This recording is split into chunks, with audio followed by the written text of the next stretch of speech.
6. Franklin's British friends. In Great Britain, Franklin had almost as many friends as in America. During his missions to England, he resided at No. 7 Craven Street, London, the home of Mrs. Margaret Stevenson, a widow, and the mother of Polly, whose filial relations to him constituted an idol in his life. Into all the interests and feelings of this home, he entered almost as fully and sympathetically as he did into those of his own home in Philadelphia, as is charmingly attested by his Craven Street Gazette. Mrs.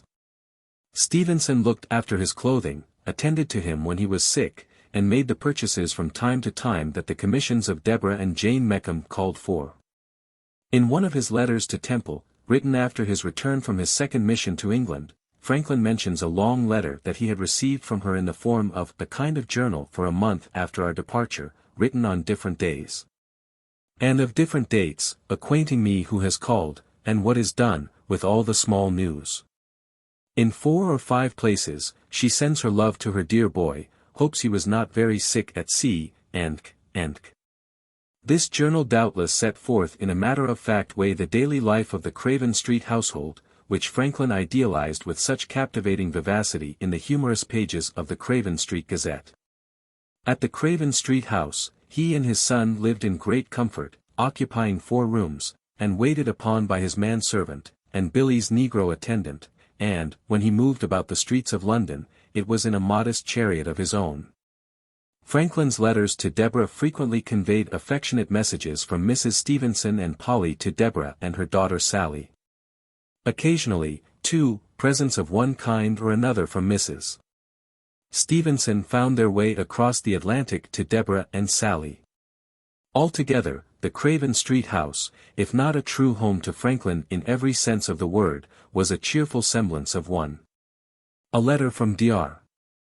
Priestley to him, which he received shortly after his return from Canada, during the American Revolution, bears witness to the impression left by his amiable traits upon the memory of the good woman with whom he had resided so long.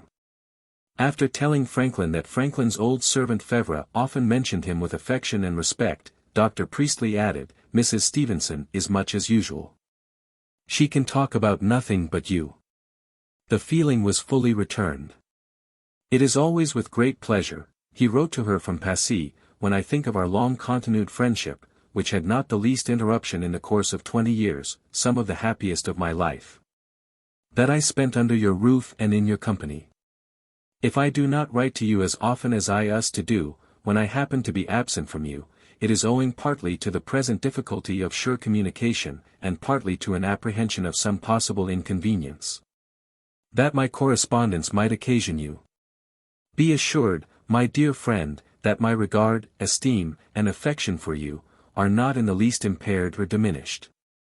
And that, if circumstances would permit, nothing would afford me so much satisfaction, as to be with you in the same house, and to experience again your faithful, tender care, and attention to my interests, health, and comfortable living, which so long and steadily attached me to you, and which I shall ever remember with gratitude." And, when the news of Mrs. Stevenson's death was communicated to Franklin by her daughter, the retrospect of the last 25 years that it opened up to him framed itself into these tender words in his reply. "During the greatest part of the time, I lived in the same house with my dear deceased friend, your mother. Of course you and I saw and conversed with each other much and often. It is to all our honors, that in all that time we never had among us the smallest misunderstanding. Our friendship has been all clear sunshine, without the least cloud in its hemisphere. Let me conclude by saying to you, what I have had too frequent occasions to say to my other remaining old friends, the fewer we become, the more let us love one another." On the back of the last letter, dated July 24, 1782, that he received from Mrs. Stevenson, he endorsed this memorandum: "This good woman, my dear friend, died the 1st of January following. She was about my age. But the closest friendship that Franklin formed in England was with Mary, or Polly, Stevenson. To her, perhaps, the most delightful of all his familiar letters were written, letters so full of love and watchful interest as to suggest a father rather than a friend. It is not too much to say that they are distinguished by a purity and tenderness of feeling almost perfect, and by a combination of delicate humor and instructive wisdom to which it would be hard to find a parallel. The first of them bears date May 4, 1759, and the last bears date May 30, 1786. That the letters, some 46 in number, are not more numerous even than they are is due to the fact that, during the period of their intercourse, the two friends were often under the same roof, or, when they were not, saw each other frequently. In his first letter, addressed to "My dear child," Franklin tells Polly, who was then about 20 years of age, that he had hoped for the pleasure of seeing her the day before at the oratorio in the Foundling Hospital, but that, though he looked with all the eyes he had, not excepting even those he carried in his pocket, he could not find her. He had, however, he said, fixed that day se'night for a little journey into Essex, and would take Mrs. Stevenson with him as far as the home of Mrs. Tickle, Polly's aunt, at Wanstead, where Polly then was, and would call for Mrs. Stevenson there on his return. Will, he says in a postscript, did not see you in the park. Will, of course, was his son. In the succeeding year, he writes to Polly that he embraces most gladly his dear friend's proposal of a subject for their future correspondence, though he fears that his necessary business and journeys, with the natural indolence of an old man, will make him too unpunctual a correspondent. But why will you, he asks, by the cultivation of your mind, make yourself still more amiable, and a more desirable companion for a man of understanding, when you are determined, as I hear, to live single? If we enter, as you propose, into moral as well as natural philosophy, I fancy, when I have fully established my authority as a tutor, I shall take upon me to lecture you a little on that chapter of duty. He then maps out a course of reading for her, to be conducted in such a manner as to furnish them with material for their letters. Believe me ever, my dear good girl, he concludes, your affectionate friend and servant.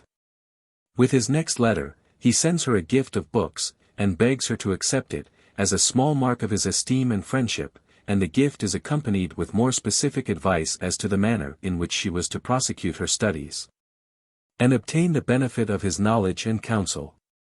When he writes again, his letter discloses the fact that a brisk interchange of ideas had been actually established between them. "'Tis a very sensible question you ask," he says, "how the air can affect the barometer, when its opening appears covered with wood."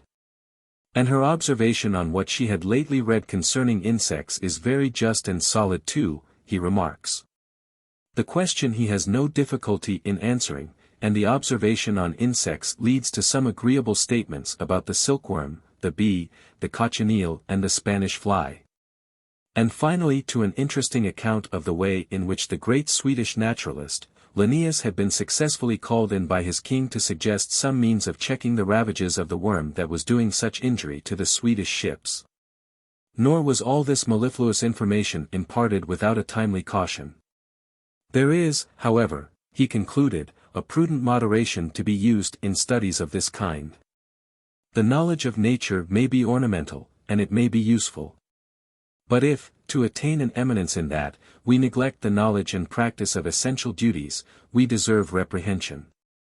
For there is no rank in natural knowledge of equal dignity and importance with that of being a good parent, a good child, a good husband or wife, a good neighbor or friend, a good subject or citizen, that is, in short, a good Christian. Nicholas Gimcrack, therefore, who neglected the care of his family, to pursue butterflies, was a just object of ridicule, and we must give him up as fair game to the satirist. A later letter is an amusing illustration of the manner in which he occasionally reminded his pupil that she must not take herself and philosophy too seriously. Polly was at the time at the famous wells of Bristol about which so much of the social pageantry of the 18th century centered. Your first question, what is the reason the water at this place, though cold at the spring, becomes warm by pumping?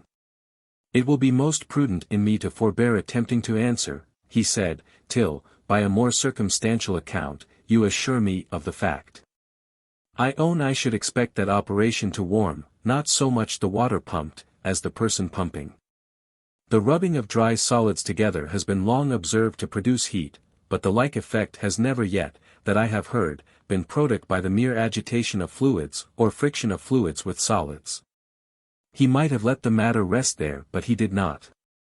The occasion was too opportune a one to impress upon Polly the importance of not jumping at conclusions too quickly for him to refrain from borrowing an apt story from Selden about a young woman who, finding herself in the presence of some gentlemen, when they were examining what they called a Chinese shoe, and carrying on a dispute about it, put in her word, and said modestly, "Gentlemen, are you sure it is a shoe? Should not that be settled first?" Then he passes to a highly edifying explanation of tidal movements in rivers, so simple that even a child, to say nothing of a bright-witted girl, could experience no difficulty in understanding it. And ends with the question: after writing 6 folio pages of philosophy to a young girl, is it necessary to finish such a letter with a compliment? Is not such a letter of itself a compliment? Does it not say, she has a mind thirsty after knowledge, and capable of receiving it, and that the most agreeable things one can write to her are those that tend to the improvement of her understanding?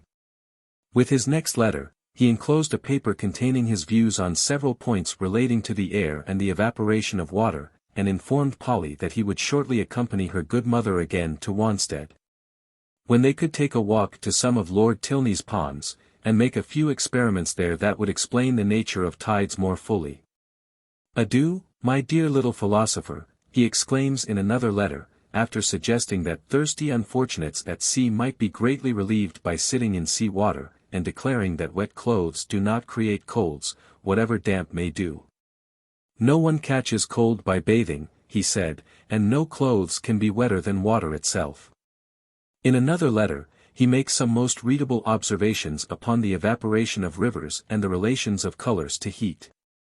"The ignorant," he declared, "suppose in some cases that a river loses itself by running underground, whereas in truth it has run up into the air." And, with reference to the interdependence of heat and color, he pursued this fresh train of ideas. "What signifies philosophy that does not apply to some use? May we not learn from hence, that black clothes are not so fit to wear in a hot sunny climate or season, as white ones? Because in such clothes the body is more heated by the sun when we walk abroad, and are at the same time heated by the exercise, which double heat is apt to bring on putrid dangerous fevers. That soldiers and seamen, who must march and labor in the sun, should, in the East or West Indies have an uniform of white. That summer hats, for men or women, should be white, as repelling that heat which gives headaches to many, and to some the fatal stroke that the French call the coup de soleil. That the ladies' summer hats, however, should be lined with black, as not reverberating on their faces those rays which are reflected upwards from the earth or water. That the putting a white cap of paper or linen within the crown of a black hat, as some do, will not keep out the heat, though it would if placed without. That fruit walls being blacked may receive so much heat from the sun in the daytime, as to continue warm in some degree through the night, and thereby preserve the fruit from frosts, or forward its growth. With sundry other particulars of less or greater importance, that will occur from time to attentive minds. Sometimes he exchanges language like this for such bantering questions as these: "Have you finished your course of philosophy? No more doubts to be resolved? No more questions to ask? If so, you may now be at full leisure to improve yourself in cards." Another letter, dated June 7, 1762, was written in contemplation of the fact that he was about to leave the old world for the new.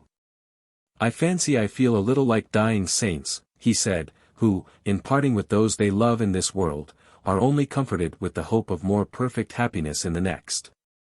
I have, in America, connections of the most engaging kind. And, happy as I have been in the friendships here contracted, those promise me greater and more lasting felicity. But God only knows whether these promises shall be fulfilled." Then came the letter written to her from a wretched inn at Portsmouth when he was on the point of embarking for America. It is none the less noteworthy because it reveals the fact that the thought of a marriage between Polly and his son had been a familiar one to him and her. The paper on which he wrote," he said, "will tell my Polly how much her friend is afflicted, that he must, perhaps, never again, see one for whom he has so sincere an affection, joined to so perfect an esteem. Who he once flattered himself might become his own, in the tender relation of a child, but can now entertain such pleasing hopes no more. Will it tell how much he is afflicted? No, it cannot. Adieu, my dearest child. I will call you so. Why should I not call you so, since I love you with all the tenderness, all the fondness of a father? Adieu. May the God of all goodness shower down his choicest blessings upon you, and make you infinitely happier than that event could have made you. No wonder that the fatherless girl should have felt from the day that she received this letter until the day that she helped to assuage the pain of Franklin's last hours by her loving ministrations that the heart in which she was so deeply cherished was one of these blessings. A few months later, Franklin writes to her from America a long, communicative letter, valuable among other reasons for the evidence that it affords of the ready sympathy with which he had entered into her circle of youthful friendships. He tells her that he shares her grief over her separation from her old friend Miss Pitty, he calls her in another place in this letter when he sends his love to her. He congratulates her upon the recovery of her dear Dolly's health. This was Dorothea Blunt to whom he repeatedly refers in his letters to her. I love that dear good girl myself, and I love her other friends, he said. Polly's statement in the letter, to which his letter was a reply, that she had lately had the pleasure of spending 3 days with Dr. and Mrs. Hawkesworth at the house of John Stanley, all warm friends of his, elicits from him the exclamation, "It was a sweet society." These are but a few of the many details that make up this letter. Polly was one of the stimulating correspondents who brought out all that was best in Franklin's own intellectual resources, and the next time that he wrote to her from America he used this appreciative and grateful language. The ease, the smoothness, the purity of diction, and delicacy of sentiment, that always appear in your letters, never fail to delight me, but the tender filial regard you constantly express for your old friend is particularly engaging. In later letters to Polly, written after his return to England in 1764, there are other lively passages like those that animated his letters to her before his return to America. On one occasion he answers a letter from her in verse. A muse, you must know, visited me this morning. I see you are surprised, as I was. I never saw one before. And shall never see another. So I took the opportunity of her help to put the answer into verse, because I was some verse in your debt ever since you sent me the last pair of garters. This letter is succeeded by a highly vivacious one from Paris where he enjoyed the honor of conversing with the king and queen while they sat at meat. The latter letter is so full of sparkling fun that we cannot but regret that Franklin did not leave behind him equally detailed narratives of his travels in Germany and Holland, and over the face of Great Britain.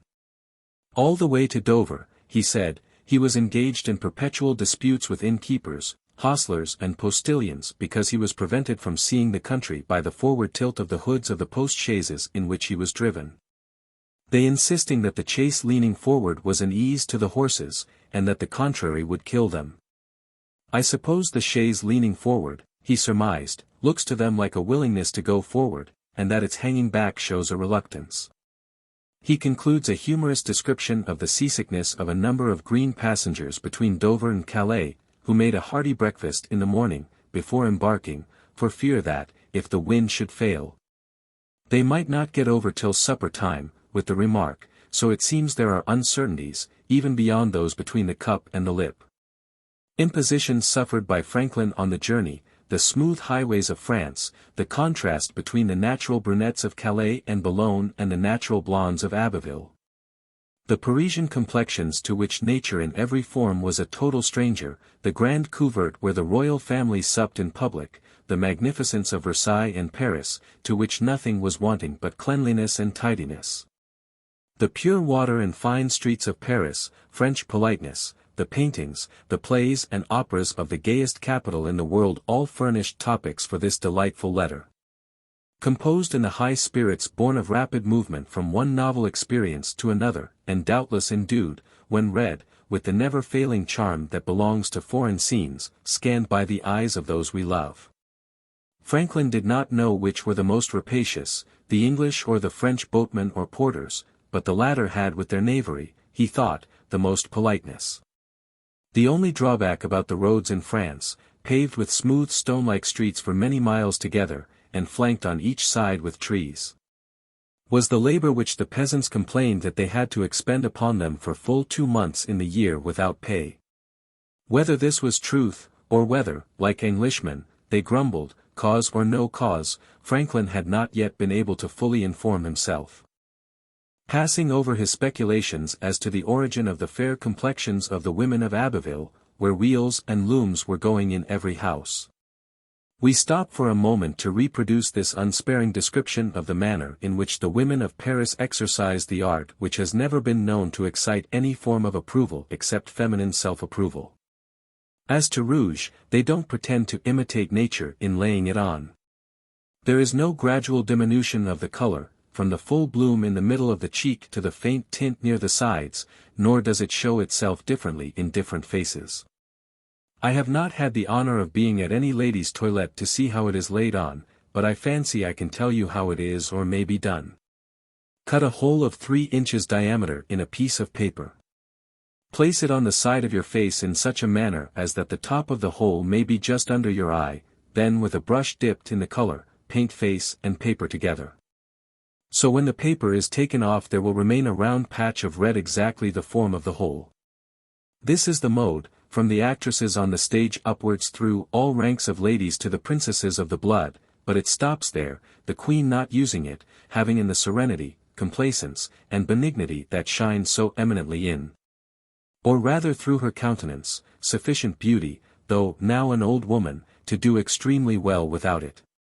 In picturing the royal supper, with its gold service and its aboyer pour le roi and its aboyer pour la reine, Franklin even draws a sketch of the table so that Polly can see just where the king and queen and Madame Adelaide, Victoria, Louise and Sophie sat, and just where Sir John Pringle himself stood, when they were brought by an officer of the court to be talked to by the royal personages. This letter also contains what is perhaps the handsomest compliment ever paid to French politeness. It seems to be a point settled here universally, that strangers are to be treated with respect. And one has just the same deference shown one here by being a stranger, as in England by being a lady.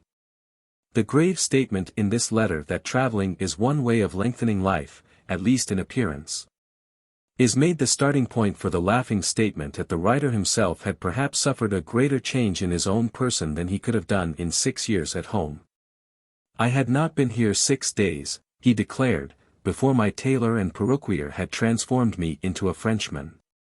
Only think what a figure I make in a little bag wig and naked ears. They told me I was become 20 years younger, and looked very gallanty. So being in Paris where the mode is to be sacredly followed I was once very near making love to my friend's wife.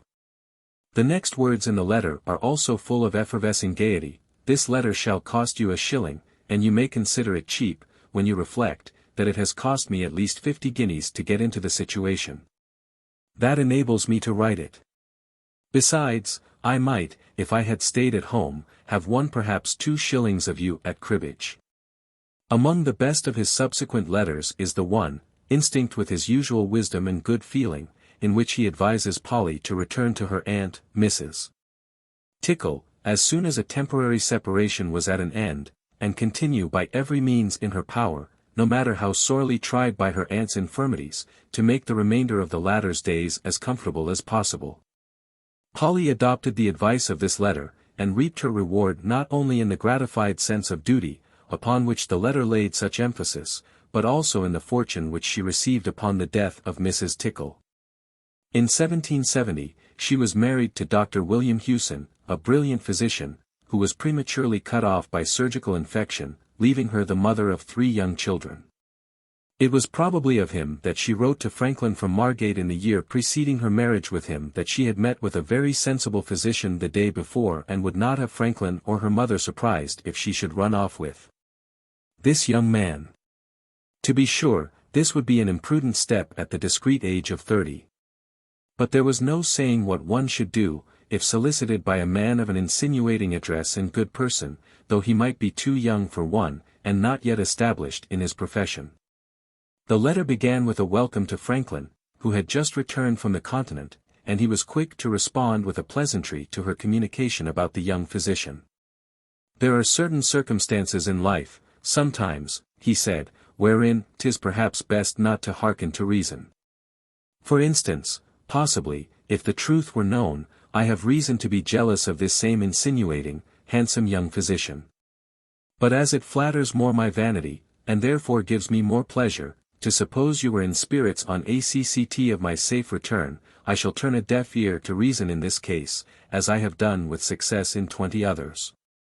In a subsequent letter, Franklin tells Polly that her mother has been complaining of her head more than ever before. If she stoops, or looks, or bends her neck downwards, on any occasion, it is with great pain and difficulty, that she gets her head up again. She has, therefore, borrowed a breast and neck collar of Mrs. Wilkes, such as Mrs. wear, and now uses it to keep her head up.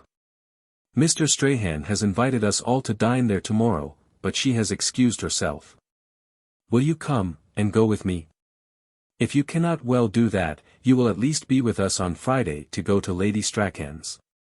His own head, he says, is better, owing, he is fully persuaded, to his extreme abstemiousness for some days past at home, but he is not without apprehensions that, being to dine abroad that day, the next day, and the day after, he may inadvertently bring it on again, if he does not think of his little monitor and guardian angel, and make use of the proper and very pertinent clause she proposes in his grace.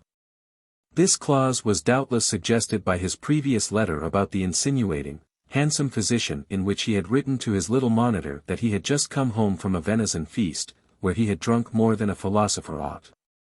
His next letter warily refrains from giving his flat approval to Dr. Hewson's proposal. His attitude towards Mrs. Green's marriage had been equally cautious. He was probably of the opinion that, along with the other good advice, that finds its way to the moon, is not a little relating to nuptial engagements. The whole letter is stamped with the good sense and wholesome feeling which such situations never failed to evoke from him. I assure you, he said, that no objection has occurred to me. His person you see. His temper and his understanding you can judge of, his character, for anything I have ever heard, is unblemished. His profession, with the skill in it he is suppository to have, will be sufficient to support a family, and, therefore, considering the fortune you have in your hands, though any future expectation from your aunt should be disappointed, I do not see but that the agreement may be a rational one on both sides. I see your delicacy, and your humility too, for you fancy that if you do not prove a great fortune, you will not be loved. But I am sure that were I in his situation in every respect, knowing you so well as I do, and esteeming you so highly, I should think you a fortune sufficient for me without a shilling. Having thus expressed his concern, equal to any father's, he said, for her happiness, and dispelled the idea on her part that he did not favor the proposal, because he did not immediately advise its acceptance, he left, he concluded, the rest to her sound judgment, of which no one had a greater share, and would not be too inquisitive as to her particular reasons, doubts and fears. They were married only to share the bright vision of unclouded married happiness for some 4 years, and then to be separated by that tragic agency which few but Franklin have ever been able to invest with the peaceful radiance of declining day. A letter from Franklin to Mrs. Hewson, written shortly after the marriage, laughs as it were through its tears over the mournful plight in which Dolly and he have been left by her desertion. But it shows that he is beginning to get into touch with all the changes brought about by the new connection. We have already seen how fully his heart went out to his godson who sprang from the union. He has a word to say about him in another letter to Mrs. Hewson after a jest at the expense of Mrs. Stevenson's Jacobite prejudices. I thank you, he said, for your intelligence about my godson. I believe you are sincere, when you say you think him as fine a child as you wish to see. He had cut 2 teeth, and 3, in another letter, make 5. For I know you never write tautologies. If I have over-reckoned, the number will be right by this time. His being like me in so many particulars pleases me prodigiously. And I am persuaded there is another, which you have omitted, though it must have occurred to you while you were putting them down. Pray let him have everything he likes. I think it of great consequence while the features of the countenance are forming. It gives them a pleasant air, and, that being once become natural and fixed by habit, the face is ever after the handsomer for it, and on that much of a person's good fortune and success in life may depend. Had I been crossed as much in my infant likings and inclinations as you know I have been of late years, I should have been, I was going to say, not near so handsome.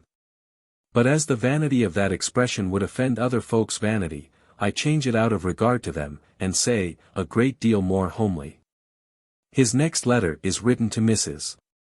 Hewson, then a widow, from Philadelphia, after his return from his second mission to England, and tells her that the times are not propitious for the emigration to America, which she was contemplating. But expresses the hope that they might all be happy together in Philadelphia a little later on. When he next writes, it is from Paris on January 12, 1777. My dear, dear Polly, he begins, figure to yourself an old man, with grey hair appearing under a marten fur cap, among the powdered heads of Paris. It is this odd figure that salutes you, with handfuls of blessings on you and your dear little ones. He had failed to bring about a union between Polly and his son, but, inveterate matchmaker that he was, this letter shows that he still had, as a grandfather, the designs on Eliza, Polly's daughter. That he had disclosed in his previous letter to Polly, when he expressed the hope that he might be alive to dance with Mrs. Stevenson at the wedding of Ben and this child. I give him, Ben, it said, with a French grimace between its lines, a little French language and address, and then send him over to pay his respects to Miss Hewson. In another letter, he tells Polly that, if she would take Ben under her care, as she had offered to do, he would set no bad example to her other children. 2 or 3 years later, he wrote to her from Philadelphia that Ben was finishing his studies at college, and would, he thought, make her a good son. Indeed, a few days later he referred to Ben in another letter as, your son Ben. Does my godson, he asked in a letter from France to Mrs. Hewson, along with many affectionate inquiries about his dear old friend, Mrs. Stevenson, and other English friends of theirs, remember anything of his Dr. Papa? I suppose not. Kiss the dear little fellow for me, not forgetting the others. I long to see them and you. Then in a postscript he tells Mrs. Hewson that, at the ball in Nantes, Temple took notice that there were no heads less than 5, and that there were a few 7 lengths of the face above the forehead. You know, he observes with the old sportive humor, that those who have practiced drawing, as he has, attend more to proportions, than people in common do. In another letter from Passy, he asks Mrs. Hewson whether Jacob Viney, who was in the wheel business, could not make up a coach with the latest useful improvements and bring them all over in it. In the same letter, he inserts a word to relieve Mrs. Stevenson of her anxiety about her swelled ankles which she attributed to the dropsy, and the paragraph ends with the words, my tender love to her. As Polly's children grew older, the references to them in Franklin's letters to the mother became more and more frequent and affectionate. You cannot be more pleased, he wrote to her from Passy, in talking about your children, your methods of instructing them, and the progress they make, than I am in hearing it, and in finding, that, instead of following the idle amusements, which both your fortune and the custom of the age might have led you into, your delight and your duty go together, by employing your time in the education of your offspring. This is following nature and reason, instead of fashion, than which nothing is more becoming the character of a woman of sense and virtue. Repeatedly Franklin sends little books to Mrs. Hewson's children, and on one occasion he sends 2 different French grammars, one of which, after the French master of her children had taken his choice, was to be given to his godson, as his New Year's gift, together with the 2 volumes of Synonymes Françaises. At one time before he left France, he thought of visiting Mrs. Hewson in England and asked her advice about doing so in the existing state of the British temper. When she counseled him against the journey, he wrote to her, come, my dear friend, live with me while I stay here, and go with me, if I do go, to America. As the result of this invitation, Mrs.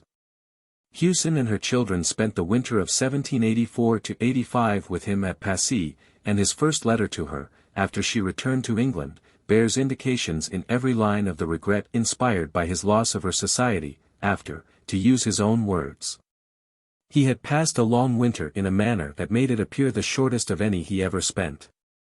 One of his peculiarities was to make a point of telling a friend anything of a pleasant nature that he had heard about him. Since her departure, M.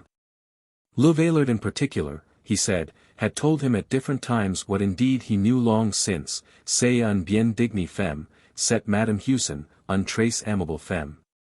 The letter then terminates with the request that, when she prayed at church for all that travelled by land or sea, she would think of her ever affectionate friend, but starts up again in a postscript, in which he sends his love to William, Thomas and Eliza, Mrs.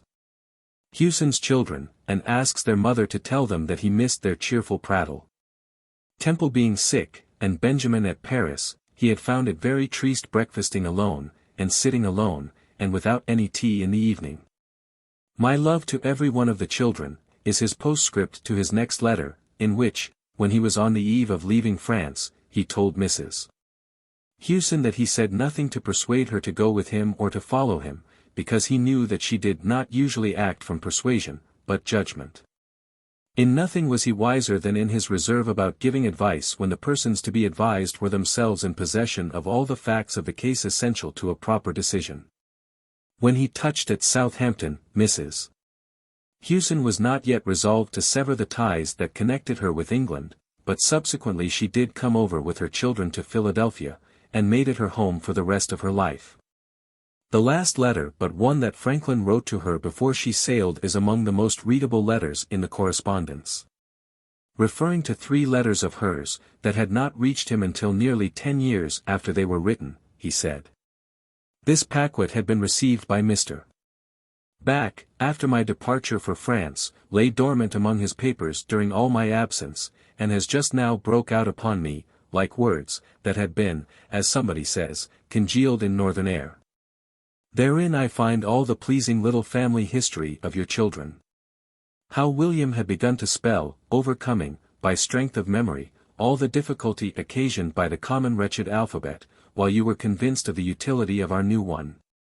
How Tom, genius-like, struck out new paths, and, relinquishing the old names of the letters, called you Bell and Peabottle. How Eliza began to grow jolly, that is, fat and handsome, resembling Aunt Rook, whom I used to call my lovely.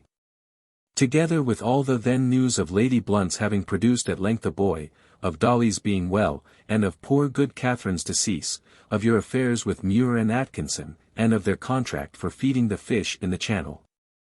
Of the Vineys and their jaunt to Cambridge in the long carriage, of Dolly's journey to Wales with Mrs. Scott, of the Wilkses, the Pierces, Elphinstones, and concluding with a kind of promise, that, as soon as the Ministry and Congress agreed to make peace, I should have you with me in America. That peace has been some time made, but, alas! The promise is not yet fulfilled. Rarely, indeed, we imagine has one person, even though a father, or a husband, ever enveloped the life of another with such an atmosphere of pure, caressing, intimate sympathy and affection as surrounds these letters. Perhaps, our review of them would be incomplete, if we did not also recall the comments made by Franklin to Polly upon the death of her mother, and Polly's own comments upon the close of his life. The departure of my dearest friend, he wrote to Polly from Passy, which I learned from your last letter, greatly affects me. To meet with her once more in this life was one of the principal motives of my proposing to visit England again, before my return to America. The last year carried off my friends Dr. Pringle, and Dr. Fothergill, Lord Kames, and Lord Le Despencer. This has begun to take away the rest, and strikes the hardest. Thus the ties I had to that country, and indeed to the world in general, are loosened one by one, and I shall soon have no attachment left to make me unwilling to follow. This is the description given by Mrs. Hewson of his last years, after stating that during the 2 years that preceded his death he did not experience so much as 2 months of exemption from pain, yet never uttered one repining or peevish word. When the pain was not too violent to be amused, he employed himself with his books, his pen, or in conversation with his friends, and upon every occasion displayed the clearness of his intellect, and the cheerfulness of his temper. Even when the intervals from pain were so short, that his words were frequently interrupted, I have known him to hold a discourse in a sublime strain of piety.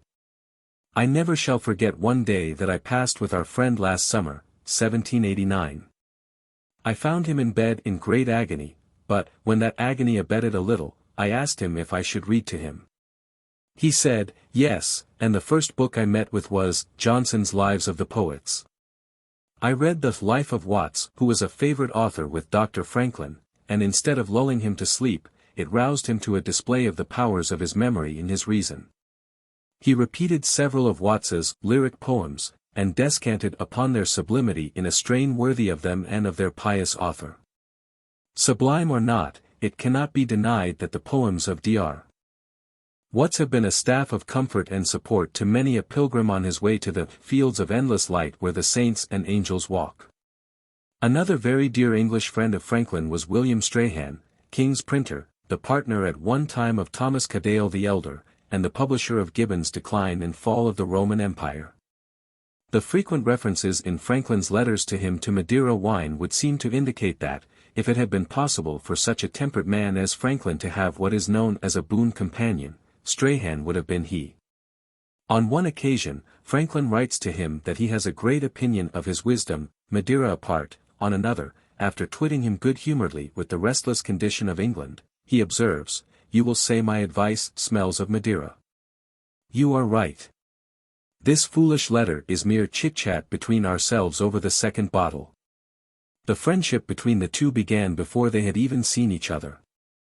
From writing to each other from time to time, in the course of business, about books and stationery, they finally came to feel as if they really knew each other, and to exchange familiar messages on that footing. In his earliest letter to Strahan, Franklin signs himself, "Your humble servant unknown," but, before he has even carried into execution the floating intention of going over to England, which, again and again, manifests itself in his letters to Strahan, his spouse is corresponding with Mrs. Strahan, and he has arranged a match between Sally and Master Billy, one of Strahan's sons. "My compliments to Mrs. Strahan, and to your promising son, perhaps one day mine," he wrote to Strahan several years before his first mission to England. "God send our children good and suitable matches, for I begin to feel a parent's cares in that respect, and fondly wish to see them well settled before I leave them." A little later, he has arranged the match so entirely to his satisfaction, and, as the event proved, to that of Strahan too, that he writes glibly to Strahan of William Strahan as "our son Billy," and of Sally as "our daughter Sally." The same letter foreshadows the mission to England that brought the two friends for the first time face to face. "Our assembly," it said, "talk of sending me to England speedily. Then look out sharp, and if a fat old fellow should come to your printing house and request a little smouting, depend upon it, 'tis your affectionate friend and humble servant." The earlier cisatlantic letters of Franklin to Strahan are mainly letters of business over which we need not linger here, but they contain some paragraphs of general interest besides those relating to Sally and Master Billy. In one place, Franklin declares that he is glad that the Polybius, which he had ordered from Strahan, did not come. It was intended for his son, who was, when the order was given, in the army, and apparently bent on a military life, but that, as peace had cut off the prospect of advancement in that way, his son would apply himself to other business. In any event, Polybius would appear to have been a rather pedantic authority for the military operations of the American backwoods. The other business to which William Franklin had decided to apply himself was that of the profession, which, in the opinion of the general public, approximates most nearly to a state of warfare, the law, and, in the letters from Franklin to Strahan, William's altered plans are brought home to us in the form of orders for law books and the request that Strahan would have William entered as a student at the Inns of Court. These earlier letters also contain some piquant comments on colonial conditions. Such are the remarks prompted by Pope's sneer in the Dunciad at the supposed popularity of the poet Astor Ward, in Apan Monkey Climbs. That poet has many admirers here, and the reflection he somewhere casts on the plantations as if they had a relish for such writers as Ward only, is injurious. Your authors know but little of the fame they have on this side of the ocean. We are a kind of posterity in respect to them. We read their works with perfect impartiality, being at too great distance to be biased by the factions, parties and prejudices that prevail among you. We know nothing of their personal failings.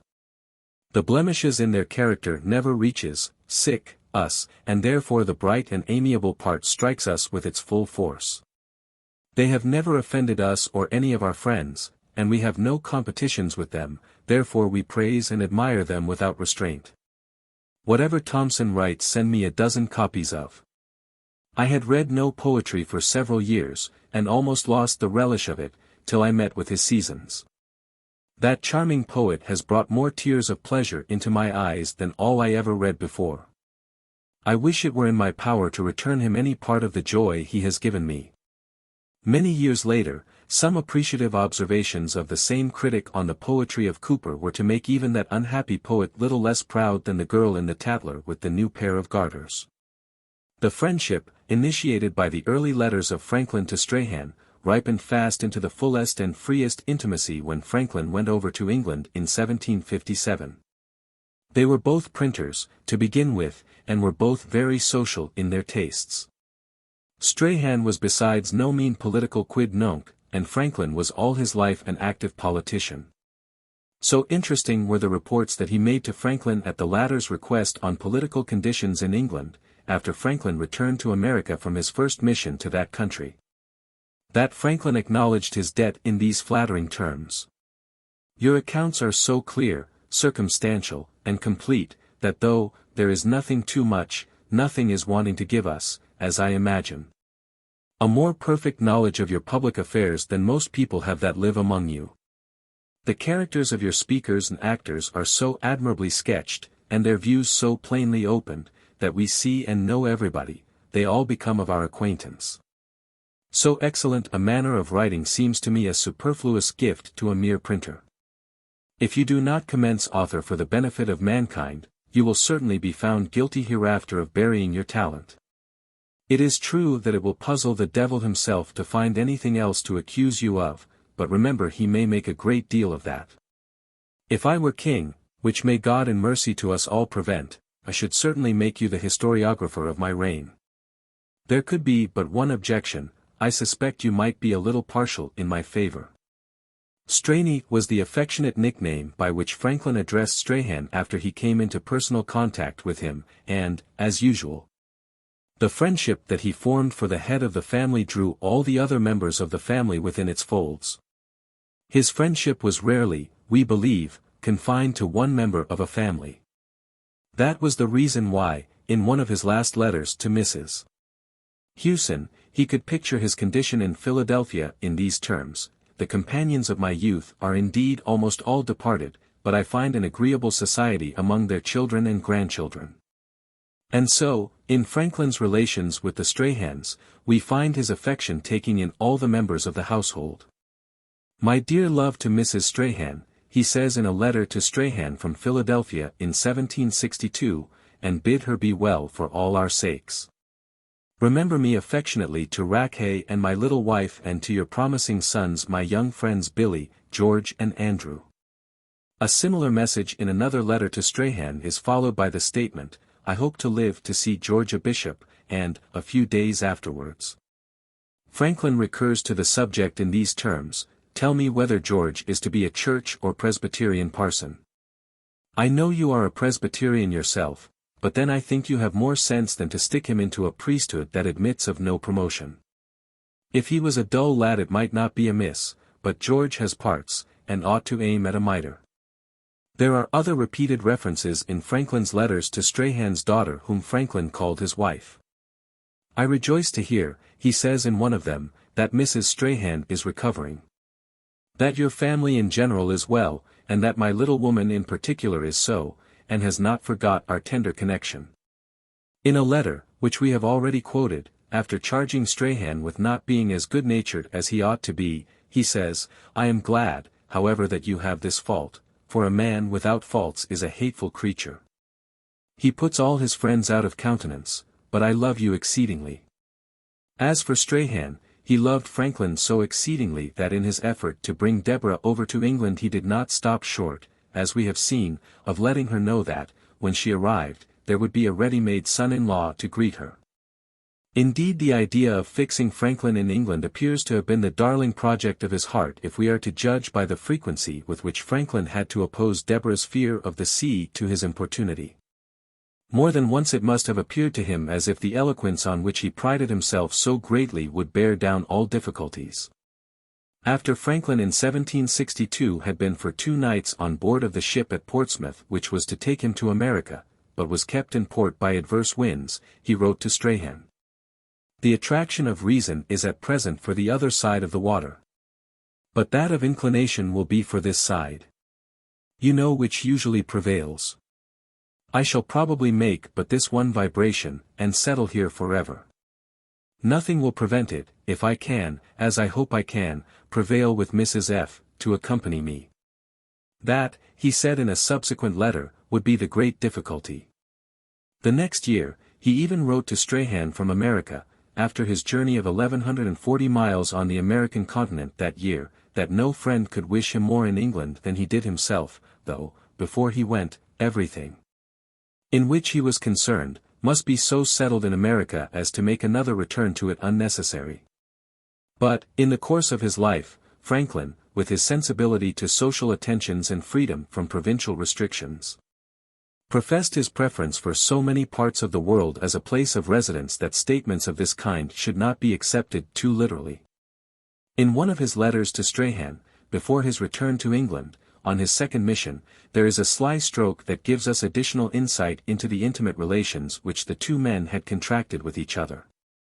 You tell me, Franklin said, that the value I set on your political letters is a strong proof that my judgment is on the decline.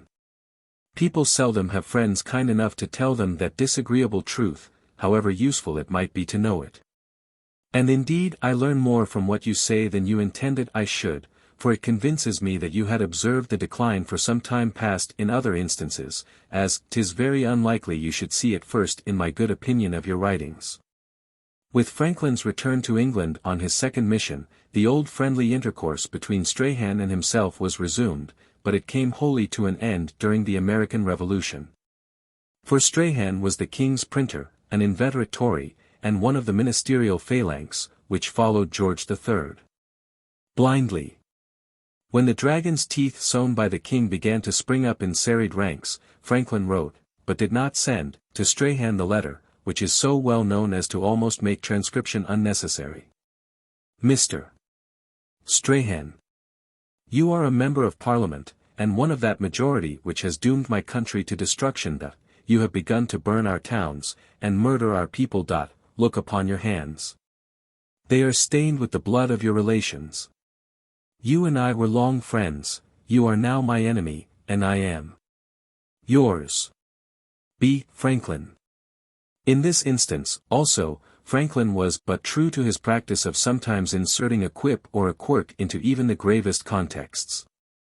Not until December 4, 1781, does the silence between the 2 friends, produced by the Revolution, appear to have been really broken. On that date, Franklin wrote to Strahan a formal letter, addressing him no longer as Dear Straney, but as Dear Sir, and concluding with none of the former affectionate terminations, but in the stiffest terms of obsequious 18th-century courtesy. The ostensible occasion for the letter was a package of letters which he asked Strahan to forward to Mrs. Strange, the wife of Robert Strange, the celebrated engraver, whose address he did not remember. He also asked Strahan for a copy of the Tully on Old Age, which Franklin had printed in Philadelphia many years before, and had endeavored to sell in part in London through Strahan. Well maintained as the reserve of this letter is, it is plainly enough that of a man, who is feeling his way a little cautiously, because he does not know just how his approaches will be received. Between the lines, we can see that the real object of the requests about the package of letters and the Latin classic was to find out whether Franklin's treason had killed all desire on Straney's part to open a second bottle with him. There is a by-reference to Didat Lejeune, who was bidding fair to carry the art of fine printing to a high pitch of perfection, and an expression of pleasure that Strahan had married his daughter happily, and that his prosperity continued. I hope, Franklin said, it may never meet with any interruption, having still, though at present divided by public circumstances, a remembrance of our ancient private friendship. Nor did he fail to present his affectionate respects to Mrs. Strahan and his love to Strahan's children. The olive branch was distinctly held out, but, just about the time that this letter reached Strahan, the ministry, of which he was such an unfaltering adherent, suffered a defeat on the American question, and the Tully was transmitted by Mrs. Strange's husband with the statement that he really believed that Strahan himself would have written to Franklin but for the smart of the parliamentary disaster of that morning. Several years later, there came to Franklin an acknowledgment by Strahan of the very friendly and effectual patronage which had been afforded to a distant kinswoman of his at Philadelphia by Franklin's family. The letter also eagerly urged Franklin to come to England once more, and with Franklin's reply, signed, "Yours ever most affectionately," the old entente was fully re-established. In the high animal spirits, aroused by the renewal of the former relationship, he fell back upon the technical terms of the printing house, so familiar to the two friends. For the purpose of illustrating his pet proposition that England would never be at rest until all the enormous salaries, emoluments and patronage of her great offices were abolished, and these offices were made, instead of places of profit, places of expense and burthen. Ambition and avarice, he said, are each of them strong passions, and when they are united in the same persons, and have the same objects in view for their gratification, they are too strong for public spirit and love of country, and are apt to produce the most violent factions and contentions. They should therefore be separated, and made to act one against the other. Those places, to speak in our old style, brother type, may be for the good of the chapel, but they are bad for the master, as they create constant quarrels that hinder the business. For example, here are near 2 months that your government has been employed in getting its form to press, which is not yet fit to work on, every page of it being squabbled, and the whole ready to fall into pie. The founts too must be very scanty, or strangely out of sorts, since your compositors cannot find either upper or lower case letters sufficient to set the word administration, but are forked to be continually turning for them. However, to return to common, though perhaps too saucy, language, don't despair, you have still one resource left, and that not a bad one, since it may reunite the empire. We have some remains of affection for you, and shall always be ready to receive and take care of you in case of distress. So if you have not sense and virtue enough to govern yourselves, e'en dissolve your present old crazy constitution, and send members to Congress. This is the letter that Franklin said was mere chit-chat between themselves over the second bottle. Where America was concerned, Strahan was almost credulous enough to have even swallowed the statement in Franklin's humorous letter to the editor of a newspaper, written about the time of the Stamp Act in ridicule of English ignorance respecting America, that the grand leap of the whale in his chase of the cod up the fall of Niagara was esteemed by all who had seen it as one of the finest spectacles in nature. In 1783, Captain Nathaniel Falconer, another faithful friend of Franklin, wrote to him with the true disregard of an old sea dog for spelling and syntax, "I have been over to your old friends Mr. Strahan's and find him just the same man, believes every lie he hears against the United States, the French army and our army have been killing each other, and that we shall be glad to come to this country again." In reply, Franklin said, "I have still a regard for Mr. Strahan in remembrance of our ancient friendship, though he has as a member of Parliament dipped his hands in our blood. He was always as credulous as you find him." And, if what Franklin further says in this letter is true, Strahan was not only credulous himself but not above publishing mendacious letters about America as written from New York, which in point of fact were fabricated in London. A little over a year later, when the broken bones of the ancient friendship had reknit, Franklin had his chance to remind Strahan of the extent to which he and those of the same mind with him had been deceived by their gross misconceptions of America. His opportunity came in the form of a reply to a letter from Strahan withholding his assent from the idea of Franklin, so utterly repugnant to the working principles of Strahan's party associates, that public service should be rendered gratuitously. "There are, I make no doubt," said Franklin, "many wise and able men, who would take as much pleasure in governing for nothing, as they do in playing chess for nothing. It would be one of the noblest of amusements." Then, when he has fortified the proposition by some real or fancied illustrations, drawn from French usages, he proceeds to unburden his mind to Strahan with a degree of candor that must have made the latter wince a little at times. "I allow you," he said, "all the force of your joke upon the vagrancy of our Congress. They have a right to sit where they please, of which perhaps they have made too much use by shifting too often. But they have two other rights. Those of sitting when they please, and as long as they please, in which methinks they have the advantage of your parliament. For they cannot be dissolved by the breath of a minister, or sent packing as you were the other day, when it was your earnest desire to have remained longer together. You fairly acknowledge that the late war terminated quite contrary to your expectation. Your expectation was ill-founded.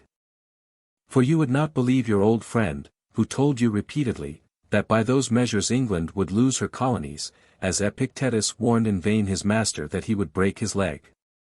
You believed rather the tales you heard of our poltroonery and impotence of body and mind. Do you not remember the story you told me of the Scotch sergeant, who met with a party of 40 American soldiers, and, though alone, disarmed them all, and brought them in prisoners? A story almost as improbable as that of the Irishman, who pretended to have alone taken and brought in 5 of the enemy by surrounding them. And yet, my friend, sensible and judicious as you are, but partaking of the general infatuation, you seem to believe it. The word general puts me in mind of a general, your General Clark, who had the folly to say in my hearing at Sir John Pringle's, that, with 1,000 British grenadiers, he would undertake to go from one end of America to the other, and geld all the males, partly by force and partly by a little coaxing. It is plain he took us for a species of animals, very little superior to brutes. The Parliament too believed the stories of another foolish general, I forget his name, that the Yankees never felt bold. Yankee was understood to be a sort of Yahoo, and the Parliament did not think the petitions of such creatures were fit to be received and read in so wise an assembly. What was the consequence of this monstrous pride and insolence? You first sent small armies to subdue us, believing them more than sufficient, but soon found yourselves obliged to send greater.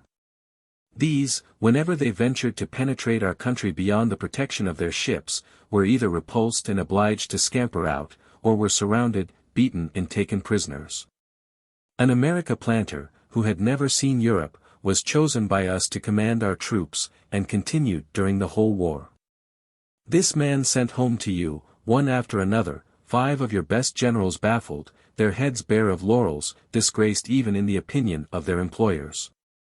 Your contempt of our understandings, in comparison with your own, appeared to be not much better founded than that of our courage, if we may judge by this circumstance, that, in whatever court of Europe a Yankee negotiator appeared, the wise British minister was routed, put in a passion, picked a quarrel with your friends, and was sent home with a flea in his ear. But after all, my dear friend, do not imagine that I am vain enough to ascribe our success to any superiority in any of those points. I am too well acquainted with all the springs and levers of our machine, not to see, that our human means were unequal to our undertaking, and that, if it had not been for the justice of our cause, and the consequent interposition of Providence, in which we had faith, we must have been ruined.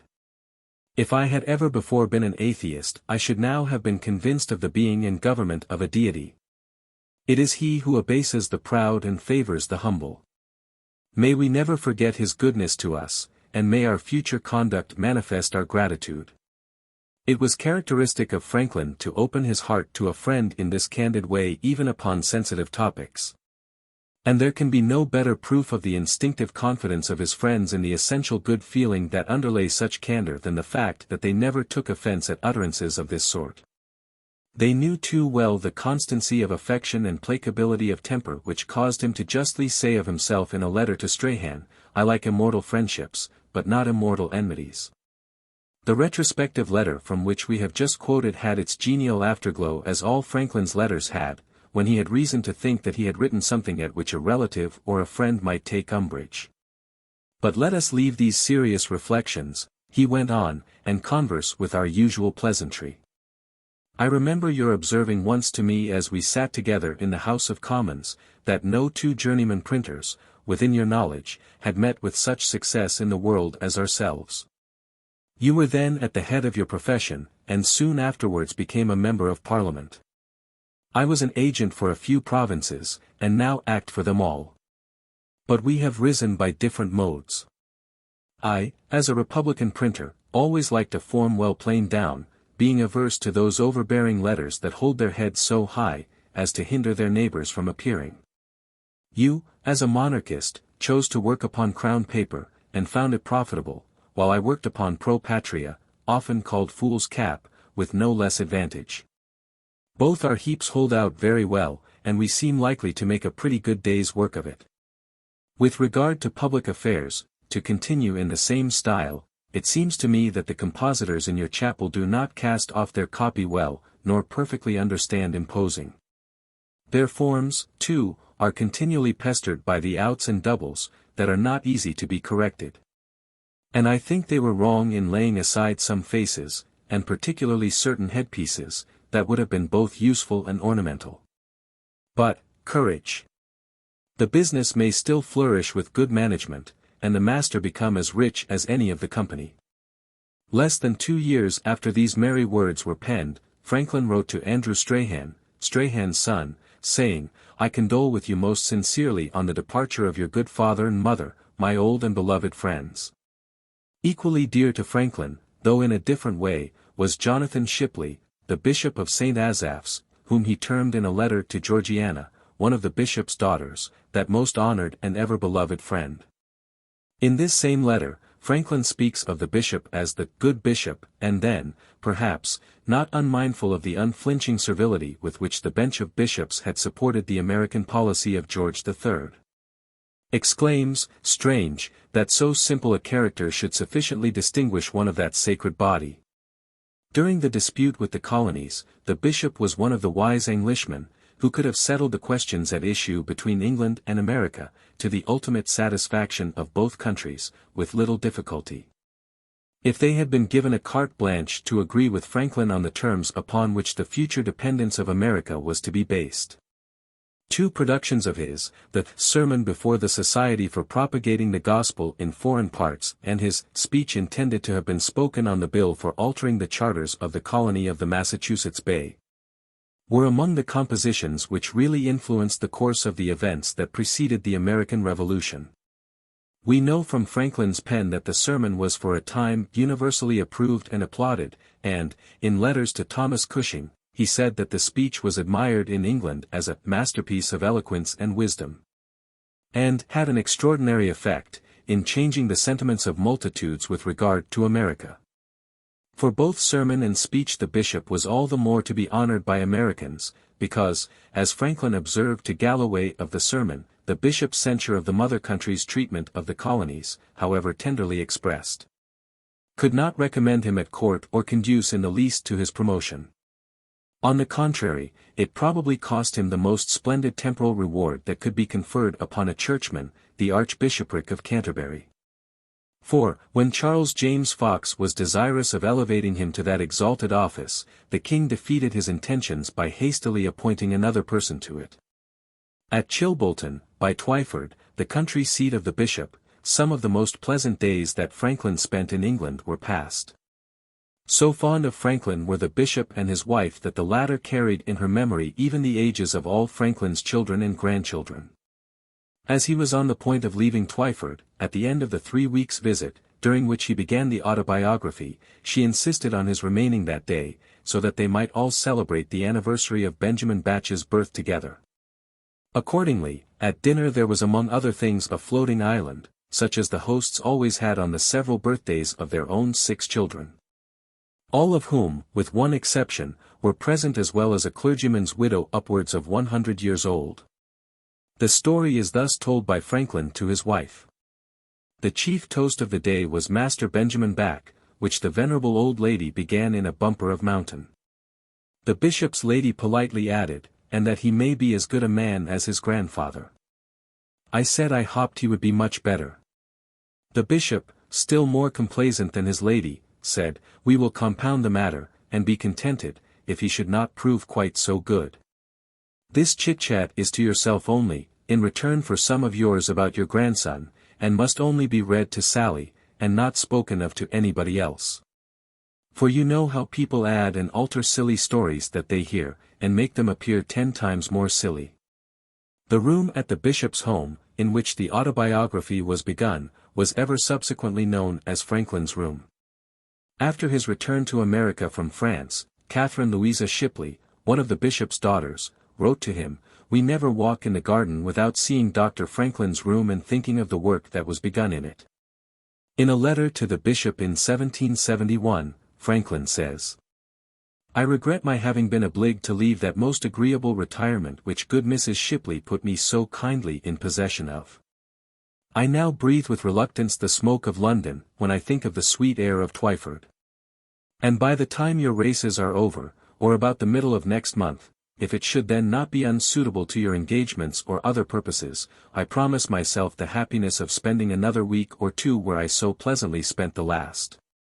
Close behind this letter, went also one of his books, which he hoped that Miss Georgiana, another daughter of the bishop, would be good enough to accept as a small mark of his regard for her philosophic genius. And a quantity of American dried apples for Mrs. Shipley. A month later, he writes to the bishop that he had been prevented from coming to Twyford by business, but that he purposed to set out on the succeeding Tuesday for that sweet retreat.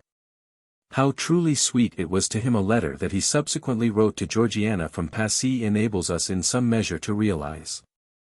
Among other things, it contained these winning and affecting words: "Accept my thanks for your friendly verses and good wishes.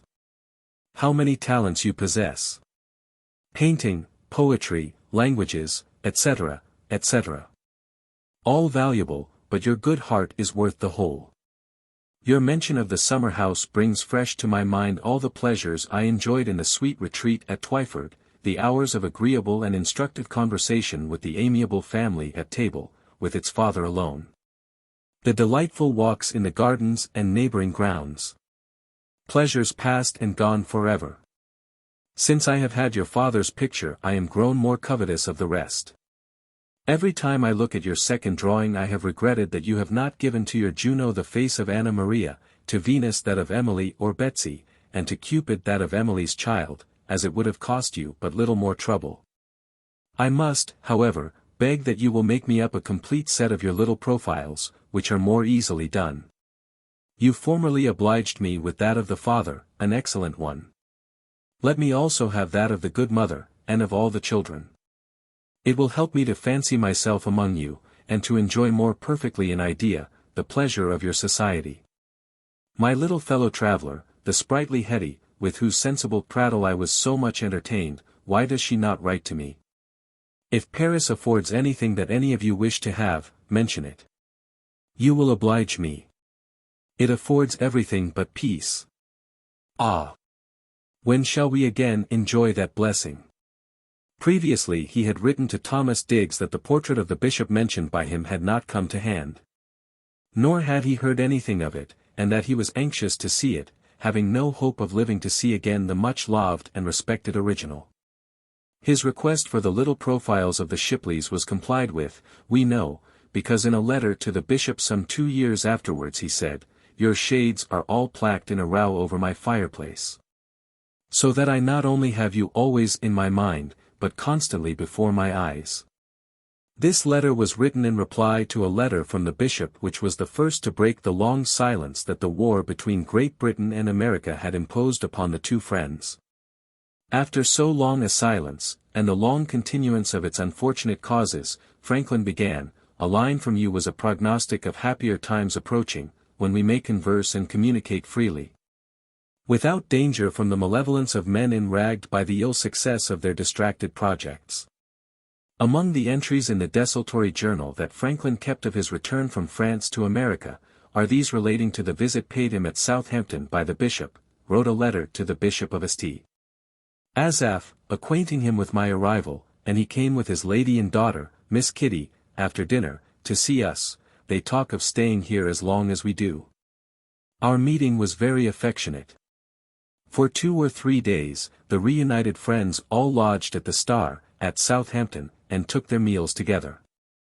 The day before his ship sailed, Franklin invited the bishop and his wife and daughter to accompany him on board, and, when he retired, it was with the expectation that they would spend the night on the ship, but, when he awoke the next morning, he found that they had thoughtfully left the ship, after he retired, to relieve the poignancy of the farewell, and that he was off on his westward course.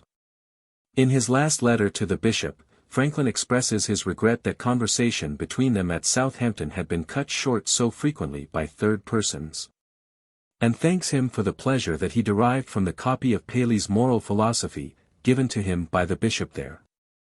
Along with the usual contradiction of the English and Loyalist view at this time of our national condition, and the usual picture of himself encircled by his grandchildren, he indulges in these striking reflections about the checkered fate of parental expectations.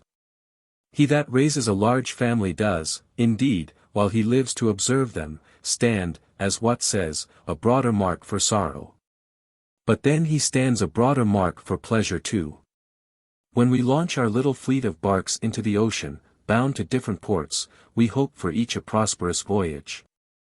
But contrary winds, hidden shoals, storms, and enemies come in for a share in the disposition of events. And though these occasion a mixture of disappointment, yet, considering the risque where we can make no insurance, we should think ourselves happy if some return with success. Timed as they were, the force of these reflections were not likely to be lost upon the bishop. Some years before, Georgiana had married with his bitter disapproval Francis Hare Naylor, the writer of plays and novels, and author of the History of the Helvetic Republics, who was so unfortunate as to be arrested for debt during his courtship, while in the episcopal coach of the bishop with Georgiana and her parents. After the bishop refused to recognize the husband, the Duchess of Devonshire settled an annuity of £300 a year upon the couple, and among the wise, weighty letters of Franklin is one that he wrote from France to Georgiana, after her marriage, in which he replies to her inquiries about the opening that America would afford to a young married couple, and refers to this annuity. The concluding portion of this letter also has its value as another illustration of the calm manner in which Franklin looked forward to his end. He tells Georgiana that, if he should be in America, when they were there, his best counsels and services would not be wanting, and that to see her happily settled and prosperous there would give him infinite pleasure, but that, of course, if he ever arrived there, his stay could be but short. Franklin survived the bishop, and his letter to Catherine, in reply to hers, announcing the death of her father, is in his best vein. That excellent man has then left us. His departure is a loss, not to his family and friends only, but to his nation, and to the world, for he was intent on doing good, had wisdom to devise the means, and talents to promote them. His sermon before the Society for Propagating the Gospel, and his speech intended to have been spoken, are proofs of his ability as well as his humanity. Had his counsels in those pieces been attended to by the ministers, how much bloodshed might have been prevented, and how much expense and disgrace to the nation avoided. Your reflections on the constant calmness and composure attending his death are very sensible. Such instances seem to show, that the good sometimes enjoy in dying a foretaste of the happy state they are about to enter. According to the course of years, I should have quitted this world long before him. I shall however not be long in following. I am now in my 84th year, and the last year has considerably enfeebled me, so that I hardly expect to remain another. You will then, my dear friend, consider this as probably the last line to be received from me, and as a taking leave. Present my best and most sincere respects to your good mother, and love to the rest of the family, to whom I wish all happiness, and believe me to be, while I do live, yours most affectionately.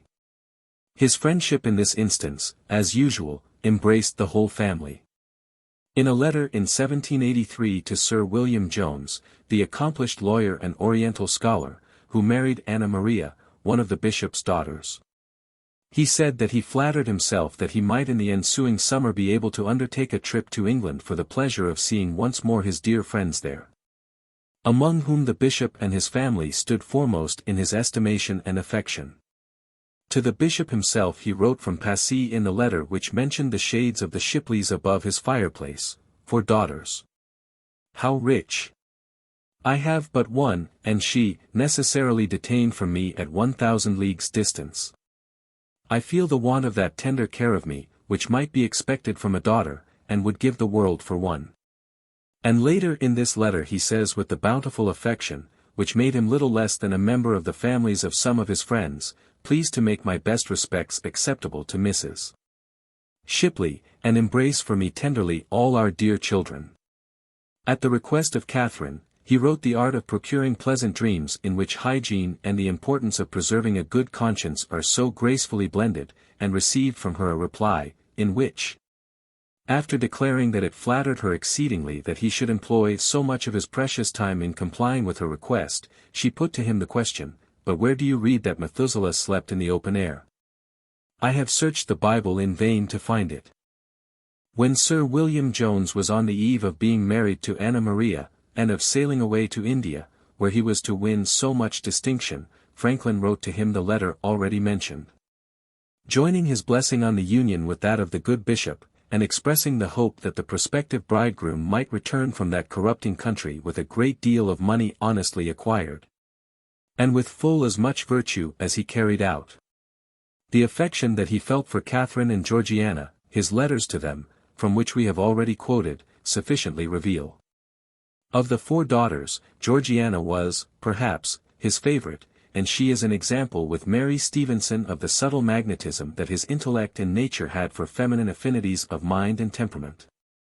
It was to Georgiana, when a child, that he wrote his well-known letter containing an epitaph on her squirrel, which had been dispatched by a dog. The letter and epitaph are good enough specimens of his humor to be quoted in full.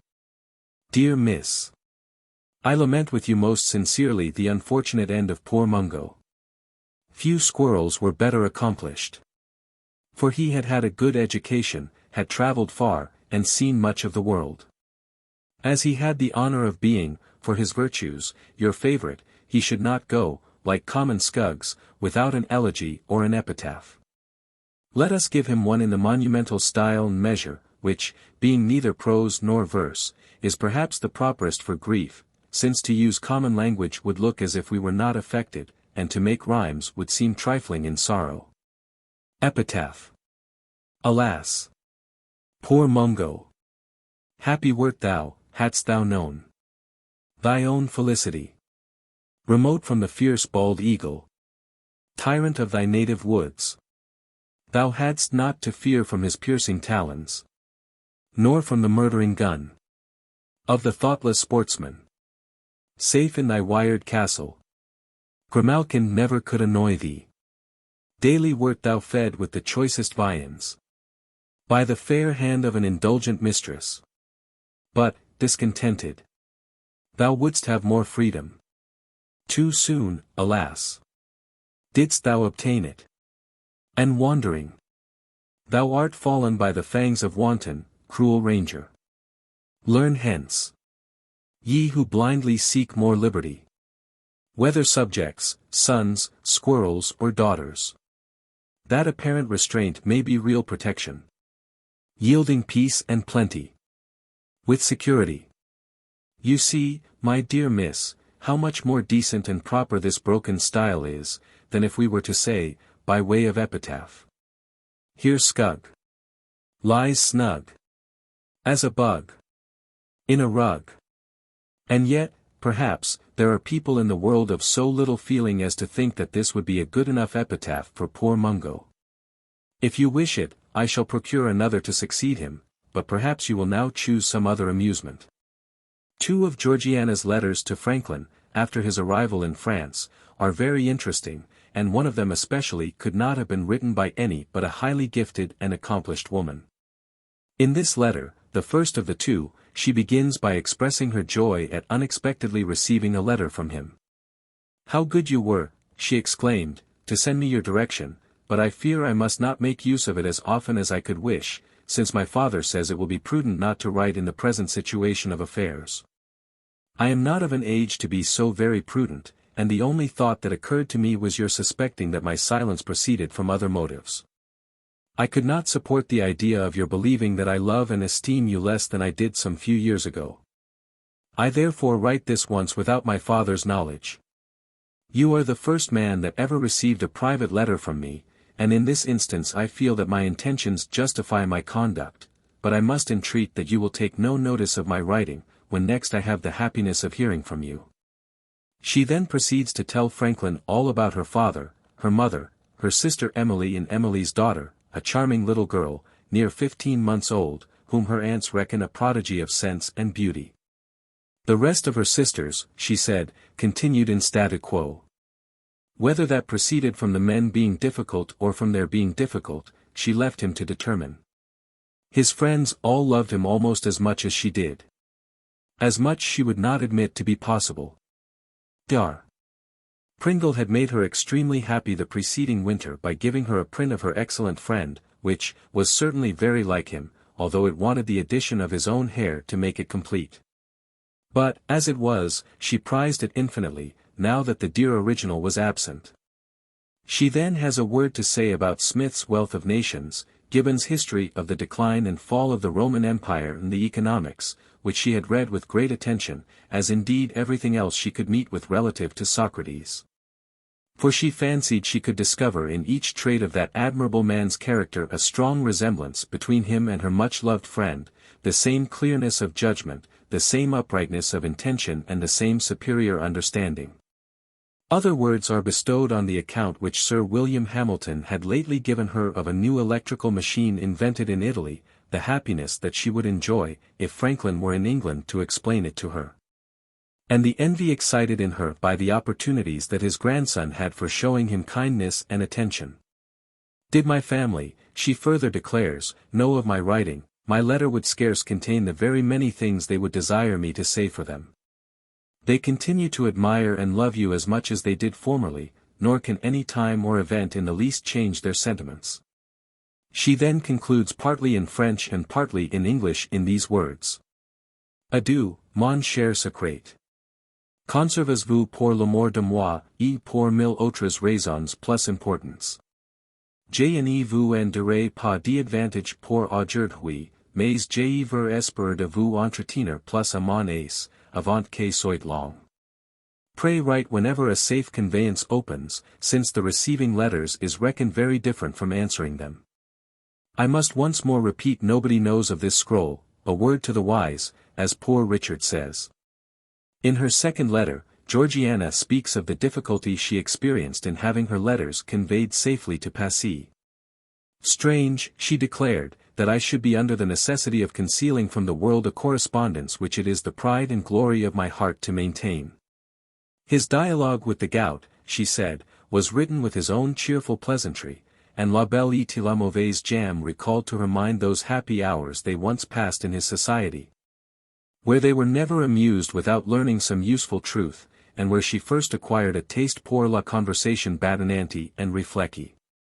Her father grew every year fonder of the peace of Twyford, having found his endeavours to serve his country ineffectual, he had yielded to a torrent which it was no longer in his power to control. Sir John Pringle, Franklin's friend, had left London and gone to reside in Scotland. She feared that he was much straitened in his circumstances. He looked ill and was vastly changed from what he remembered him. Dr. Priestley, another friend of Franklin, was then on a short visit to his friends in town.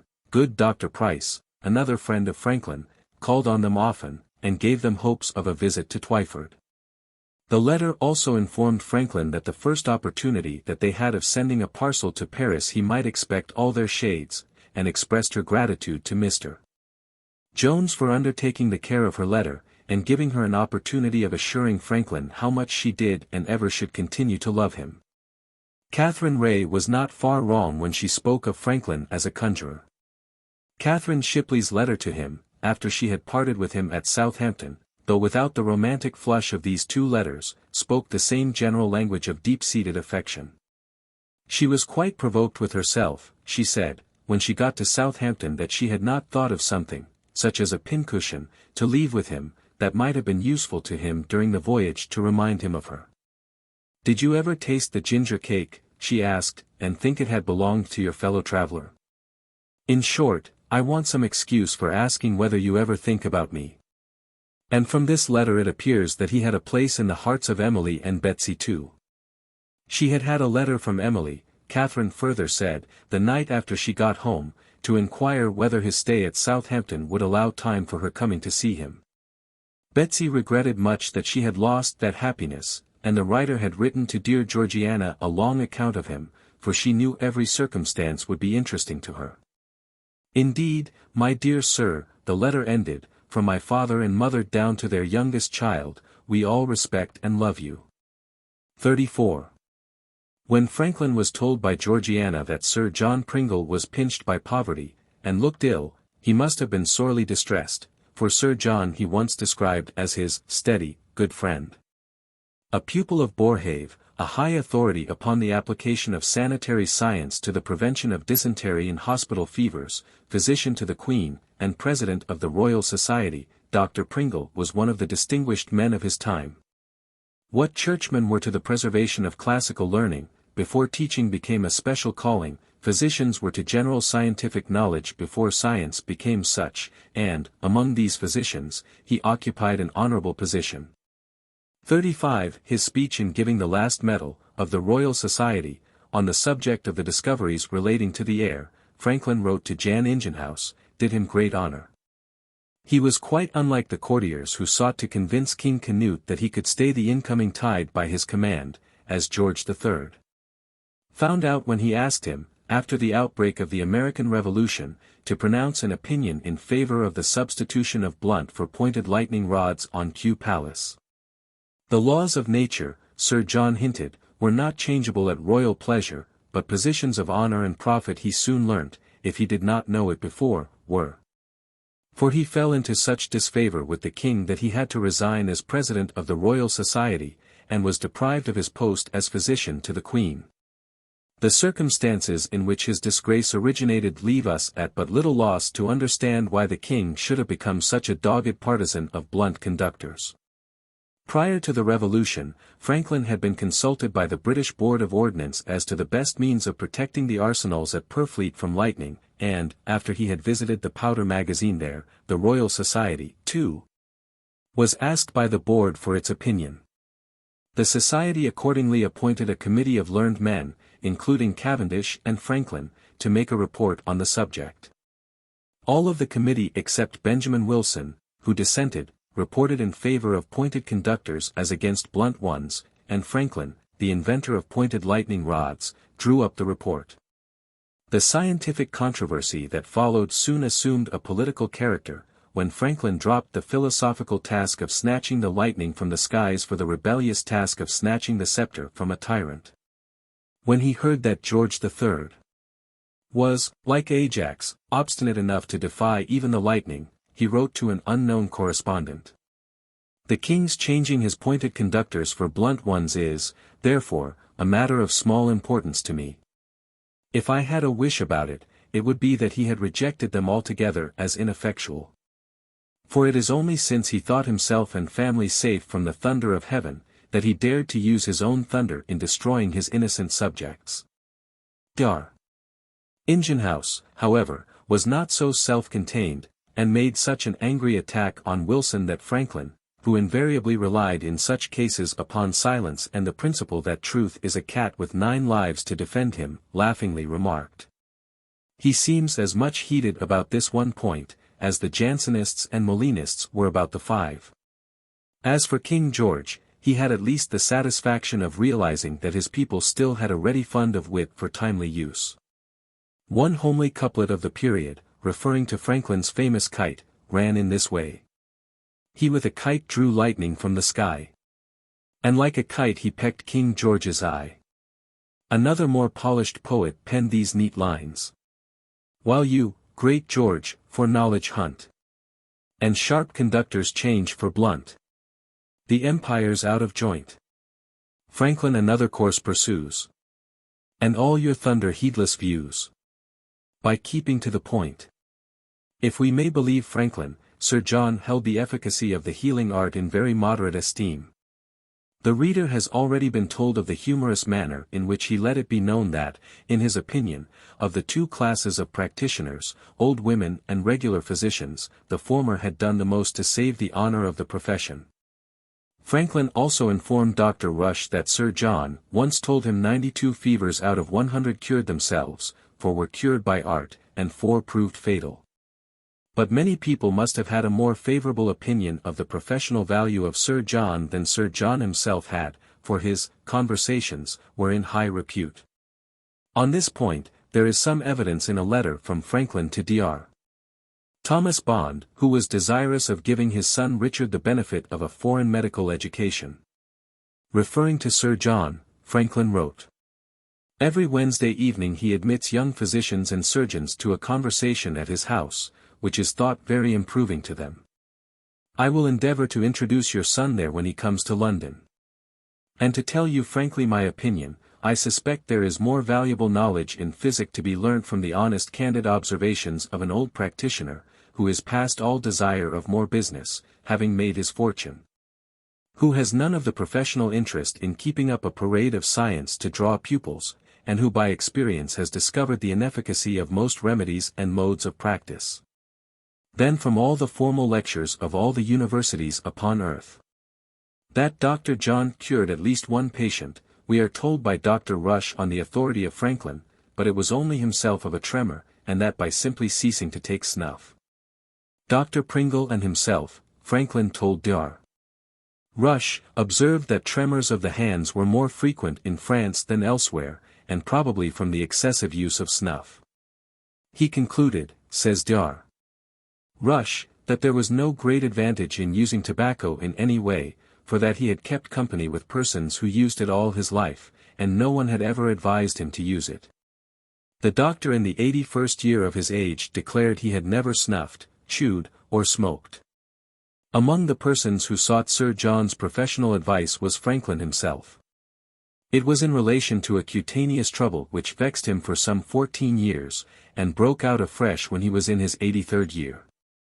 But the best medicine that Franklin ever obtained from Sir John was his companionship upon 2 continental tours, one of which was inspired by the latter's desire to drink the waters at Pyrmont, and the other by the attractions of the French capital.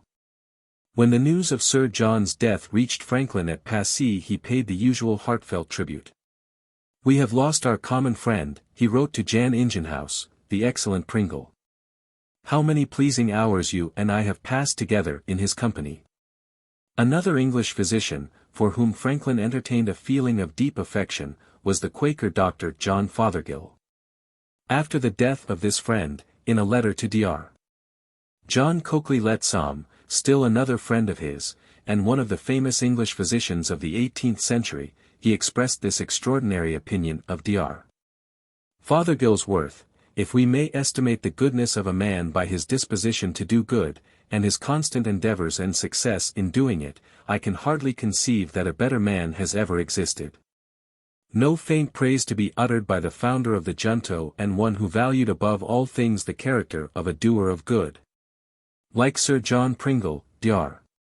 Fothergill belonged to the class of physicians who pursued medicine, as if it were a mistress not to be wooed except with the favour of the other members of the scientific sisterhood.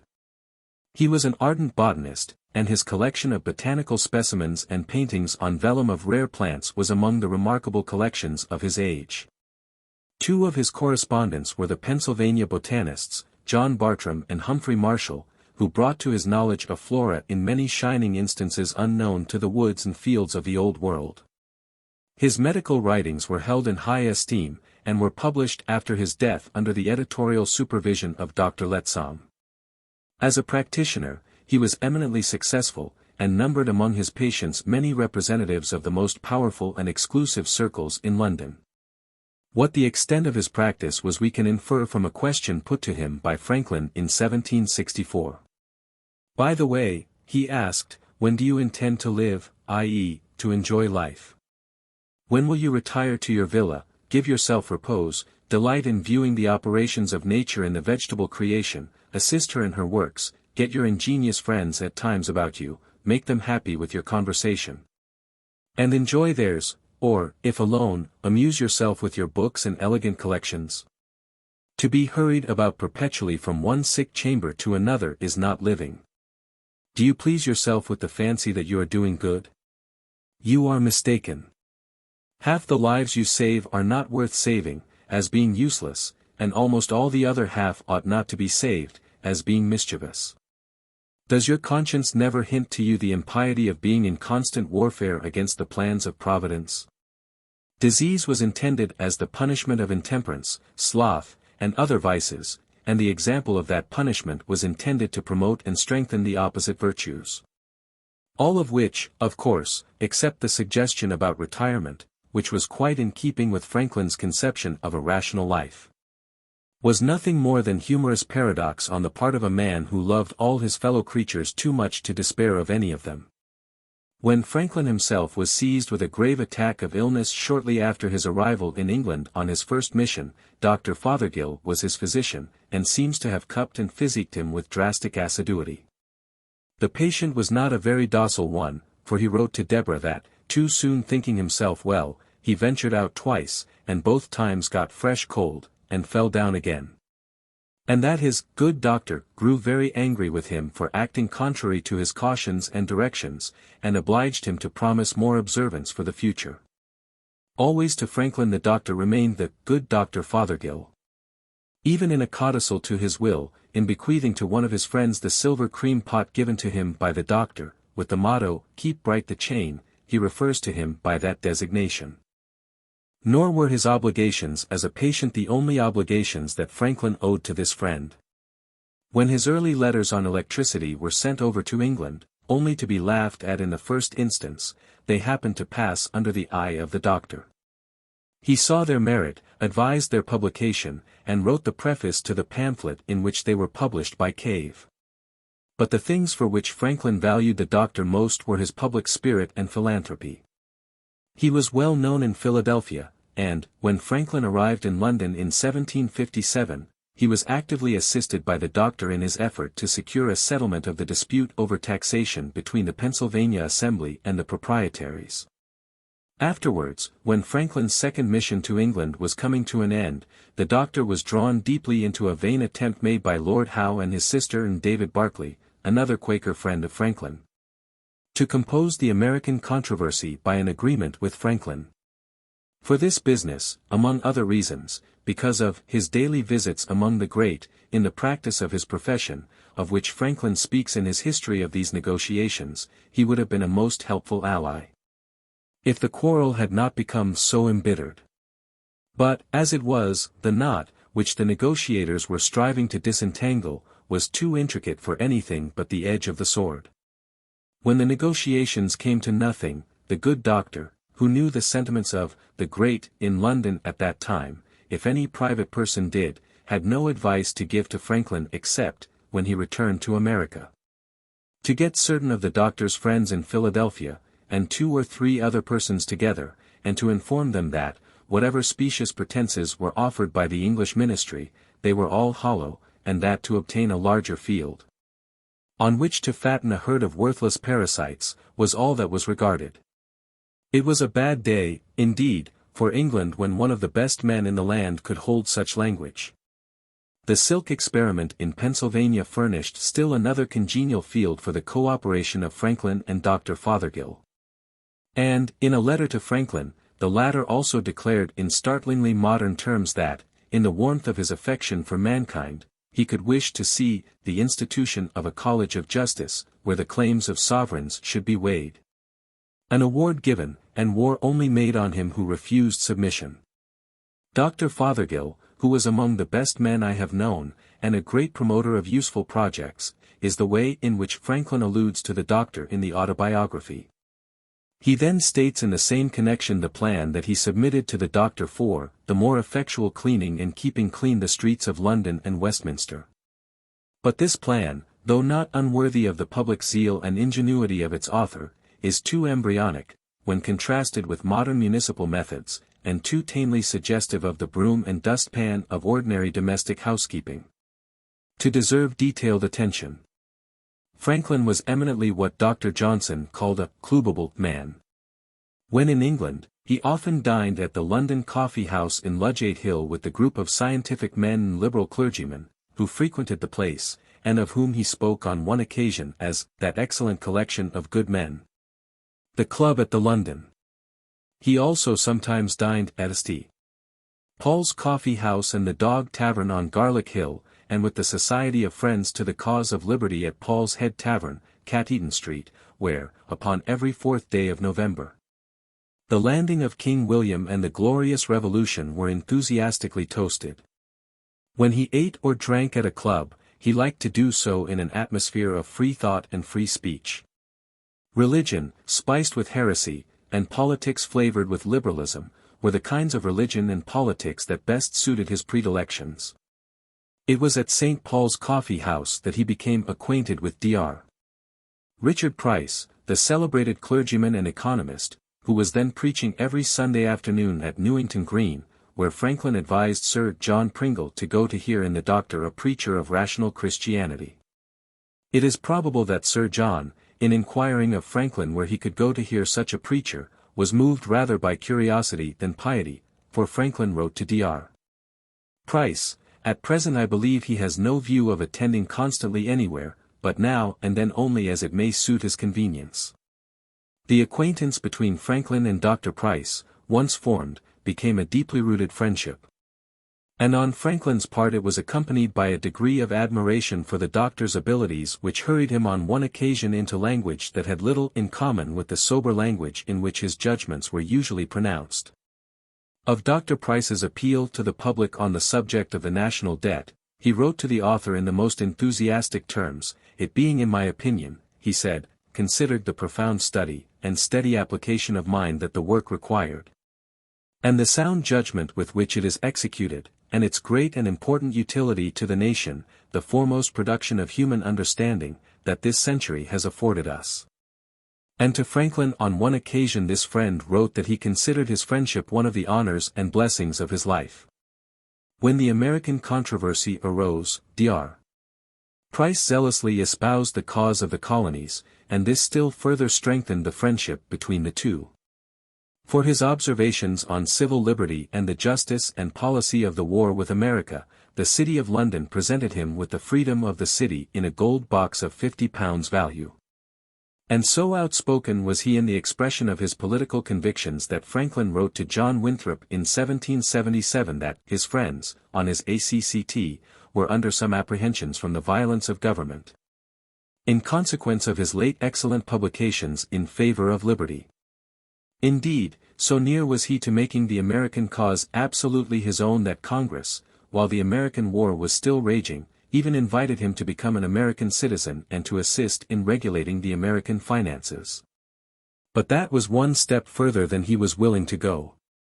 In a letter to Joseph Priestley, shortly after the Battle of Bunker's Hill, Franklin makes an amusing allusion to the mathematical genius of Dr. Price which was equal to the abstrusest problems involved in the calculation of annuities. "Britain," he said, "at the expense of 3 millions, has killed 150 Yankees this campaign, which is £20,000 a head. And at Bunker's Hill she gained a mile of ground, half of which she lost again by our taking post on Ploughed Hill. During the same time 60,000 children have been born in America." From these data his, Dr. Price's, mathematical head will easily calculate the time and expense necessary to kill us all, and conquer our whole territory. Always in the American controversy, Franklin relied upon the loins as well as the hands of the colonists for the final victory. While mentioning Priestley, we might recall the compliment in a letter from Franklin to Dr. Price, in which the former brought the names of Priestley and Price into a highly honorable conjunction. Speaking of dissensions in the Royal Society, he said, "Disputes even on small matters often produce quarrels for want of knowing how to differ decently, an art which it is said scarce anybody possesses but yourself and Dr. Priestley." Dr. Price was one of the habitués of the London Coffee House, and, in Franklin's letters to him from Passy, there are repeated references to the happy hours that the writer had spent there. "I never think of the hours I so happily spent in that company," he said in one letter, "without regretting that they are never to be repeated, for I see no prospect of an end to the unhappy war in my time." In another letter, he concluded with a heartfelt wish that he might embrace Dr. Price once more, and enjoy his sweet society in peace among his honest, worthy, ingenious friends at the London. In another letter, after peace was assured, he said that he longed to see and be merry with the club, and, in a still later letter, he told Dr. Price that he might "pop" in some Thursday evening when they least expected him. In enclosing, on one occasion, to Dr. Price a copy of his Rabelaisian Jeu d'Esprit on perfumes, which was intended also for the eye of Priestley, Franklin cracks an obscene joke at the expense of Priestley's famous researches with regard to gases, but, when Dr. Price states in his reply, "We have been entertained with the pleasantry of it, and the ridicule it contains," we are again reminded that the 18th century was not the 20th. Dr. Price was one of the correspondents to whom Franklin expounded his theory that England's only chance for self-reformation was to render all places unprofitable and the king too poor to give bribes and pensions. "Till this is done," he said, "which can only be by a revolution, and I think you have not virtue enough left to procure one, your nation will always be plundered, and obliged to pay by taxes the plunderers for plundering and ruining. Liberty and virtue therefore join in the call, come out of her, my people." In a later letter, he returns to the same subject in these words so pregnant with meaning for a student of the political conditions which palsied the influence of Chatham and Burke in their effort to avert the American War. "As it seems to be a settled point at present, that the minister must govern the Parliament, who are to do everything he would have done. And he is to bribe them to do this, and the people are to furnish the money to pay these bribes.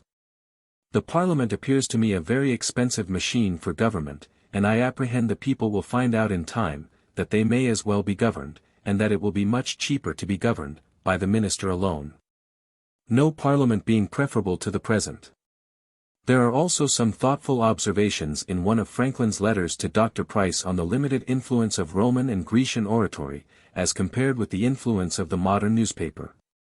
"We now find," he observed, "that it is not only right to strike while the iron is hot, but that it may be very practicable to heat it by continually striking."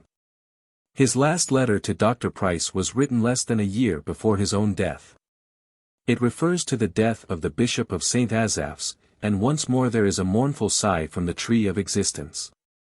"My friends drop off one after another, when my age and infirmities prevent my making new ones," he groaned, "and if I still retained the necessary activity and ability, I hardly see among the existing generation where I could make them of equal goodness, so that the longer I live I must expect to be very wretched.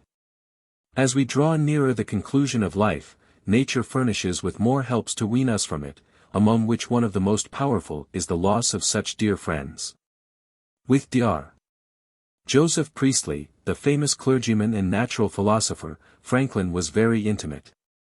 The discoveries of Priestley, especially his discovery that carbonic acid gas is imbibed by vegetation, awakened Franklin's keenest interest, and some years before Priestley actually received a medal from the Royal Society for his scientific achievements, Franklin earnestly, though vainly, endeavored to obtain one for him.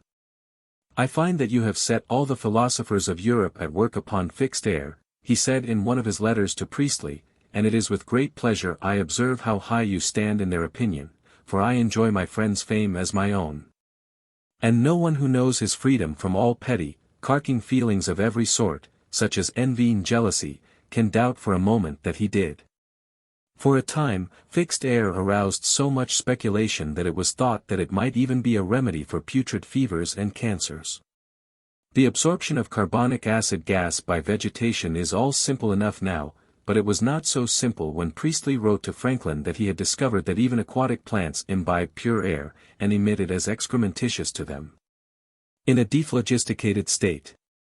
On one occasion, Franklin paid his fellow philosopher the compliment of saying that he knew of no philosopher who started so much good game for the hunters after knowledge as he did. For a time Priestley enjoyed the patronage of Lord Shelburne, who, desirous of having the company of a man of general learning to read with him, and superintend the education of his children, took Priestley from his congregation at Leeds, settled £300 a year upon him for 10 years, and £200 for life, with a house to live in near his country seat.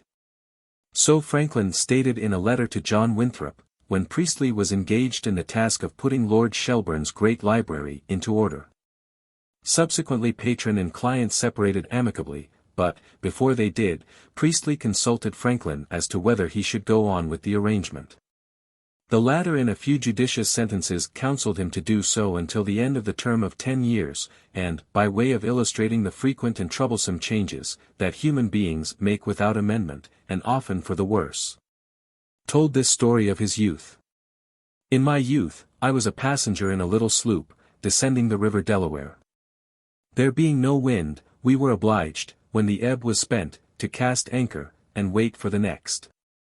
The heat of the sun on the vessel was excessive, the company strangers to me, and not very agreeable. Near the river side I saw what I took to be a pleasant green meadow, in the middle of which was a large shady tree, where it struck my fancy I could sit and read, having a book in my pocket, and pass the time agreeably till the tide turned. I therefore prevailed with the captain to put me ashore. Being landed, I found the greatest part of my meadow was really a marsh, in crossing which, to come at my tree, I was up to my knees in mire.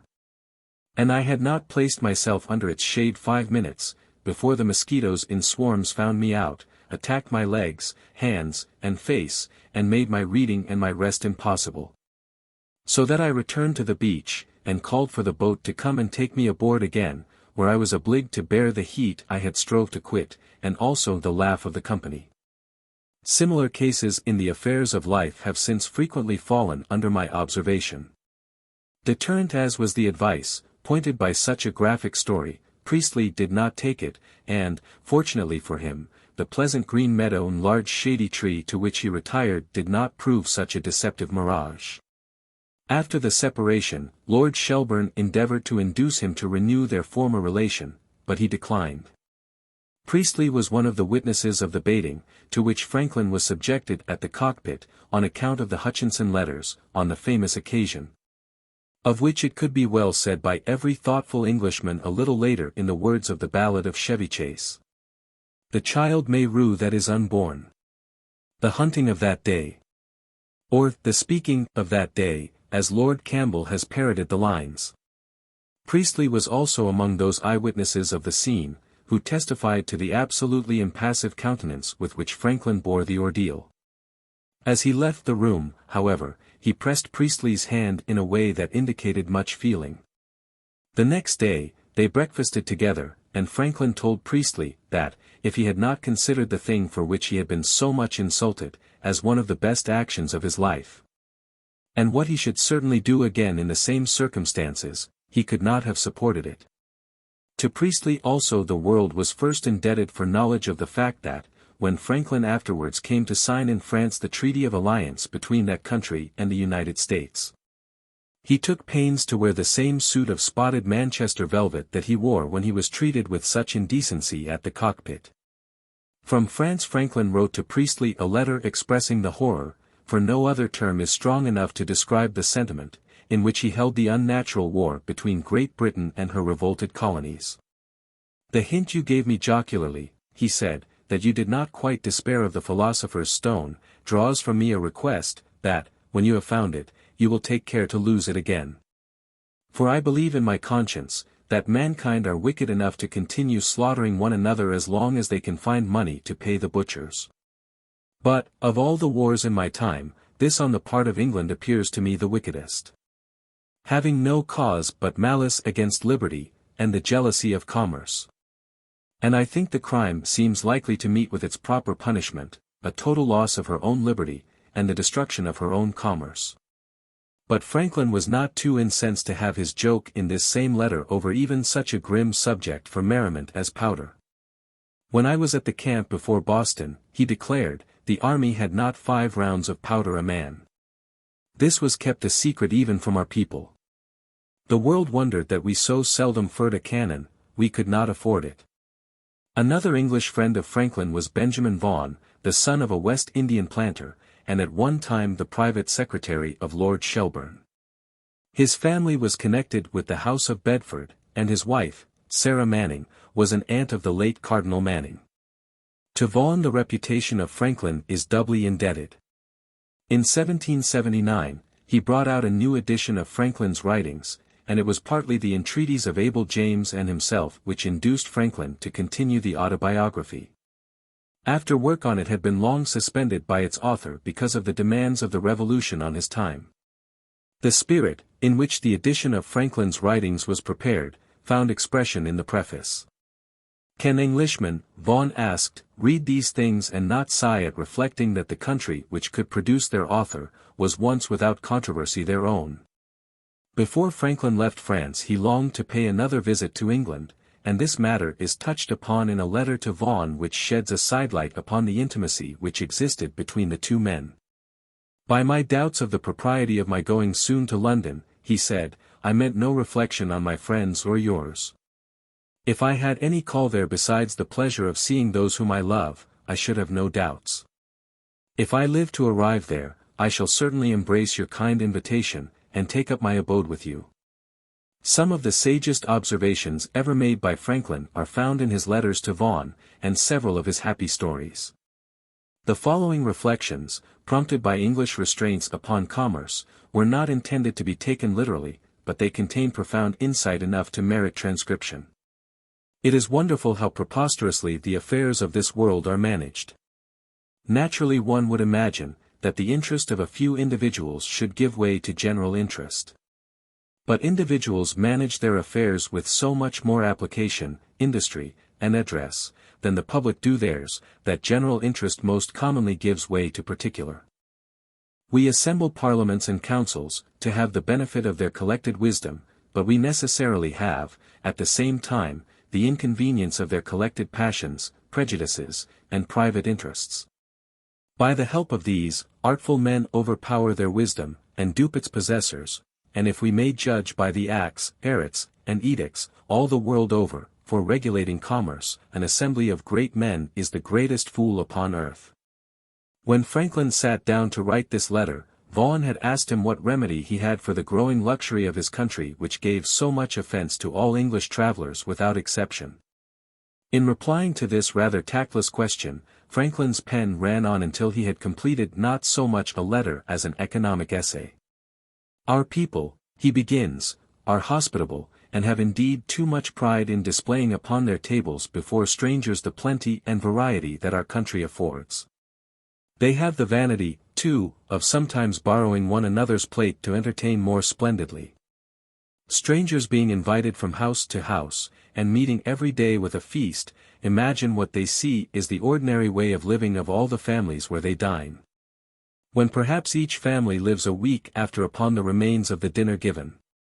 It is, I own, a folly in our people to give such offence to English travellers. The first part of the proverb is thereby verified, that fools make feasts. I wish in this case the other were as true, and wise men eat them. These travellers might, one would think, find some fault they could more decently reproach us with, than that of our excessive civility to them as strangers. With this introduction, he proceeds to say a good word for luxury. Is not the hope of one day being able to purchase and enjoy luxuries a great spur to labor and industry? He asked. And this question brought up one of the inevitable stories. The skipper of a shallop, employed between Cape May and Philadelphia, had done us some small service, for which he refused pay. My wife, understanding that he had a daughter, sent her as a present a new-fashioned cap. 3 years after, this skipper being at my house with an old farmer of Cape May, his passenger, he mentioned the cap, and how much his daughter had been pleased with it. But, says he, it proved a dear cap to our congregation. How so? When my daughter appeared in it at meeting, it was so much admired, that all the girls resolved to get such caps from Philadelphia, and my wife and I computed, that the whole could not have cost less than £100. True, says the farmer, but you do not tell all the story. I think the cap was nevertheless an advantage to us, for it was the first thing that put our girls upon knitting worsted mittens for sale at Philadelphia, that they might have wherewithal to buy caps and ribbands there. And you know that that industry has continued, and is likely to continue and increase to a much greater value, and answer better purposes. Upon the whole, I was more reconciled to this little piece of luxury, since not only the girls were made happier by having fine caps, but the Philadelphians by the supply of warm mittens. Then he argues still further as follows, that luxury may not always be such an evil as it seems. A shilling spent idly by a fool, may be picked up by a wiser person, who knows better what to do with it. It is therefore not lost. A vain, silly fellow builds a fine house, furnishes it richly, lives in it expensively, and in few years ruins himself. But the masons, carpenters, smiths, and other honest tradesmen have been by his employ assisted in maintaining and raising their families, the farmer has been paid for his labor, and encouraged, and the estate is now in better hands. There were exceptional cases, of course. If there be a nation, for instance, that exports its beef and linen, to pay for its importation of claret and porter, while a great part of its people live upon potatoes, and wear no shirts, wherein does it differ from the sot? Who lets his family starve, and sells his clothes to buy drink? He meant Ireland, it is needless to add. A little in this way, he confessed, was the exchange of American victuals for West Indian rum and sugar.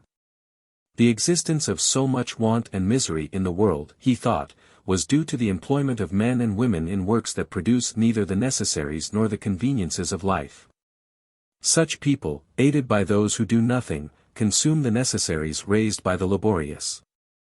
This idea, he developed with his inborn lucidity, ending, however, of course, with the reflection that we should naturally expect from a man, who was so thoroughly in touch with his kind, that, upon the whole, the quantity of industry and prudence among mankind exceeded the quantity of idleness and folly. This long, rambling letter, he called it, this brief, pointed and masterly letter, we term it, concludes quite in the style of one of Poor Richard's dissertations. Almost all the parts of our bodies require some expense. The feet demand shoes. The legs, stockings, the rest of the body, clothing, and the belly, a good deal of victuals. Our eyes, though exceedingly useful, ask, when reasonable, only the cheap assistance of spectacles, which could not much impair our finances. But the eyes of other people are the eyes that ruin us. If all but myself were blind, I should want neither fine clothes, fine houses, nor fine furniture. Another letter to Vaughan is really an essay on the criminal laws and the practice of privateering. And a wise, humane and sprightly essay it is, fully worthy of a man, who was entirely too far in advance of his age to approve the savage English laws, which hanged a thief for stealing a horse, and had no better answer to make to the culprit. When he pleaded that it was hard to hang a man for only stealing a horse, then the reply of Judge Burnet, Man, thou art not to be hanged only for stealing, but that horses may not be stolen. Not unworthy either was this essay of a man whose benevolence was too clear-sighted and generous to be cheated by the pretense that the practice of privateering has its root in anything better than the rapacity of the highwayman. A highwayman, he said, was as much a robber, when he plundered in a gang, as when single, and a nation, that made an unjust war, was only a great gang. How could England, which had commissioned no less than 700 gangs of privateering robbers, he asked, have the face to condemn the crime of robbery in individuals, and hang up 20 criminals in a morning? It naturally put one in mind of a Newgate anecdote. One of the prisoners complained, that in the night somebody had taken his buckles out of his shoes. What, the devil, says another, have we then thieves among us? It must not be suffered, let us search out the rogue, and pump him to death. Vaughan was a prolix correspondent, and in reading his letters we cannot but be reminded at times of the question put to him by Franklin, when inveighing against the artifices adopted by booksellers for the purpose of padding books. After remarking that they were puffed up to such an extent that the selling of paper seemed the object, and printing on it, only the pretence, he said, you have a law, I think, against butchers blowing of veal to make it look fatter. Why not one against booksellers blowing of books to make them look bigger? Vaughan was among the friends who did not fail to hasten to Southampton when Franklin touched there on his return from France to America. In what affectionate esteem Franklin held his two English friends, Dr. John Hawkesworth, the author and writer of oratorios, and John Stanley, the blind musician and organist of the Society of the Inner Temple, we have already seen. Stanley composed the music for Dr. Hawkesworth's oratorios Zimri and the Fall of Egypt, and like music and words the two friends themselves were blended in the mind of Franklin. Writing in the latter years of his life to another English friend of his, Thomas Jordan, the brewer, who had recently sent him a cask of porter, he had this to say about them, in connection with the two satellites of Georgium Sidus, which Herschel had just discovered. Let us hope, my friend, that, when free from these bodily embarrassments, we may roam together through some of the systems he has explored, conducted by some of our old companions already acquainted with them. Hawkesworth will enliven our progress with his cheerful, sensible converse, and Stanley accompany the music of the spheres. Several times, in his letter, Franklin refers to Hawkesworth as the good Dr. Hawkesworth, and it was from him that he learned to call Strahan Straney. Another English friend of Franklin was John Sargent, a London merchant, a director of the Bank of England, and a member of Parliament. The friendship was shared by Mrs. Sargent, whom I love very much, Franklin said in one of his letters to her husband. After his return from his second mission to England, he wrote to Sargent, asking him to receive the balance due him by Messrs. Browns and Collinson, and keep it for him or his children. It may possibly, he declared, soon be all I shall have left, as my American property consists chiefly of houses in our seaport towns, which your ministry have begun to burn, and I suppose are wicked enough to burn them all. In connection with Sargent, it may also be mentioned that he was one of the applicants with Franklin for the Ohio grant, and that it was at his country seat at Halstead, in Kent, that Lord Stanhope called for the purpose of taking Franklin to Hayes, the country seat of Chatham, where Chatham and Franklin met for the first time. Another English friend of Franklin was John Canton, who was, however, rather a scientific than a social comrade, though a fellow tourist of his on one of his summer excursions, and still another was Dr. Alexander Small, for whom he cherished a feeling of real personal affection. In one letter to Small, he tells him that he had found relief from the gout by exposing his naked foot, when he was in bed, and thereby promoting the process of transpiration. He gave the fact, he said, to Small, in exchange for his receipt for tartar emetic, because the commerce of philosophy as well as other commerce was best promoted by taking care to make returns. In another letter to Small, there is a growl for the American loyalists.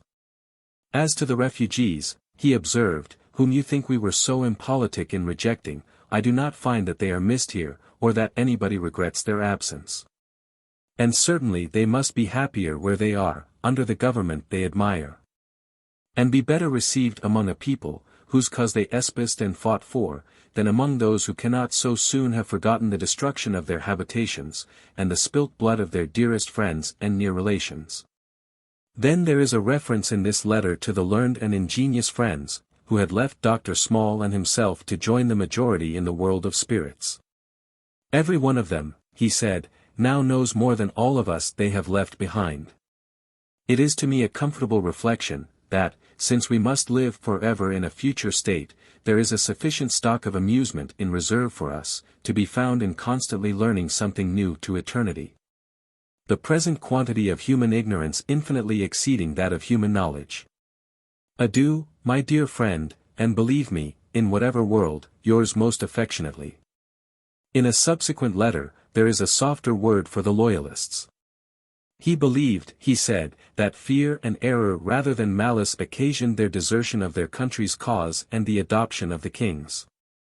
The public resentment against them was then so far abetted that none, who asked leave to return, were refused, and many of them then lived in America much at their ease.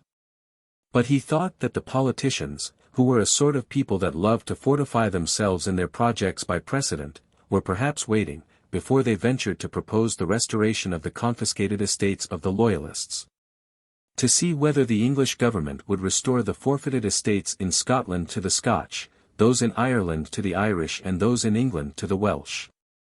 He was glad that the Loyalists, who had not returned to America, had received, or were likely to receive, some compensation for their losses from England. But it did not seem so clearly consistent with the wisdom of Parliament for it to provide such compensation on behalf of the king, who had seduced these Loyalists by his proclamations. Some mad king, in the future, might set up such action on the part of Parliament as a precedent, as was realized by the Council of Brutes in the old fable, a copy of which he enclosed.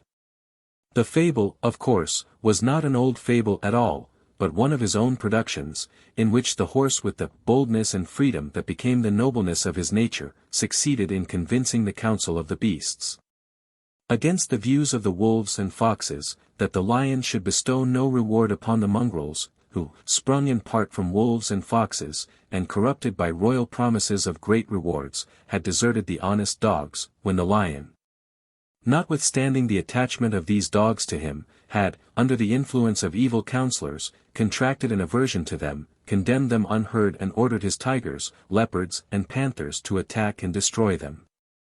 In this letter, there is another reference to the reformed prayer book which Dr. Small and good Mrs. Baldwin had done him the honor, as we have seen, to approve. The things of this world, he said, took up too much of the little time left to him for him to undertake anything like a reformation in matters of religion. When we can sow good seed, we should, however, do it, and await with patience, when we can do no better, nature's time for their sprouting. A later letter assured Dr. Small that Franklin still loved England, and wished it prosperity, but it had only another growl for the Loyalists. Someone had said, he declared, that we are commanded to forgive our enemies, but that we are nowhere commanded to forgive our friends. The Loyalists, after uniting with the savages for the purpose of burning the houses of the American Whigs, and murdering and scalping their wives and children, had left them for the government of their king in England and Nova Scotia. We do not miss them, he said, nor wish their return, nor do we envy them their present happiness. 36. This letter also mildly deprecates the honor that Small did him in naming him with Timoleon. I am like him only in retiring from my public labors, he declared, which indeed my stone, and other infirmities of age, have made indispensably necessary. The enthusiasm of the French people had drawn so freely upon the heroes of antiquity for a parallel to him that Dr. Small, perhaps, had to put up with Timoleon in default of a better classical congener. Other English friends of Franklin were John Alleyne, Edward Bridgen, Edmund Burke, Mrs. Thompson, John Whitehurst, Anthony Tissington, Thomas Viney and Caleb Whiteford. Our attention has already been called to his pithy reflections on early marriages in one of his letters to John Alleyne. Treat your wife, he said, in the concluding sentences of this admirable letter, always with respect. It will procure respect to you, not from her only but from all that observe it. Never use a slighting expression to her, even in jest, for slights in jest, after frequent bandyings, are apt to end in angry earnest. Be studious in your profession, and you will be learned. Be industrious and frugal, and you will be rich. Be sober and temperate, and you will be healthy. Be in general virtuous, and you will be happy. At least, you will, by such conduct, stand the best chance for such consequences. In another letter to Alleyne, with his unerring good sense, he makes short work of the perverse prejudice against intermarriage with a deceased wife's sister which was destined to die so hard in the English mind. To Edward Bridgen, a merchant of London, Franklin referred in a letter to Governor Alexander Martin of North Carolina as a particular friend of mine and a zealous one of the American cause. The object of the letter was to reclaim from confiscation property in that state belonging to Bridgen. And it was to Bridgen that Franklin made the suggestion that, instead of repeating continually upon every halfpenny the dull story that everybody knew, and that it would have been no loss to mankind if nobody had ever known, that George III was King of Great Britain, France and Ireland, etc., etc. There should be inscribed on the coin some important proverb of Solomon, some pious moral, prudential or economical precept, calculated to leave an impression upon the mind, especially of young persons, such as on some. The fear of the Lord is the beginning of wisdom. On others, honesty is the best policy, on others, he that by the plough would thrive, himself must either hold or drive, on others, keep thy shop, and thy shop will keep thee, on others, a penny saved is a penny got. On others, he that buys what he has no need of, will soon be forced to sell his necessaries, and on others, early to bed and early to rise, will make a man healthy, wealthy, and wise. With Edmund Burke Franklin does not appear to have been intimate, but they knew each other well enough for the former in a letter to the latter to term the friendship between them an old friendship. It was Burke who remarked, when Franklin was examined before the House of Commons on American affairs, that it was as if a schoolmaster was being catechized by his pupils. For every reason, the judgment of so great a man about such an incident has its value, but among other reasons because Burke was accounted one of the best informed men in England in relation to American affairs. The only glimpse we obtain of Mrs. Thompson is in a letter written to her by Franklin from Paris, shortly after his arrival in France in 1776, but the raillery of this letter is too familiar in tone to have marked the course of anything but real intimacy. You are too early, hussy, he wrote, as well as too saucy, in calling me rebel. You should wait for the event, which will determine whether it is a rebellion or only a revolution. Here the ladies are more civil. They call us less insurgents, a character that usually pleases them, and methinks all other women who smart, or have smarted, under the tyranny of a bad husband, ought to be fixed in revolution principles, and act accordingly. Then Mrs. Thompson is told some gossipy details about a common friend whom Franklin had seen during the preceding spring at New York, and these are succeeded by some gay sallies with regard to Mrs. Thompson's restlessness. Pray learn, he said, if you have not already learnt, like me, to be pleased with other people's pleasures, and happy with their happiness, when none occur of your own. And then perhaps you will not so soon be weary of the place you chance to be in, and so fond of rambling to get rid of your ennui. I fancy you have hit upon the right reason of your being weary of St. Omer's, viz. that you are out of temper, which is the effect of full living in idleness. A month in Bridewell, beating hemp, upon bread and water, would give you health and spirits, and subsequent cheerfulness and contentment with every other situation. I prescribe that regimen for you, my dear, in pure goodwill, without a fee. And let me tell you, if you do not get into temper, neither Brussels nor Lisle will suit you. I know nothing of the price of living in either of those places. But I am sure a single woman, as you are, might with economy upon £200 a year maintain herself comfortably anywhere, and me into the bargain. Do not invite me in earnest, however, to come and live with you. For, being posted here, I ought not to comply, and I am not sure I should be able to refuse. This letter was written shortly after Franklin's arrival in France, but he had already caught the infection of French gallantry. It closes with a lifelike portrait of himself. I know you wish you could see me, he said, but, as you can't, I will describe myself to you. Figure me in your mind as jolly as formerly, and as strong and hearty, only a few years older. Very plainly dressed, wearing my thin grey straight hair, that peeps out under my only coiffure, a fine fur cap, which comes down my forehead almost to my spectacles. Think how this must appear among the powdered heads of Paris. I wish every gentleman and lady in France would only be so obliging as to follow my fashion, comb their own heads as I do mine, dismiss their friseurs, and pay me half the money they paid to them. You see, the gentry might well afford this, and I could then enlist those friseurs, who are at least 100,000, and with the money I would maintain them, make a visit with them to England, and dress the heads of your ministers and privy councillors. Which I conceive to be at present un peu deranges. Adieu, madcap, and believe me ever, your affectionate friend and humble servant. John Whitehurst, who was a maker of watches and philosophical instruments, and the author of an inquiry into the original state and formation of the earth, and his friend, Anthony Tissington, were residents of Derbyshire. Some of Whitehurst's letters to Franklin are still in existence, but none from Franklin to Whitehurst are. A letter from Franklin to Tissington has preserved one of the writer's characteristic stories. After speaking of the rheumatic pains, to which Mrs. Tissington was subject, he said, "'Tis a most wicked distemper, and often puts me in mind of the saying of a Scotch divine to some of his brethren who were complaining that their flocks had of late been infected with Arianism and Socinianism. Mine, says he, is infected with a worse ism than either of those. Pray, brother, what can that be? It is, the rheumatism." Thomas Viney was a wheel manufacturer of Tenterden, Kent.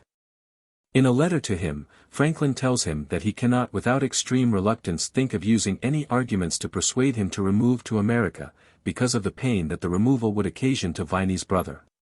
Possibly, however, he added, Viney might afterwards judge it not amiss, when the many children that he was likely to have, were grown up, to plant one of them in America, where he might prepare an asylum for the rest should any great calamity, which might God avert, befall England. A man he knew, who had a number of sons, used to say that he chose to settle them at some distance from each other, for he thought they throve better, as he remarked that cabbages, growing too near together, were not so likely to come to a head. I shall be asleep before that time, Franklin continued, otherwise he might expect and command my best advice and assistance. But as the ancients who knew not how to write had a method of transmitting friendships to posterity.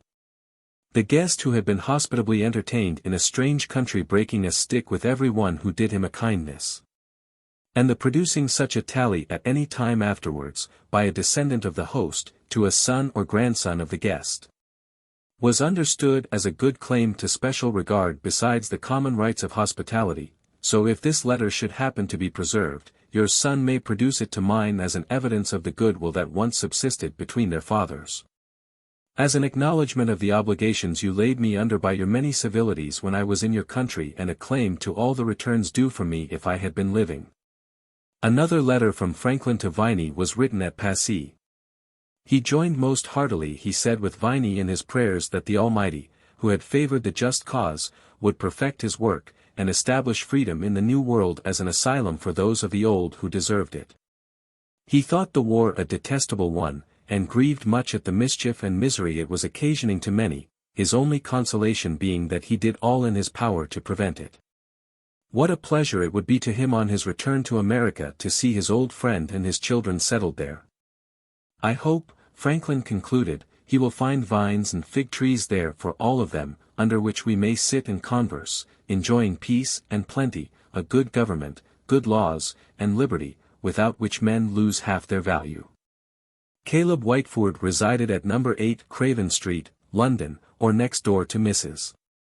Stevenson's, where Franklin resided during his 2 missions to England, and the friendship between Franklin and himself, though very cordial on Whitefoord's part, would seem to have been on Franklin's part, though cordial. The friendship mainly of mere propinquity. 37. Far more significant were the ties which bound Franklin to such English friends as Peter Collinson, the Reverend George Whitefield, Lord Le Despencer, James Hutton, David Hartley and George Whatley. Peter Collinson was a London mercer who had a considerable correspondence with America. He not only enjoyed an acquaintance with men of prominence and influence in the colonies, but he earnestly interested himself in promoting the production of American flax, hemp, silk and wine. He was a Fellow of the Royal Society, besides being one of the founders of the Society of Antiquaries. And it was directly due to the electric tube sent over by him to the Library Company of Philadelphia that Franklin entered upon those experiments in electricity which he communicated to Collinson in a series of memorable letters that brought lasting renown to their author when given to the world by Collinson. In a letter to Michael Collinson, Franklin speaks of Peter Collinson as our dear departed friend, and pays a feeling tribute to his unselfish patronage of the library at Philadelphia. He alludes to the valuable presents made to the library by Collinson and others, whose generosity had been kindled by Collinson's zeal. And he states the remarkable fact that for more than 30 years successively Collinson had participated in the annual selection of books for the library, and had shouldered the whole burden of buying them in London and shipping them to Philadelphia without ever charging or even accepting any consideration for his trouble. Nay more, during the same time, he had transmitted to the directors of the Library Company the earliest account of every new European improvement in agriculture and the arts, or discovery in philosophy. Curious in botany as Collinson may have been, it is not hazardous to say that he never gathered or sowed any seed more fruitful than these benefactions. And we can readily understand how deeply his friendship must have been cherished by a spirit so congenial with his as that of Franklin.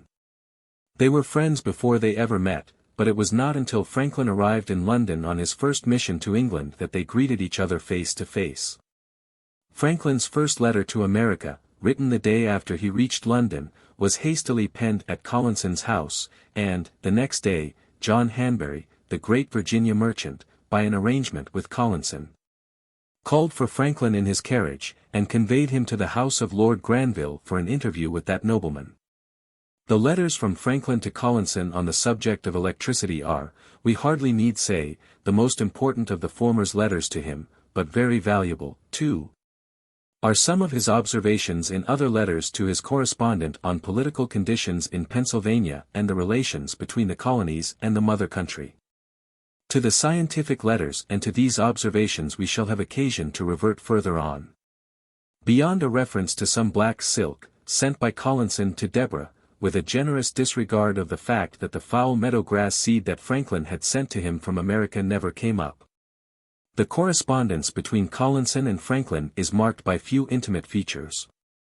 It was, however, on the back of a letter from Franklin to Collinson, in which the former condoled with the latter on the loss of his wife, that this good man, for such we must believe Collinson to have been, endorsed these singular comments. The offspring probably of purely morbid self-reproach. There was no occasion of any philosophy on this ever to be lamented occasion. Peter Collinson had few feelings but for himself. The same principle that led him to deprive his son of his birthright when that son lay in the agonies of death and knew not what he put his hand to, supported Peter Collinson in the loss of the best of women in a manner that did no honor to his feelings, his gratitude or his humanity. The eye of the reader has already been drawn to the Reverend George Whitefield, whose eloquence, we are told by Franklin in the Autobiography, had a wonderful power over the hearts and purses of his hearers. After the death of Whitefield, Franklin paid this handsome tribute to him in a letter to Robert Morris and Thomas Leach. I knew him intimately upwards of 30 years. His integrity, disinterestedness, and indefatigable zeal in prosecuting every good work, I have never seen equaled, I shall never see exceeded. To Franklin, too, we are indebted for a striking description of his characteristics as an orator, when he came over to Philadelphia from Ireland, and, after being at first permitted to preach in some churches, was later compelled to preach in the fields, because the clergy took a dislike to him, and refused him their pulpits. He had a loud and clear voice, and articulated his words and sentences so perfectly, that he might be heard and understood at a great distance, especially as his auditories, however numerous, observed the most exact silence. He preached one evening from the top of the courthouse steps, which are in the middle of Market Street, and on the west side of 2nd Street, which crosses it at right angles. Both streets were filled with his hearers to a considerable distance.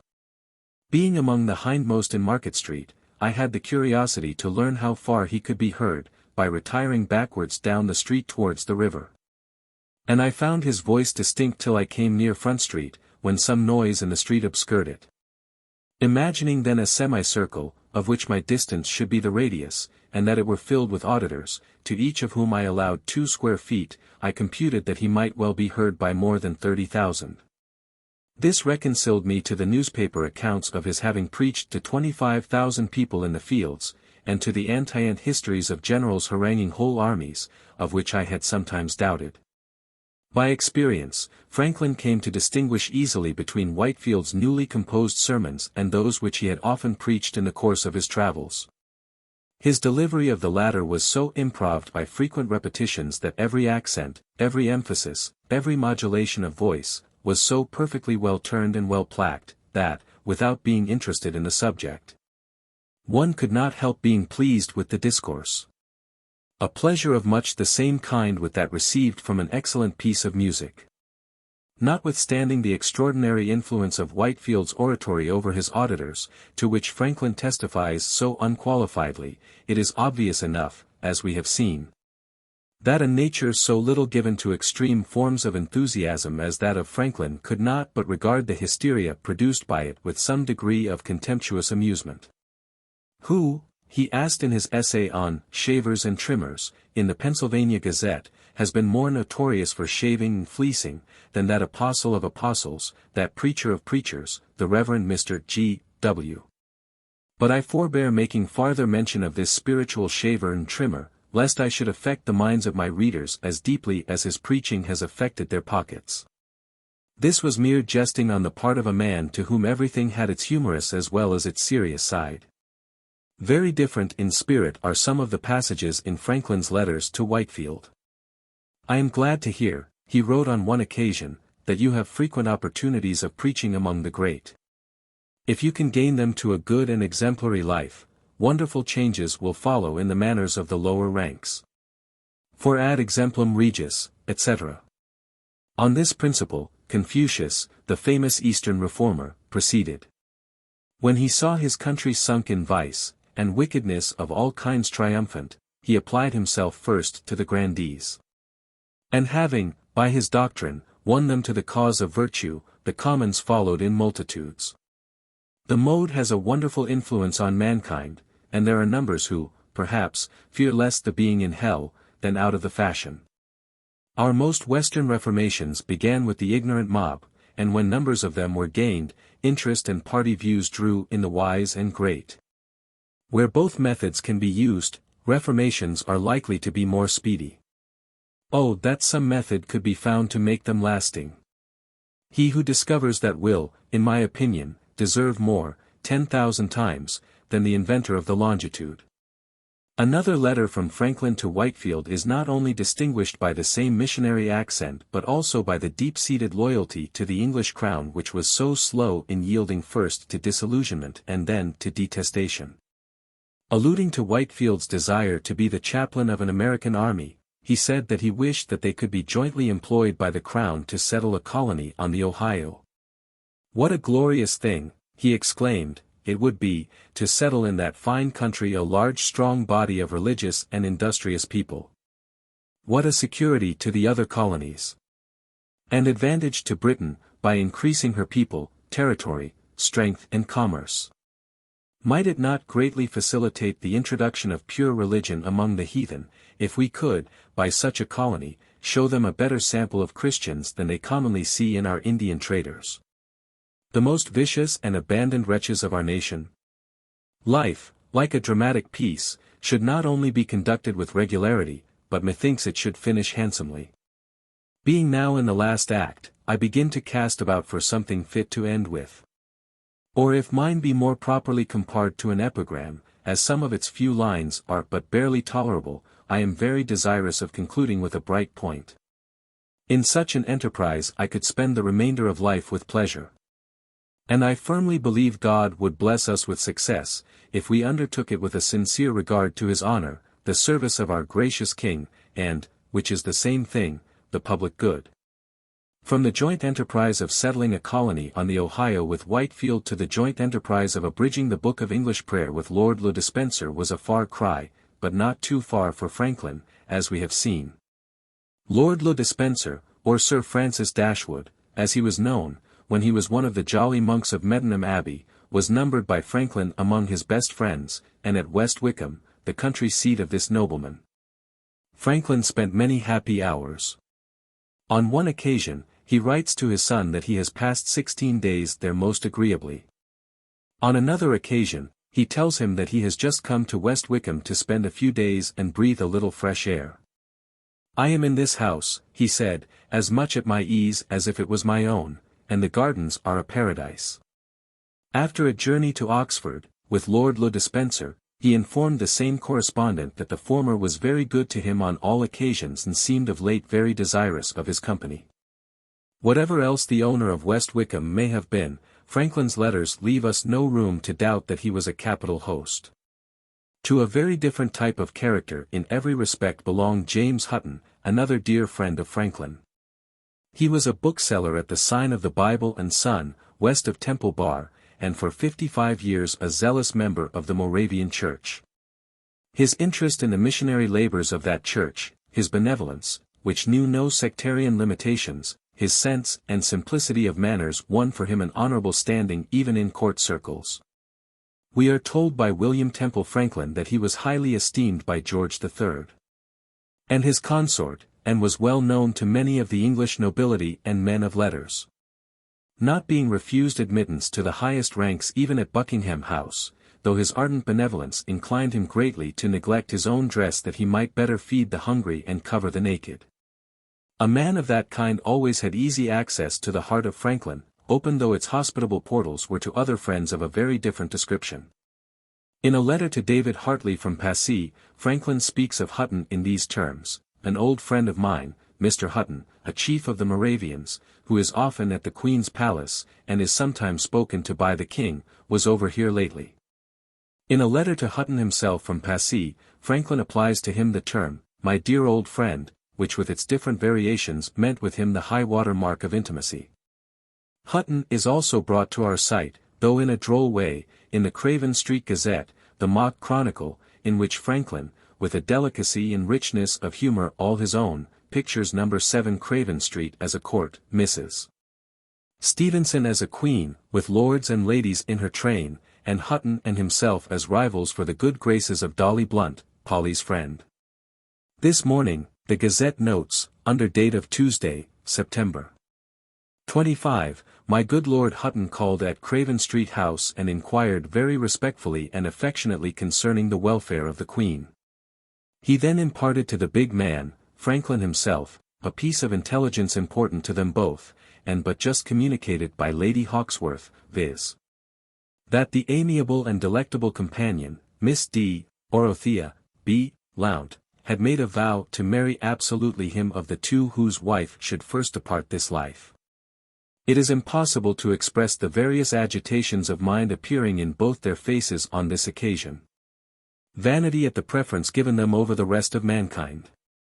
Affection to their present wives, fear of losing them, hope, if they must lose them, to obtain the proposed comfort, jealousy of each other in case both wives should die together, and all working at the same time jumbled their features into inexplicable confusion. They parted at length with professions and outward appearances indeed of ever-enduring friendship, but it was shrewdly suspected that each of them sincerely wished health and long life to the other's wife. And that however long either of these friends might like to live himself, the other would be very well pleased to survive him. Hutton was one of the simple and warm-hearted friends of Franklin who endeavored by their individual exertions to accelerate the restoration of peace between Great Britain and America, and, like all of Franklin's English friends, who kept up a correspondence with him, while the war was going on, he had to read some scathing fulminations against England. "You have lost by this mad war," Franklin said in one letter to Hutton, "and the barbarity with which it has been carried on, not only the government and commerce of America, and the public revenues and private wealth arising from that commerce. But what is more, you have lost the esteem, respect, friendship, and affection of all that great and growing people, who consider you at present, and whose posterity will consider you, as the worst and wickedest nation upon earth." 12 days later, Franklin annexed a postscript to this letter which must have been an even severer trial to Hutton's equanimity than the letter itself. "I abominate with you," he said, "all murder, and I may add, that the slaughter of men in an unjust cause is nothing less than murder. I therefore never think of your present ministers and their abettors, but with the image strongly painted in my view, of their hands, red, wet, and dropping with the blood of my countrymen, friends, and relations." Franklin's opinion of the king was imparted to Hutton in terms fully as indignant. The letter, in which this was done, was prompted by a letter from Hutton to a third person giving an account of some abominable murders inflicted by American frontiersmen upon the poor Moravian Indians. This time it was not English, but American hands that were red with blood, but Franklin was resourceful enough all the same to fix the responsibility for the murders by a train of indirect reasoning on the king. Why, he asked, had a single man in England, who happened to love blood and to hate Americans, been permitted to gratify that bad temper by hiring German murderers, and joining them with his own to destroy, in a continued course of bloody years, near 100,000 human creatures, many of them possessed of useful talents, virtues and abilities to which he had no pretension? It was he who had furnished the savages with hatchets and scalping knives, and engaged them to fall upon defenseless American farmers, and murder them with their wives and children, paying for their scalps.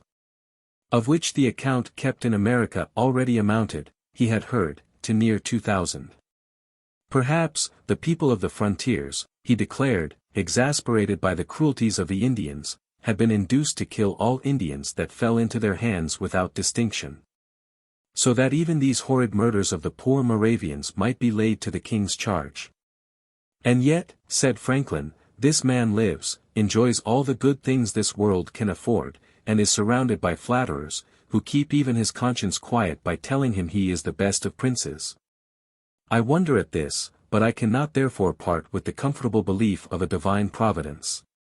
And the more I see the impossibility, from the number and extent of his crimes, of giving equivalent punishment to a wicked man in this life, the more I am convinced of a future state, in which all that here appears to be wrong shall be set right. All that is crooked made straight. In this faith let you and I, my dear friend, comfort ourselves, it is the only comfort, in the present dark scene of things, that is allowed us. The friendship between Franklin and David Hartley had to endure the concussion of some knocks even harder than these. Hartley was the son of David Hartley, the philosopher, from whom Hartley Coleridge, the poet, derived his name. He was A.B.A. of Corpus Christi, Oxford, and a Fellow of Merton College, and represented Hull in Parliament from 1774 to 1780 and from 1782 to 1784. An adherent of Lord Rockingham, and a warm friend of Franklin, he was naturally enough selected as the British plenipotentiary to assist in drawing up the treaty of peace between Great Britain and America. Before this time, however, he had been engaged in a protracted correspondence with Franklin, marked by a degree of liberality and humane feeling on his part which did him great honor. To alleviate the condition of American prisoners in England, to promote the exchange of these prisoners and British prisoners in America, to bring about a reunion between Great Britain and her colonies, and, that failing, a separation attended by as little mutual animosity as possible, were the generous objects to which his efforts were addressed. In pursuing these objects, he must have found it difficult at times to submit meekly to some of the ireful invective against his king, Parliament and people, which punctuates Franklin's solicitation of his mediatory offices. In behalf of American prisoners, and pleas for a peace between Great Britain and America, attended by really generous concessions upon the part of Great Britain. The year after his arrival in France as our minister, Franklin wrote to Hartley. As to our submitting to the government of Great Britain, it is vain to think of it. She has given us, by her numberless barbarities in the prosecution of the war, and in the treatment of prisoners, by her malice in bribing slaves to murder their masters, and savages to massacre the families of farmers. With her baseness in rewarding the unfaithfulness of servants, and debauching the virtue of honest seamen, entrusted with our property, so deep an impression of her depravity, that we never again can trust her in the management of our affairs and interests. As the war went on, leaving its trail of blood and increasing hatred behind it, his language at times becomes even more intense. About a year and a half later, he wrote to Hartley, "We know that your king hates Whigs and Presbyterians. That he thirsts for our blood, of which he has already drunk large draughts, that his servile unprincipled ministers are ready to execute the wickedest of his orders, and his venal parliament equally ready to vote them just." This outburst was evoked by what he conceived to be a cunning effort of the English ministry to divide America and her French ally. The next outburst was provoked by the same cause. "The truth is," he said, "we have no kind of faith in your government, which appears to us as insidious and deceitful as it is unjust and cruel. Its character is that of the spider in Thomson. Cunning and fierce. Mixture abhorred." Finally, all the hurrying feelings aroused in him at times by what he called bloody and insatiable malice and wickedness, became condensed in an abstract term so full of passion as devilism. Franklin was not the man to take hold of the handles of a plough and then turn back. In his correspondence with Hartley, as with his other English friends, after he entered upon his mission to France, is the clearest recognition of the fact, to use his own robust figure of speech, that England had lost limbs which would never grow again, and his unwavering resolution to give his assent to nothing less than the complete independence of the colonies. For him, for his country, there were never more to be any connecting links between Great Britain and America except those of mere international goodwill and commercial comity. Upon propositions of every sort, looking to a reconciliation between the two lands, he lingered solely for the purpose of obtaining for America, when peace finally came, as large a measure of territorial aggrandizement as he could possibly secure. Of a conciliatory bill, of which Hartley sent him a copy, he said, "It might have erected a wall of brass round England, if such a measure had been adopted, when Friar Bacon's brazen head cried out, 'Time is.' But the wisdom of it was not seen, till after the fatal cry of times past." It was the almost pathetic desire of such correspondents of Franklin as Hartley to save some sort of organic tie between the two countries from the wreckage wrought by the fatal policy of the British ministry, which makes it difficult for us to read Franklin's French letters to men like Hutton and Hartley without feeling that the harsh terms, which he often employed in these letters about the English king, Parliament and people, were hardly fair to that courageous and high-minded band of English patriots, who made the American cause almost as much theirs as his own, and stopped only short of treason in the assertion of their belief that the immemorial liberties of England as well as the liberties of America were staked upon the issue of the American contest. It was the extreme outspoken dissatisfaction, with which English Whigs regarded the effort of the British ministry to force its own violent and technical views of colonial policy upon America, that made it possible for Franklin to write to Englishmen as he did about their government without exciting either frank or sullen resentment. But there was undoubtedly still another reason with which politics had nothing to do. These Whigs not only respected the manly candor, with which Franklin expressed convictions that they knew had been formed by a singularly enlightened, generous and sober mind, once devotedly attached by the strongest ties of tradition and affection to the colonial connection between Great Britain and America, but they had been too intimate with him personally not to be aware that it was not in his nature to harbor any real or lasting malignity of feeling towards anyone. And that this view of his character was correct is shown by more than one feature of his correspondence with Hartley. In a letter to Hartley, he said that, when Hartley's nation was hiring all the cutthroats it could collect of all countries and colors to destroy the Americans, it was hard to persuade the Americans not to ask, or accept of, aid from any country that might be prevailed with to grant it, and this from the hope that, though the British then thirsted for their blood, and pursued them with fire and sword, they might in some future time treat them kindly. But the outbreak does not seem so fierce when he goes on to say, America has been forked and driven into the arms of France. She was a dutiful and virtuous daughter. A cruel mother-in-law turned her out of doors, defamed her, and sought her life. All the world knows her innocence, and takes her part, and her friends hope soon to see her honorably married. One of the peculiarities of that kindly and facetious nature was that its sense of humor would at times work its way even between the lines of formal state papers, to say nothing of letters to a familiar friend on the conduct of an enemy. Nor could Hartley doubt that the old wellsprings of mirth and loving kindness were as full as ever to overflowing, when, in response to a letter from him to Franklin, containing the Scotch ballad, Auld Robin Grey, he received this lively application of the ballad to existing conditions. I cannot make an entire application of it to present circumstances, but, taking it in parts, and changing persons, some of it is extremely apropos. First Jenny may be supposed Old England, and Jamie, America.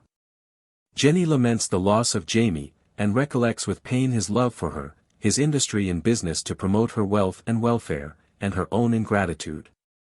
Young Jamie loved me weel, and sought me for his bride. But saving ane crown, he had naething beside. To make that crown a pound, my Jamie ganged to sea. And the crown and the pound were all for me. Her grief for this separation is expressed very pathetically. The ship was a wrack. Why did not Jenny die? Oh, why was I spared? To cry, wae is me. There is no doubt but that honest Jamie had still so much love for her as to pity her in his heart, though, he might, at the same time, be not a little angry with her. Towards the conclusion, we must change the persons, and let Jamie be Old England, Jenny, America, and Old Robin Grey, the Kingdom of France. Then honest Jenny, having made a treaty of marriage with Grey, expresses her firm resolution of fidelity, in a manner that does honor to her good sense, and her virtue. I may not think of Jamie, for that would be a sin. But I maun do my best. A good wife to be. For Auld Robin Grey is very kind to me. How was it possible for Hartley to remain angry with a man like this, even if he was told by him in another letter that, though there could be but few things, in which he would venture to disobey the orders of Congress, he would, nevertheless, instantly renounce the commission that he held from it, and banish himself forever from so infamous a country as America, if Congress were to instruct him to seek a truce of 10 years with Great Britain, with the stipulation that America was not to assist France during that time, if the war between Great Britain and France continued? This was trying, though not so trying perhaps as his statement in still another letter to Hartley that he thought of his reasonings to show that, if France should require of America something unreasonable, America would not be obliged by the treaty between them to continue the war as her ally, what he supposed an honest woman would think. If a gallant should entertain her with suppositions of cases in which infidelity to her husband would be justifiable. Nor was the merry adaptation of the ballad of Auld Robin Gray the only thing of the kind that tended to relieve the tension of the reproaches heaped by Franklin upon Great Britain in his letters to Hartley. In the same letter, in which he depicts the king as thirsty for still further draughts of American blood, and repels with apparently hot wrath the suggestion of Hartley that the alliance between France and America was the greatest stumbling block in the way of peace between Great Britain and France. He tells Hartley that the proposition to separate France and America puts him in mind of the comic farce entitled Godsend, or The Wreckers. It was not hard, of course, for him to be put in mind of something conceived by his own mind. The farce opens with this stage introduction: a ship riding at anchor in a great storm. A lee shore full of rocks, and lined with people, furnished with axes and carriages to cut up wrecks, knock the sailors on the head, and carry off the plunder, according to custom. Then, after a lively dialogue between the wreckers, who have grown impatient with the staunch way in which the ship is riding out the storm, they put off in a boat in the hope of luring her to the shore, and come under her stern, and try to persuade her captain, in the course of another lively dialogue, that his cable is a damned rotten French cable, and will part of itself in half an hour. Only to be told by the captain that they are rogues, and offer nothing but treachery and mischief, and that his cable is good and strong, and would hold long enough to balk their projects. The dialogue ends with the exclamation by the spokesman of the wreckers, "Come, my lads, let's be gone. This fellow is not so great a fool as we took him to be." Familiar affection glistens in every line of the letters from Franklin to George Whately, and one of them is suffused with the genial warmth of his best social hours. After some strictures on an epitaph by Pope, he said in this letter: "I like better the concluding sentiment in the old song, called The Old Man's Wish, wherein, after wishing for a warm house in a country town, an easy horse, some good old authors, ingenious and cheerful companions, a pudding on Sundays, with stout ale, and a bottle of Burgundy, and in separate stanzas, each ending with this burthen: May I govern my passions with an absolute sway, grow wiser and better as my strength wears away, without gout or stone, by a gentle decay." He adds, "With a courage undaunted may I face my last day. And, when I am gone, may the better sort say, in the morning when sober, in the evening when mellow, he's gone, and has not left behind him his fellow. For he governed his passions, and but what signifies our wishing? Things happen, after all, as they will happen. I have sung that wishing song 1,000 times, when I was young, and now find, at 80, that the three contraries have befallen me, being subject to the gout and the stone, and not being yet master of all my passions. Like the proud girl in my country, who wished and resolved not to marry a parson, nor a Presbyterian, nor an Irishman, and at length found herself married to an Irish Presbyterian parson. In the course of one of the summer rambles, which he took every year for 20 years, for health and recreation, Franklin twice visited Scotland, once in 1759, and once in 1771. As the result of civilities received by him in that country at the hands of Sir Alexander Dick, the President of the College of Physicians at Edinburgh, and Henry Home, Lord Kames, a judge of the Court of Session, an author of the Elements of Criticism and the Sketches of the History of Man, he became a fast friend of these two eminent men. After completing with his son a tour of nearly 1,500 miles in 1759, he wrote to Sir Alexander Dick, whose guests they had been for a time, that the many civilities, favours and kindnesses heaped upon them, while they were in Scotland, had made the most lasting impression upon their minds, and endeared that country to them beyond expression. In the same letter, he asked Sir Alexander to assure Lady Dick that he had great faith in her parting prayers that the purse she honoured him with would never be quite empty. His letters to Lord Kames testified in even stronger terms to the happy hours that he had spent in Scotland on this visit. "How unfortunate I was," he wrote to him, "that I did not press you and Lady Kames more strongly to favour us with your company farther. How much more agreeable would our journey have been, if we could have enjoyed you as far as York. We could have beguiled the way, by discoursing of 1,000 things, that now we may never have an opportunity of considering together. For conversation warms the mind, enlivens the imagination, and is continually starting fresh game, that is immediately pursued and taken, and which would never have occurred in the duller intercourse of epistolary correspondence. So that whenever I reflect on the great pleasure and advantage I received from the free communication of sentiment, in the conversations we had at Kames, and in the agreeable little rides to the Tweed side, I shall forever regret our premature parting. Even more fervid was the conclusion of this letter. Our conversation till we came to York, was chiefly a recollection of what we had seen and heard, the pleasure we had enjoyed, and the kindness we had received in Scotland. And how far that country had exceeded our expectations. On the whole, I must say, I think the time we spent there, was 6 weeks of the densest happiness I have met with in any part of my life, and the agreeable and instructive society we found there in such plenty has left so pleasing an impression on my memory, that did not strong connections draw me elsewhere, I believe Scotland would be the country I should choose to spend the remainder of my days in. In a later letter to Lord Kames, he returns to the same pleasing field of association. Your invitation to make another jaunt to Scotland, and offer to meet us halfway en famille, was extremely obliging. Certainly I never spent my time anywhere more agreeably, nor have I been in any place, where the inhabitants and their conversation left such lastingly pleasing impressions on my mind. Accompanied with the strongest inclination once more to visit that hospitable, friendly, and sensible people. When we recall Franklin's distaste for theology and metaphysics, the humor that ever lurked about his lips, and Sidney Smith's famous observation that it requires a surgical operation to get a joke into a Scotchman's head, we may well experience a sensation of momentary surprise when we read these earnest tributes to the charm of Scotch social conditions in 1759, a sense of surprise increased by the fact that, in the Autobiography, Franklin ends a little dissertation on the odious nature of disputation with these words: persons of good sense, I have since observed, seldom fall into it, except lawyers, university men, and men of all sorts that have been bred at Edinburgh. But all such sensations of surprise pass away when we remember that manly simplicity, practical sagacity, a spirit of enterprise and a love of learning, which no discouragements can chill, were also Scotch characteristics that Franklin shared with Scotchmen.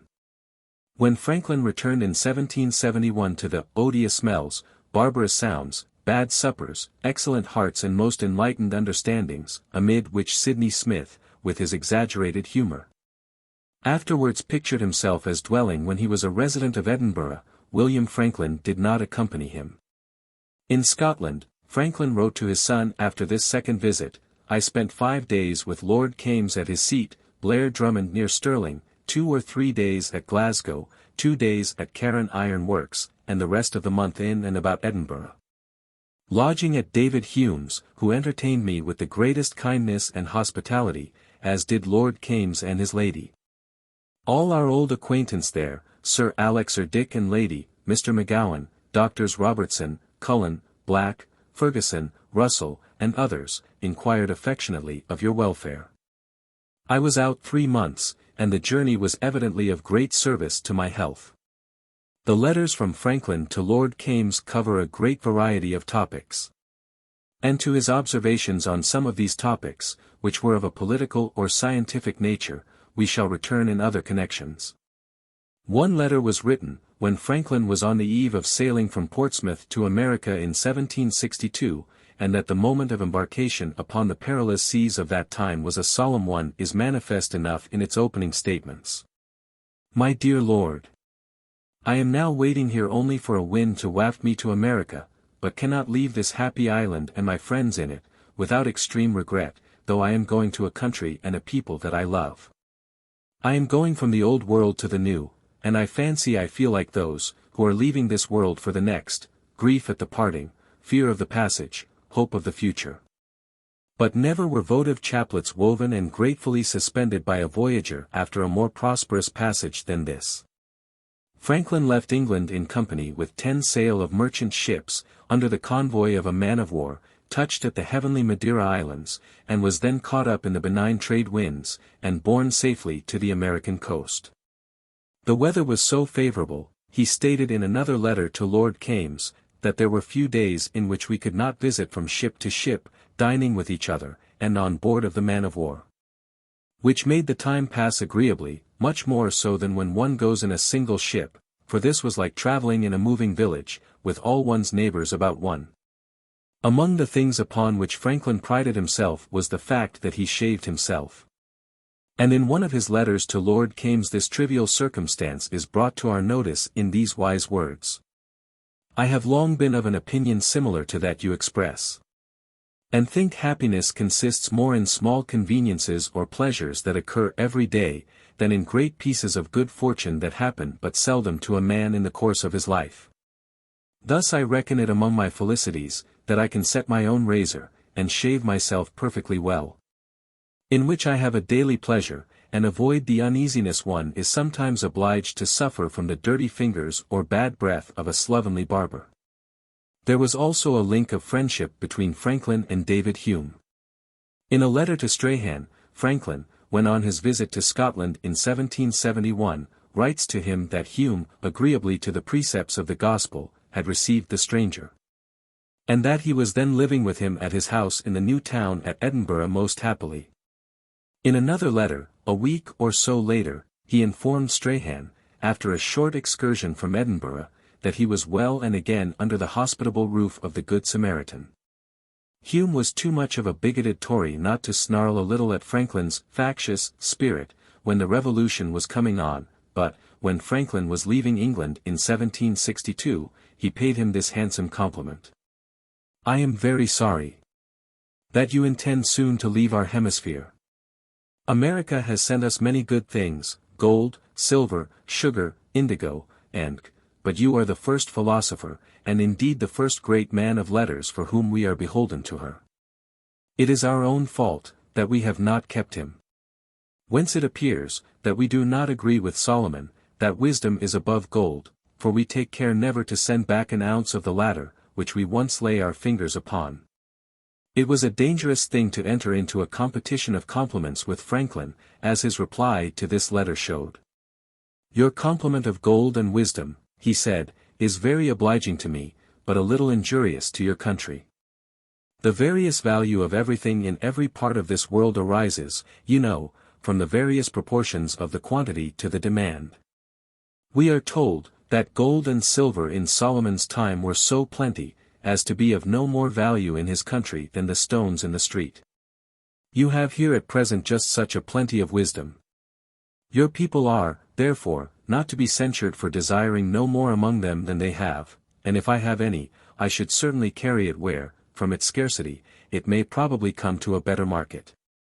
This was certainly a ponderous compliment, but it does not seem quite so much so, when read after the alleviating story which immediately preceded it. Referring to a ridiculous dispute, mentioned by his correspondent, he said, Judges in their decisions often use precedents. I have somewhere met with one, that is what the lawyers call a case in point. The church people and the Puritans in a country town had once a bitter contention concerning the erecting of a maypole, which the former desired and the latter opposed. Each party endeavored to strengthen itself by obtaining the authority of the mayor, directing or forbidding a maypole. He heard their altercation with great patience, and then gravely determined thus. You, that are for having no maypole, shall have no maypole, and you, that are for having a maypole, shall have a maypole. Get about your business, and let me hear no more of this quarrel. Other Scotch friends of Franklin were William Alexander, a connection of Lord Stirling, and his two daughters, one of whom, Miriam, became the wife of Franklin's nephew, Jonathan Williams. A letter from Alexander to Franklin has its value because of the knowledge that it affords to us of the personal bearing of Arthur Lee, who was, we shall see, jealous, haughty and sensitive enough to curdle even the sweet milk of Franklin's amiable nature. I see, wrote Alexander, you have made my old friend Lee a minister at Madrid. I think he has very much the manners of a Spaniard when he is not angry. It was Alexander also whose careful mercantile habits impelled him to write to Franklin, when he observed the disorder in which the latter kept his papers at Passy, this word of caution. "Will you forgive me, my dear sir, for noticing that your papers seem to me to lie a little loosely about your hands? You are to consider yourself as surrounded by spies and amongst people who can make a cable from a thread. Would not a spare half-hour per day enable your son to arrange all your papers, useless or not, so that you could come at them sooner, and not one be visible to a prying eye?" The only intimate friend, we believe, that Franklin had in Ireland was Sir Edward Newenham, a member of the Irish Parliament, whose sympathy with the American cause was so extreme that he appeared in his seat in deep mourning when the news of General Montgomery's death reached Ireland. Unfortunately, of the many letters that Franklin wrote to him, only 2 or 3, of comparatively meager interest, survive. But of Ireland itself we have some graphic details in his letters to other persons. In one to Thomas Cushing, he says of the Irish, after a tour of the island with his friend, Richard Jackson, "There are many brave spirits among them. The gentry are a very sensible, polite, friendly and handsome people. Their parliament makes a most respectable figure, with a number of very good speakers in both parties, and able men of business." He then tells Cushing in modest terms how, when he was on his way to the gallery in the Parliament House at Dublin, the whole assembly, upon being informed by the speaker that there was in town an American gentleman of distinguished character and merit, who was a member or delegate of some of the parliaments in America, by a loud, unanimous expression of its will voted to admit him to the privileges of the floor. Whereupon 2 members came to him without the bar, where he was standing, led him in and placed him very honorably. Other friends of Franklin there were whom it is difficult to classify either as Englishmen or Americans, such as General Horatio Gates and General Charles Lee, who were born in England but became celebrated in America, and Benjamin West, the painter, who was born in America, but passed his mature life in England. That Franklin was on very friendly relations with Gates there can be no doubt, for in one of his letters to him he calls him his "dear old friend," and that was a term never applied by him to any but his intimates. Nor can there be much doubt as to what it was that brought and kept Franklin and Gates together as friends. It was the game to which Franklin was so much addicted that he even expounded its morals in an essay, Chess. When, he wrote to Gates from Passy, "Shall we meet again in cheerful converse, talk over our adventures, and finish with a quiet game of chess?" And on the same day that he addressed to Washington the noble letter, declaring that, if the latter were to come to Europe, he would know and enjoy what posterity would say of Washington, he wrote to Gates, "May God give us soon a good peace, and bring you and I, together again over a chessboard, where we may have battles without bloodshed." How an eccentric and perfidious man like General Charles Lee, whose temper alone was so repugnant to Franklin's dislike of disputation as to win for him the nickname of "boiling water" from the Indians, could ever have passed himself off with Franklin as genuine coin is hard to understand, but he appears to have done so. "Yours most affectionately," is the manner in which one of Franklin's letters to him ends. In another letter to Lee, Franklin gravely sums up in formal numerical sequence his reasons for thinking that bows and arrows were good weapons not wisely laid aside.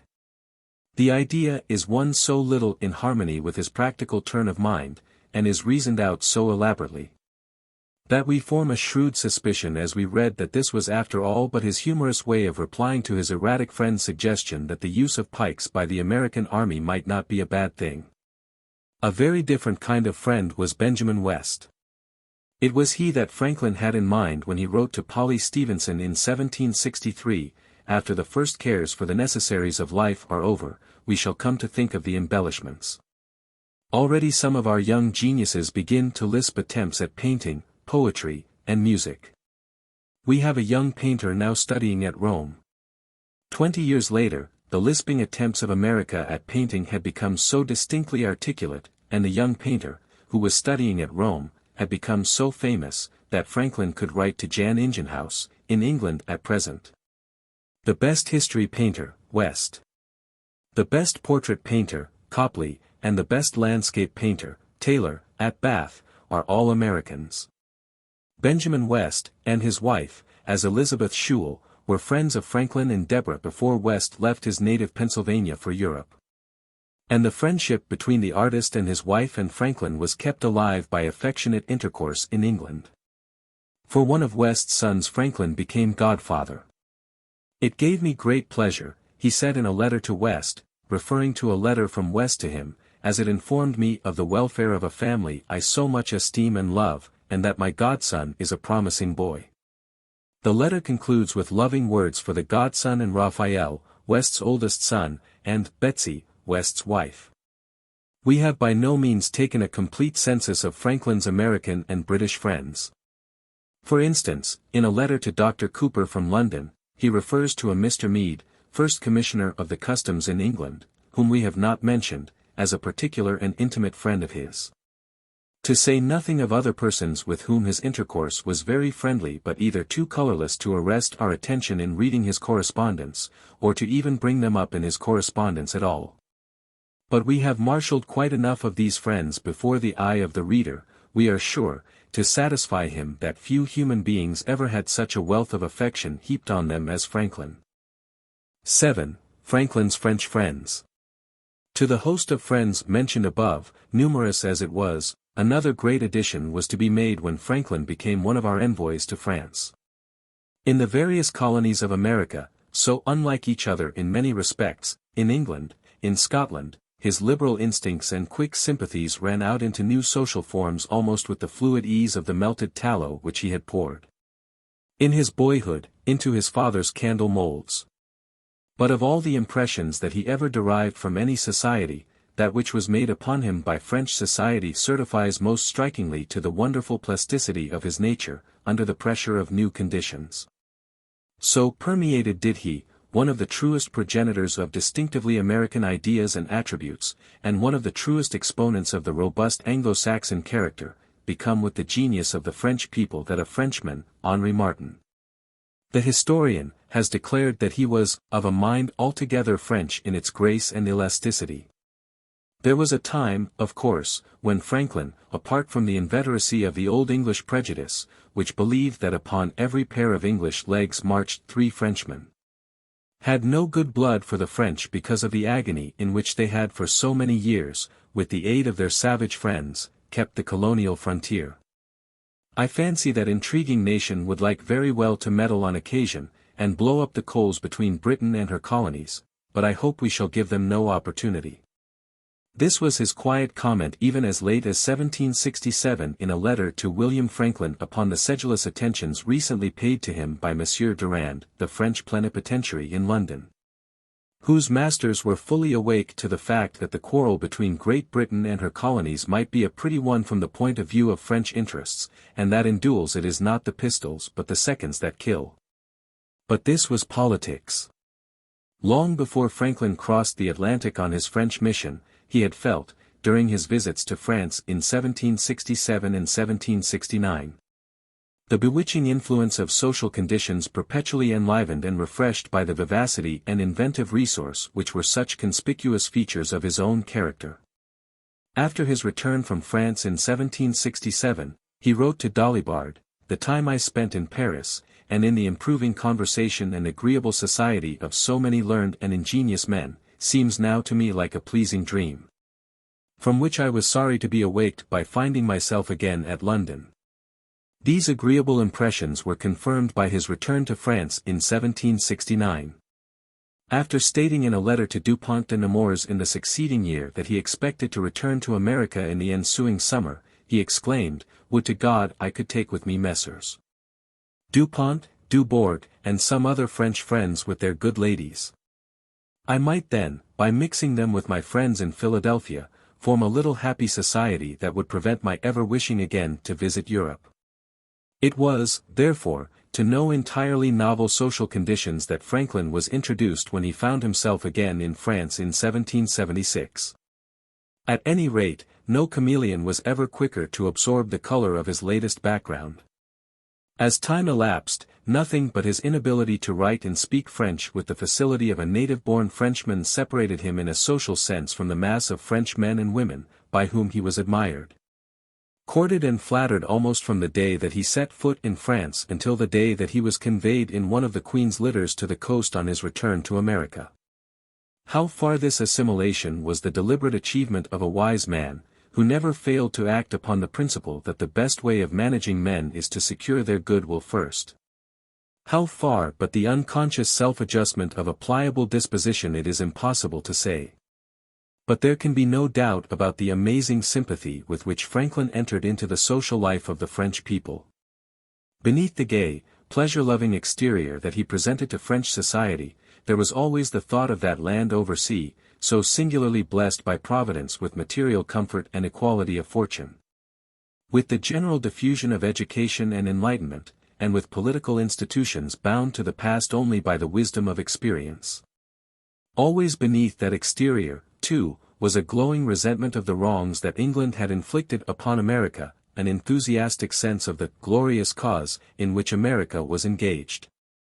And a resolution as fixed as the eye of Nemesis that no hand but the hand of America itself should fill out the outlines of the imperial destiny, in which he had once been so eagerly, even pathetically, desirous that England should share. But these were thoughts and purposes reserved for the hours of business, or of confidential intercourse with his American compatriots, or for such moments as the one when he heard of the fall of Philadelphia and the surrender of Burgoyne. In his purely social relations with the French people, he preserved only enough of his republican ideas, dress, and manners to give a certain degree of piquancy to his ensemble. He adopted French usages and customs. He composed exquisite little stories and dialogues in the French manner, and, old as he was, he made love like a French gallant. As it is always fair weather in our parlors, it is at Paris always peace, he wrote to the Chevalier de la Luzerne, and this remark comes home to us with full force when we remember with what unrestrained gaiety of heart. Notwithstanding the shudder sent through him at times by the American War, he enjoyed the social life of Paris. Long before he left France, he had learnt to love the country and its people with a sincere, fervent attachment. After saying in a letter to Josiah Quincy, that the French had certainly advanced in politeness and civility many degrees beyond the English, he paid them this compliment. I find them here a most amiable nation to live with. The Spaniards are by common opinion suppository to be cruel, the English proud, the Scotch insolent, the Dutch avaricious, but I think the French have no national vice ascribed to them. They have some frivolities, but they are harmless. To dress their heads so that a hat cannot be put on them, and then wear their hats under their arms, and to fill their noses with tobacco, may be called follies, perhaps, but they are not vices. They are only the effects of the tyranny of custom. In short, there is nothing wanting in the character of a Frenchman, that belongs to that of an agreeable and worthy man. There are only some trifles surplus, or which might be spared. These, however, were but frigid words in comparison with those subsequently employed by him in relation to a country, where, to use his own language, everybody strove to make him happy. The French are an amiable people to live with, he told his old friend, Captain Nathaniel Falconer, they love me, and I love them. In a later letter to William Franklin, he said, I am here among a people that love and respect me, a most amiable nation to live with, and perhaps I may conclude to die among them. For my friends in America are dying off, one after another, and I have been so long abroad, that I should now be almost a stranger in my own country. Nor did the love for France that he took back with him to the United States grow at all fainter with absence and the flow of time. To the Duc de la Rochefoucauld he wrote from Philadelphia, I love France, I have 1,000 reasons for doing so, and whatever promotes or impedes her happiness affects me as if she were my mother. To Madame Lavoisier he used terms that communicate to us an even more vivid conception of the ambrosial years that he had passed in France. These, he said, referring to his good fortune in his old age in its different aspects, are the blessings of God, and depend on his continued goodness. Yet all do not make me forget Paris, and the 9 years' happiness I enjoyed there, in the sweet society of a people whose conversation is instructive, whose manners are highly pleasing, and who, above all the nations of the world, have, in the greatest perfection, the art of making themselves beloved by strangers. And now, even in my sleep, I find, that the scenes of all my pleasant dreams are laid in that city, or in its neighborhood. 38. Mingled with these pleasant dreams, it is safe to say were some of the lively and charming women to whose embraces he submitted, if his sister Jane was not misinformed, in a spirit quite remote from that of the rigors of penance. You mention the kindness of the French ladies to me, he wrote to Elizabeth Partridge, whose husband was the superintendent of the almshouse in Boston. I must explain that matter. This is the civilest nation upon earth. Your first acquaintances endeavor to find out what you like, and they tell others. If 'tis understood that you like mutton, dine where you will you find mutton. Somebody, it seems, gave it out that I loved ladies. And then everybody presented me their ladies, or the ladies presented themselves, to be embracked, that is to have their necks kissed. For as to kissing of lips or cheeks, it is not the mode here, the first, is reckoned rude, and the other may rub off the paint. The French ladies have however 1,000 other ways of rendering themselves agreeable. By their various attentions and civilities, and their sensible conversation. 'Tis a delightful people to live with. I hope, however, he wrote to another correspondent after denying a story about himself, to preserve, while I stay, the regard you mention of the French ladies. For their society and conversation, when I have time to enjoy them, are extremely agreeable. And that the French ladies found his society and conversation extremely agreeable no one can well doubt who has had occasion to become familiar with the scented missives, full of artful coquetry, that were addressed by many fair hands to Très cher Papa, or Dear American Papa, or Amiable Papa, when he was in the land where somebody had been so considerate as to give it out that he liked ladies. At times, these notes run along in mingled French and English as if the writers were determined to bring to bear upon him the blandishments not only of the former language but of his own familiar tongue besides. Je vous envoie a sweet kiss, dear Papa, envoyez-moi en revanche, un mot de réponse, was one languishing request. Even Franklin's bad French mattered but little when a woman, Madame Brillon, whom the daughter of Abigail Adams pronounced one of the handsomest women in France, could write to him. It is always very good French to say, Je vous aime. My heart always goes out to meet this word when you say it to me. From such words as these to his saying that the best master of languages is a mistress, the transition was not very difficult. 39. It was at Passy, then a suburb of Paris, that Franklin resided during the 8.5 years that he was one of our representatives in France. His surroundings were thus described by him in reply to a question from Mrs. Stevenson. You wish to know how I live. It is in a fine house, situated in a neat village, on high ground, half a mile from Paris, with a large garden to walk in.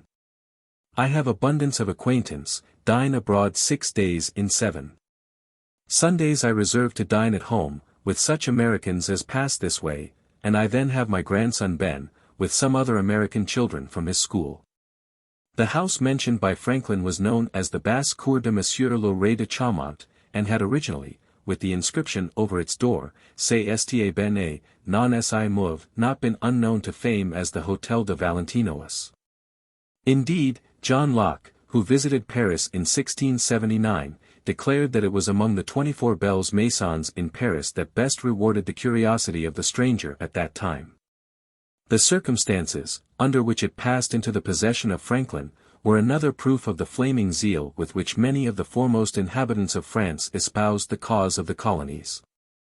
Chaumont was Grand Maître des Eaux et Forêts de France and Intendant Honoraire des Invalides, a friend of the Duc de Choiseul, and a man of large wealth, with a château on the Loire as well as the mansion at Passy, of which the building occupied by Franklin was a part. In his generous enthusiasm for American liberty, he declined a post in the French ministry, offered to him by Choiseul, because he thought that by declining it he might be a more useful intermediary between America and the French government. When John Adams came to Passy, and found a home under the same roof with Franklin, he felt obliged to write to Chaumont asking him to consider what rent they should pay to him for the use of his house and furniture. Every part of Chaumont's conduct towards him and Americans in general, and in all their affairs, he said, had been polite and obliging, as far as he had an opportunity of observing, and he had no doubt it would continue. But it was not reasonable that they should occupy such an elegant mansion without any compensation to the owner, and it was not right that they should live at too great or at too uncertain an expense to their constituents. The reply of Chaumont was worthy of a paladin of ancient France. When I consecrated my home to Dr. Franklin and his associates who might live with him, he said, I made it fully understood that I should expect no compensation, because I perceived that you had need of all your means to send to the succor of your country, or to relieve the distresses of your countrymen escaping from the chains of their enemies. This is a world, however, in which it is too much to expect an absolutely free gift of house rent, and the answer of Chaumont to John Adams does not altogether agree with the version of the matter given by Franklin in a letter to Robert R. Livingston, in which he said that Chaumont had originally proposed to leave the article of rent unsettled until the end of the war, and then to accept for it a piece of American land from the Congress such as they might judge equivalent. Considering the serious uncertainty as to whether there would then be any Congress, this was quite generous enough. It is painful to relate, however, that Chaumont engaged so recklessly in the hazardous business of shipping supplies to America for the Patriot Army as to become involved in pecuniary embarrassments, which produced some degree of temporary constraint in his intercourse with Franklin. I find that in these affairs with him, a bargain though ever so clearly expressed signifies nothing, wrote Franklin in a moment of disgust with his volatility to Jonathan Williams. A few months before, Franklin had made this entry in a journal kept by him during a brief portion of his residence at Passy. Visit at M. de Chaumont's in the evening, found him cold and dry. But before Franklin left France, the old cordiality of intercourse appears to have been fully re-established, for we find the two dining with each other again, and besides, when Franklin was on his way to the seacoast, on his return to America, Chaumont and his daughter accompanied him part of the way. The entire restoration of good feeling between the two men is also shown in the letters and conduct of Franklin after his return to America. Chaumont was one of the group of French friends favored by him with gifts of the Franklin myrtle wax soap, thought, he said, to be the best in the world, for shaving and for washing chintzes, and other things of delicate colors. In one of his letters from Philadelphia, Franklin tells Chaumont that Donatien Le Ray Chaumont, the younger, who had come over to America to press certain claims of the elder Chaumont against the United States, was out at that time with his son back and some others on a hunt. It is in this letter, by the way, that he said of Fink, his maitre d'hôtel at Passy, who was pretending that he was not wholly paid, he was continually saying of himself, Je suis honnête je suis honnête But I always suspected he was mistaken, and so it proves. In another letter, he wrote to Chaumont, I have frequently the pleasure of seeing your valuable son, whom I love as my own, and in this letter he sent his love to all Chaumont's children in France, one of whom he was in the habit of addressing as ma femme, another as ma chère amie, and still another as mon enfant. Present my affectionate respects to Madame de Chaumont, and love to Maid Foucault, to ma femme, ma chère amie, et mon enfant, was one of his messages to Chaumont. This Madame Foucault was the favorite mentioned by William Temple Franklin, when he wrote to his grandfather some 9 months after the latter found the manner of Chaumont cold and dry, all the family, the Chaumonts, send their love to you. And the beautiful Miss Foucault accompanies hers with an English kiss.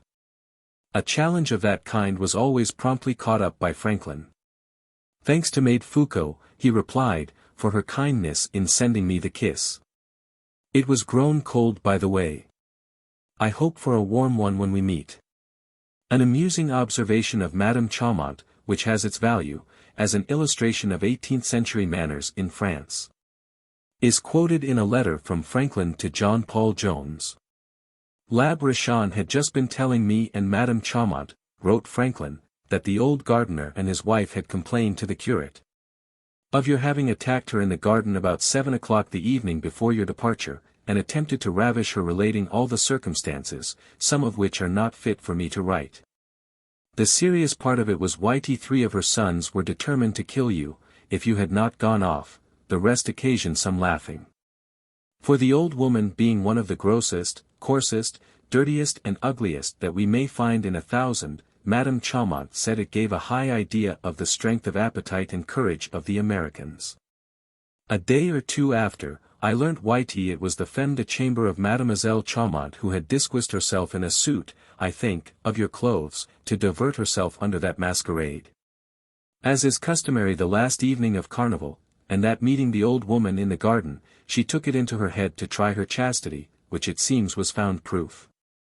The wit of Madame de Chaumont, however, shows to better advantage in connection with another incident. One of Franklin's friends was Mademoiselle Passy, a beautiful girl, whom he was in the habit of calling, so John Adams tells us, his favorite, and his flame, and his love, which flattered the family, and did not displease the young lady. When her engagement to the Marquis de Tonnerre was announced, Madame de Chaumont exclaimed to Franklin, Hélas! Tous les conducteurs de Monsieur Franklin n'ont pas empêché le tonnerre de tomber sur Mademoiselle de Passy. Franklin himself was entirely too good a conductor of wit not to pass a thing like this on. It gives me great pleasure, Madame, my respected neighbor, he said in a letter to Madame de Boulainvilliers, the mother of the Semele upon whom the Marquis was about to descend, to learn that our lovely child is soon to be married with your approbation, and that we are not however to be immediately deprived of her company. I assure you I shall make no use of my paratonnerre, lightning rod, to prevent this match. Franklin's republican simplicity began and ended with his unpowdered hair, worn straight, and covered with a cap of marten fur, and his russet dress.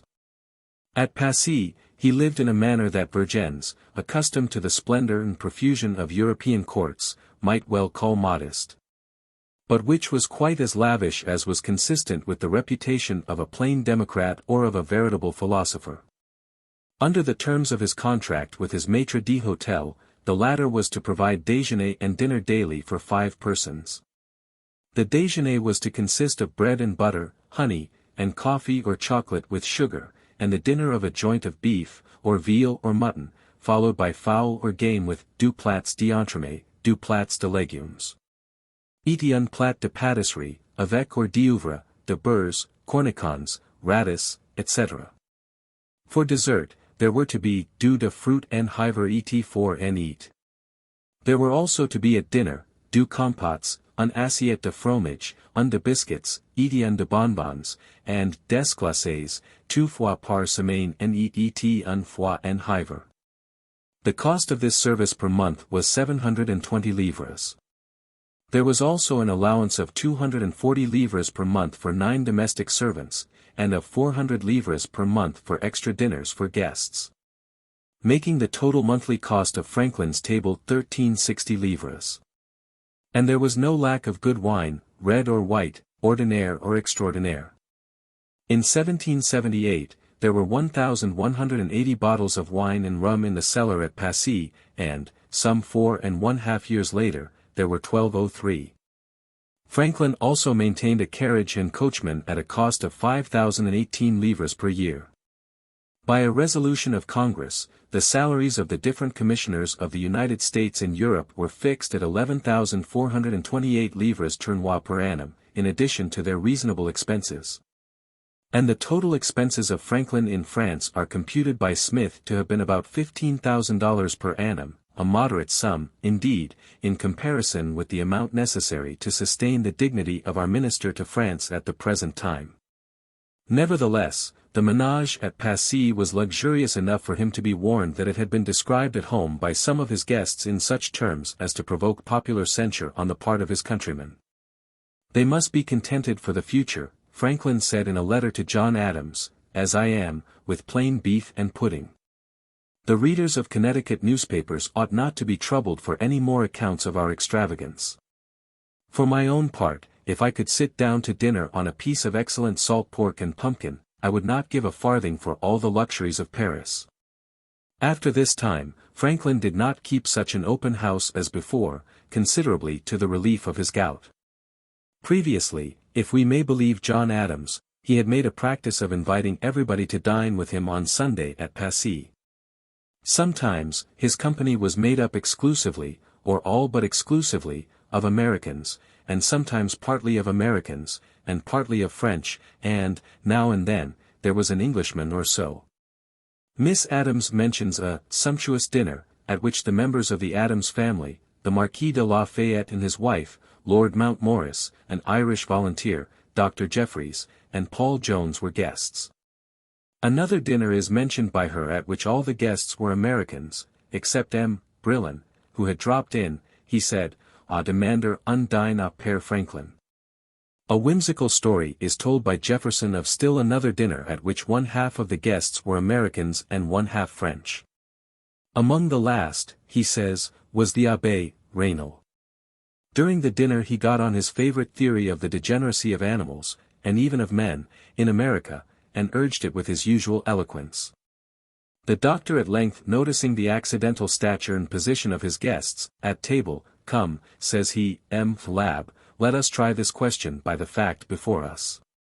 We are here one half Americans, and one half French, and it happens that the Americans have placed themselves on one side of the table, and our French friends are on the other. Let both parties rise, and we will see on which side nature has degenerated." It happened that his American guests were Carmichael, Harmer, Humphreys, and others of the finest stature and form. While those of the other side were remarkably diminutive, and the abbé himself, particularly, was a mere shrimp. He parried the appeal, however, by a complimentary admission of exceptions, among which the doctor himself was a conspicuous one. Not the least interesting of the guests that Franklin drew around his table at Passy were lads, who had a claim upon his notice either because they were the sons, or grandsons, of friends of his, or because they were friends of his grandson. Benjamin Franklin back. In a letter to Dr. Cooper, Franklin tells him that his grandson, Samuel Cooper Johanot, appeared a very promising lad, in whom he thought that the doctor would have much satisfaction, and was well on the preceding Sunday, when he had had the pleasure of his company to dinner with Mr. Adams' sons, and some other young Americans. There is still in existence a letter from John Quincy Adams, then a boy of 11, to Franklin, which indicates that the latter had quite won his heart, though, do what he might, he could never win the heart of the elder Adams. It was a brilliant society, to which Franklin was introduced, after the first reserve of the French court, before its recognition of American independence, was laid aside. He had the magpie habit of hoarding every scrap of paper or cardboard that bore the imprint of his existence, and Smith, the latest editor of Franklin's works, has, with his usual diligence, compiled the names that appear most frequently on the visiting cards, found among Franklin's papers. They are such significant names as those of La Duchesse d'Enville, her son le Duc de la Rochefoucauld, M. Turgot, Duc de Chalms, Comte de Crillon, Vicomte de Sarsfield, M. Brisson, of the Royal Academy of Sciences, Comte de Milly, Prince de Duxbons, Comte de Stang, Marquis de Mirabeau, and M. Bogard, Treasurer of the State of Brittany. The diary of John Adams reveals Franklin himself dining on one occasion with La Duchesse d'Enville, and 20 of the great people of France, on another with M. Chalet, one of the farmers general, and the old Marshal Richelieu, and a vast number of other great company, on another with the Prince de Tingry, Duc de Beaumont, of the illustrious house of Montmorency, and on another with La Duchesse d'Enville, along with her daughter and granddaughter, and dukes, abbots, and the like, so numerous that the list ends with a splutter of et. Dukes, and bishops and counts, etc., are the overburdened words with which Adams closes his list of the guests at a dinner given by Vergennes, the minister of Louis XVI. But, after all, it was the circle of intimate friends, to which Franklin promised to introduce John Jay on the arrival of Jay in France, that constitutes the chief interest of the former's social life in France. 3 of these friends were Madame Helvetius, Madame Brillen, and the Comtesse de Houtot. With Madame Helvetius, he dined every Saturday at Auteuil, with Madame Brillen twice a week at the home of her husband, not far from his, and with the Comtesse de Houtot frequently at Senoise, in the valley of Montmorency. Madame Helvetius was known to her friends as Our Lady of Auteuil. She was the widow of Helvetius, the philosopher, who had left her a handsome fortune, amassed by him when one of the farmers general. In testimony of her affection for him, she kept under glass, on a table in her bedroom, a monument erected to his memory, with his picture hung above it. Her salon was one of the best known in France, and it was maintained on such a sumptuous scale that, in one of his letters, after his return to America, Franklin told her that often in his dreams he placed himself by her side on one of her 1,000 sofas. It was at Auteuil that he passed some of his happiest hours in France, plying its mistress with flattery and badinage, and enjoying the music of her 2 daughters, known to the household as the stars, and the conversation of her friends, the younger Cabanis, and the Abbés Morellet and de la Roche. One of the amusements of the inner circle at Auteuil was to read aloud to each other little trifles, full of point and grace which they had composed. Thus, though after Franklin had returned to America, was ushered into the world the Abbé Morellet's very humble petition to Madame Helvetius from her cats, animals which appear to have had a position in her home as assured as that of the stars, or the Abbés themselves. And several of the wittiest of the productions, which Franklin called his bagatelles, originated in the same way. If homage, seasoned with delightful humor and wit, could have kept the mistress of Auteuil, at the age of 60, from incurring the malice of the female contemporary, who, we are told by Miss Adams, compared her with the ruins of Palmyra, that of Franklin would assuredly have done it. When she complained that he had not been to see her for a long time, he evaded the reproach of absence by replying, "I am waiting, madam, until the nights are longer." Whatever others might think, she was to him, his fair friend at Auteuil, who still possessed health and personal charms. What cleverer application could there be than this of the maxim of Hesiod that the half is sometimes more than the whole? Very dear friend, we shall have some good music tomorrow morning at breakfast. Can you give me the pleasure of sharing in it? The time will be 10:30. This is a problem that a mathematician will experience some trouble in explaining. In sharing other things, each of us has only one portion, but in sharing pleasures with you, my portion is doubled. The part is more than the whole. On another occasion, when Madame Helvetius reminded Franklin that she expected to meet him at Turgot's, he replied, "Mr. Franklin never forgets any party at which Madame Helvetius is expected. He even believes that, if you were engaged to go to paradise this morning, he would pray for permission to remain on earth until 1:30, to receive the embrace promised him at the Turgot's." Poor Deborah seems altogether lost, and forgotten when we read these lines that he wrote to the Abbé de la Roche. I have often remarked, when reading the works of M. Helvetius, that, although we were born and reared in 2 countries so remote from each other, we have frequently had the same thoughts. And it is a reflection very flattering to me that we have loved the same studies, and, as far as we have both known them, the same friends, and the same woman.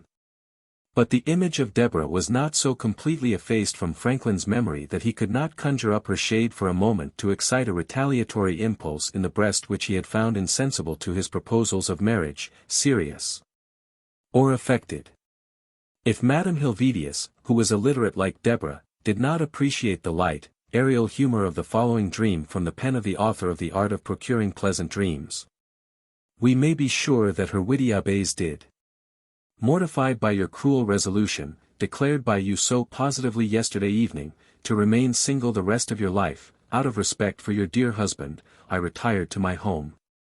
Threw myself upon my bed, and dreamt that I was dead and in the Elysian fields. I was asked whether I wished to see any persons in particular. Conduct me to the philosophers, I replied. There are 2 who live here close by in this garden. They are very good neighbors and very friendly with each other, I was told. Who are they? Socrates and Helvetius. I esteem them both immensely, but let me see Helvetius first, because I understand a little French, but not a word of Greek. He received me with much courtesy, having known me, he said, by reputation for some time past. He asked me 1,000 questions about the war, the present state of religion, of liberty, and politics in France. You do not ask me then, I said, anything about your dear Amy, Madame Helvetius, yet she loves you still exceedingly, and I was at her home only an hour ago. Ah, said he, you bring back to me my past happiness, but it must be forgotten to be happy here. During several of my first years here, I thought only of her, but at length I am consoled. I have taken another wife, one as much like her as I could find. She is not, it is true, quite so handsome, but she has as much good sense, and much esprit, and she loves me infinitely. Her continuous aim is to please me, and she is at this moment gone to look up the best nectar and ambrosia to regale me with this evening. Stay here a while, and you will see her. I perceive, said I, that your former Amy is more faithful than you are, for she has had several good offers, but has refused them all. I confess that I myself have loved her to distraction, but she was obdurate, and has rejected me peremptorily for love of you. I pity your misfortune, said he, for in truth she is a good and handsome woman, and very lovable. But are not the Abbé de la R, and the Abbé M, still sometimes at her house? Yes, to be sure, for she has not lost a single one of your friends. If you had induced the Abbé M, with some good coffee and cream, to say a word for you, you would, perhaps, have succeeded, for he is as subtle a reasoner as Duns Scotus or St. Thomas. He marshals his arguments in such good order that they become almost irresistible. And if the Abbé de la R had been induced, by some fine edition of an old classic, to say a word against you, that would have been better. For I have always observed that when he advised her to do anything she had a very strong inclination to do the reverse. As he was saying this, the new Madame Helvetius entered with the nectar, and I recognized her instantly as my former American Amy, Mrs. Franklin. I laid claim to her, but she said to me coldly, I was a good wife to you for 49 years and 4 months, almost a half-century, be content with that. I have formed a new connection here which will last to eternity. Indignant at this refusal of my Eurydice, I at once resolved to quit those ungrateful shades, and to return to this good world, and to gaze again upon the sun and you. Here I am, let us avenge ourselves. It is an animated picture, too, that Franklin strikes off of Our Lady of Auteuil in a letter to Cabanis, when the latter had been absent for a time from Auteuil. We often talk of you at Auteuil, where everybody loves you. I now and then offend our good lady who cannot long retain her displeasure, but, sitting in state on her sofa, extends graciously her long, handsome arm, and says, La, baisez ma main, je vous pardonne, with all the dignity of a sultaness. She is as busy as ever, endeavoring to make every creature about her happy, from the abbés down through all ranks of the family to the birds and Poupon. Poupon was one of the fair lady's 18 cats. This letter ends with the request that Cabanis present to his father the writer's thanks to him for having gotten so valuable a son. A lively note to Cabanis is in the same vein. M. Franklin risen, washed, shaved, combed, beautified to the highest degree, of which he is capable, entirely dressed, and on the point of going out, with his head full of the 4 Mesdames Helvetius. And of the sweet kisses that he proposes to snatch from them, is much mortified to find the possibility of this happiness being put off until next Sunday. He will exercise as much patience as he can, hoping to see one of these ladies at the home of M. de Chaumont Wednesday. He will be there in good time to see her enter with that grace and dignity which charmed him so much 7 weeks ago in the same place. He even plans to seize her there, and to keep her at his home for the rest of her life. His remaining 3 Mesdames Helvetius at Auteuil can suffice for the Canaries and the Abbés. Another note to Cabanis illustrates how readily pleasantry of this kind ran in the 18th century into gross license. M. Franklin is sorry to have caused the least hurt to those beautiful tresses that he always regards with pleasure. If that lady likes to pass her days with him, he would like as much to pass his nights with her. And since he has already given many of his days to her, although he had such a small remnant of them to give, she would seem ungrateful to have never given him a single one of her nights, which run continually to pure waste. Without promoting the good fortune of any one except Poupon. When the reader is told that this letter ended with the words, to be shown to Our Lady of Auteuil, his mind is not unprepared for the graphic description by Abigail Adams of a dinner at which Madame Helvetius was the central figure. She entered the room with a careless, jaunty air. Upon seeing ladies who were strangers to her, she bawled out, Ah, mon Dieu, where is Franklin? Why did you not tell me there were ladies here? You must suppose her speaking all this in French. How I look! Said she, taking hold of a chemise made of Tiffany, which she had on over a blue lute-string, and which looked as much upon the decay as her beauty, for she was once a handsome woman, her hair was frizzled. Over it she had a small straw hat, with a dirty gauze half-handkerchief round it, and a bit of dirtier gauze than ever my maids wore was bowed on behind. She had a black gauze scarf thrown over her shoulders. She ran out of the room. When she returned, the doctor entered at one door, she at the other, upon which she ran forward to him, caught him by the hand, Hellas. Franklin then gave him a double kiss, one upon each cheek, and another upon his forehead. When we went into the room to dine, she was placed between the doctor and Mr. Adams. She carried on the chief of the conversation at dinner, frequently locking her hands into the doctor's, and sometimes spreading her arms upon the backs of both the gentlemen's chairs, then throwing her arm carelessly upon the doctor's neck. I should have been greatly astonished at this conduct, if the good doctor had not told me that in this lady I should see a genuine Frenchwoman, wholly free from affectation or stiffness of behavior, and one of the best women in the world. For this I must take the doctor's word, but I should have set her down for a very bad one, although 60 years of age, and a widow. I own I was highly disgusted, and never wish for an acquaintance with any ladies of this cast. After dinner, she threw herself upon a settee, where she showed more than her feet. She had a little lapdog, who was, next to the doctor, her favorite. This she kissed, and when he wet the floor she wiped it up with her chemise. This is one of the doctor's most intimate friends, with whom he dines once every week, and she with him. She is rich, and is my near neighbor, but I have not yet visited her. Thus you see, my dear, that manners differ exceedingly in different countries. I hope, however, to find among the French ladies manners more consistent with my ideas of decency, or I shall be a mere recluse. This, of course, in part, was but the New England snowdrop expressing its disapproval of the full-blown red rose of France, but it is impossible for all the pigments in the picture, painted by the skilful hand of Abigail Adams, to have been supplied by the moral austerity of Puritanism. Miss Adams, we might add, followed up her mother's impression with a prim ditto in her journal, dined at Mr. Franklin's by invitation, a number of gentlemen and Madame Helvetius, a French lady 60 years of age. Odious indeed do our sex appear when divested of those ornaments, with which modesty and delicacy adorn us. But we suspect that the doctor was right in saying that Madame Helvetius, free and tawdry as she seemed to Abigail Adams and her daughter, was one of the best women in the world, that is to say her world. We are told that, when she was convalescing from an illness, 400 persons assembled at Auteuil to express the pleasure they felt at the prospect of her recovery. Beneath the noisy, lax manners, which Mrs.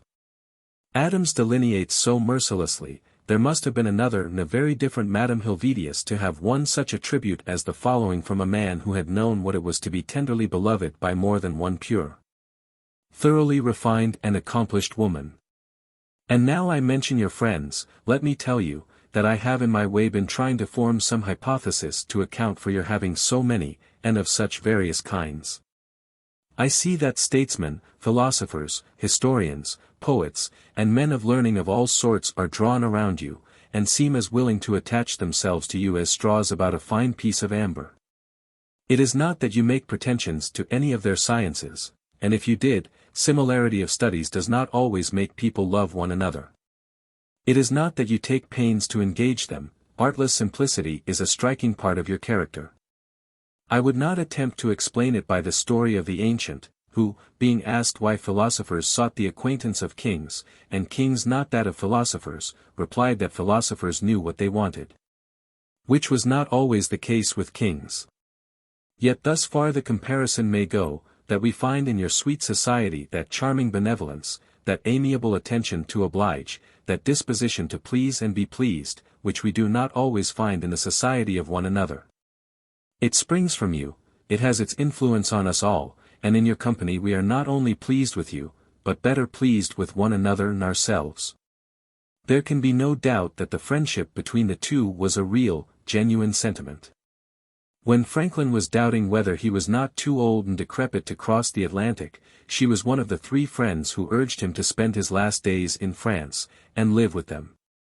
It was hardly fair, therefore, when she exclaimed after the departure of Franklin from France, in the presence of Madame Brillon, "Ah, that great man, that dear man, we shall see him no more, for Madame Brillon to retort.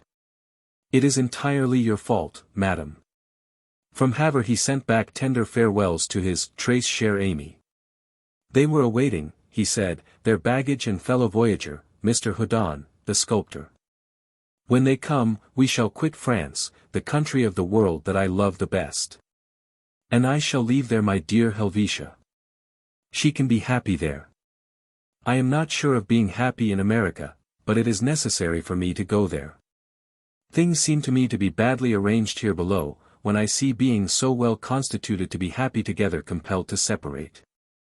Then, after a message of friendship to the abbés, the good abbés, the veil dies out in these fond words, I do not tell you that I love you. I might be told that there was nothing strange or meritorious in that, because the whole world loves you. I only hope that you will always love me a little. Nor did the separation worked by the Atlantic produce any change in these feelings. In the letters written by Franklin to Madame Helvetius, and the members of her circle, after his return to Philadelphia, there is the same spirit of affection for her and for them. As well as a wistful retrospect of his chats with her on her thousand sofas, his walks with her in her garden, and the repasts at her table, always seasoned by sound sense, sprightliness and friendship. One of his commissions seems to have been to obtain a cardinal red bird for the good dame, as he calls her in a letter to the Abbé Morellet from Philadelphia. The good dame, whom we all love, and whose memory I shall love and honor as long as I have any existence, were his words. But the commission was difficult of execution. The Virginia cardinal, he wrote to the abbé, was a tender bird that stood the sea but poorly. Several sent out to France for their dame by Mr. Alexander, in his tobacco ships, had never arrived, he understood, and, unless a friend was going in the ship who would take more than common care of them, he supposed, one might send 100 without landing one alive.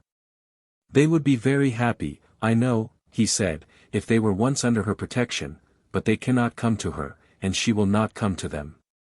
She may remember the offer I made her of 1,000 acres of woodland, out of which she might cut a great garden and have 1,000 aviaries if she pleased. I have a large tract on the Ohio where cardinals are plenty. If I had been a cardinal myself perhaps I might have prevailed with her. In his efforts to transport the cardinal, Franklin even enlisted the services of Mr. Paradise, who, if contemporary gossip is reliable, might well have pleaded the preoccupation imposed upon him of protecting himself from the beak of his own termagant wife. Madame Helvetius, however, was not so eager for a cardinal as not to be willing to wait until one could be brought over by a proper escort. I am in no hurry at all, she wrote to Franklin, I will wait.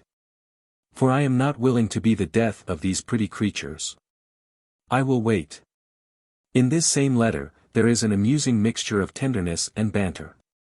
Declining health and advancing years, she said, would but enable them the sooner to meet again as well as to meet again those whom they had loved, she a husband and he a wife.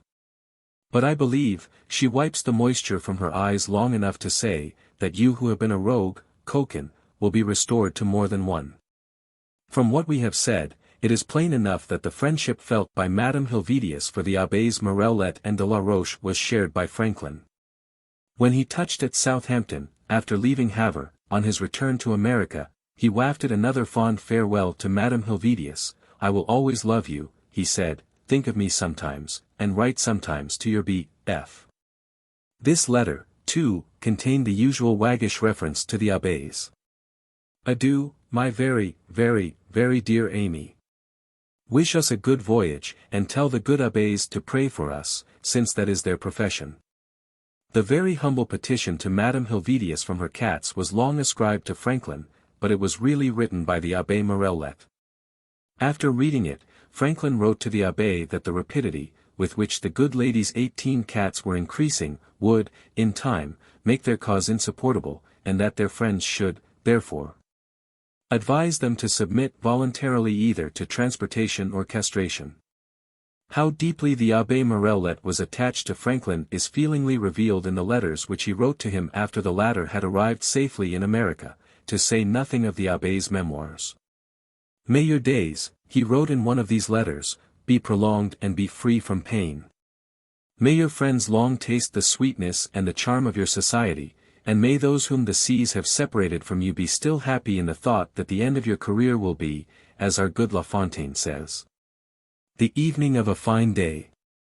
Then, after some political reflections, suggested by the liberal institutions of America, the Abbé indulges in a series of gay comments on the habit that their Lady of Auteuil had, in her excessive love of coffee, of robbing him of his share of the cream, on the vicious bulldog brought over by Temple to France from England, and on the host of cats, that had multiplied in the woodhouse and woodyard at Auteuil, under the patronage of their mistress, and did nothing but keep their paws in their furred gowns, and warm themselves in the sun.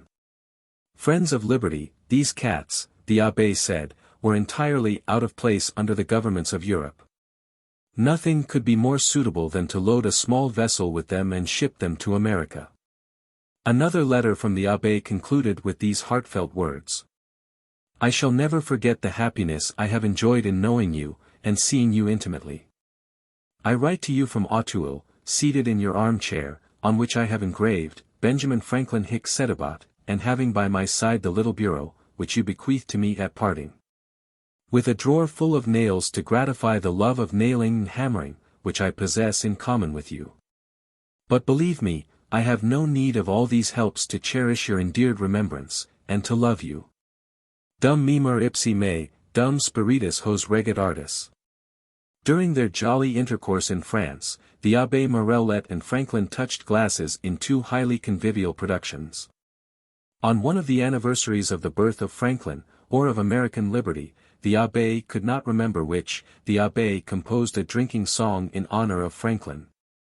And among the letters written by Franklin when he was in France was one to the Abbé in which wine is lauded in terms of humorous exaggeration.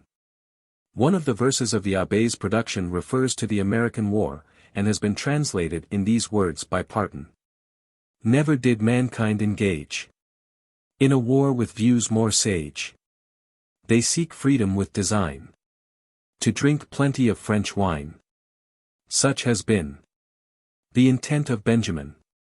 The other verses are no better and no worse, and the whole poem is even more inferior in wit to Franklin's letter to the Abbé than the very humble petition to Madame Helvetius from her cats, clever though it be, is to Franklin's journey to the Elysian fields. If we had nothing but these bibulous productions to judge by, we might infer that love of wine, quite as much as love of Madame Helvetius, was the tie of connection between the Abbé Morellet and Franklin. Indeed, in the letter to Franklin with respect to the cats, the Abbé was quite as candid about expressing his partiality for one form of spirits as Franklin was in his unblushing eulogy of wine. He did not know, he said, what duties his cats, in the unsettled condition of the commercial relations between France and the United States, would be made to pay on arriving at Philadelphia. And then, he continued, if my vessel should find nothing to load with among you but grain, it could not touch at our islands to take in sugar, or to bring me back good rum either, which I love much. When the Abbé de la Roche made a gift to Franklin of a volume of Helvetius poems, Franklin was quick to give him a recompense in the form of a little drinking song which he had composed some 40 years before. The plan of this poem is for the chorus, whenever the singer dwells upon any other source of gratification, to insist so vociferously upon friends and a bottle as the highest as to finally, so to speak, drown the singer out. Thus. Singer. Fair Venus calls, her voice obey. In beauty's arms spend night and day. The joys of love all joys excel. And loving certainly doing well. Chorus. Oh. No. Not so. For honest souls know. Friends and a bottle still bear the bell. In a letter to William Carmichael, enclosing his brilliant little bagatelle, the Ephemera, Franklin described Madame Brillon in these terms. The person to whom it was addressed is Madame Brillon, a lady of most respectable character and pleasing conversation, mistress of an amiable family in this neighborhood, with which I spend an evening twice in every week. She has, among other elegant accomplishments, that of an excellent musician. And, with her daughters, who sing prettily, and some friends who play, she kindly entertains me and my grandson with little concerts, a cup of tea, and a game of chess. I call this my opera, for I rarely go to the opera at Paris. Madame Brillon was the wife of a public functionary much older than herself, who yet, as her own letters to Franklin divulge, did not feel that strict fidelity to her was necessary to soften the difference in their ages. My father, she wrote on one occasion to Franklin, marriage in this country is made by weight of gold. On one end of the scale is placed the fortune of a boy, on the other that of a girl. When equality is found the affair is ended to the satisfaction of the relatives. One does not dream of consulting taste, age, congeniality of character. One marries a young girl whose heart is full of youth's fire and its cravings to a man who has used them up, then one exacts that this woman be virtuous. My friend, this story is mine, and of how many others. I shall do my best that it may not be that of my daughters, but alas, shall I be mistress of their fate? The correspondence between Madame Brillon and Franklin was very voluminous.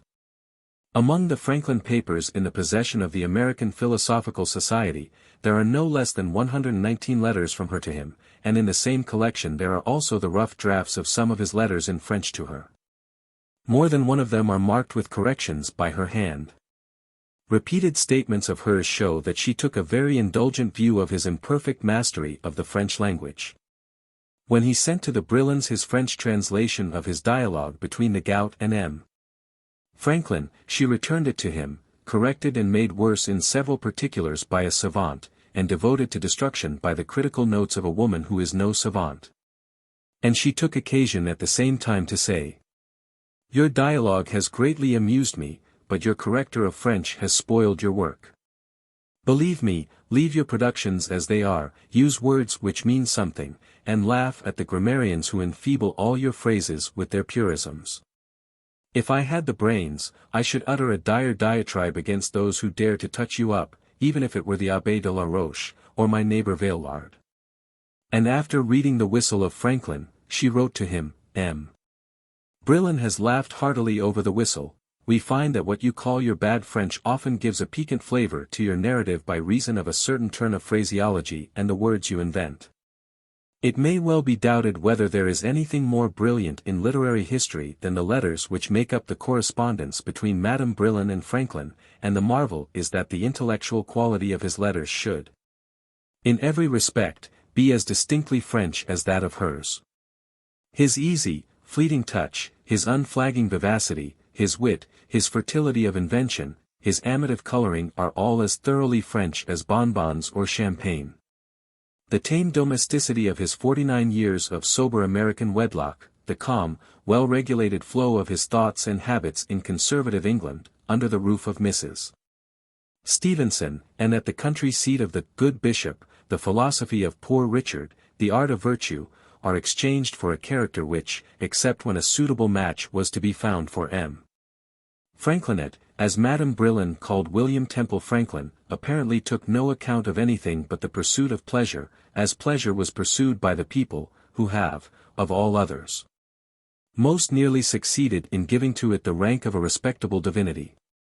In all the letters of Franklin to Madame Brillon, there is not a sentiment with a characteristic American or English inflection in it. How far his approaches to the beautiful and clever wife of M.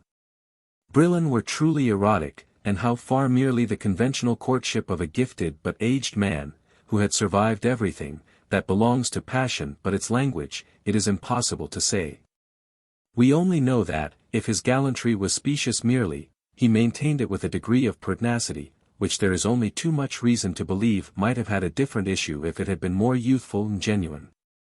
A handsome, talented Frenchwoman, of the 18th century, burdened with a faithless husband, not too old for the importunity of a heart full, to use her own expression, of youth's fire and cravings, and tolerant enough to sit on an admirer's knees, and to write responsive replies to letters from him, accompanied by a perpetual refrain of sexuality, would, to say the least, have been in considerable danger of forgetting her marriage vows if her Colin had been younger.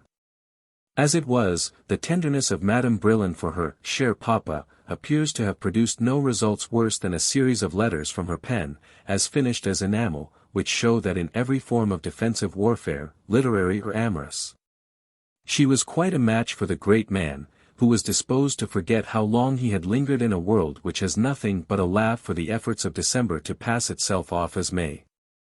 "Do you know, my dear papa," she wrote to him on one occasion, "that people have criticized my pleasant habit of sitting on your lap, and yours of asking me for what I always refuse?"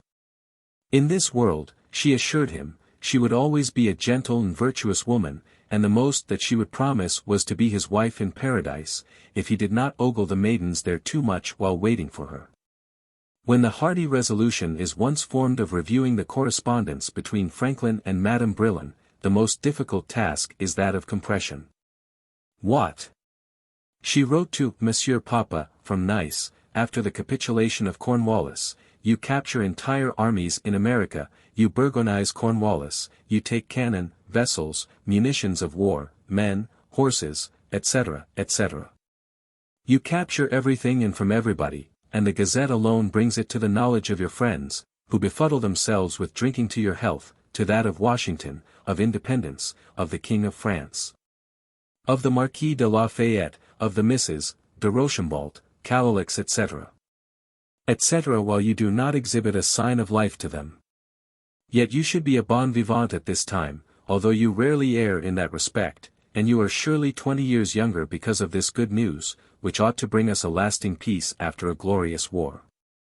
To this letter, Franklin replied on Christmas Day of the year 1781, the birthday of the Dauphin of Heaven, he called it in the letter. He was very sensible, he said, to the greatness of their victory, but war was full of vicissitudes and uncertainty, and he played its game with the same evenness of temper that she had seen him bring to the good and bad turns of a game of chess. That was why he had said so little of the surrender, and had only remarked that nothing could make him perfectly happy under certain circumstances. The point, of course, was that still another capitulation was essential to his happiness. He then proceeds to tell Madame Brillon that, everywhere from Paris to Versailles, everyone spoke of her with respect, and some with affection and even admiration, which was music to his ears. "I often pass before your house," he adds. "It wears a desolate look to me. Heretofore, I have broken the commandment in coveting it along with my neighbor's wife. Now I do not covet it. Thus I am the less a sinner. But with regard to the wife, I always find these commandments very inconvenient, and I am sorry that we are cautioned to practice them. Should you find yourself in your travels at the home of St. Peter, ask him to recall them, as intended only for the Jews, and as too irksome for good Christians." These specimens are true to the language of the entire correspondence. But further excerpts from it will not be amiss for the purpose of enabling us to realize how agreeable the flirtation between the two must have been to have produced such a lengthy correspondence, despite the fact that Franklin visited Madame Brillon at least every Wednesday and Saturday. On November 2, 1778, she wrote to Franklin as follows: "The hope that I had of seeing you here, my dear papa, has kept me from writing to you for Saturday's tea. Hope is the remedy for all our ills. If one suffers, one hopes for the end of the trouble. If one is with friends, one hopes to remain with them always, if one is away from them, one hopes to rejoin them, and this is the only hope that is left to me. I shall count the days, the hours, the moments, each moment gone brings me nearer to you. We like to grow older when it is the only means of reuniting us to those whom we love. The person, who takes life thus, seeks unceasingly to shorten it. He plans, desires, without the future, it seems to him that he has nothing. When my children are grown up, in 10 years, the trees in my garden will shade me. The years slip by, then one regrets them. I might have done such and such a thing, one says then. Had I not been only 25 years old, I should not have done the foolish thing of which I now repent. The wise man alone enjoys the present, does not regret the past, and awaits peacefully the future. The wise man, who, like you, my papa, has passed his youth in acquiring knowledge and enlightening his fellowmen, and his mature years in obtaining liberty for them, brings a complacent eye to bear on the past, enjoys the present, and awaits the reward of his labors in the future. But how many are wise? I try to become so, and am so in some respects. I take no account of wealth, vanity has little hold upon my heart, I like to do my duty, I freely forgive society its errors and injustices. But I love my friends with an idolatry that often does me much harm, a prodigious imagination, a soul of fire will always get the better of all my plans and thoughts. I see, Papa, that I must never lay claim to any but the one perfection of loving the most that is possible. May this quality make you love your daughter always. Come, you always know how to combine a great measure of wisdom with a touch of roguishness. You ask Brillen for news of me at the very moment when you are receiving a letter from me. You play the part of the neglected one, just when you are being spoiled, and then you deny it like a madman when the secret is discovered.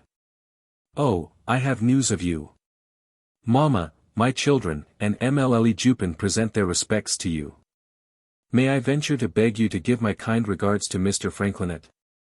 Another letter in the same vein from Madame Brillen to Franklin bears date May 11, 1779. You are quite right, my good Papa, we should find true happiness only in peace of mind. It is not in our power to change the nature of those with whom we live, nor to check the course of the contradictions that surround us. It is a wise man who speaks, and who tries to comfort his too sensitive daughter by telling her the truth. Oh, my father, I beseech your friendship, your healthy philosophy, my heart hears you and is submissive to you. Give me strength to take the place of an indifference that your child can never feel. But admit, my friend, that for one who knows how to love, ingratitude is a frightful misfortune. That it is hard for a woman who would give her life without hesitation to ensure her husband's happiness to see the results of her exertions and her longings wiped out by intrigue and falsity. Time will make everything right. My Papa has said so, and I believe it.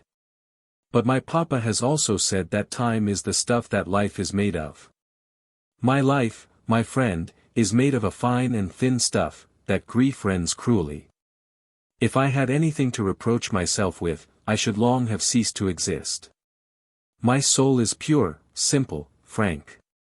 I dare to tell my Papa so, I dare to tell him that it is worthy of him. I dare still to assure him that my conduct, which he has deemed wise, will not belie itself, that I shall await justice with patience, that I shall follow the advice of my worthy friend with steadiness and confidence. Adieu, you whom I love so much, my kind Papa. Never call me anything but my daughter. Yesterday you called me madam, and my heart shrank. I examined myself, to see whether I had done you any wrong, or if I had some failings that you would not tell me of. Pardon, my friend. I am not visiting you with a reproach, I am accusing myself of a weakness. I was born much too sensitive for my happiness and for that of my friends. Cure me, or pity me, if you can, do one or the other. Tomorrow, Wednesday, you will come to tea, will you not? Believe me, my Papa, that the pleasure I feel in receiving you is shared by my husband, my children, and my friends. I cannot doubt it, and I assure you of it. Franklin's reply to this letter is for a brief moment that of a real father rather than Monsieur Papa. This reminds us that, in one of her letters to him, she states that in her own father she had lost her first and best friend, and recalled the fact that Franklin had told her of the custom of certain savages, who adopt the prisoners. That they capture in war, and make them take the place of the relations whom they have lost. In answer to her statement that ingratitude is a frightful misfortune, he says, that is true, to ingrates, but not to their benefactors. You have conferred benefits on those that you have believed worthy of them. You have, therefore, done your duty, as it is a part of our duty to be kindly, and you ought to be satisfied with that and happy in the reflection. This was followed by the advice to his very dear and always lovable daughter, to continue to fulfill all her duties as a good mother, a good wife, a good friend, a good neighbor, a good Christian, etc. We shall see a little later on what he deemed a part of the duty of a good charitable Christian to be. The letter terminates with an apology for his bad French. It may, he said, disgust you, you who write that charming language with so much purity and elegance. But, if you can in the end decipher my awkward and improper expressions, you will, at least, perhaps, experienced the kind of pleasure that we find in solving enigmas or discovering secrets. His letter transmitting his dialogue with the gout to Madame Brillon was not so decorous. It was in it that he had a word to say about the other kind of Christian conduct that he was in the habit of enjoining upon her. A part of this letter was the following.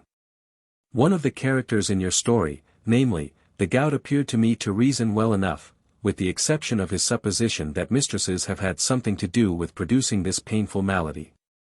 I myself believe the entire contrary, and this is my method of reasoning. When I was a young man, and enjoyed the favors of the sex more freely than at present, I had no gout. Therefore, if the ladies of Passy had had more of that kind of Christian charity, that I have often recommended to you in vain, I would not have the gout at present. This seems to me to be good logic. I am much better. I suffer little pain, but I am very feeble. I can, as you see, joke a little, but I cannot be really gay before I hear that your precious health is re-established. I send you my dialogue in the hope that it may amuse you at times. Many thanks for the 3 last volumes of Montaigne that I return. The visit of your ever-lovable family yesterday evening has done me much good. My God! How I love them all, from the grandmother and the father to the smallest child. The reply of Madame Brillon was in kindred terms.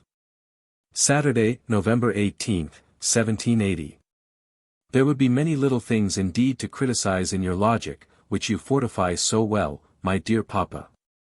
When I was a young man, you say, and enjoyed the favors of the sex more freely than at present, I had no gout. Therefore, one might reply to this, when I threw myself out of the window, I did not break my leg. Therefore, you could have the gout without having deserved it, and you could have well deserved it, as I believe, and not have had it. If this last argument is not so brilliant as the others, it is clear and sure. What is neither clear nor sure are the arguments of philosophers who insist that everything that happens in the world is necessary to the general movement of the universal machine. I believe that the machine would go neither better nor worse if you did not have the gout, and if I were forever rid of my nervous troubles. I do not see what help, more or less, these little incidents can give to the wheels that turn this world at random, and I know that my little machine goes very much the worse for them. What I know very well besides, is that pain sometimes becomes mistress of reason, and that patience alone can overcome these 2 nuisances. I have as much of it as I can, and I advise you, my friend, to have the same amount. When frosts have cast a gloom over the earth, a bright sun makes us forget them.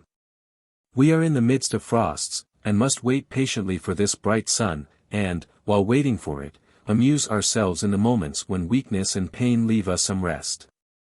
This, my dear papa, is my logic. Adieu, my good papa. My big husband will take my letter to you, he is very happy to be able to go to see you. For me, nothing remains but the faculty of loving my friends. You surely do not doubt that I shall do my best for you, even to Christian charity, that is to say, with the exception of your Christian charity. She writes a brief letter to Franklin on New Year's Day of 1781. If I had a good head and good legs, if, in short, I had everything that I lack, I should have come, like a good daughter, to wish a happy new year to the best of papas. But I have only a very tender heart to love him well, and a rather bad pen to scribble him that this year, as well as last year, and all the years of my life, I shall love him, myself alone, as much as all the others that love him, put together. Brillon and the children present their respects to the kind papa, and we also send 1,000 messages for M. Franklinet. Some 4 years later, after Franklin had vainly endeavored to marry Temple Franklin to a daughter of Madame Brillon, we find him writing a letter of congratulation to her upon the happy accouchement of her daughter. It elicits a reply in which the cheek of the beautiful and benignant nature, of which she speaks, undergoes a considerable amount of artificial coloring. December 2, 1784. Your letter, my kind papa, has given me keen pleasure. But, if you would give me still more, remain in France until you see my 6th generation. I only ask you for 15 or 16 years, my granddaughter will be marriageable early, she is fair and strong. I am tasting a new feeling, my good papa, to which my heart surrenders itself with pleasure, it is so sweet to love. I have never been able to conceive how beings exist who are such enemies to themselves as to reject friendship. They are ingrates, we say. Well, we are deceived, that is a little hard sometimes, but we are not always so, and to feel oneself incapable of returning the treachery affords a satisfaction of itself that consoles us for it. My little nurse is charming and fresh as a morning rose. The first days the child had difficulty, but patience and the mother's courage overcame it. All goes well now, and nothing could be more interesting than this picture of a young and pretty person nursing a superb child, the father uninterruptedly occupied with the spectacle, and joining his attentions to those of his wife. My eyes are unceasingly moist, and my heart rejoices, my kind papa.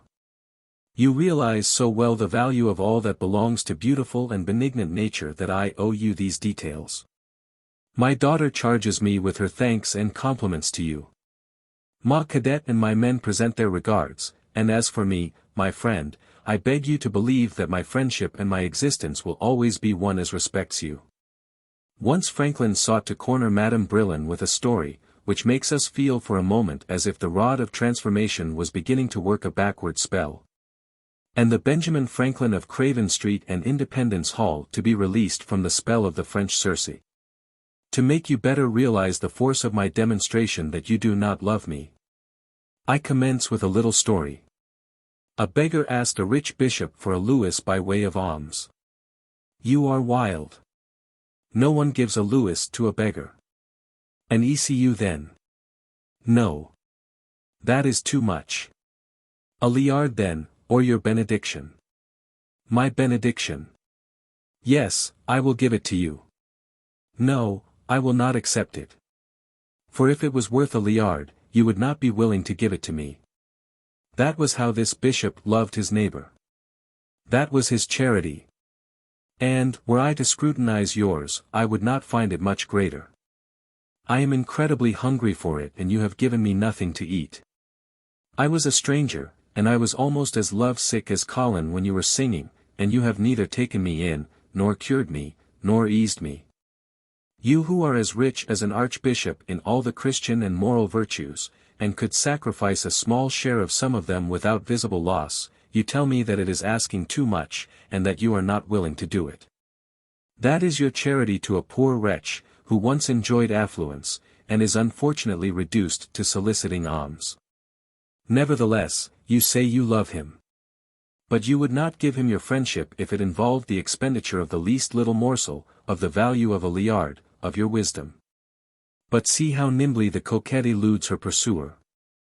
My dear papa, your bishop was a niggard and your beggar a queer enough fellow. You are a logician all the cleverer because you argue in a charming way, and almost awaken an inclination to yield to your unsound arguments founded on a false principle. Is it of Dr. Franklin, the celebrated philosopher, the profound statesman, that a woman speaks with so much irreverence? Yes, this erudite man, this legislator, has his infirmities, it is the weakness, moreover, of great men, he has taken full advantage of it. But let us go into the matter. To prove that I do not love you, my good papa, you compare yourself to a beggar who asked alms from a bishop. Now, the role of a bishop is not to refuse to give to beggars when they are really in want. He honors himself in doing good. But in truth the kind of charity which you ask of me so amusingly can be found everywhere. You will not grow thin because of my refusals. What would you think of your beggar, if, the bishop having given him the louis, which he asked, he had grumbled because he did not get two? That, however, is your case, my good friend. You adopted me as your daughter, I chose you for my father, what do you expect of me? Friendship. Well, I love you as a daughter should love her father. The purest, the most respectful, the tenderest affection for you fills my soul. You asked me for a louis, I gave it to you, and yet you murmur at not getting another one, which does not belong to me. It is a treasure which has been entrusted to me, my good papa, I guard it and will always guard it carefully. Even if you were like Colin sick, in truth I could not cure you, and nevertheless, whatever you may think or say, no one in this world loves you more than I. In this letter she puts him off with the teasing assurance of friendship. In another, written from Marseilles, it is with other charming women that she mocks him. I received on my arrival here, my good papa, your letter of October 1st. It has given me keen pleasure. I found in it evidences of your friendship and a tinge of that gaiety and gallantry which make all women love you, because you love them all. Your proposition to carry me on your wings, if you were the angel Gabriel, made me laugh. But I would not accept it, although I am no longer very young nor a virgin. That angel was a sly fellow, and your nature united to his would become too dangerous. I should be afraid of miracles happening, and miracles between women and angels might well not always bring a redeemer. I have arranged, my good friend, to write alternately to my great neighbor and to you. The one to whom I shall not have written will kindly tell the other that I love him with all my heart, and when your turn comes you will add an embrace for the good wife of our neighbor, for her daughter, for little Mother Calet. For all the gentle and pretty women of my acquaintance whom you may meet. You see that not being able to amuse you, either by my singing or by chess, I seek to procure you other pleasures. If you had been at Avignon with us, it is there you would have wished to embrace people. The women there are charming. I thought of you every time I saw one of them. Adieu, my good papa, I do not relate to you the details of my journey, as I have written of them to our neighbor, who will communicate them to you. I limit myself to assuring you of the most constant and the tenderest friendship on my part. At times the pursuer is too badly afflicted with gout in his legs to maintain the pursuit, and the pursued has to come to his assistance to keep the flirtation going. How are you, my good papa? Never has it cost me so much to leave you. Every evening it seems to me that you would be very glad to see me, and every evening I think of you. On Monday, the 21st, I shall go to meet you again. I hope that you will then be very firm on your feet, and that the teas of Wednesday and Saturday, and that of Sunday morning, will regain all their brilliance. I will bring you la bonne évêque. My fat husband will make you laugh, our children will laugh together, our great neighbor will quiz, the Abbés La Roche and Morellet will eat all the butter, Madame Grand, her amiable niece, and M. Grand will help the company out, Père Pageon will play God of Love on his violin, I the march on the piano, and you petit oiseau on the harmonica. Oh! My friend, let us see in the future fine and strong legs for you, and think no more of the bad one that has persecuted you so much.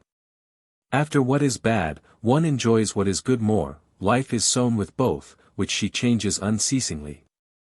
What she cannot keep from being equal and uniform is my tenderness for you, that time, place, and events will never alter. My mother and all my family wish to be remembered to you. I have had some news of you through our neighbor, but I must absolutely have some from you. Amusingly enough, M. Brillen contributes his part to the restoration of the gouty legs to something like normal activity. The visits of your good husband during my sickness, wrote Franklin to Madame Brillen, have been very agreeable to me. His conversation has eased and enlivened me. I regret that, instead of seeking it when I have been at your home, I have lost so much time in playing chess. He has many stories and always applies them well.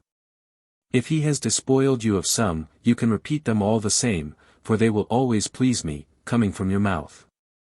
There is another letter from Madame Brillen to Franklin which drew a reply from him, in which he ascended into the Christian heaven with almost as much literary facility as marked his entrance into the pagan Elysium. Her letter was written during an absence from home.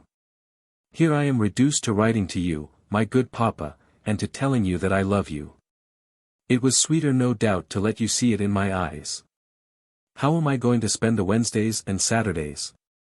No teas, no chess, no music, no hope of seeing or embracing my good papa.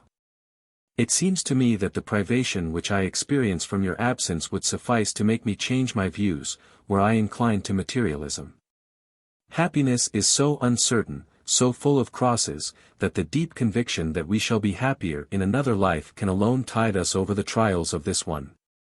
In paradise we shall be reunited, never to leave each other again.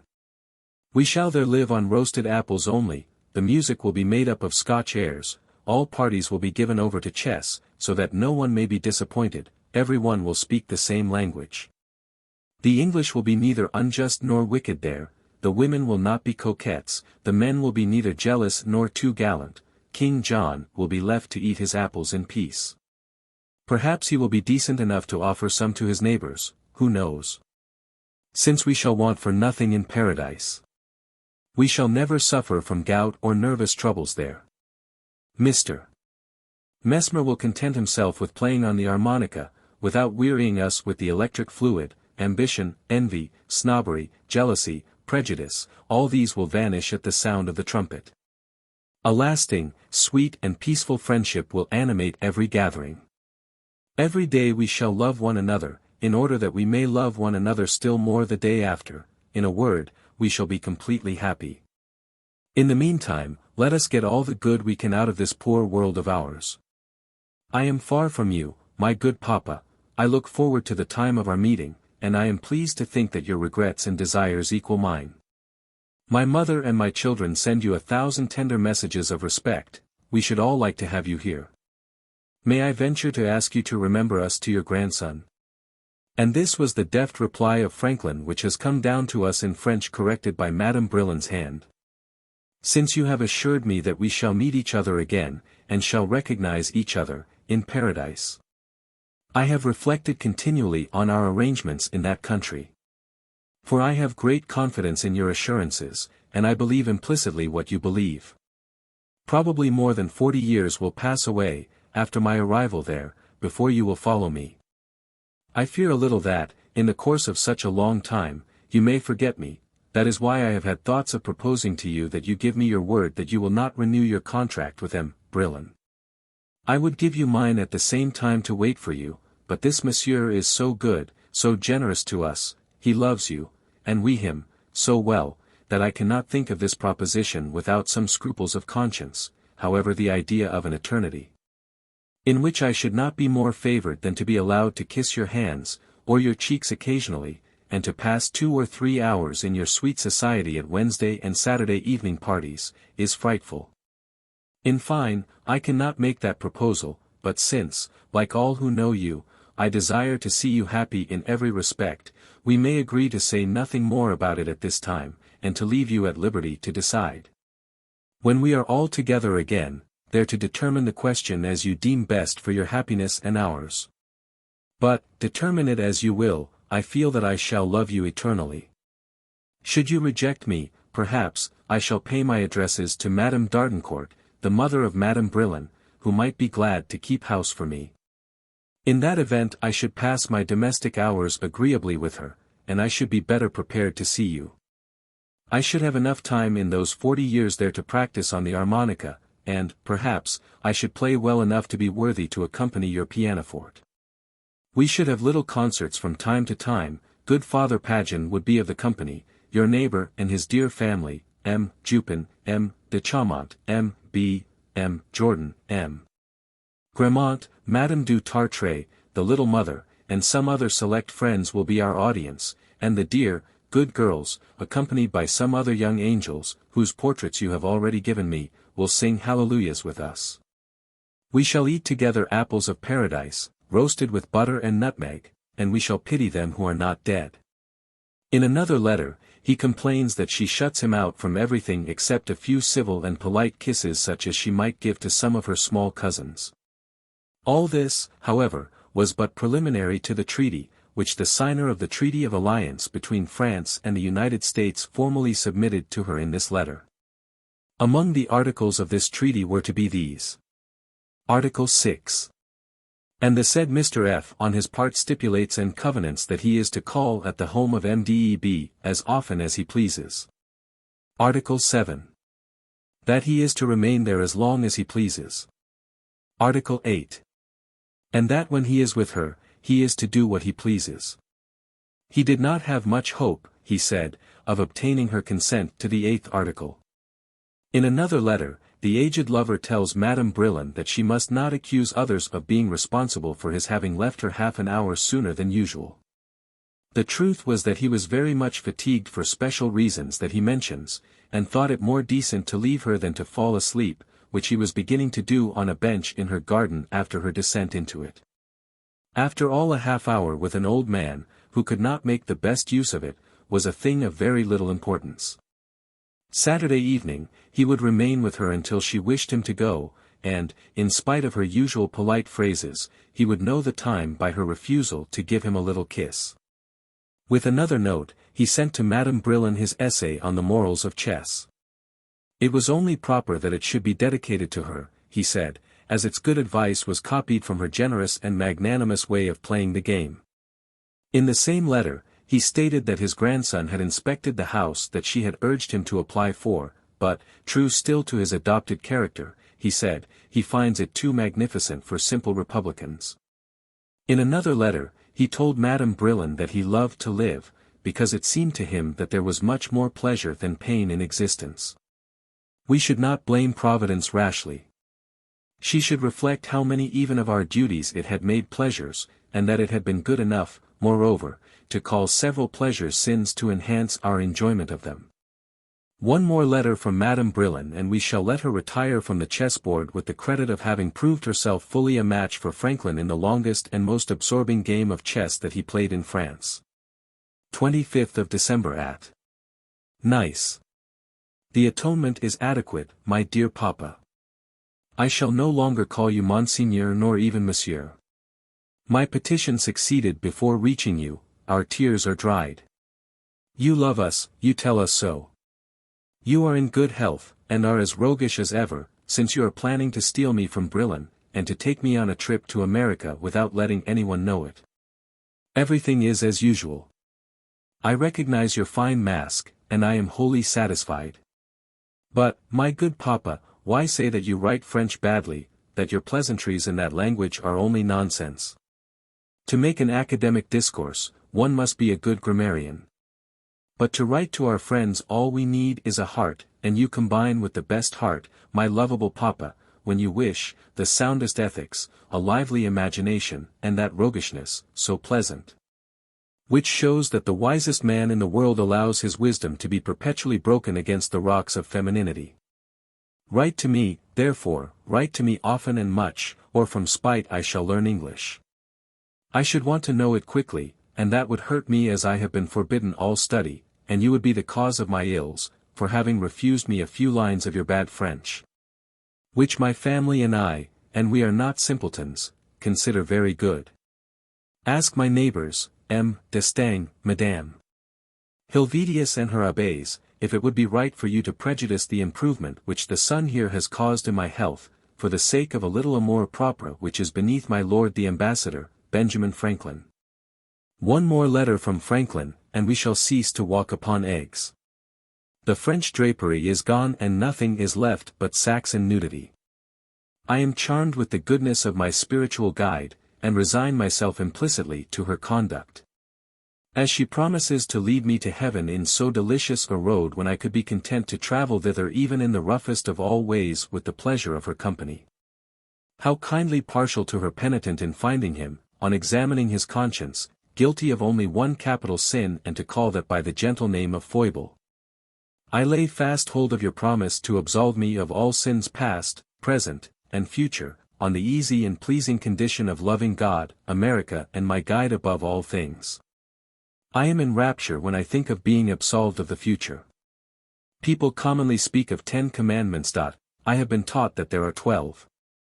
The first was increase and multiply and replenish the earth.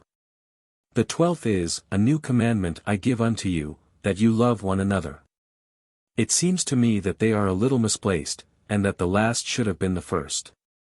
However, I never made any difficulty about that, but was always willing to obey them both whenever I had an opportunity. Pray tell me, dear casuist, whether my keeping religiously these 2 commandments, though not in the Decalogue, may not be accepted in compensation for my breaking so often one of the 10, I mean that which forbids coveting my neighbor's wife. And which I confess I break constantly. God forgive me, as often as I see or think of my lovely confessor, and I am afraid I should never be able to repent of the sin even if I had the full possession of her. And now I am consulting you upon a case of conscience. I will mention the opinion of a certain father of the Church which I find myself willing to adopt, though I am not sure it is orthodox. It is this, that the most effectual way to get rid of a certain temptation is, as often as it returns, to comply with and satisfy it.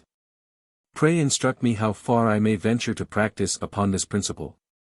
But why should I be so scrupulous when you have promised to absolve me of the future? Adieu, my charming conductress, and believe me ever with the sincerest esteem and affection. Your most obit hum. Serve. B.F. It would be easy enough to treat this correspondence too seriously.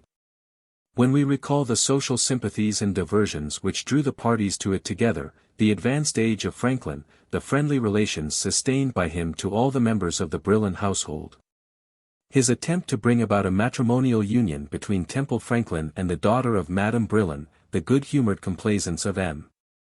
Brillon, the usages of Parisian society at that time, the instinctive ease with which Franklin adopted the tone of any land in which he happened to be, and the sportive grace and freedom brought by his wit and literary dexterity to every situation that invited their exercise, we might well infer that, perhaps, after all, on his part, as well on that of the clever coquette, whose bodkin was quite as keen as his sword, it was understood that the liaison was to be only a paper one, an encounter of wit rather than of love.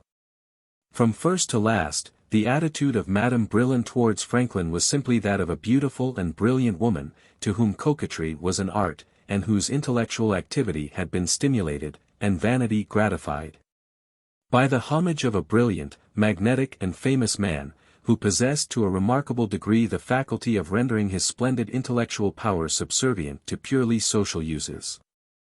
It was no slight thing to a woman such as Madame Brillon to be the vainqueur de la terre, and little less than this did all France at that time insist that Franklin was.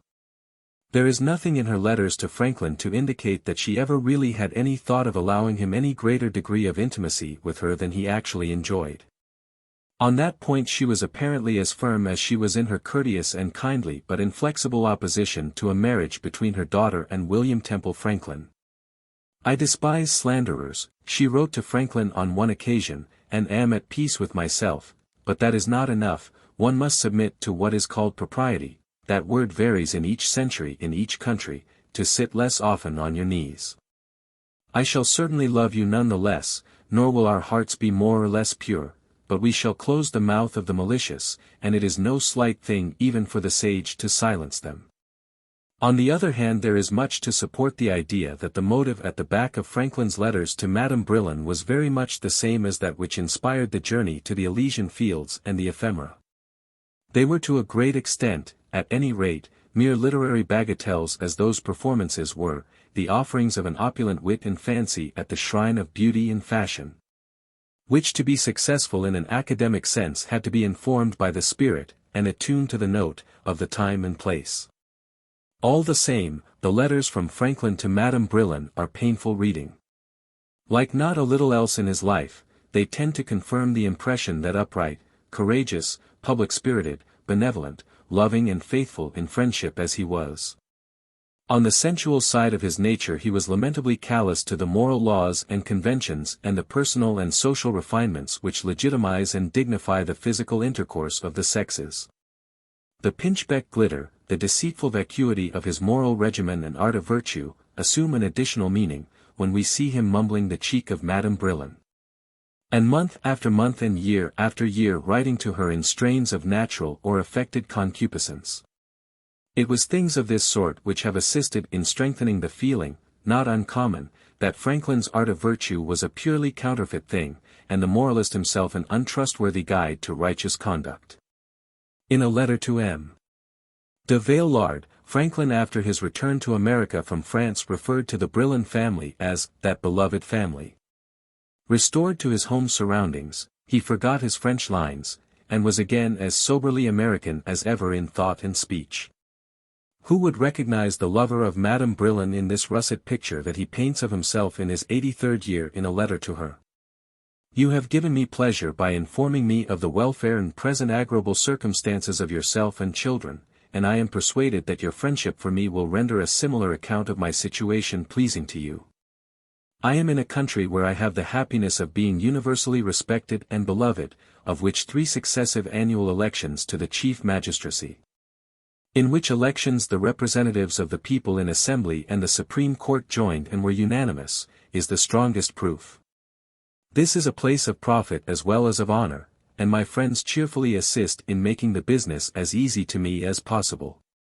After a word more with regard to the dwelling in the dutiful family, so often mentioned in his twilight letters, he concludes in this manner. My rents and incomes are amply sufficient for all my present occasions. And if no unexpected misfortunes happen during the time I have to live, I shall leave a handsome estate to be divided among my relatives. As to my health, it continues the same, or rather better than when I left Passy.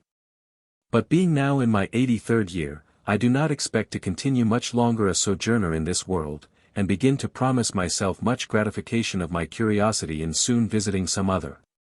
In this letter, Franklin was looking forward, we hardly need say, to a very different world from the one where Madame Brillon was to be the second Mrs. Franklin, and they were to eat together apples of paradise roasted with butter and nutmeg. And it is only just to the memory of Madame Brillon to recall the genuine words, so unlike the tenor of her former letters to Franklin, in which she bade him farewell. When he was leaving the shores of France. I had so full a heart yesterday in leaving you that I feared for you and myself a grief-stricken moment which could only add to the pain which our separation causes me. Without proving to you further the tender and unalterable affection that I have vowed to you for always. Every day of my life I shall recall that a great man, a sage, was willing to be my friend, my wishes will follow him everywhere, my heart will regret him incessantly I shall say I passed 8 years with Dr. Franklin. They have flown, and I shall see him no more. Nothing in the world could console me for this loss, except the thought of the peace and happiness that you are about to find in the bosom of your family. It was to the Comtesse de Houdetot of Rousseau's Confessions, however, that Franklin was indebted for his social apotheosis in France. In a letter to her after his return to America, he calls her ma chère and toujours, amiable Amy, and declares that the memory of her friendship and of the happy hours that he had passed in her sweet society at Senoise had often caused him to regret the distance which made it impossible for them to ever meet again. In her letters to him, after his return to America, she seeks in such words as homage, veneration, and religious tenderness, to express the feelings with which he had inspired her. In these letters, there are also references to the fête champêtre which she gave in his honor at her country seat at Senoise on the 12th day of April, in the year 1781, and which was one of the celebrated events of the time. When it was announced that Franklin's carriage was approaching the chateau, the Countess and a distinguished retinue of her relations set out on foot to meet him. At a distance of about half a mile from the chateau, they came upon him, and gathered around the doors of his carriage, and escorted it to the grounds of the chateau, where the Countess herself assisted Franklin to alight. The venerable sage, said a contemporary account, with his grey hairs flowing down upon his shoulders, his staff in his hand, the spectacles of wisdom on his nose, was the perfect picture of true philosophy in virtue. As soon as Franklin had descended from the carriage, the whole company grouped themselves around him, and the Countess declaimed, with proper emphasis we may be sure, these lines. Soul of heroes and wise men. Oh, liberty! First boon of the gods! Alas! It is too remotely that we pay thee our vows. It is only with sighs that we render homage to the man who made happy his fellow citizens. All then wended their way through the gardens of the Countess to the chateau, where they were soon seated at a noble feast. With the first glass of wine, a soft air was played, and the Countess and her relations rose to their feet, and sang in chorus these lines, which they repeated in chorus after every succeeding glass of wine. Of Benjamin let us celebrate the renown. Let us sing the good that he has done to mortals. In America he will have altars. And at Senoise we drink to his fame. When the time for the second glass of wine came, the Countess sang this quatrain. He gives back to human nature its rights. To free it he would first enlighten it. And virtue to make itself adored. Assumed the form of Benjamin. And at the third glass, the Vicomte de Houdetot sang these words. William Tell was brave but savage. More highly our dear Benjamin I prize. while shaping the destiny of America. At meat he laughs just as does your true sage. And at the fourth glass, the Vicomtesse de Houtot sang these words. I say, live Philadelphia, too. Freedom has its allurement for me. In that country, I would gladly dwell. Though neither ball nor comedy is there. And at the fifth glass, Madame de Pernan sang these words. All our children shall learn of their mothers. To love, to trust, and to bless you. You teach that which may reunite all the sons of men in the arms of one father. And at the sixth glass, the aged Comte de Tressan sang these words. Live Senoise. 'Tis my Philadelphia. When I see here its dear lawgiver, I grow young again in the heart of delight. And I laugh, and I drink and list to Sophie. And at the seventh glass, the Comte d'Apche sang these lines, in which some violence was done to the facts of English history, and the French Revolution was foreshadowed. To uphold that sacred charter, which Edward accorded to the English, I feel that there is no French knight who does not desire to use his sword. And so quatrain preceded glass and chorus followed quatrain until every member of the eulogistic company had sung his or her song.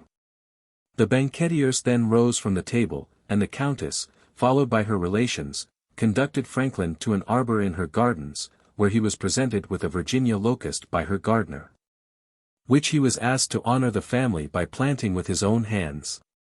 When he had done so, the Countess declaimed some additional lines, which were afterwards inscribed upon a marble pillar, erected near the tree. Sacred tree, lasting monument of the sojourn deigned to be made here by a sage. Of these gardens henceforth the pride. Receive here the just homage of our vows and of our incense. And may you for all the ages, forever respected by time, live as long as his name, his laws and his deeds. On their way back to the chateau, the concourse was met by a band which played an accompaniment, while the Countess and her kinsfolk sang this song. May this tree, planted by his benevolent hand, lifting up its newborn trunk above the sterile elm, by its odoriferous flower, make fragrant all this happy hamlet. The lightning will lack power to strike it, and will respect its summit and its branches. 'Twas Franklin who, by his prosperous labors, taught us to direct or to extinguish that, while he was destroying other evils, still more for the earth's sake to be pitied. This over, all returned to the chateau where they were engaged for some time in agreeable conversation. In the late afternoon, Franklin was conducted by the Countess and the rest to his carriage, and, when he was seated, they gathered about the open door of the vehicle. And the Countess addressed her departing guest in these words. Legislator of one world, and benefactor of two. For all time mankind will owe thee its tribute. And it is but my part that I here discharge of the debt that is thy due from all the ages. The door of the carriage was then closed, and Franklin returned to Paris duly deified but as invincibly sensible as ever.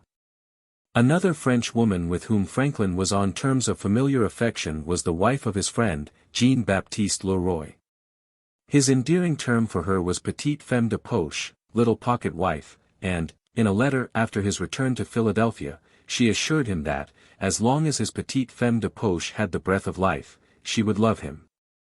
On one occasion, when he was in France, she wrote to him, asking him to dine with her on Wednesday, and saying that she would experience great pleasure in seeing and embracing him. Assuredly, he replied, he would not fail her. He found too much pleasure in seeing her, and in hearing her speak, and too much happiness, when he held her in his arms, to forget an invitation so precious. In another letter to her, after his return to America, the letter which drew forth her declaration that her love for him would last as long as her breath, he told her that she was very courageous to ascend so high in a balloon, and very good, when she was so near heaven, not to think of quitting her friends, and remaining with the angels. Competition might well have shunned an effort to answer such a flourish as that in kind, but a lady, who had been up in a balloon among the angels, was not the person to lack courage for any experiment. She only regretted, she said, that the balloon could not go very far, for, if it had been but able to carry her to him, she would have been among the angels, and would have given him proofs of the respect and esteem for him ineffaceably engraved upon her heart. Sad to relate, in the same letter she tells Franklin that her husband had proved hopelessly recreant to every principle of honor and good feeling. We say, sad to relate, not for general reasons only, but because Franklin, when he had heard in 1772 that Leroy was well and happily married, had felicitated him on the event, and repeated his oft-asserted statement that matrimony is the natural condition of man. Though he omitted this time his usual comparison of celibacy with the odd half of a pair of scissors. The estrangement between his little pocket wife and her husband, however, did not affect his feeling of devoted friendship for Jean-Baptiste Leroy.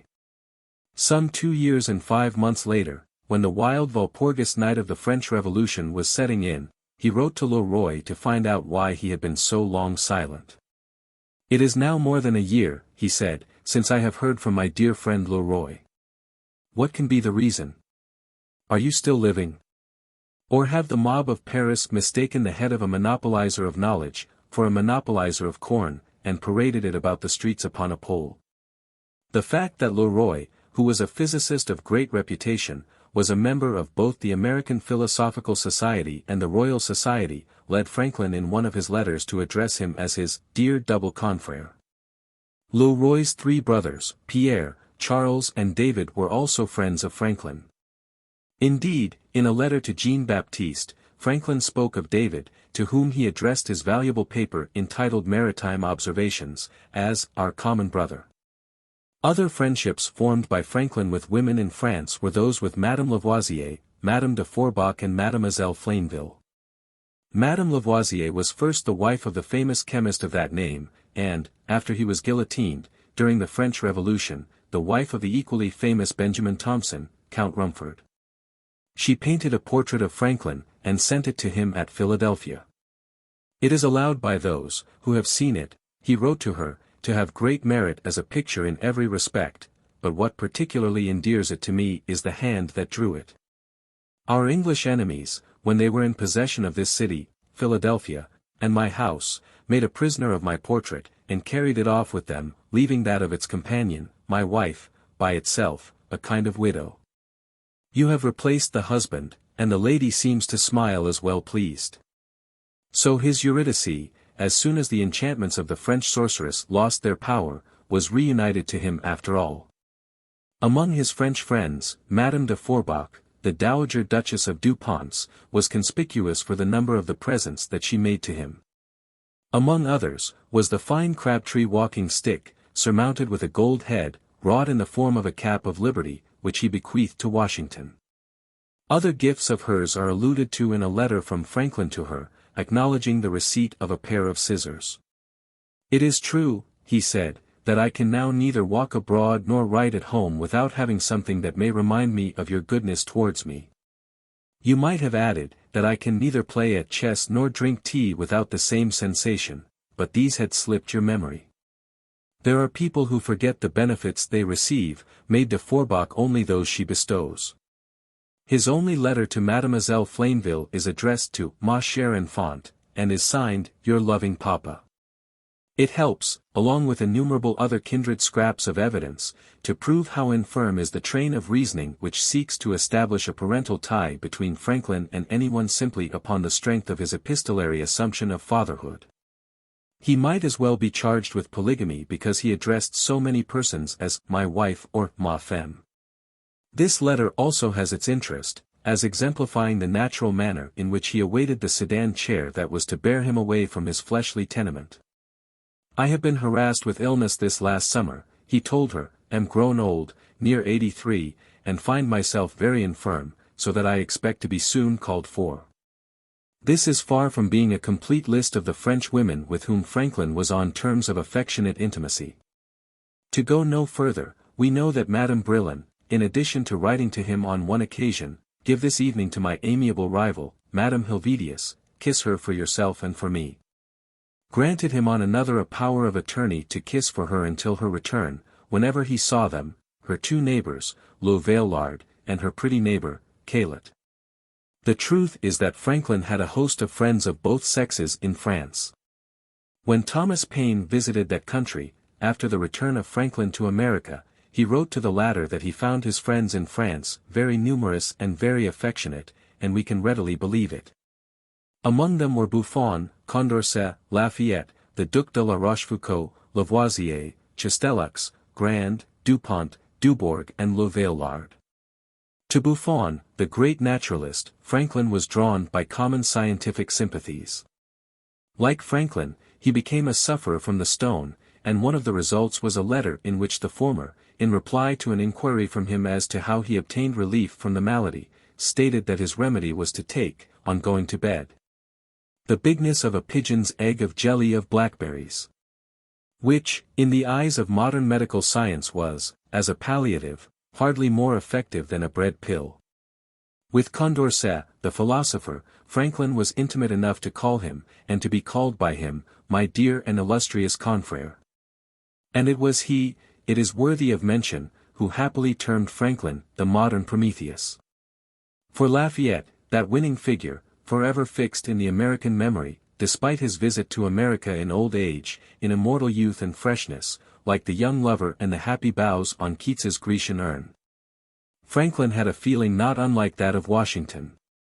In referring to the expedition against England, in which Temple Franklin was to have accompanied Lafayette, Franklin said in a letter to the latter, I flatter myself, too, that he might possibly catch from you some tincture of those engaging manners that make you so much the delight of all that know you. In another letter, he observed in reply to the statement by Lafayette that the writer had had enemies in America, you are luckier, for I think you have none here, nor anywhere. When it became his duty to deliver to Lafayette the figured sword presented to the latter by Congress, he performed the office, though ill health compelled him to delegate the actual delivery of the gift to his grandson. In the apt and pointed language which never failed him upon such occasions. By the help, he said, of the exquisite artists France affords, I find it easy to express everything but the sense we have of your worth and our obligations to you. For this, figures and even words are found insufficient. Through all his letters to Lafayette there is a continuous suggestion of cordial attachment to both him and his wife. When Lafayette wrote to him that Madame de Lafayette had just given birth to a daughter, and that he was thinking of naming her Virginia, he replied, in naming your children I think you do well to begin with the most antient state. And as we cannot have too many of so good a race I hope you and Madame de Lafayette will go through the 13. This letter was written at Passy. In a later letter to Lafayette, written at Philadelphia, he concluded by saying, you will allow an old friend of fourscore to say he loves your wife, when he adds, and children, and prays God to bless them all. For the Duc de la Rochefoucauld he entertained the highest respect as well as a cordial feeling of friendship. The good Duke, he terms him in a letter to Dr. Price. And it was to the judgment of the Duke N.M. Le Vaillard in France, as it was to that of Vaughan and Dr. Price in England, as we shall see, that he left the important question as to whether any of the Autobiography should be published, and, if so, how much. Among the many tributes paid to his memory, was a paper on his life and character read by the Duke before the Society of 1789. One of the Duke's services to America was that of translating into French, at the request of Franklin, for European circulation all the constitutions of the American states. Lavoisier was a member with Franklin of the commission which investigated the therapeutic value of mesmerism, and exposed the imposture of Mesmer.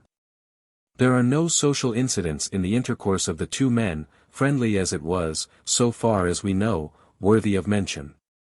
But, in a passage in one of Franklin's letters to Jan Ingenhouse, we have a glimpse of the master, of whom, when guillotined, after the brutal declaration of Coffenhau, the president of the Revolutionary Tribunal, that the Republic had no need for savants, Lagrange remarked, they needed but a moment to lay that head low, and 100 years, perhaps, will not be sufficient to reproduce its like. Speaking of an experiment performed by Lavoisier, Franklin wrote to Jan Ingenhouse, he kindled a hollow charcoal, and blew into it a stream of dephlogisticated air. In this focus, which is said to be the hottest fire human art has yet been able to produce, he melted platina in a few minutes. Franklin's friend, the Chevalier, afterwards Marquis de Chastellux, who served with the Comte de Rochambeau in America, and was the author of the valuable travels in North America in the years 1780, 81 and 82. Succeeded in making himself as agreeable to American women as Franklin succeeded in making himself to French women. There is an echo of this popularity in one of Franklin's letters to him. "Dare I confess to you," he said, when he was still at Passy, and the Chevalier was still in America, "that I am your rival with Madame G. Franklin's Katie. I need not tell you, that I am not a dangerous one. I perceive that she loves you very much, and so does, dear sir, yours, and through the influence of Leray de Chaumont, Ferdinand Grand, who was a Swiss Protestant, became the banker of our representatives in France, and, after Franklin's return to America, he remained entrusted with some of Franklin's private funds upon which the latter was in the habit of drawing from time to time. The correspondence between Franklin and himself is almost wholly lacking in social interest, but it indicates a deep feeling of affection upon Franklin's part. For Dupont de Nemours, the distinguished economist, and the founder of the family, which has been so conspicuous in the industrial, military, and naval history of the United States, Franklin cherished a feeling distinctly friendly. His acquaintance with Dupont as well as with Dubourg, who, like Dupont, was a member of the group of French economists, known as the physiocrats, was formed, as we have seen, before his mission to France. The correspondence between Franklin and Dupont, however, like that between Franklin and Grand, has but little significance for the purposes of this chapter. 40. This, however, is not true of the relations between Dr. Barbeau Dubourg, a medical practitioner of high standing, and Franklin. They not only opened their minds freely to each other upon a considerable variety of topics, but their intercourse was colored by cordial association. Of all the men who came under the spell of Franklin's genius, Dubourg, who was, to use Franklin's own words, a man of extensive learning, was one of the American philosopher's most enthusiastic pupils. "My dear master," was the term that he habitually used in speaking of him, and his reverence for the object of his admiration led him to translate into French, with some additions, the edition of Franklin's scientific papers, brought out in London by David Henry in 1769. Nothing that he had ever written, he told his master, had been so well received as the preface to this compilation. So great, he declared, is the advantage of soaring in the shadow of Franklin's wings.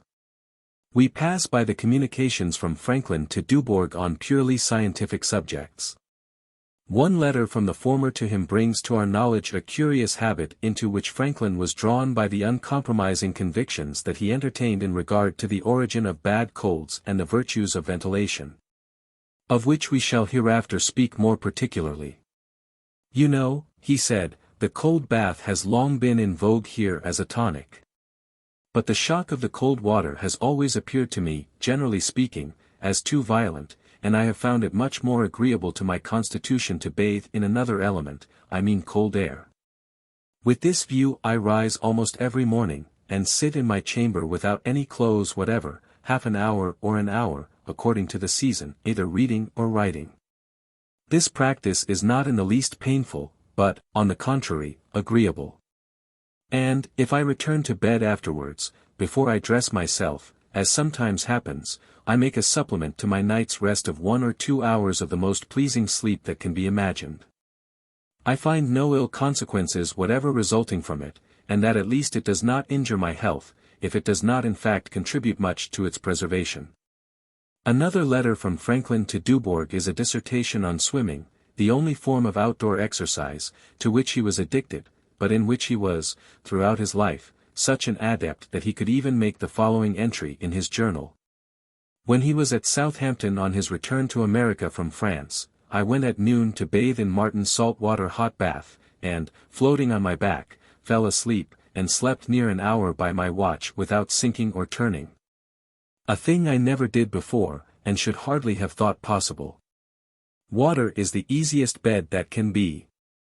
In the letter to Dubourg, he recalls the assertion of A.M. Robinson that fat persons with small bones float most easily upon the water, makes a passing reference to the diving bell and the swimming waistcoat, now known as the life preserver, and suggests the comfort of varying the progressive motion of swimming by turning over occasionally upon one's back, and otherwise. He also states that the best method of allaying cramp is to give a sudden vigorous and violent shock to the affected region, which may be done in the air as the swimmer swims along on his back, and recalls an incident illustrative of the danger of throwing oneself, when thoroughly heated, into cold spring water. The exercise of swimming, he declared, is one of the most healthy and agreeable in the world. After having swam for an hour or two in the evening, one sleeps coolly the whole night, even during the most ardent heat of summer. Perhaps, the pores being cleansed, the insensible perspiration increases and occasions this coolness. It is certain that much swimming is the means of stopping a diarrhea, and even of producing a constipation. In this letter, too, Franklin tells Dubourg how, when he was a boy, he quickened his progress in swimming by aiding the stroke of his hands with oval pallets, and attempted to do so by attaching a kind of sandals to the soles of his feet. And also how in his boyhood, on one occasion, he lay on his back in a pond and let his kite draw him across it without the least fatigue, and with the greatest pleasure imaginable. He thought it not impossible to cross in this manner from Dover to Calais. Another letter from Franklin to Dubourg on what he calls the doctrines of life and death is a delightful example of both his insatiable inquisitiveness and the readiness with which he could give a pleasant fillip to any subject however grave. He is speaking of some common flies that had been drowned in Madeira wine, apparently about the time when it was bottled in Virginia to be sent to London, where the writer was. At the opening of one of the bottles, "At the house of a friend where I then was," he said, 3 drowned flies fell into the first glass that was filled. Having heard it remarked that drowned flies were capable of being revived by the rays of the sun, I proposed making the experiment upon these. They were therefore exposed to the sun upon a sieve, which had been employed to strain them out of the wine. In less than 3 hours, 2 of them began by degrees to recover life. They commenced by some convulsive motions of the thighs, and at length they raised themselves upon their legs, wiped their eyes with their 4 feet, beat and brushed their wings with their hind feet, and soon after began to fly, finding themselves in Old England, without knowing how they came thither. The third continued lifeless till sunset, when, losing all hopes of him, he was thrown away. I wish it were possible, from this instance, to invent a method of embalming drowned persons, in such a manner that they may be recalled to life at any period, however distant. For having a very ardent desire to see and observe the state of America 100 years hence, I should prefer to any ordinary death, the being immersed in a cask of Madeira wine, with a few friends, till that time. To be then recalled to life by the solar warmth of my dear country. But since in all probability we live in an age too early and too near the infancy of science, to hope to see such an art brought in our time to its perfection, I must for the present content myself with the treat, which you are so kind as to promise me, of the resurrection of a fowl or turkey cock. The friendship of Dubourg for Franklin bore good fruit for America, when the American Revolution came on, for a sanguine letter from him exerted a determining influence in inducing Congress to send Franklin to France. Lou Vaillard, who was a neighbor of Franklin at Passy, was one of the friends whom Franklin loved as he loved Hugh Roberts or John Hughes, Strahan or Jan Ingenhouse. And this feeling, as usual, included the members of his friend's family. Public cares, he wrote to Lou Vaillard, after his return to America, could not make him forget that he and Lou Vaillard loved one another. In the same letter, he spoke of Madame Lou Vaillard, as the best of good women, and of her daughter as the amiable daughter, who, he thought, would tread in her footsteps. In a later letter, he told Lou Vaillard that he could not give him a better idea of his present happiness in his family than by informing him that his daughter had all the virtues of a certain good lady whom Lou Vaillard allowed him to love. The same tender affections and intentions, ingenuity, industry, economy, etc., embrace that good dame for me warmly, and the amiable daughter, he added. My best wishes attend the whole family, whom I shall never cease to love while I am B. Franklin. This wealth of affection was richly repaid. The closest relations existed between Franklin and the Lou Vaillard family, while he was in France, and, when he left that country, Vaillard was not content to accompany him simply to the seacoast, but was his companion as far as Southampton. To him, Abel James, Benjamin Vaughan and the Shipleys we are beholden for the fact that the Autobiography was brought down to the year 1757. There to stop like the unfinished tower which tantalized the world with a haunting sense of its rare worth and incompleteness. Like a faithful, good wife, who avails herself of her intimacy with her husband to bring the continuous pressure of her influence to bear upon him for the purpose of arousing him to a proper sense of his duty. Vaillard spared neither entreaty nor reproach to secure additions to the precious Sibylline leaves of the Autobiography. "You blame me for writing 3 pamphlets and neglecting to write the little history," Franklin complained. "You should consider they were written at sea, out of my own head. The other could not so well be written there for want of the documents that could only be had here." After this bit of self-defense, Franklin goes on to describe his physical condition. He realized that the stone in his bladder had grown heavier, he said, but on the whole it did not give him more pain than when he was at Passy, and, except in standing, walking or making water, he was very little incommoded by it. Sitting or lying in bed, he was generally quite easy, God be thanked, and, as he lived temperately, drank no wine, and used daily the exercise of the dumbbell. He flattered himself that the stone was kept from augmenting so much as it might otherwise do, and that he might still continue to find it tolerable. People who live long, the unconquerable devotee of human existence declared, who will drink of the cup of life to the very bottom, must expect to meet with some of the usual dregs. The view taken by Franklin in this letter of his physical condition was entirely too cheerful to work any alteration in the resolution of Vaillard that the Autobiography should be completed. If the unremitting appeal of an old friend could prevail. In a subsequent letter, Franklin tells him that in Philadelphia his time was so cut to pieces by friends and strangers that he had sometimes envied the prisoners in the Bastille. His 3 years of service as president, however, would expire in the succeeding October, and he had formed the idea of retiring then to Temple's farm at Rancocas, where he would be free from the interruption of visits, and could complete the work for Vaillard's satisfaction. In the meantime, in view of the little remnant of life left to him, the accidents that might happen before October, and Vaillard's earnest desire, he had resolved to proceed with the Autobiography the very next day, and to go on with it daily until finished. This, if his health permitted, might be in the course of the ensuing summer. In a still later letter, Franklin declared that Vaillard was a hard taskmaster to his friend. "You insist," he said, "on his writing his life, already a long work, and at the same time would have him continually employed in augmenting the subject, while the time shortens in which the work is to be executed." Some months later, he is able to send to Vaillard the joyful intelligence that he had recently made great progress in the work that his friends so urgently demanded, and that he had come as far as his 50th year.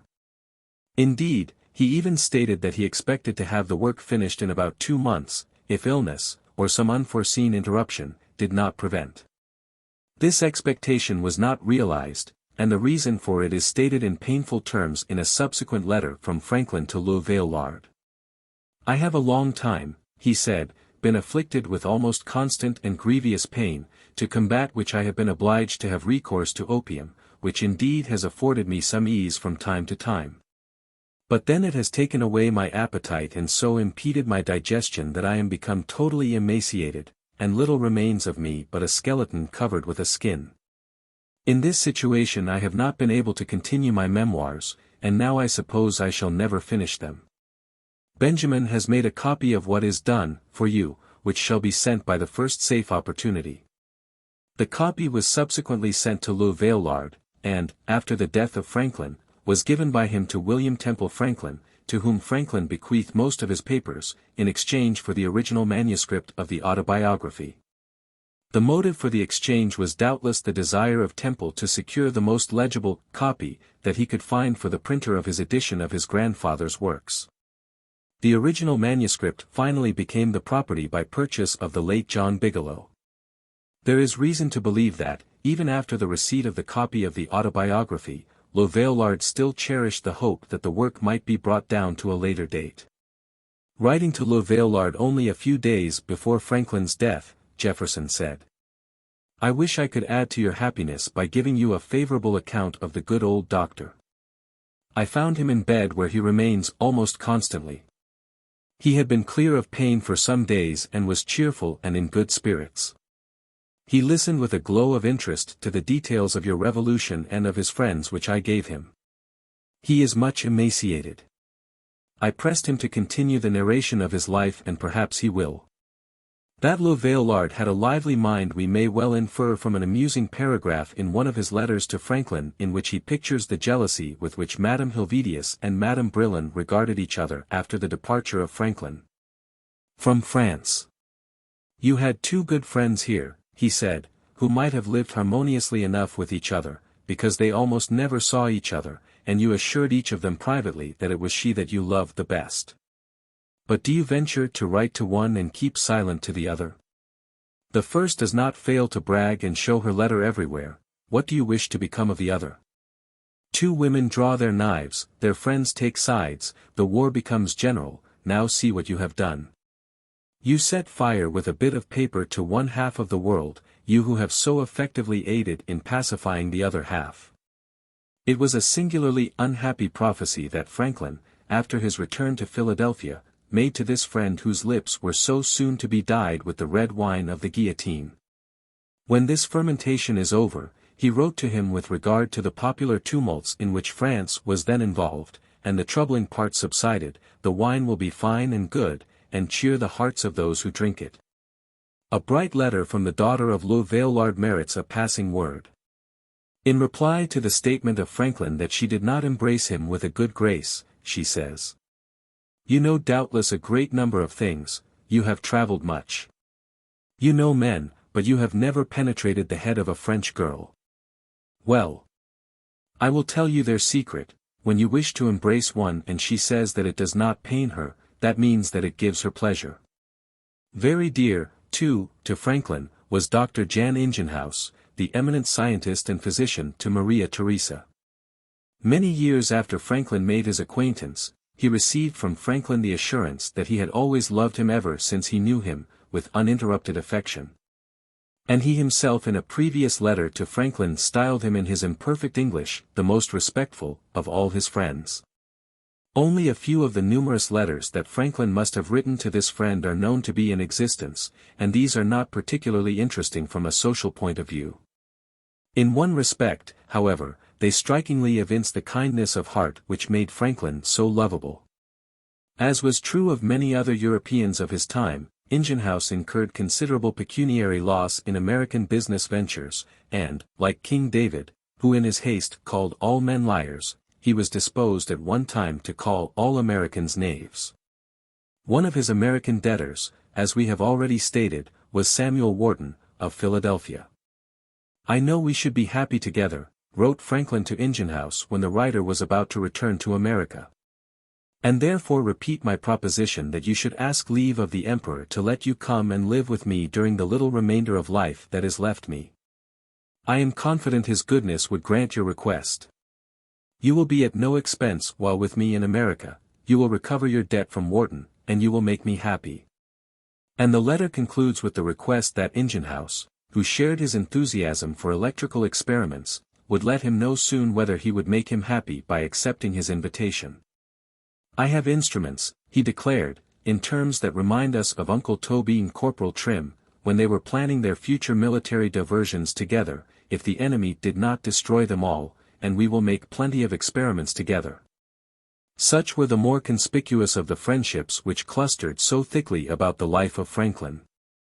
41 When we remember that all these men and women have with him said, "Good night," to his landlord of life and time, and gone off to their still chambers, we experience a feeling something like that of Xerxes when he gazed upon his vast army and reflected that not a man in it might return from Greece.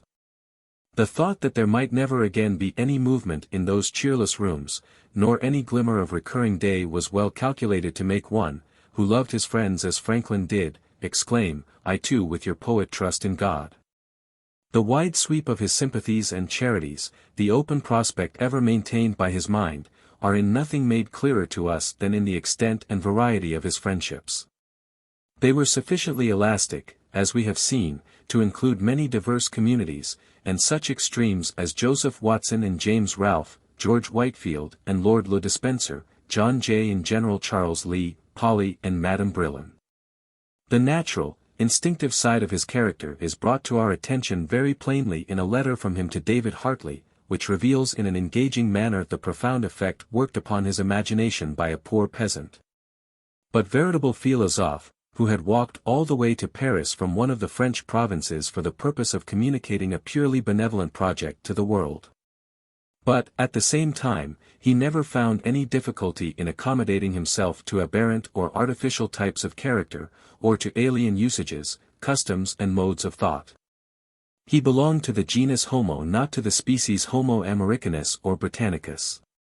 Like the politic and much experienced Ulysses of Tennyson, familiar with cities of men, and manners, climates, councils, governments, he could say, I am a part of all that I have met.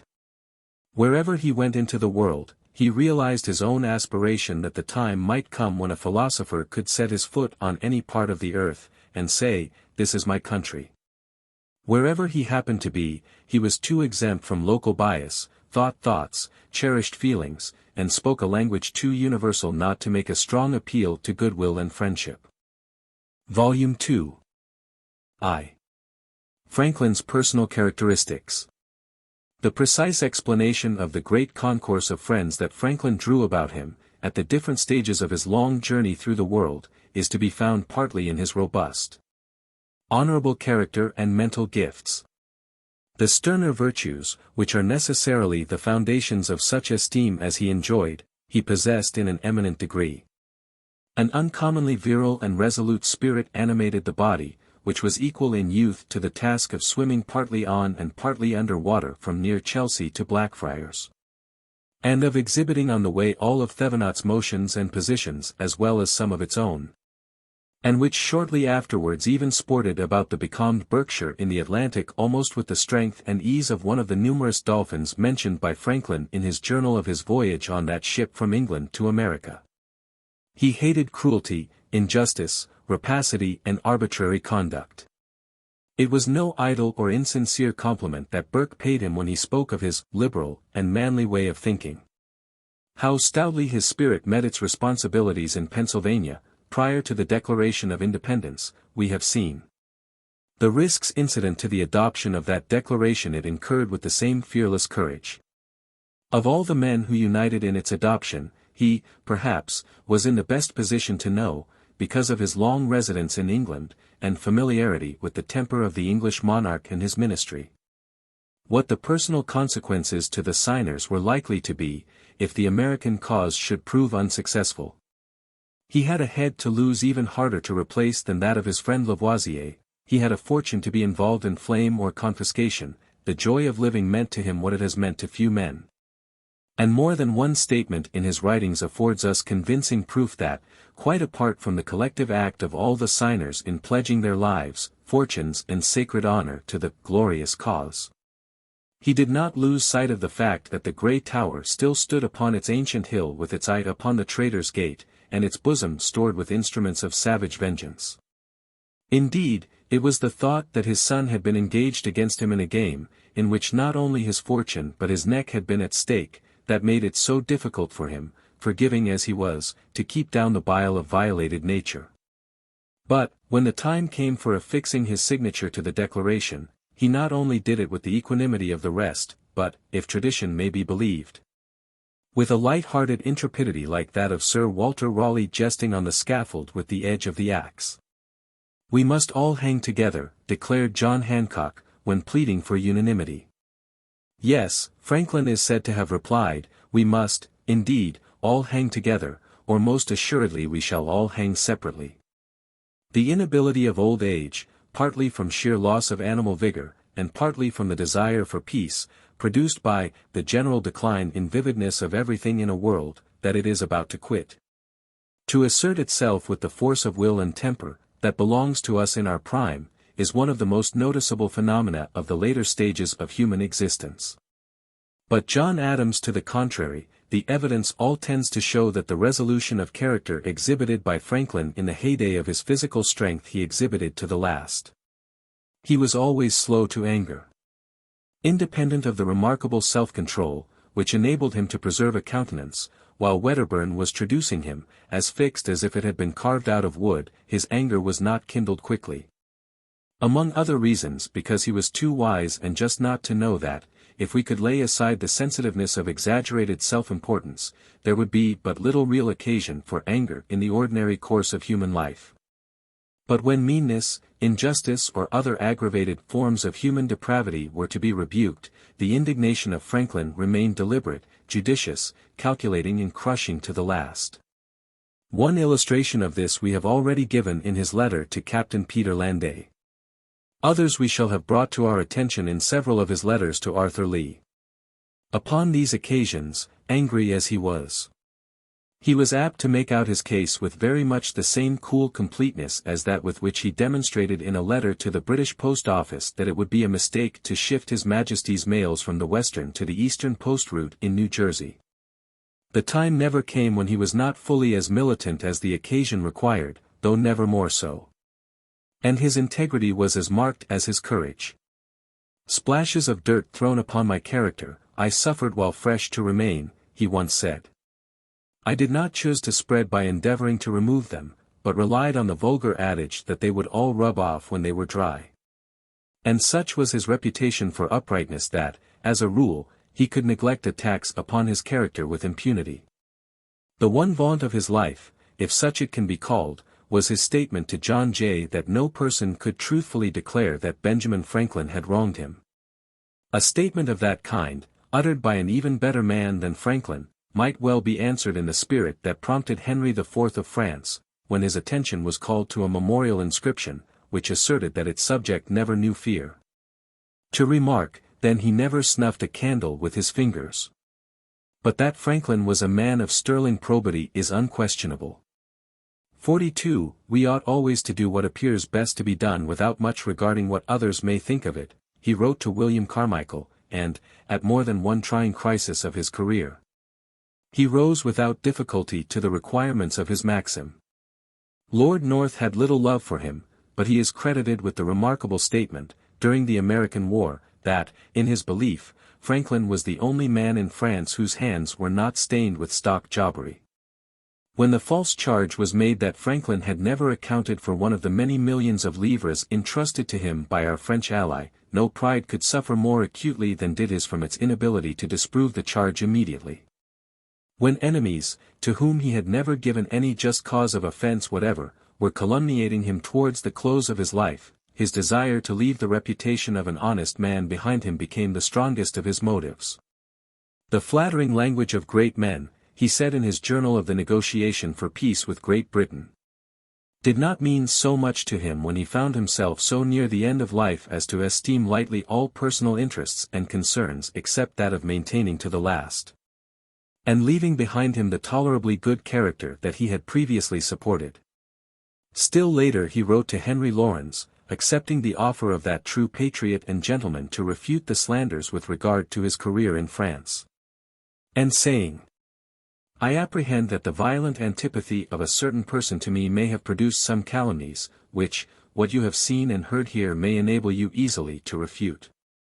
You will thereby exceedingly oblige one, who has lived beyond all other ambition, than that of dying with the fair character he has long endeavored to deserve. 43. When the negotiations for peace between Great Britain and the United States began, Richard Oswald, the envoy of Lord Shelburne, told Franklin that a part of the confidence felt in him by the English ministry was inspired by his repute for open, honest dealing. This was not a mere diplomatic douceur, but a just recognition of his candid, straightforward conduct in his commerce with men. He was very resourceful and dexterous, if need were, and, in his early life, when he was promoting his own, or the public interests, he exhibited at times a finesse that bordered upon craftiness. But, when Wedderburn taxed him with duplicity, he imputed to Franklin's nature a vice incompatible with his frank, courageous disposition. It was his outspoken sincerity of character that enabled him, during the American War, to retain the attachment of his English friends even when he was holding up their land as one too wicked for them to dwell in. His intellectual traits, too, were of a nature to win social fame.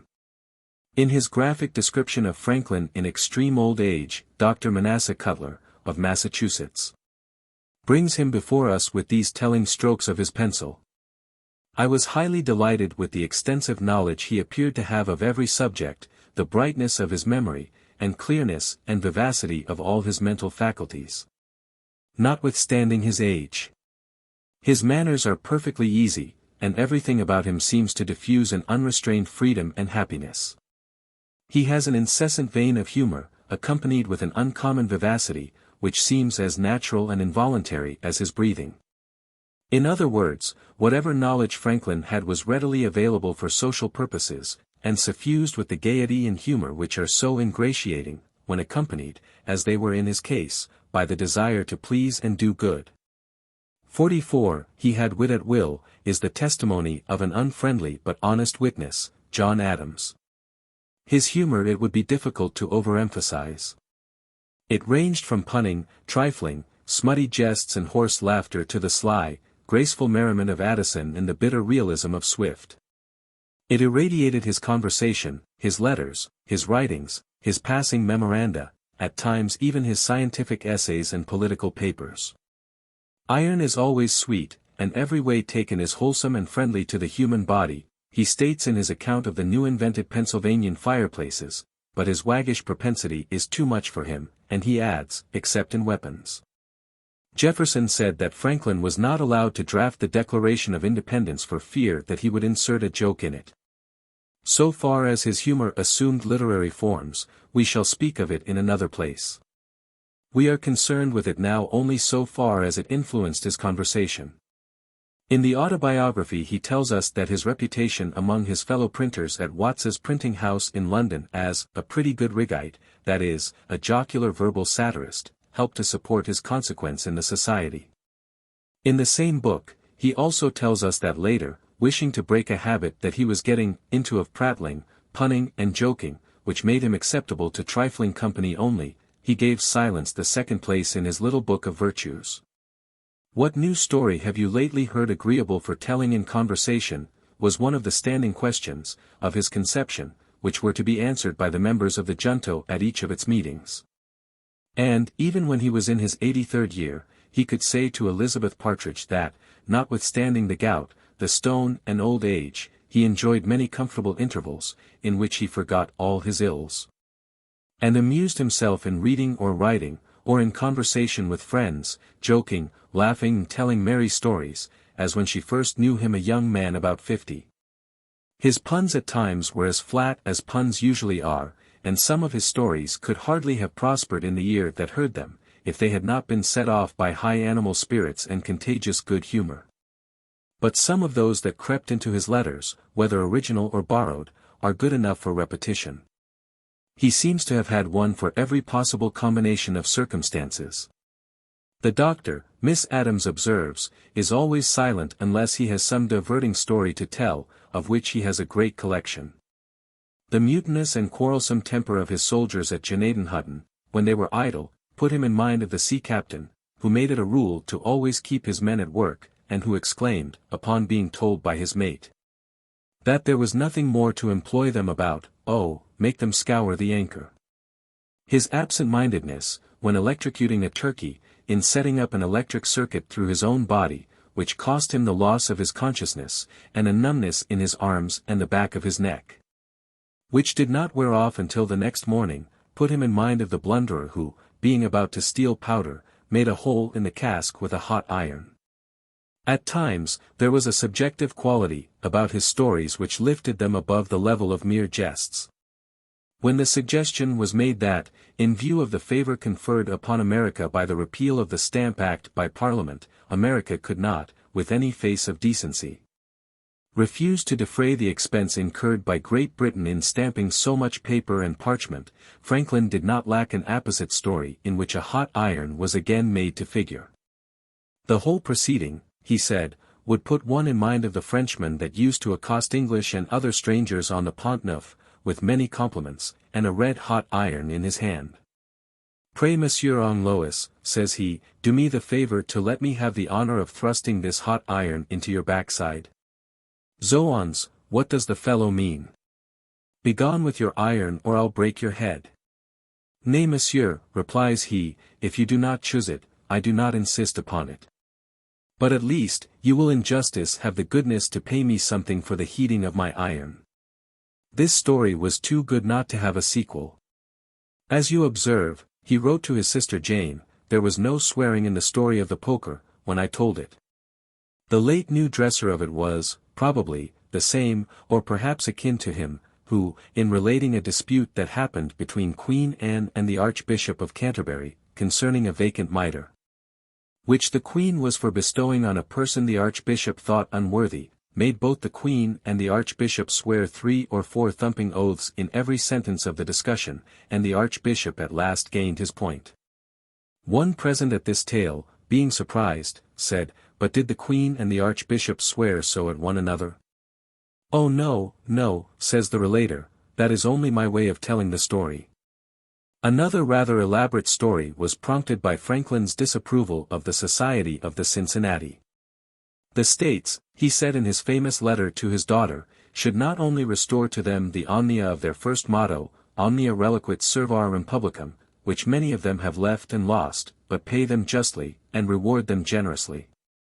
They should not be suffered to remain, with all their new created chivalry, entirely in the situation of the gentleman in the story, which their omnia reliquit reminds me of.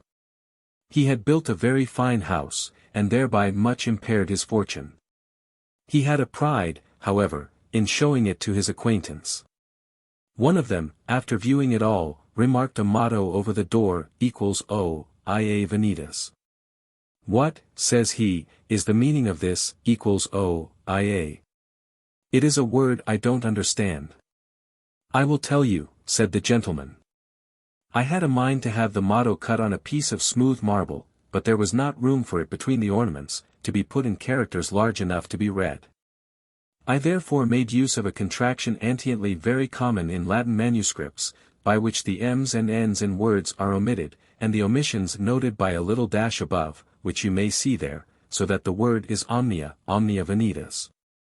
Oh, says his friend, I now comprehend the meaning of your motto, it relates to your edifice, and signifies, that, if you have abridged your omnia, you have, nevertheless, left your vanitas legible at full length.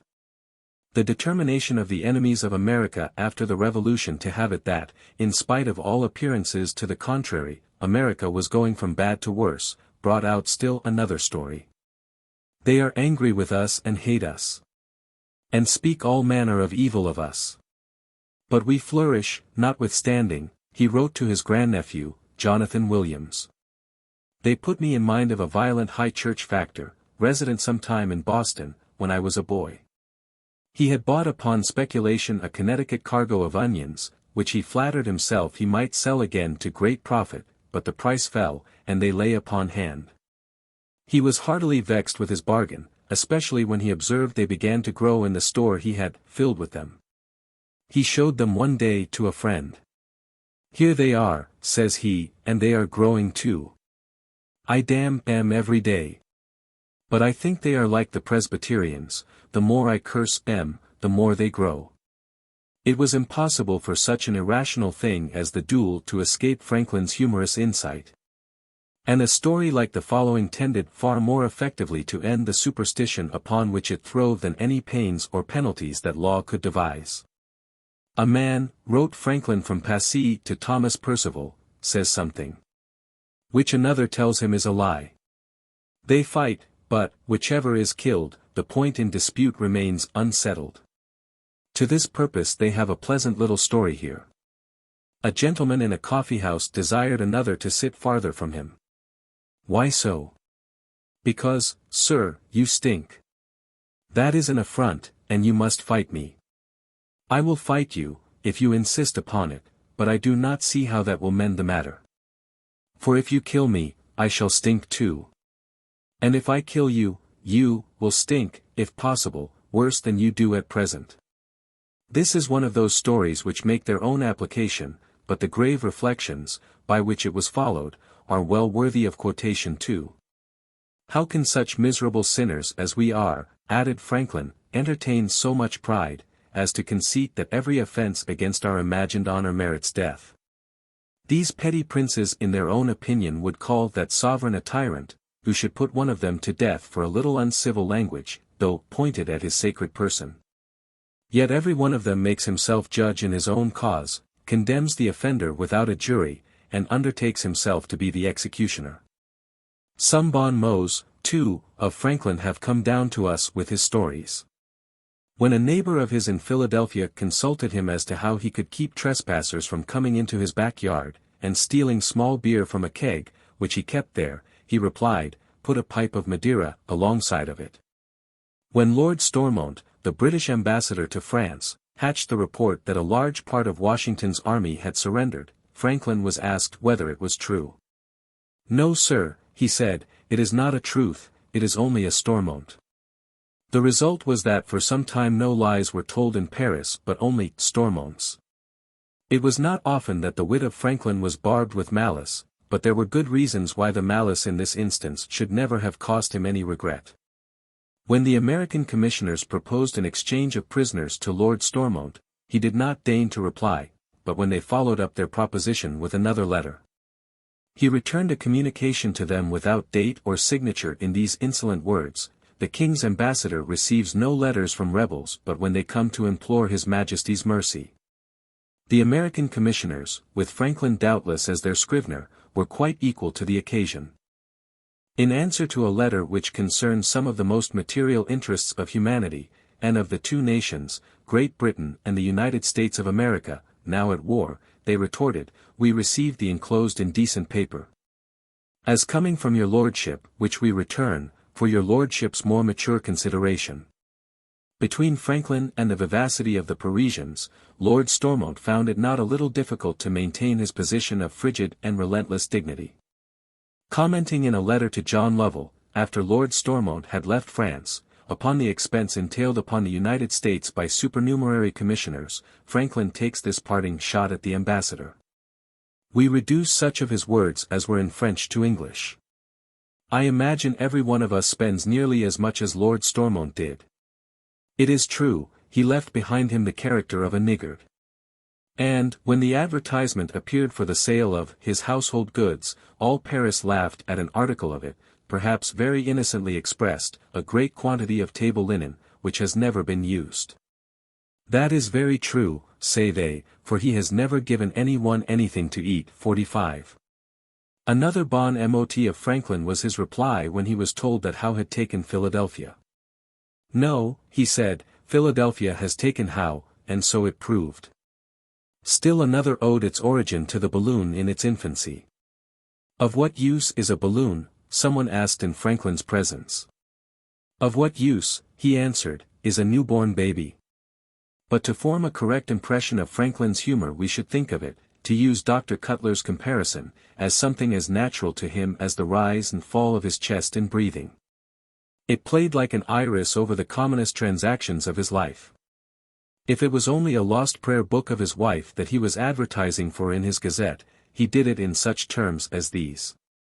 Taken out of a pew in the church some months since, a common prayer book, bound in red, gilt, and lettered D.F. on each corner.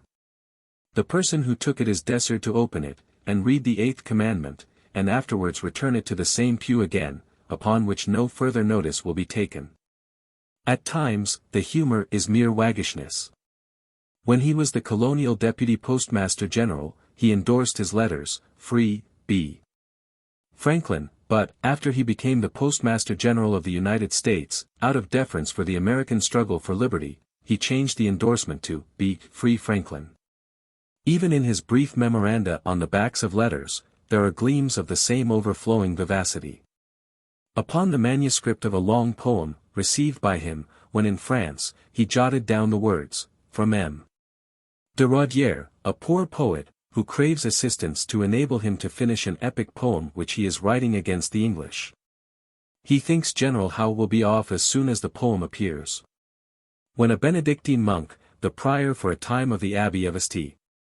Pierre de Chalon, lost money at cards, and wrote to him for his aid, he made this endorsement upon the letter, Dom Bernard, Benedictine, wants me to pay his gaming debts, and he will pray for success to our cause.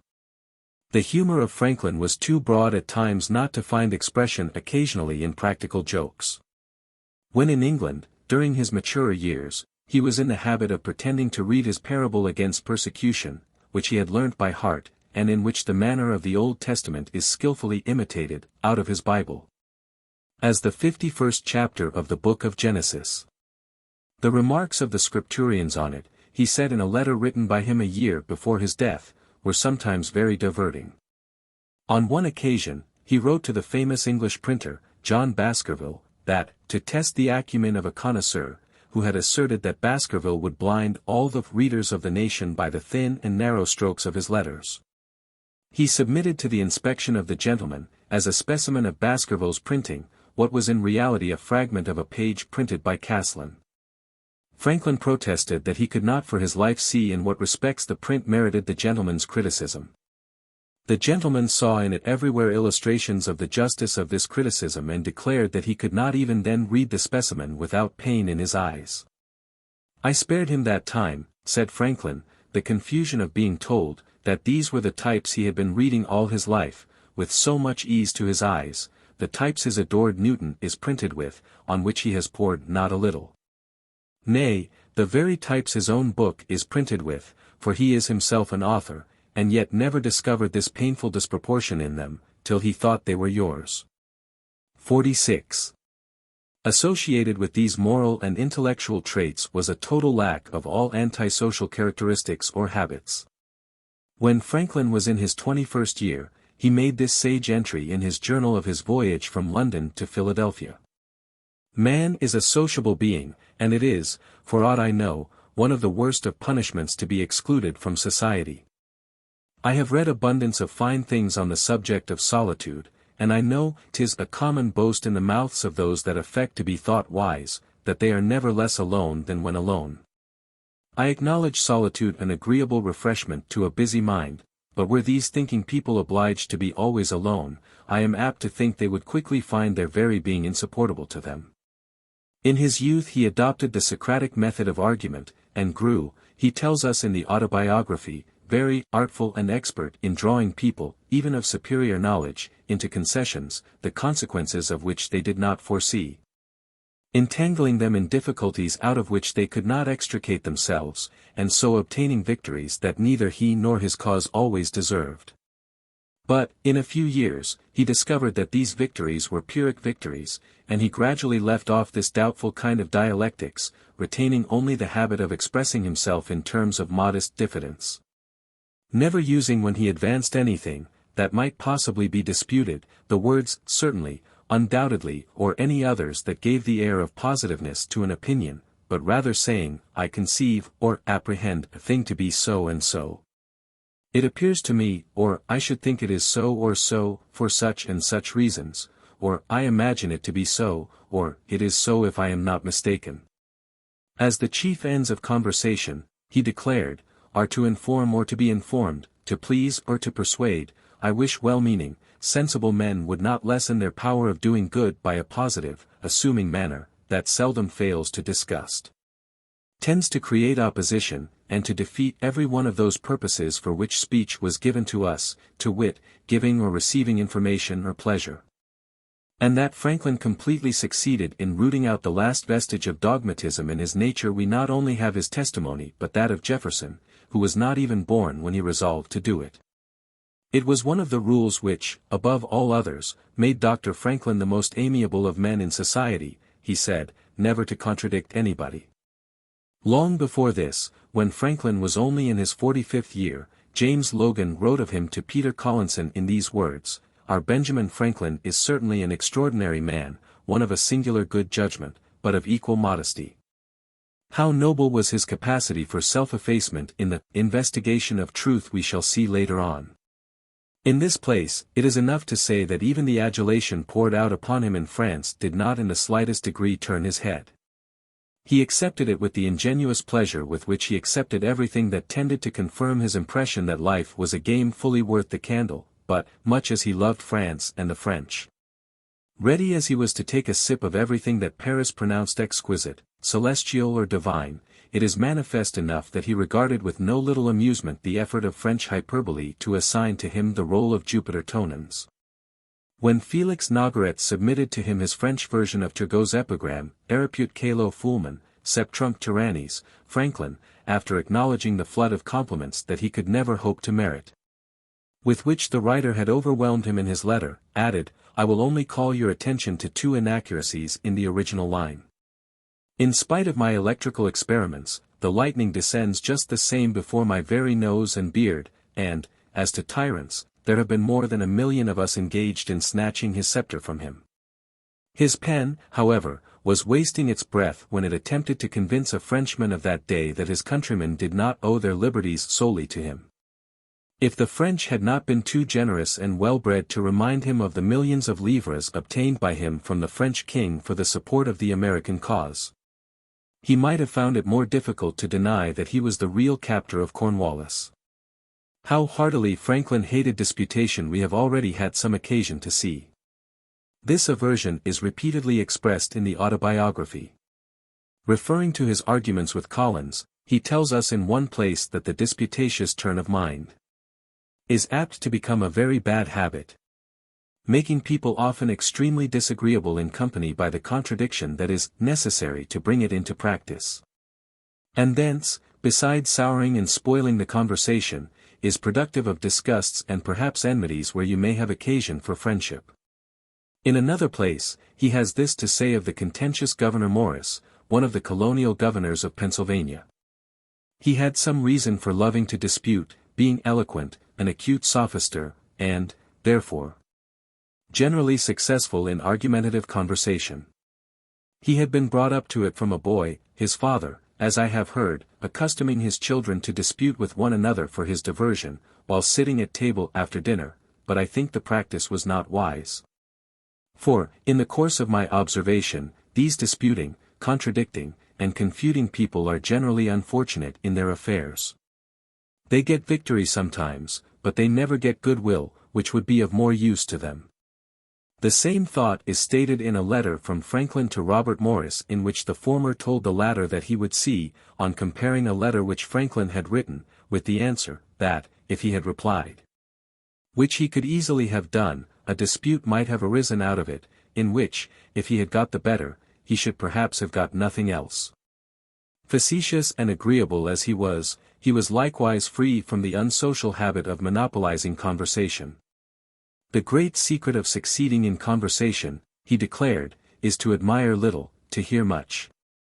Always to distrust our own reason, and sometimes that of our friends, never to pretend to wit, but to make that of others appear as much as possibly we can, to hearken to what is said, and to answer to the purpose. Nor, in making or borrowing these just observations, was Franklin like Carlyle, who has been wittily said to have preached the doctrine of silence in 30 volumes. What he preached in these respects, he practiced. He was friendly and agreeable in conversation, Miss Logan tells us, which he suited to his company, appearing to wish to benefit his hearers. I could readily believe that he heard nothing of consequence himself but what he turned to the account he desired, and in his turn profited by the conversation of others. It is hardly just to Franklin, however, to portray his social character negatively. The truth is, as the extracts from his correspondence have clearly enough shown, he was one of the most companionable and one of the kindest and most sympathetic and affectionate of human beings. He detested wrangling and discord.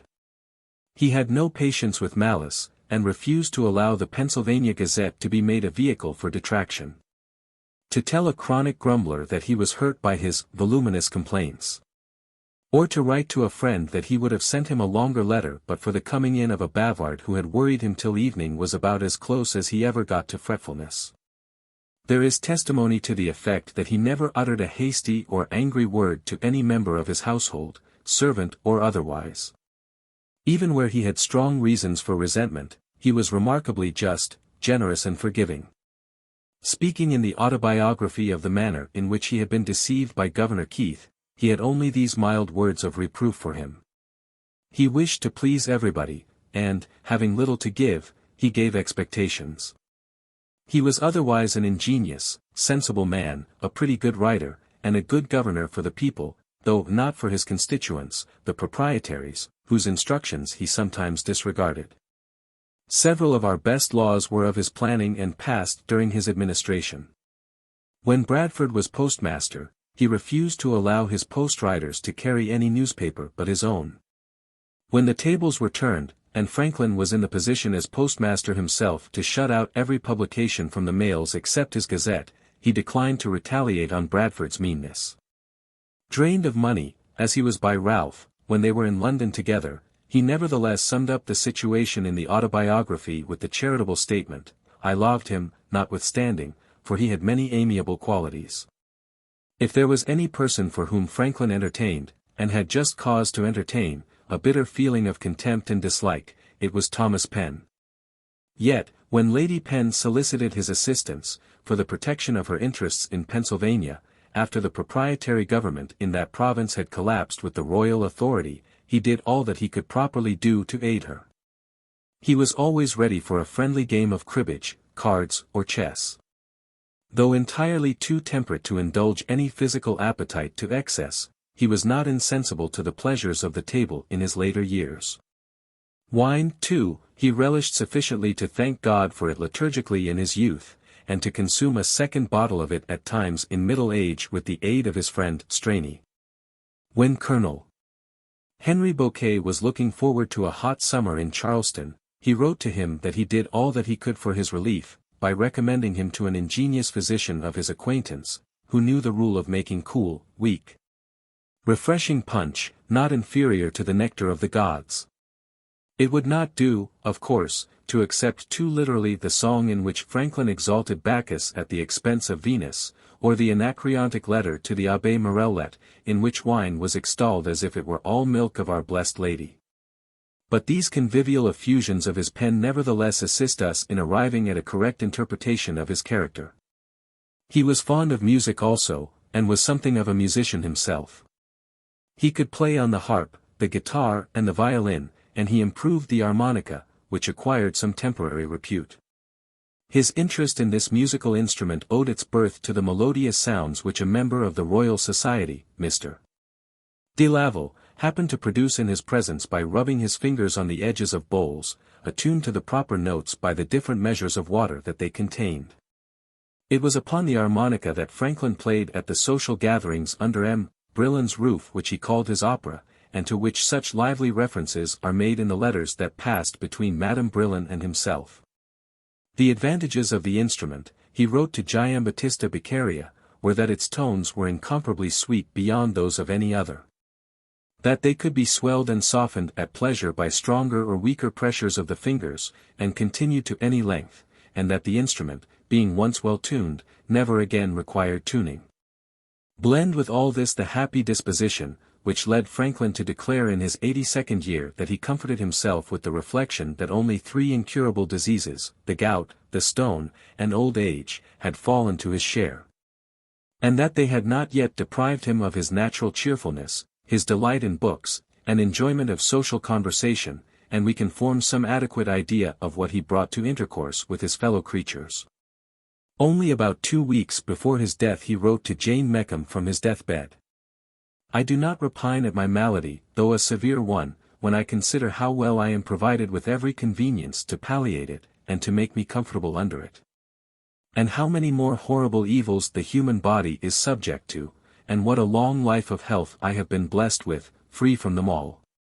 In his proposals relating to education, he dwelt upon the importance of that benignity of mind, which shows itself in searching for and seizing every opportunity to serve and to oblige, and is the foundation of what is called good breeding. Highly useful to the possessor, and most agreeable to all. This benignity of mind belonged to him in an eminent degree. The grapevines that he procured for his friend Quincy at the cost of so much trouble to himself were but one of the 10,000 proofs that he gave his friends of his undiminished affection and unselfish readiness to serve them. Throughout his whole life, he had a way of keeping friendship fresh by some thoughtful gift or act of kindness.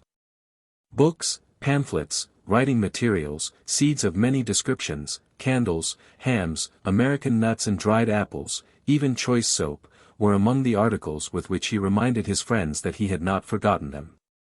The box not being full, he wrote to Collinson, "I have put in a few more of our candles which I recommend for your particular use when you have occasion to read or write by night.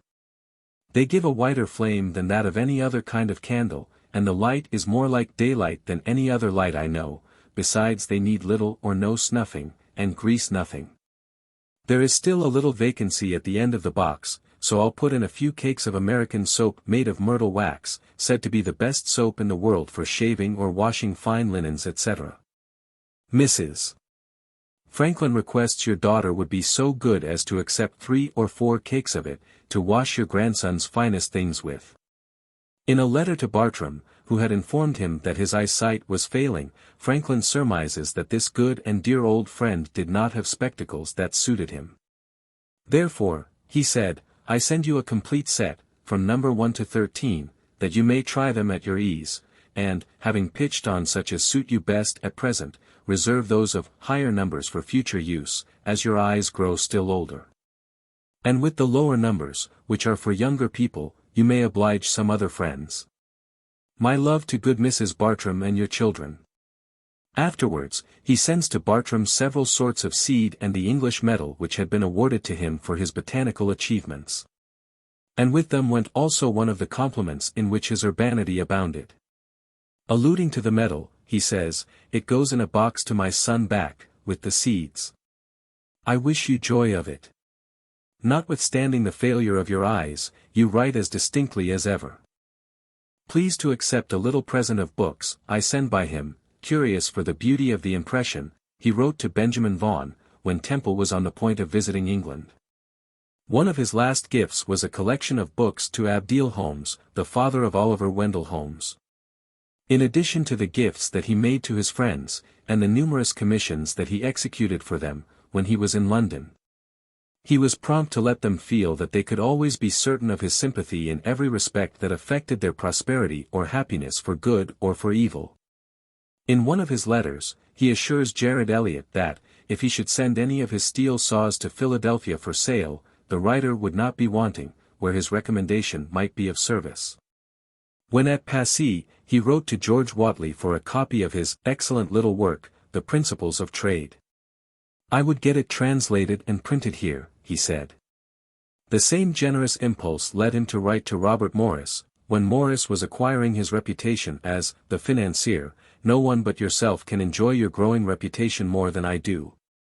Often as he was honored both at home and abroad by institutions of learning, it is safe to say that no honor that he ever received afforded him more pleasure than he experienced, and the degree of Doctor of Divinity was conferred at his instance by the University of Edinburgh upon Dr. Samuel Cooper. In no respect, however, did Franklin commend himself more signally to the affection of his friends than in the notice that he took of their children. His relations to some of these children were closely akin to those of adoption. To John Hughes, Josiah Quincy, Henry Laurens and de Chaumont, he wrote at one time or another referring to their valuable sons, and filling their bosoms with the parental joy that his commendation could not fail to excite. In these attributes of mind, character and nature can readily be found, we think, the explanation of that capacity for winning and retaining friends which made the life of Franklin as mellow as a ripe peach. The most important of them in a social sense lead us, of course, simply to the statement that he was far more beloved than most men are because he was himself influenced far more than most men are by the spirit of love. His sympathy and affection were given to men in gross, and they were given to men in detail. His heart was capacious enough to take in the largest enterprises of human benevolence, but, unlike the hearts of many philanthropists and reformers, it was not so intensely preoccupied with them as to have no place for that best portion of a good man's life. His little, nameless, unremembered acts of kindness and of love. 2. Franklin as a man of business. When someone said to Erskine that punning was the lowest kind of wit, he replied that the statement was true, because punning was the foundation of all wit. The business career of Franklin did not move upon such an exalted plane as his scientific or political career, but it was the basis on which the entire superstructure of his renown as a philosopher and a statesman was built up. inasmuch as it was his early release from pecuniary cares which enabled him to apply himself with single-minded devotion to electrical experiments, and to accept at the hands of the people of Pennsylvania the missions to England which opened up the wider horizon of his post-Meridian life. Quite apart, however, from the scientific and political reputation, to which his material success smoothed the way, his business career has an intrinsic interest of its own. In itself alone, when the limited opportunities afforded by colonial conditions for the accumulation of a fortune are considered, it is a remarkable illustration of the extent to which sleepless energy and wise conduct rise superior to the most discouraging circumstances. Comparatively few young men aspire to be philosophers or statesmen, but almost every young man of merit finds himself under the necessity of striving for a pecuniary independence or at any rate for a pecuniary livelihood. How this object can be most effectually accomplished, is the problem, above all others in the world, the most importunate. And the effort to solve it from generation to generation is one of the things that invest human existence with perpetual freshness. To a young man, involved in the hopes and anxieties of his first struggles for a foothold in the world, the history of Franklin, as a businessman, could not but be full of inspiration, even if it had not flowered into higher forms of achievement, and were not reflected in publications of rare literary value. But, putting altogether out of sight the great fame acquired by Franklin in scientific and political fields, a peculiar vividness is imparted to his business career by other circumstances which should not be overlooked. His main calling was that of a printer, a vocation of unusual importance and influence in a free community. Benjamin Franklin, of Philadelphia, printer, late Minister Plenipotentiary from the United States of America to the Court of France, now President of the State of Pennsylvania, is the way in which he describes himself in his will executed less than 2 years before his death. And from that day to this, upon one memorable occasion or another, guilds of printers on both sides of the Atlantic have acclaimed him as little less than the patron saint of their craft. 2 of his commercial enterprises were the Pennsylvania Gazette, the most readable newspaper of colonial America, and Poor Richard's Almanac, the only almanac that has ever attained the rank of literature. And finally the story of Franklin's business vicissitudes and the fortune that he ultimately won, has been pictured with incomparable distinctness in the fascinating Autobiography.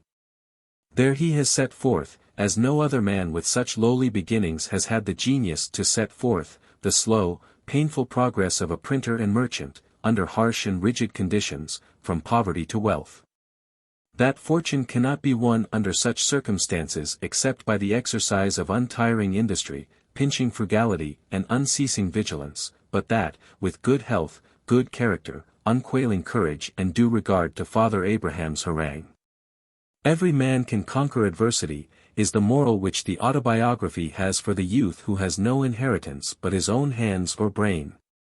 It is sad to reflect how much more impressive and stimulating this moral would be, if the Autobiography did not also disagreeably remind us that pecuniary ideals subject human character to many peculiar temptations of their own, and that, as the result of the destructive competition, which extends even to the sapling struggling in the thick-set copse for its share of light and air, the success of one man in business is too often founded upon the ruins of that of another. The business life of Franklin began when he was 10 years old. At that age, he was taken from Mr.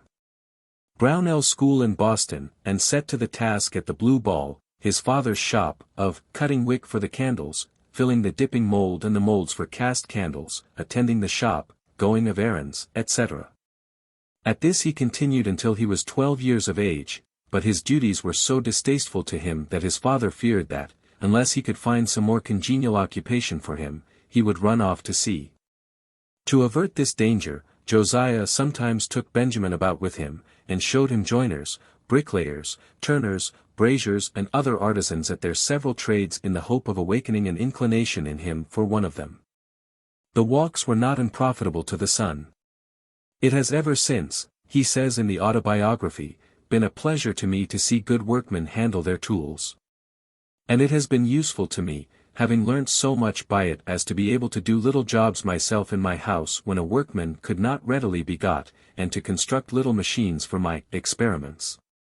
while the intention of making the experiment was fresh and warm in my mind. After this circuit of the various handicrafts, Josiah decided to make a cutler of Benjamin, and he placed him on probation with Samuel Franklin, a cutler, and a son of Josiah's brother, Benjamin. But Samuel thought that he should be paid a fee for instructing his cousin, and the suggestion was so displeasing to Josiah that he took the lad back to his own home. He doubtless felt that Samuel might have remembered whose roof it was that had sheltered his father when the latter first came over from England to Boston. The real inclination, however, that Benjamin discovered at this period of his life was for books. His father observed it, and decided to make a printer of him, and it was when James, an older son of Josiah, returned from England, with a press and letters, to set up as a printer at Boston, that Benjamin was finally persuaded to enter into indentures of apprenticeship with him. He did not yield at once, because, while he preferred the business of a printer to that of a tallow chandler, the salt of the sea was still in his blood. Under the provisions of the indentures, he was to serve as his brother's apprentice, until he was 21 years of age, but he was to be allowed the wages of a journeyman during the last year of the apprenticeship. It was a fortunate thing for the apprentice that he should have become bound to a master, who had been trained for his craft in London, and the extraordinary skill which he early acquired as a printer was probably due in part to this circumstance. Among the publications printed by James, while the apprenticeship lasted, were Stoddard's treatise on conversion, Stone's short catechism and a prefatory letter about psalmody. These publications were all of the kind that Franklin afterwards came to regard as hopelessly dry pemmican. Other publications, printed by James Franklin, during the same time, were various New England sermons, the Isle of Man, or legal proceedings in Manshire against sin, an allegory, a letter from one in the country to his friend in Boston. News from the Moon, a friendly check from a kind relation to the chief cannoneer and a word of comfort to a melancholy country, all political pamphlets, several papers on inoculation, and a production bearing the quaint title Hooped Petticoats Arraigned by the Light of Nature and the Law of God. But it was through a publication of a very different nature from these that James Franklin has come to occupy his position of prominence in the life of his apprentice. This publication was the New England Courant, already mentioned above. Its first issue appeared at Boston on August 21, 1721, and so bold were its pungent comments upon the clergy and magistrates of the colony that, within a year, James Franklin was by the council summoned before it for what it conceived to be highly injurious reflections upon the civil authorities. The reflections consisted in this: a letter from Newport in the Courant for June 11, 1722, stated that a piratical vessel had been seen off Block Island, and that 2 vessels were being fitted out to pursue her. "We are advised from Boston," was the conclusion of the letter, "that the government of the Massachusetts are fitting out a ship, the Flying Horse, to go after the pirates, to be commanded by Captain Peter Papillon. And 'tis thought he will sail some time this month, wind and weather permitting." The letter, of course, was fictitious, and but a mild piece of satire in comparison with some of the prior utterances of the Courant. But this time the magistracy of the colony was too much exasperated by the past misdemeanors of the Courant to overlook such a jibe at the expense of its activity. When questioned by the council, James admitted that he was the owner of the paper, but refused to disclose the name of the author of the offensive letter.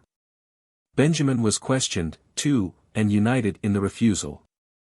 This was excusable in him, as it was a point of honor for an apprentice not to betray his master's secrets, but James had no such plea behind which to shelter himself. Indeed, his bearing before the council appears to have been too haughty to warrant the idea that he was much concerned about bringing forward any sort of defense. The examination resulted in a decision by the council that the letter was a high affront to the government, and an order to the sheriff to commit James to the Boston jail. A week in jail was sufficient to bring James a whining suppliant to the feet of his oppressors. At the end of that time, he addressed an humble petition to the council, acknowledging his folly in affronting the civil government, and his indecent behavior, when arraigned for it, and praying for forgiveness and less rigorous confinement.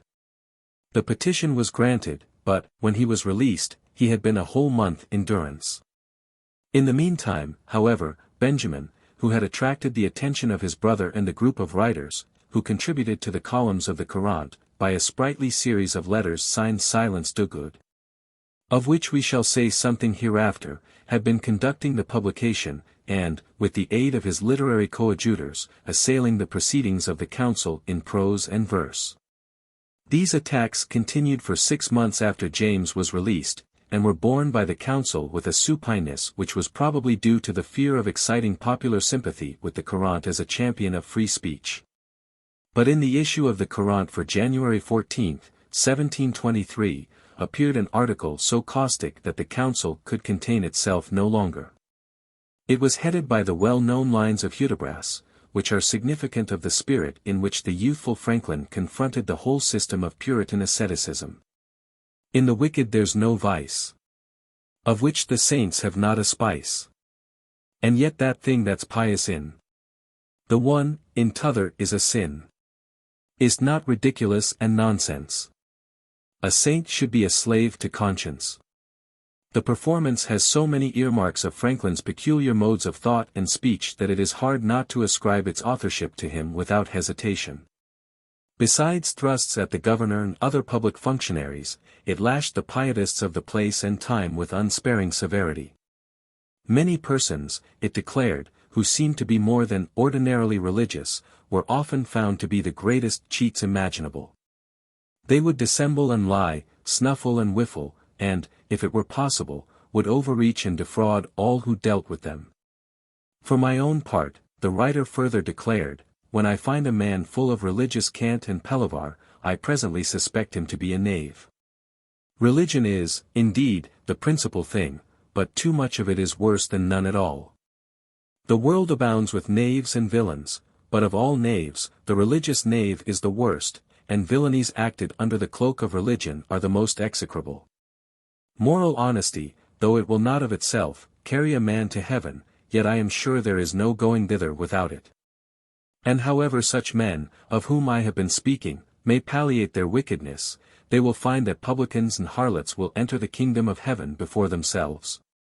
The same day, on which this issue of the Courant appeared, the council passed an order, denouncing it in scathing terms, and appointing a committee of 3 persons to consider and report what was proper for the court to do with regard to it. It did not take the committee long to report.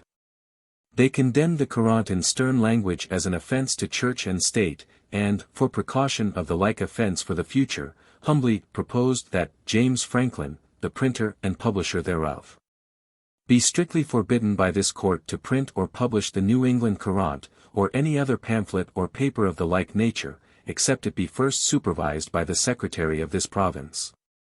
The report was approved, and followed by an order, carrying its recommendations into execution. But the proprietor of the Courant and his literary retainers were equal to the crisis. They assembled at once, and resolved that the paper should thenceforth be issued in the name of Benjamin, at that time a boy of 17. At the same time, to retain his hold on his apprentice until the expiration of his term, James resorted to a knavish expedient. The contrivance, the Autobiography tells us, was that my old indenture should be returned to me, with a full discharge on the back of it, to be shown on occasion, but to secure to him the benefit of my service.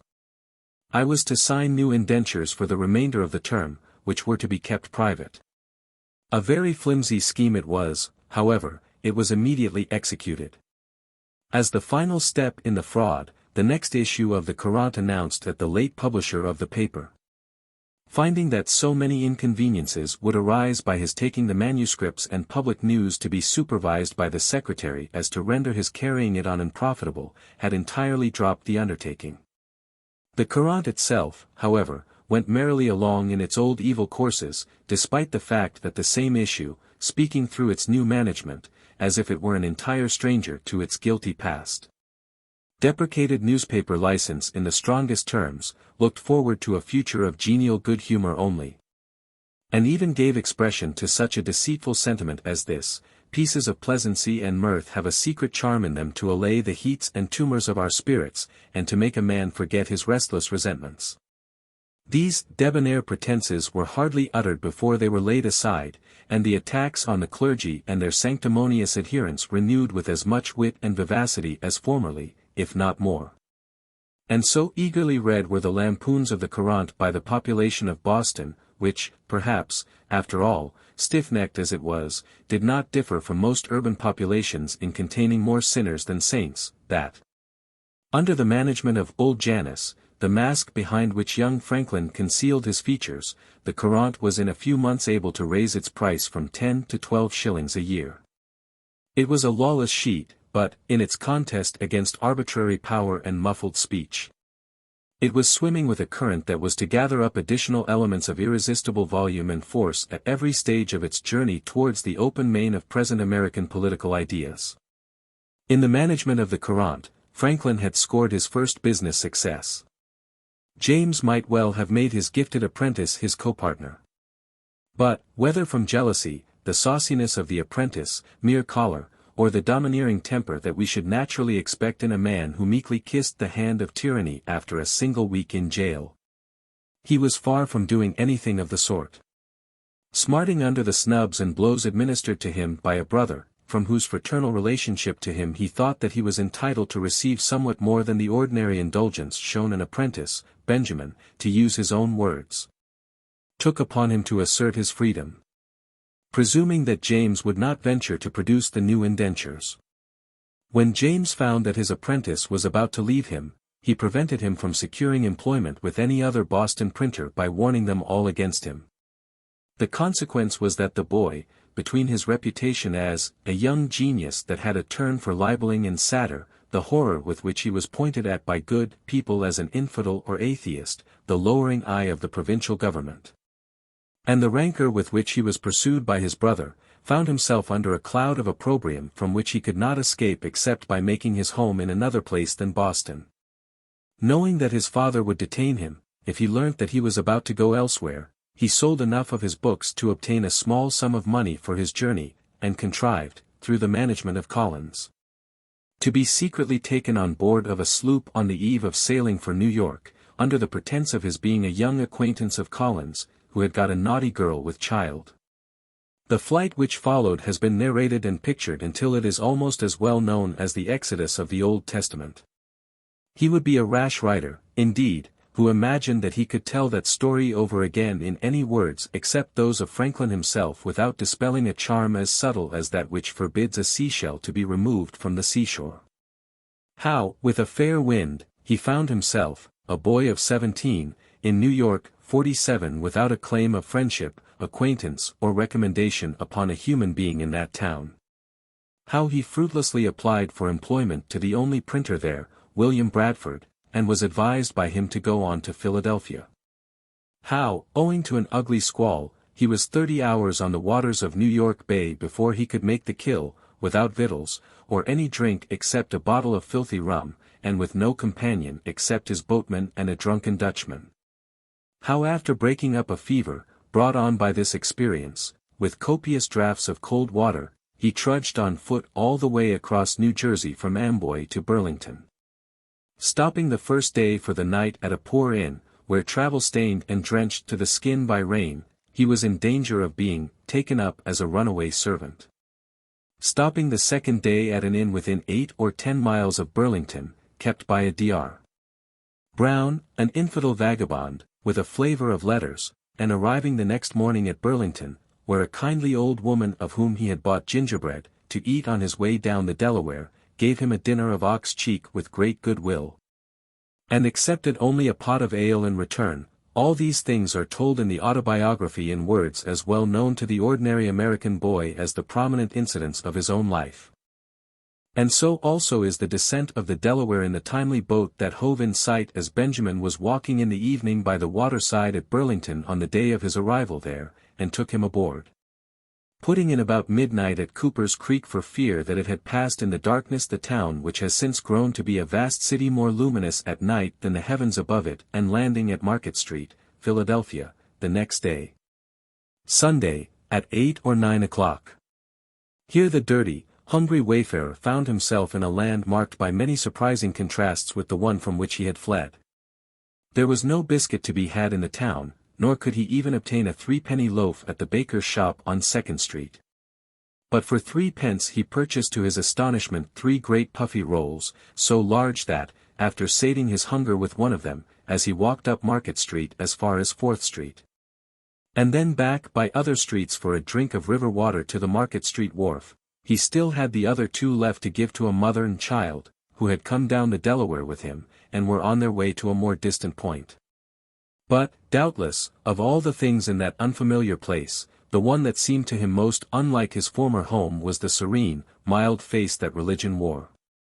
It must have been like mollifying oil poured into a wound for him to find himself in such an edifice as the great Quaker meeting house near the market with a placid, clean-dressed concourse of worshippers, whose brooding silence, so unlike the strident voices of the saints, with whom he had been warring in Boston, soon lulled him to sleep.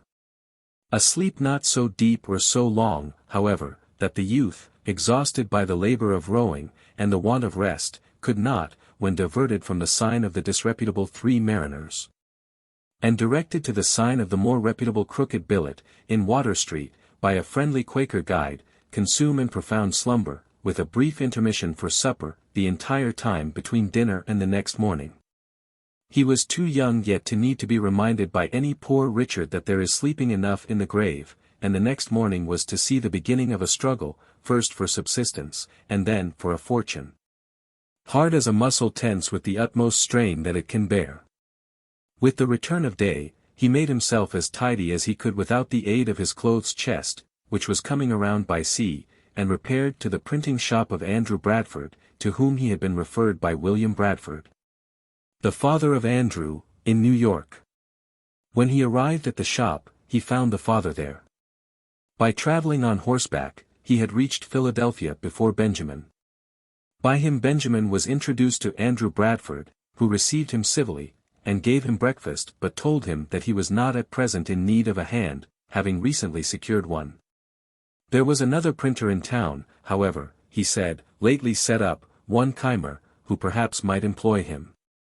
If not, Benjamin was welcome to lodge at his house, and he would give him a little work to do now and then until he could find steadier employment for him. Benjamin then went off to see Keimer, and William Bradford accompanied him. For what purpose soon became apparent enough. "Neighbor," said Bradford, "I have brought to see you a young man of your business, perhaps, you may want such a one."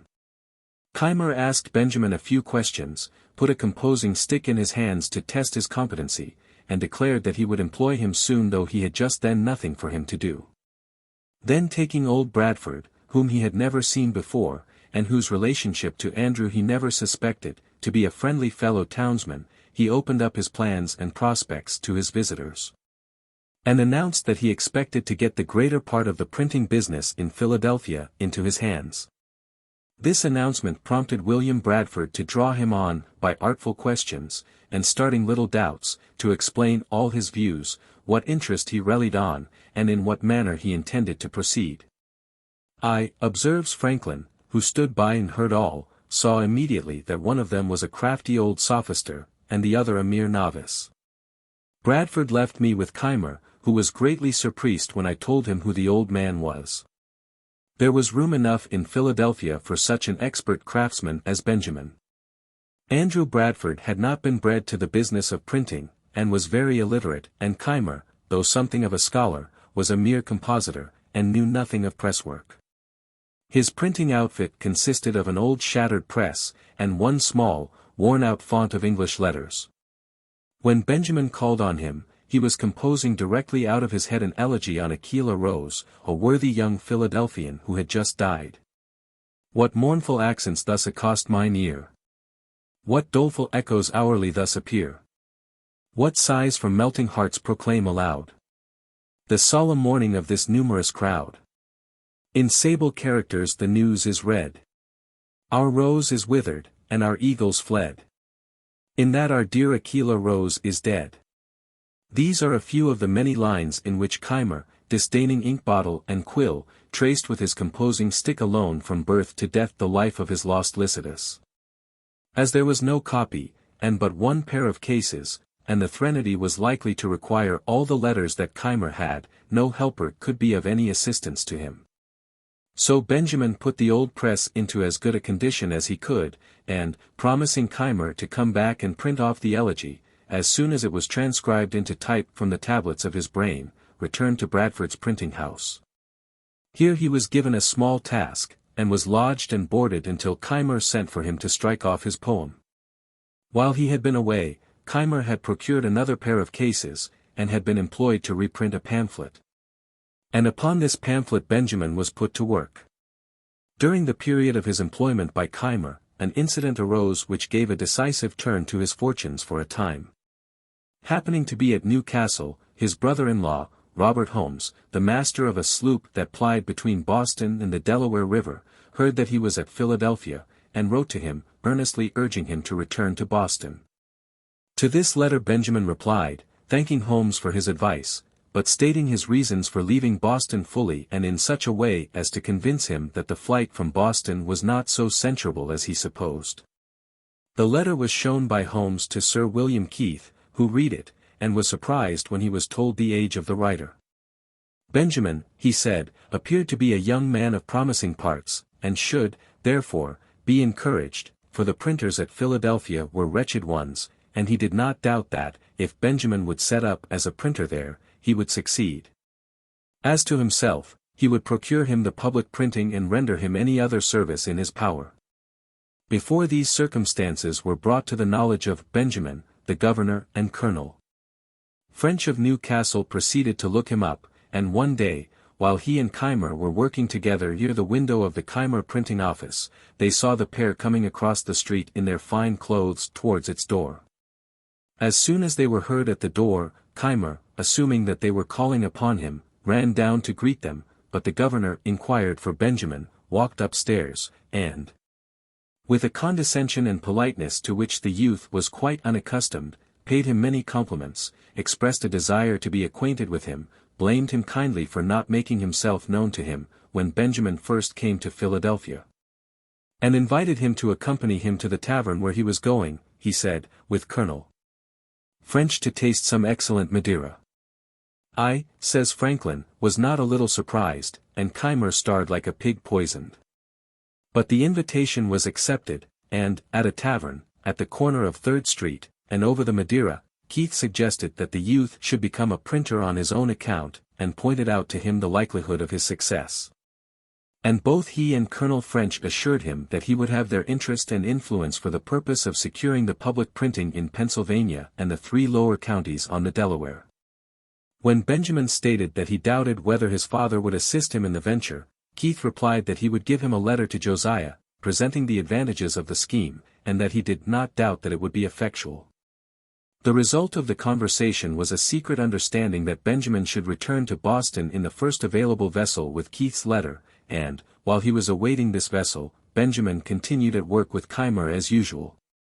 Keith sending for him now and then to dine with him, and conversing with him in the most affable, familiar and friendly manner imaginable.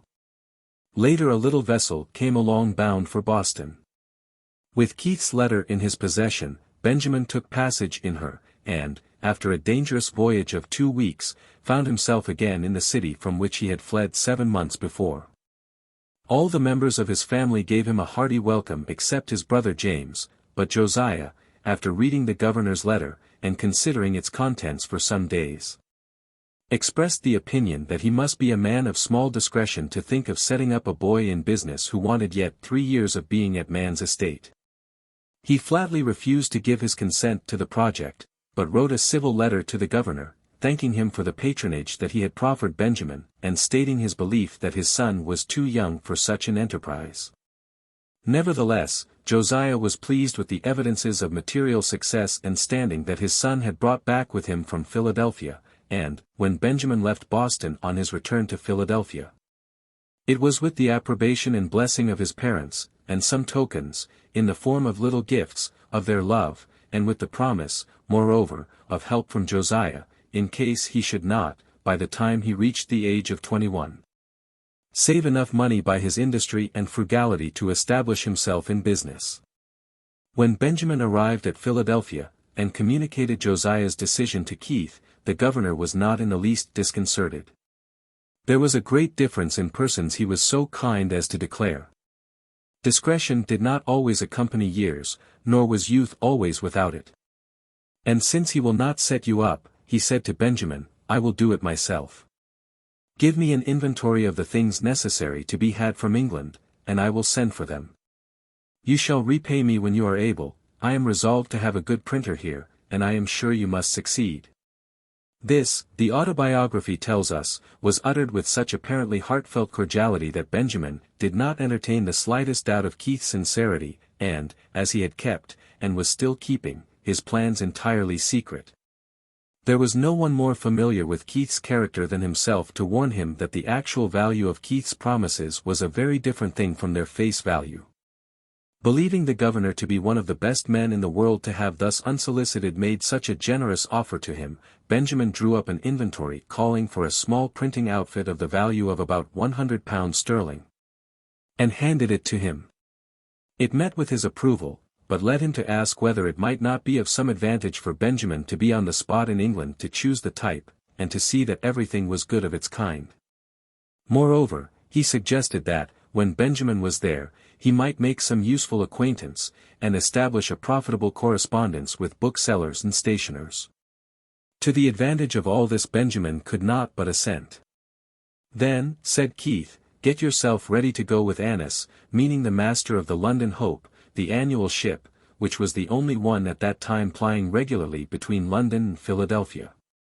Until Annis sailed, Benjamin continued in the employment of Keimer, whom he still kept entirely in ignorance of his project, and was frequently at the home of Keith. During this time, Keith's intention of establishing him in business was always mentioned as a fixed thing. And it was understood that he was to take with him letters of recommendation from Keith to a number of the latter's friends in England besides a letter of credit from Keith to supply him with the necessary money for buying the printing outfit and the necessary printer supplies.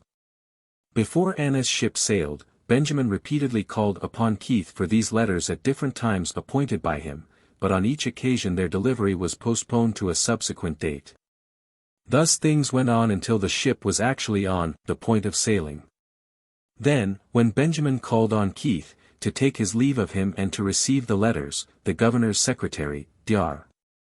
Bard, came out from Keith and told him that the governor was busily engaged in writing, but would be at Newcastle before the ship, and that there the letters would be delivered.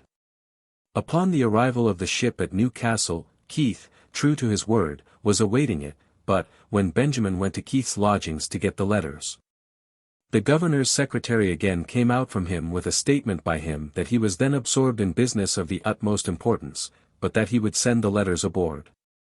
The message was couched in highly civil terms, and was accompanied by hearty wishes that Benjamin might have a good voyage, and speedily be back again.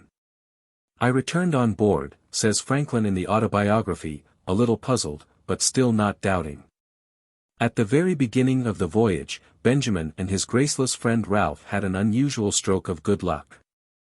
Andrew Hamilton, a famous lawyer of Philadelphia, who was accompanied by his son, afterwards one of the colonial governors of Pennsylvania, Mr. Denham, a Quaker merchant, and Messrs. Onion and Russell, the masters of the Principio Iron Works in Cecil County, Maryland, had engaged the great cabin of the ship. So that it looked as if Benjamin and Ralph, who were unknown to any of the cabin passengers, were doomed to the obscurity and discomfort of the steerage. But, while the ship was at Newcastle, the elder Hamilton was recalled to Philadelphia by a great fee in a maritime cause, and, just before she sailed, Colonel French came on board, and treated Benjamin with such marked respect that he and Ralph were invited by the remaining cabin passengers to occupy the cabin with them, an invitation which the two gladly accepted. They had good reason to do so. The cabin passengers formed a congenial company, the plenteous supply of provisions laid in by Andrew Hamilton, with the stores to which they were added, enabled them to live uncommonly well, and Mr.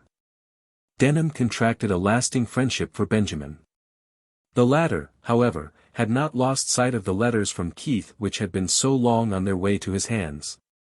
As soon as he learnt at Newcastle that Colonel French had brought the governor's dispatches aboard, he asked the captain for the letters that were to be under his care. The captain said that all were put into the bag together, and that he could not then come at them, but that, before they landed in England, Benjamin should have the opportunity of picking them out. When the Channel was reached, the captain was as good as his word, and Benjamin went through the bag, but no letters did he find that were addressed in his care. He picked out 6 or 7, however, that he thought from the handwriting might be the promised letters, especially as one was addressed to Basket, the king's printer, and another to some stationer. On the 24th day of December, 1724, the ship reached London. The first person that Benjamin waited upon was the stationer, to whom he delivered the letter addressed to him, with the statement that it came from Governor Keith. "I don't know such a person," the stationer said, but, on opening the letter, he exclaimed, "Oh! This is from Riddlesden. I have lately found him to be a complete rascal, and I will have nothing to do with him, nor receive any letters from him." With that he gave the letter back to Benjamin and turned on his heel to serve a customer. Then it was that Benjamin, putting 2 and 2 together, began to doubt Keith's sincerity, and looked up Mr. Denham, and told him what had happened. There was not the least probability, Mr. Denham declared, that Keith had written any letters for him. No one, he said, who knew the governor, trusted him in the slightest degree, and, as for his giving a letter of credit to Benjamin, he had no credit to give. One advantage, however, Benjamin reaped from the deception practiced upon him. Both Mr. Denham and himself as well as the stationer knew that Riddlesden was a knave. Not to go further, Deborah's father by becoming surety for him had been half ruined. His letter disclosed the fact that there was a scheme on foot to the prejudice of Andrew Hamilton, and also the fact that Keith was concerned in it with Riddlesden. So, when Hamilton came over to London shortly afterwards, partly from ill will to Keith and Riddlesden, and partly from good will to Hamilton, Benjamin adopted the advice of Mr. Denham and waited on him, and gave him the letter. He thanked Benjamin warmly, and from that time became his friend, to his very great advantage on many future occasions. "I got his son once £500, notes the grateful Franklin briefly in a footnote of the Autobiography. By cousinage almost incredible, Benjamin, at the age of 18, had been thus lured off to London, the London of Addison, Pope and Sir Isaac Newton. Rather than confess the emptiness of his flattering complaisance, Keith preferred to rely upon the chance that, once in London, the youth would be either unable or disinclined to return to his own native land. It would be hard to say what might have become of him if he had not had the skill as a printer which exemplified in a striking way the truth of 2 of the sayings of Poor Richard, "He that hath a trade hath an estate, and he that hath a calling hath an office of profit and honor." The most serious stumbling block to his advancement in London was the one that he brought overseas with him, namely, Ralph himself, who had deserted his wife and child in Philadelphia. And now let his companion know for the first time that he never meant to return to that city. All the money that Ralph had, when he left home, had been consumed by the expenses of the voyage, but Benjamin was still the possessor of 15 pistoles when the voyage was over. And from this sum Ralph occasionally borrowed, while he was endeavoring to convert some of his high-flown ambitions into practical realities. First, he applied for employment as an actor, only to be told by Wilkes that he could never succeed on the stage. Then he tried to induce Roberts, a publisher in Paternoster Row, to establish a weekly periodical like The Spectator, with himself as the Addison, on certain conditions to which Roberts would not give his assent. Finally, he was driven to the stress of seeking employment as a copyist for stationers and lawyers about the Temple, but he could not find an opening for even such ignoble drudgery as this. Soon all of Benjamin's pistoles were gone. But, in the meantime, with his training as a printer, he had secured employment without difficulty at Palmer's, a famous printing house in Bartholomew Close, where he remained for nearly a year. Here he labored pretty diligently, but with Ralph as well as himself to maintain, and with the constant temptations to expense, afforded by playhouses and other places of amusement. He was unable to hoard enough money to pay his passage back to Philadelphia. For a time, after Ralph and himself arrived at London, they were inseparable companions, occupying the same lodgings in Little Britain, the home of bookstalls, and sharing the same purse. But when Ralph drifted off into the country, all intercourse between the friends was brought to an end by the overtures that Benjamin made to his mistress in his absence.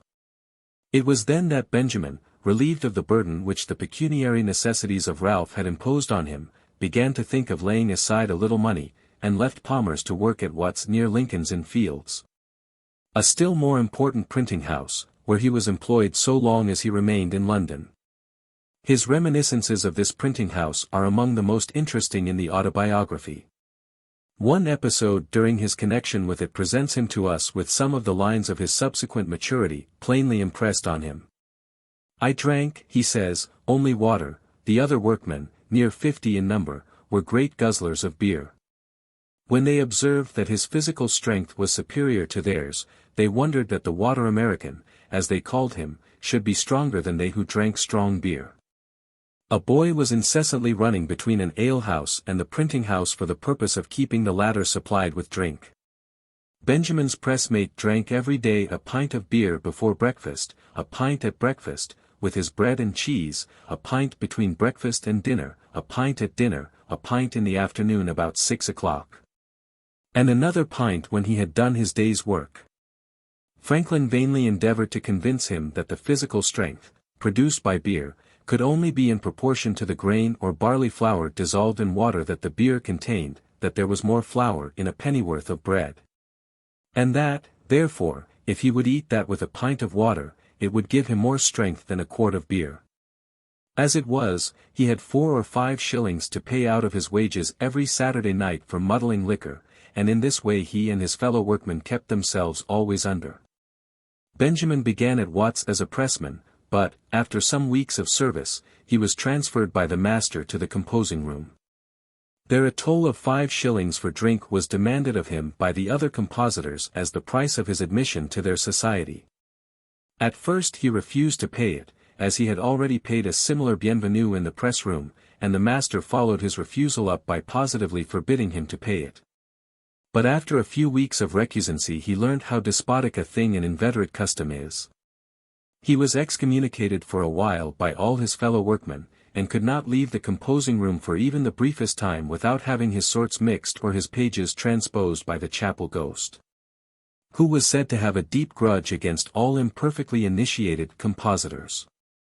Master or no master, he finally found himself forced to comply with the custom and to pay the exaction, convinced as he became of the folly of being on ill terms with those with whom one is bound to live continually. Ere long his offense was forgotten, and his influence firmly established among his fellow compositors. It was prevailing enough to enable him to propose some reasonable changes in the chapel laws, and to carry them through in the face of all opposition.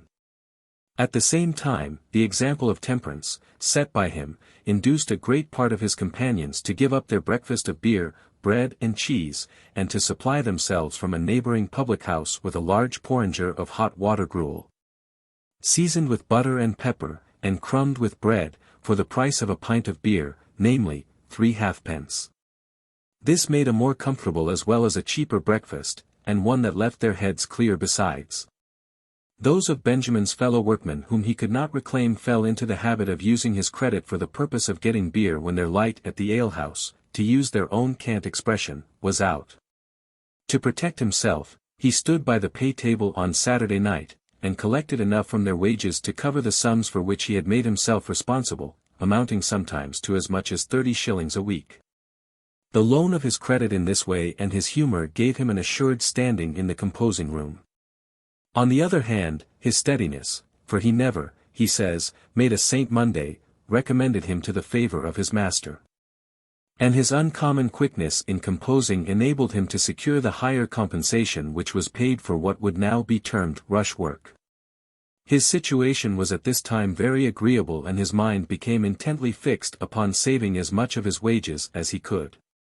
Finding that his lodgings in Little Britain were rather remote from his work, he obtained others in Duke Street, opposite the Romish Chapel, with a widow, who had been bred a Protestant, but had been converted to Catholicism by her husband, whose memory she deeply revered. It is a pleasing face that looks out at us from the portrait painted of her by Franklin in the Autobiography. She had lived much among people of distinction, and knew 1,000 anecdotes of them as far back as the time of Charles II. She was lame in her knees with the gout, and, therefore, seldom stirred out of her room, so sometimes wanted company, and hers was so highly amusing to me, that I was sure to spend an evening with her whenever she desired it. Our supper was only half an anchovy each, on a very little strip of bread and butter, and half a pint of ale between us, but the entertainment was in her conversation. My always keeping good hours, and giving little trouble in the family, made her unwilling to part with me. So that, when I talked of a lodging I had heard of, nearer my business, for 2 shillings a week, which, intent as I now was on saving money, made some difference, she bid me not think of it. For she would abate me 2 shillings a week for the future, so I remained with her at 1 shilling and 6 pence as long as I stayed in London. It was in the garret of this house that the nun mentioned by us in connection with the religious opinions of Franklin passed her secluded life. It was while he resided here that Wygate, a fellow printer, made a proposal to him that, if accepted, might have given a different direction to his career.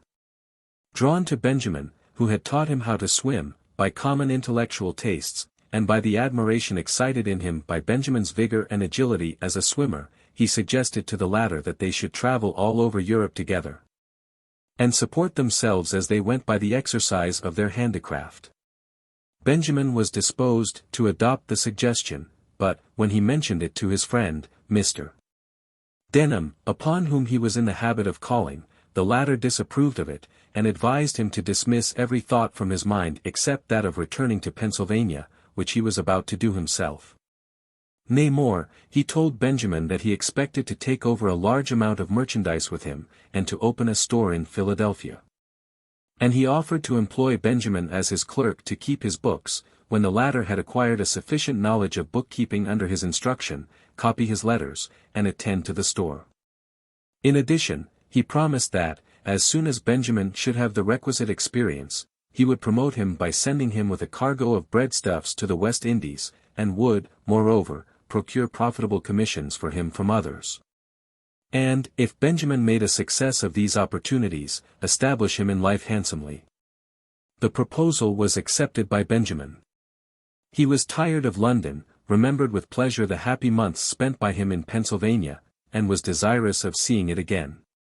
He agreed, therefore, at once, to become Mr. Denham's clerk at an annual salary of £50, Pennsylvania money. This was less than he was earning at the time as a compositor, but Mr. Denham's offer held out the prospect of a better future on the whole to him. After entering into this agreement, Benjamin supposed that he was done with printing forever. During the interval preceding the departure of Mr. Denham and himself for America, he went about with his employer, when he was purchasing goods, saw that the goods were packed properly for shipment, and performed other helpful offices. After the stock of goods had been all safely stored on shipboard, he was, to his surprise, sent for by Sir William Wyndham, who had heard of his swimming exploits, and who offered to pay him generously, if he would teach his 2 sons, who were about to travel, how to swim. But the 2 youths had not yet come to town, and Benjamin did not know just when he would sail, so he was compelled to decline the invitation. The offer of Sir William, however, made him feel that he might earn a good deal of money, were he to remain in England and open a swimming school. And the reflection forced itself upon his attention so strongly that he tells us in the Autobiography that, if Sir William had approached him earlier, he would probably not have returned to America so soon. He left Gravesend for Philadelphia on July 23, 1726, after having been in London for about 18 months. During the greater part of this time, he had worked hard, and spent but little money upon himself except in seeing plays and for books. It was Ralph who had kept him straightened by borrowing sums from him amounting in the whole to about £27. I had by no means improved my fortune, Franklin tells us in the Autobiography, but I had picked up some very ingenious acquaintance, whose conversation was of great advantage to me, and I had read considerably. 48. After a long voyage, he was again in Philadelphia, and Keith was now a private citizen.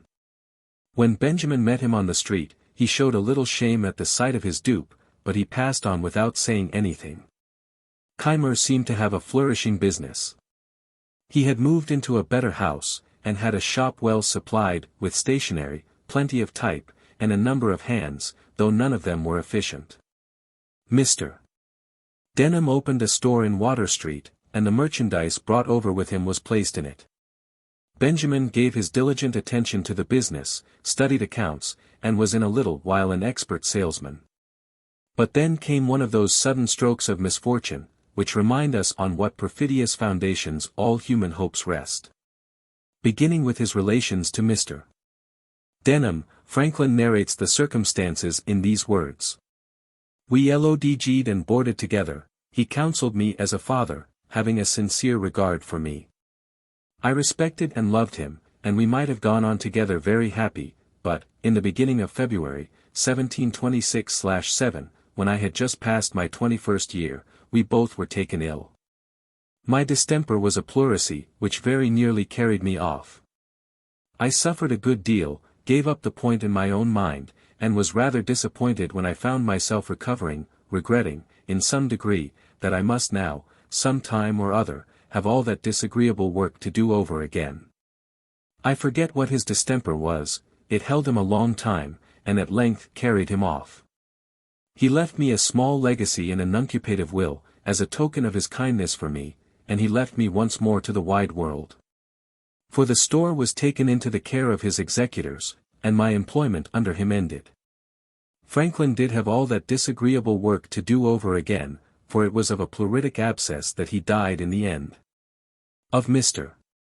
Denham we cannot take our leave without drawing upon the Autobiography for an incident which shows that he was one of the many good men whose friendship was given so generously to Franklin. He was at one time a merchant at Bristol, and failed in business. After compounding with his numerous creditors, he migrated to America where he made a fortune, in a few years. While he was in England with Benjamin, he invited his former creditors to an entertainment, and, when they were all seated, thanked them for the easy terms on which they had compromised their claims against him. Duly thanked, they supposed that there was nothing in store for them but the ordinary hospitality of such an occasion, but, when each turned his plate over, he found under it an order upon a banker for the full amount, with interest, of the unpaid balance of the debt that he had released. At the time of Mr. Denham's death, Franklin had only recently arrived at the age of 21. Holmes, his brother-in-law, now urged him to return to his trade, and Keimer offered him a liberal yearly wage to take charge of his printing office, so that he himself might have more time for his stationery business. Franklin had heard a bad character of Keimer in London from Keimer's wife and her friends, and he was reluctant to have anything more to do with him. So much so that he endeavored to secure employment as a merchant's clerk, but, being unable to do so, he closed with Keimer. I found in his house, says the Autobiography, these hands, Hugh Meredith, a Welsh Pennsylvanian, 30 years of age, bred to country work, honest, sensible, had a great deal of solid observation, was something of a reader, but given to drink.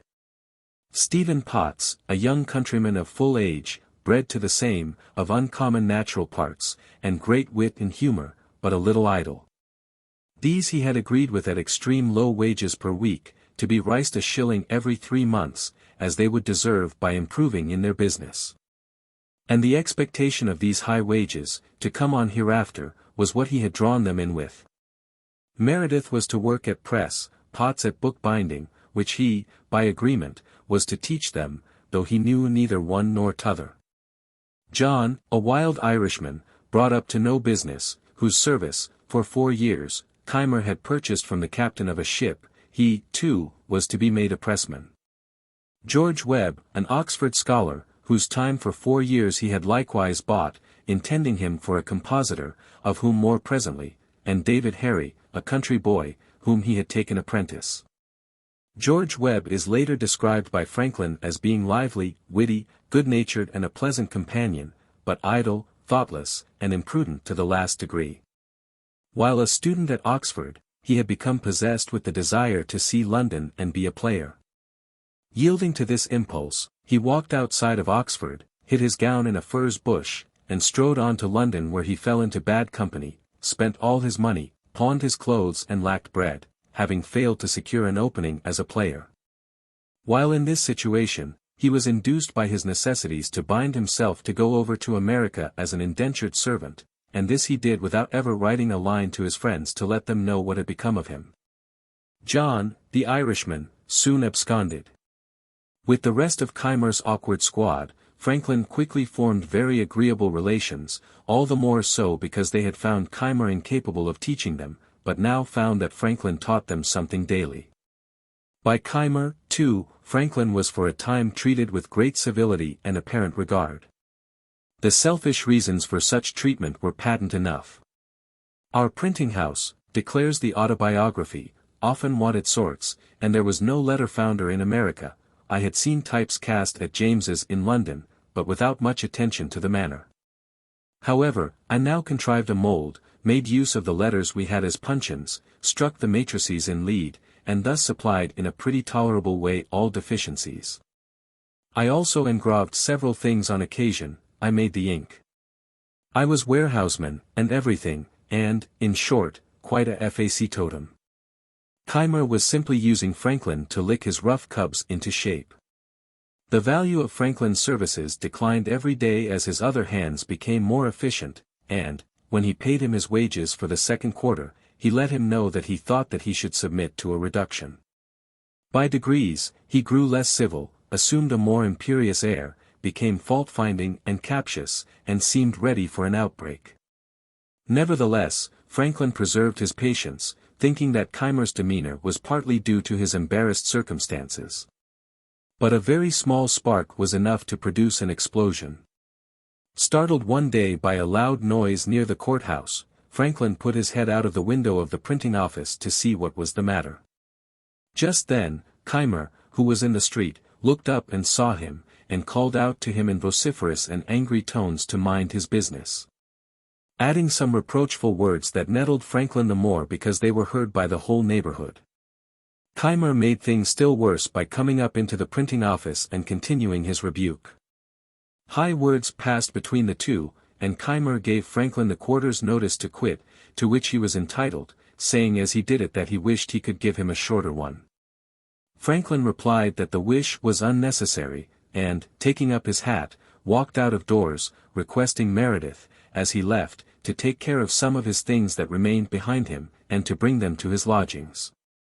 This Meredith, who had a great regard for Franklin, and regretted very much the thought of being in the printing office without him, did the evening of the same day. And he availed himself of the opportunity to dissuade Franklin from returning to New England. Keimer, he said, was in debt for all that he possessed, his creditors were beginning to be uneasy, and he managed his shop wretchedly, often selling without profit for ready money, and frequently giving credit without keeping an account. He must, therefore, fail, which would make an opening for Franklin. To this reasoning Franklin objected his want of means. Meredith then informed him that his father had a high opinion of him, and, from some things, that his father had said to him, he was sure that, if Franklin would enter into a partnership with him, the elder Meredith would advance enough money to set them going in business. His time with Keimer, he further said, would be out in the spring. Before then, they might procure their press and type from London. "I am sensible," added Meredith, "I am no workman. If you like it, your skill in the business shall be set against the stock I furnish, and we will share the profits equally." Franklin acceded to the proposal, and Meredith's father ratified it all the more willingly as he saw that Franklin had a great deal of influence with his son, had prevailed on him to abstain from dram drinking for long periods of time, and might be able to induce him to give up the miserable habit entirely when they came to form the close relations of partners with each other. An inventory of what was needed for the business was accordingly given to the father, an order for it was placed by him in the hands of a merchant, and the things were sent for. Until they arrived, the partnership was to be kept secret, and Franklin was to seek employment from Bradford. Bradford, however, was not in need of a hand, and for some days Franklin was condemned to idleness. But opportunely enough the chance presented itself to Keimer just at this time of being employed to print some paper money for the province of New Jersey which would require cuts and type that nobody but Franklin was clever enough to execute or make.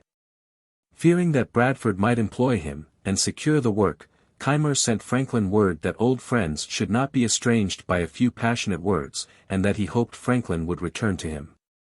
Influenced by the desire of Meredith to derive still further benefit from his instruction, Franklin did return to Keimer, and entered upon relations with him that proved more satisfactory than any that he had had with him for some time past. Keimer secured the New Jersey contract. The New Jersey job was obtained, the Autobiography states. I contrived a copperplate press for it, the first that had been seen in the country. I cut several ornaments and checks for the bills. We went together to Burlington, where I executed the whole to satisfaction, and he received so large a sum for the work as to be enabled thereby to keep his head much longer above water.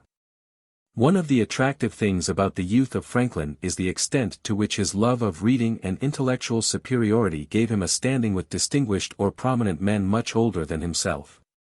In the case of Sir William Keith, the standing produced nothing but deception and disappointment, but, in the case of Cotton Mather, it supplied Franklin with one of those moral lessons for which his mind had such an eager appetency. "The last time I saw your father," he wrote late in life to Samuel Mather, the son of Cotton, was in the beginning of 1724, when I visited him after my first trip to Pennsylvania. He received me in his library, and on my taking leave showed me a shorter way out of the house through a narrow passage, which was crossed by a beam overhead. We were still talking as I withdrew, he accompanying me behind, and I turning partly toward him, when he said hastily, "Stoop, stoop." I did not understand him, till I felt my head hit against the beam. He was a man that never missed any occasion of giving instruction, and upon this he said to me, "You are young, and have the world before you, stoop as you go through it, and you will miss many hard thumps." This advice, thus beat into my head, has frequently been of use to me, and I often think of it, when I see pride mortified, and misfortune brought upon people by their carrying their heads too high. Gov. William Burnet, of New York, the son of the famous English bishop of that name, was another conspicuous personage to whose friendly notice the youth was brought. Shortly after the apt admonition of Cotton Mather, when Franklin was on his return to Philadelphia, the governor heard from the captain of the vessel, by which Franklin had been conveyed to New York, that a young man, one of his passengers, had a great many books with him, and asked the captain to bring this young man to see him. The governor loved books and lovers of books. "I waited upon him accordingly," says Franklin, "and should have taken Collins with me but that he was not sober. The Gov.R. treated me with great civility, showed me his library, which was a very large one, and we had a good deal of conversation about books and authors.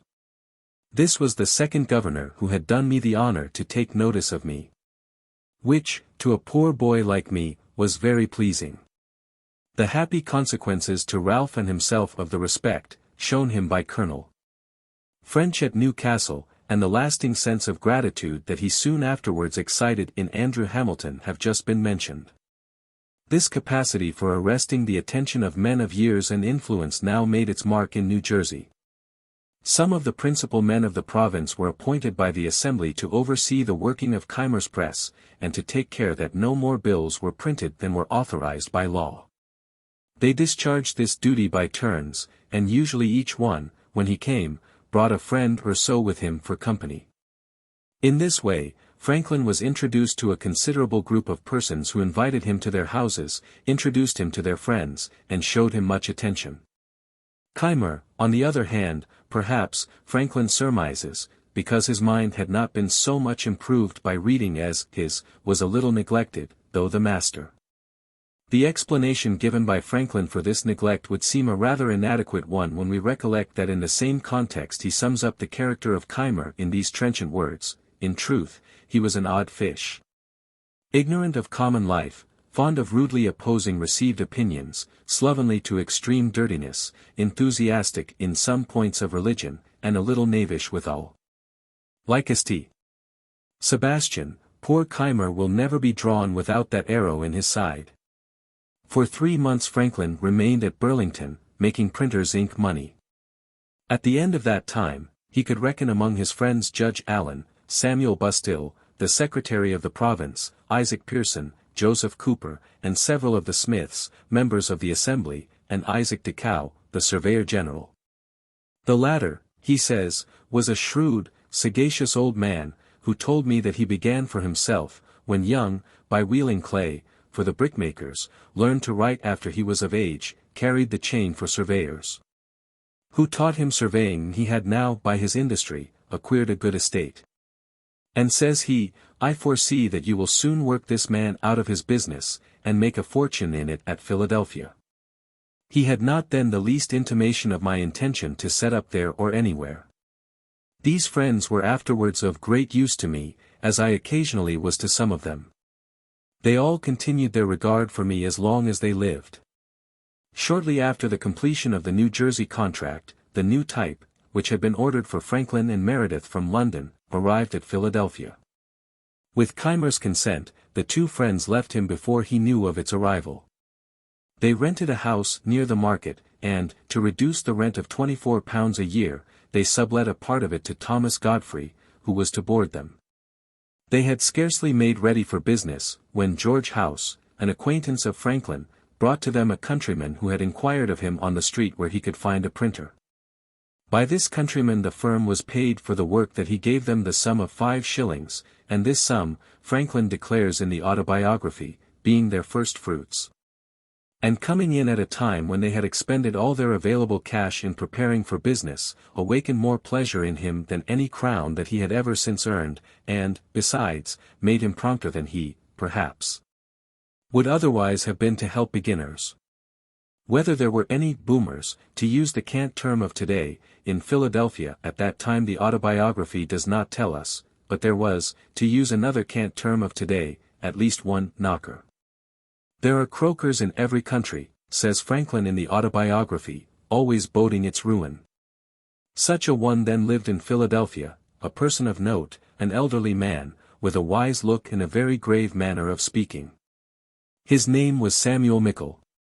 This gentleman, a stranger to me, stopped one day at my door, and asked me if I was the young man who had lately opened a new printing house. Being answered in the affirmative, he said he was sorry for me, because it was an expensive undertaking, and the expense would be lost, for Philadelphia was a sinking place, the people already half bankrupts, or near being so. All appearances to the contrary, such as new buildings and the rise of rents, being to his certain knowledge fallacious, for they were, in fact, among the things that would soon ruin us. And he gave me such a detail of misfortunes now existing, or that were soon to exist, that he left me half melancholy. Had I known him before I engaged in this business, probably I never should have done it. This man continued to live in this decaying place, and to declaim in the same strain, refusing for many years to buy a house there, because all was going to destruction.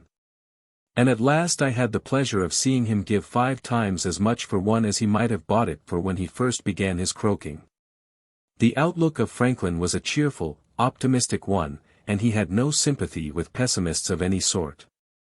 Even his civic interests came back to him in personal profit, since, aside from its public aims, the junto was a most useful aid to the business of Franklin and Meredith. All its members made a point of soliciting patronage for the new printing firm. Braintnell, for instance, obtained for it the privilege of printing 40 sheets of the history which the Quakers published of their sect, the rest having gone to Keimer. The price was low, and the job cost Franklin and Meredith much hard labor. The work, Franklin tells us, with the fond minuteness with which a man is disposed to dwell upon the events of his early life, was a folio, of pro patria size, and in pica, with long primer notes. Franklin composed it at the rate of a sheet a day, and Meredith ran off what was composed at the press.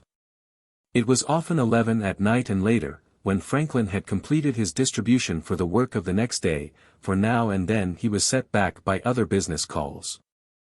So resolved, however, was he never to default on his sheet a day that one night, when one of his forms was accidentally broken up, and 2 pages of his work reduced to pi, he immediately distributed and composed it over again before he went to bed. Though he had supposed, when the accident occurred, that a hard day's task had ended. This industry brought the firm into favorable notice, and especially was Franklin gratified by what Dr. Baird had to say about it. When the new printing office was mentioned at the Merchants' Every Night Club, and the opinion was generally expressed that 3 printing offices could not be maintained in Philadelphia, he took issue with this view. For the industry of that Franklin, he said, is superior to anything I ever saw of the kind. I see him still at work when I go home from club, and he is at work again before his neighbors are out of bed. This statement led one of the persons who heard it to offer to furnish the new firm with stationery, but it was not yet ready to open a stationery shop. About this time, George Webb, who had bought his time of Keimer, with the aid of one of his female friends, solicited from the firm employment as a journeyman. Its situation was not such as to warrant his employment, but Franklin indiscreetly let him know as a secret that he expected to establish a newspaper soon, when he might have work for him. Bradford's newspaper, the American Mercury, he told Webb, was a paltry thing, stupid and wretchedly managed, and yet was profitable. 3 can keep a secret if 2 are dead, is a saying of Poor Richard. It would have been well if Franklin on this occasion had been mindful of the wisdom in which it was conceived. He requested Webb not to mention what he said. But, as is often true under such circumstances, it would have been more prudent for him to have asked him to mention it. Webb did tell Keimer, and he immediately published the prospectus of a newspaper on which Webb was to be employed. This was resented by Franklin, and, to counteract the scheme, he and his friend Braintnell wrote some clever little essays for Bradford's newspaper under the title of the Busy Body. In that dull sheet, they were, to borrow Shakespeare's image, like bright metal on sullen ground. Public attention was fixed upon them, and Keimer's prospectus was overlooked. He founded his newspaper nevertheless, and conducted it for 9 months under the prolix name of the Universal Instructor in All Arts and Sciences and Pennsylvania Gazette. It never had, at any time, more than 90 subscribers, and, at the end of the 9 months, in 1729, Franklin, who had for some time had his arms extended to catch it when it fell, bought it at a trifling price. Under his ownership, the cumbrous name of the paper was cut down simply to that of the Pennsylvania Gazette. And the absurd plan formed by Keimer of publishing an installment of Chambers' Universal Dictionary of all the arts and sciences in every issue was abandoned for a strain of original comment and unctuous humor which made the Gazette in popularity second only to Poor Richard's Almanac. Under Franklin's hands, the paper assumed from the beginning a better typographical appearance than any previously known to the province, and some spirited observations by him on a controversy between Governor Burnet and the Massachusetts Assembly, which called into play his aversion to political tyranny, aroused so much public attention that all the leading citizens of the province became subscribers. Many other subscribers followed in their train, and the subscriptions went on continually increasing until in a few years, to quote Franklin's own words, the Gazette proved extremely profitable to him. This was one of the first good effects of my having learned a little to scribble, he tells us. Another was that the leading men, seeing a newspaper now in the hands of one who could also handle a pen, thought it convenient to oblige and encourage me. Bradford still printed the Votes and Laws, and other public business. He had printed an address of the House to the Governor, in a coarse, blundering manner. We reprinted it elegantly and correctly, and sent one to every member. They were sensible of the difference, it strengthened the hands of our friends in the House, and they voted us their printers for the year ensuing. Among these friends, was the grateful Andrew Hamilton. The young printer had pushed himself forward successfully enough to make his competition keenly felt by both Keimer and Bradford. But now unexpectedly, when all the omens were so fair, he found himself on the brink of ruin. For some time past, he had faithfully observed his obligations to Meredith, though his friends lamented his connection with him. Meredith was no compositor, and but a poor pressman, and, if he had been the best compositor or pressman in the world, he would have been a poor partner, for he was seldom sober. While Franklin was bearing him along on his back as well as he could, Meredith's father found himself unable to advance for the firm the second installment of £100, necessary to complete the payment for its printing outfit. The result was that the merchant, who had sold it to the firm, grew impatient, and sued them all. They gave bail, but realized that, if the money could not be raised in time, judgment and execution would follow, and that the outfit would be sold at half price. Then it was, to recall the simple and affecting words of Franklin himself in the Autobiography, that 2 true friends, William Coleman and Robert Grace, whose kindness he had never forgotten, and never would forget, while he could remember anything, came to him separately, unknown to each other, and, without any application from him, each offered to advance to him all the money that should be necessary to enable him to acquire the whole business of the firm, if that should be practicable. 49 They did not like the idea of his continuing to be a partner of Meredith, who, they said, was often seen drunk in the streets, and playing at low games in alehouses to the discredit of the firm. Distressing, however, as his situation was, Franklin appears to have acted with a high-minded regard to the proprieties of the occasion. He told Coleman and Grace that, so long as there was any prospect that the Merediths might live up to their agreement, he was under too great obligations to them for what they had done, and would do, if they could, to suggest a dissolution of the partnership, but that, if they finally defaulted in the performance of their part of the agreement, and the partnership was dissolved, he would feel at liberty to accept the assistance of his friends. But he was astute as well as conscientious. After the matter had rested in this position for some time, he said to Meredith, "Perhaps your father is dissatisfied at the part you have undertaken in this affair of ours, and is unwilling to advance for you and me what he would for you alone. If that is the case, tell me, and I will resign the whole to you, and go about my business." "No," said he, "my father has really been disappointed, and is really unable, and I am unwilling to distress him farther. I see this is a business I am not fit for. I was bred a farmer, and it was a folly in me to come to town, and put myself, at 30 years of age, an apprentice to learn a new trade. Many of our Welsh people are going to settle in North Carolina, where land is cheap. I am inclined to go with them, and follow my old employment. You may find friends to assist you. If you will take the debts of the company upon you. Return to my father the £100 he has advanced, pay my little personal debts, and give me £30 and a new saddle, I will relinquish the partnership and leave the whole in your hands." Franklin agreed to this proposal. It was made the basis of a contract which was immediately signed and sealed. Meredith received the £30 and the saddle, and soon afterwards went off to North Carolina, whence he sent to Franklin the next year 2 long letters containing the best account of the climate, soil, husbandry and other features of that province that had been given up to that time. For in those matters, adds Franklin, with his usual generosity, he was very judicious. I printed them in the papers, and they gave great satisfaction to the public. After the departure of Meredith for North Carolina, Franklin turned to the 2 friends who had proffered their help. He accepted from each of them, because he would not give an unkind preference to either, 1/2 of the money he needed, paid off the debts of the partnership, advertised its dissolution and went on with the business in his own name.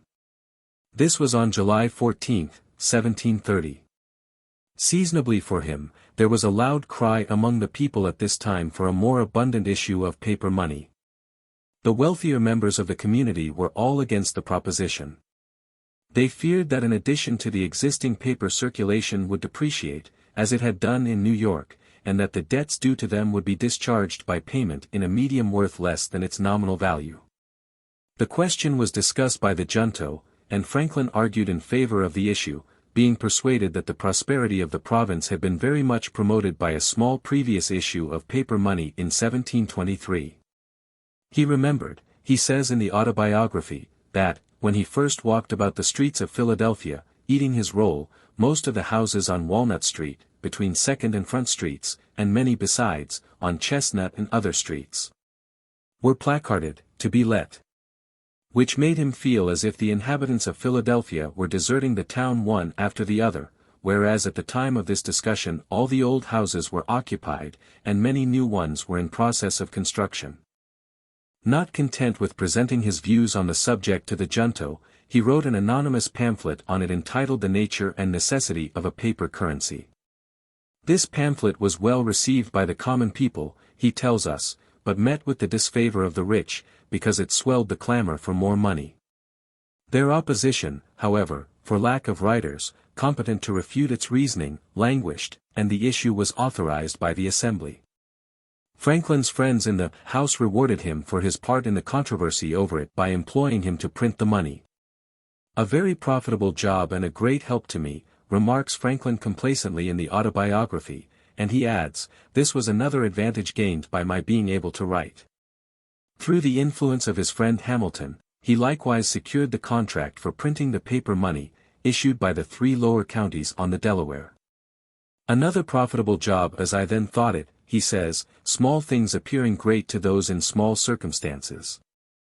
Hamilton also procured for him the privilege of printing the laws and legislative proceedings of the 3 lower counties, and he retained it as long as he remained in the printing business. Now, for the first time, he felt that his position was assured enough for him to open up a small stationery shop, where he sold blanks of all sorts, paper, parchment, chapman's books and other such wares. The blanks he believed to be the correctest that ever appeared among us, being assisted in that by my friend Braintnell. The demands on his printing office, too, increased to such a degree that he employed a compositor, one Whitemarsh, an excellent workman, whom he had known in London, and undertook the care of an apprentice. A son of the ever-to-be-lamented Aquila Rose. Soon he was prospering to such an extent that he could begin to pay off the debt that he owed on his printing outfit. These are the words in which he himself described his situation at this time. In order to secure my credit and character as a tradesman, I took care not only to be in reality industrious and frugal, but to avoid all appearances to the contrary. I dressed plainly, I was seen at no places of idle diversion. I never went out a fishing or shooting, a book, indeed, sometimes debauched me from my work, but that was seldom, snug, and gave no scandal. And, to show that I was not above my business, I sometimes brought home the paper I purchased at the stores through the streets on a wheelbarrow. Thus being esteemed an industrious, thriving young man, and paying duly for what I bought, the merchants who imported stationery solicited my custom, others proposed supplying me with books, and I went on swimmingly. In the meantime, Keimer's credit and business declining daily, he was at last forced to sell his printing house to satisfy his creditors. He went to Barbados, and there lived some years in very poor circumstances. For some time before Keimer went off to Barbados, he had been in the condition of an unsound tree, which still stands but with a dry rot at its heart momentarily presaging its fall. As far back as issue No. 27 of the Universal Instructor in All Arts and Sciences, and Pennsylvania Gazette, he had found it necessary to explain a week's delay in the publication of that issue by stating to the public that he had been awakened, when fast asleep in bed, about 11 at night, overtired with the labor of the day, and taken away from his dwelling by a writ and summons. It being basely and confidently given out that he was that very night about to run away, though there was not the least color or ground for such a vile report. He was, he further declared, the shuttlecock of fortune. The very but for villainy to shoot at, or the continued mark for slander and her imps to spit their venom upon. It was remarkable, he thought, that a person of strict sincerity, refined justice, and universal love to the whole creation, should for a series of near 20 years, be the constant but of slander, as to be 3 times ruined as a master printer. To be 9 times in prison, one of which was 6 years together, and often reduced to the most wretched circumstances, hunted as a partridge upon the mountains, and persecuted with the most abominable lies the devil himself could invent or malice utter. It was but the old story of the man, who is dizzy, thinking that the whole world is spinning around. David Harry, Keimer's former apprentice, had also opened a printing office in Philadelphia. When his enterprise was in its inception, Franklin regarded his rivalry with much uneasiness on account of his influential connections. He accordingly proposed a partnership to him, a proposal which, fortunately for the former, was disdainfully refused. He was very proud, says Franklin, dressed like a gentleman, lived expensively, took much diversion and pleasure abroad, ran in debt, and neglected his business, upon which all business left him. The result was that Harry had to follow Keimer to Barbados, taking his printing outfit with him. Here the former apprentice employed the former master as a journeyman, they frequently quarreled with each other. Harry steadily fell behind, and was compelled to sell his type, and to return to his country work in Pennsylvania. The purchaser of the outfit employed Keimer to operate it, but, in a few years more, Keimer was transported by death out of the world, which for a considerable part of his life he had seen only through the gratings of a jail. The departure of Harry left Franklin without any competitor except his old one, Bradford, who was too rich and easygoing to actively push for business. But, in one respect, Bradford was a formidable rival. He was the postmaster at Philadelphia. And his newspaper flourished at the expense of the Gazette upon the public impression that his connection with the post office gave him facilities for gathering news and for circulating advertisements that Franklin did not enjoy. To this period belonged Franklin's treaty for a wife with enough means to discharge the balance of £100 still due on his printing outfit. And his final recoil to Deborah, whose industry and frugality were far more than the pecuniary equivalent of £100.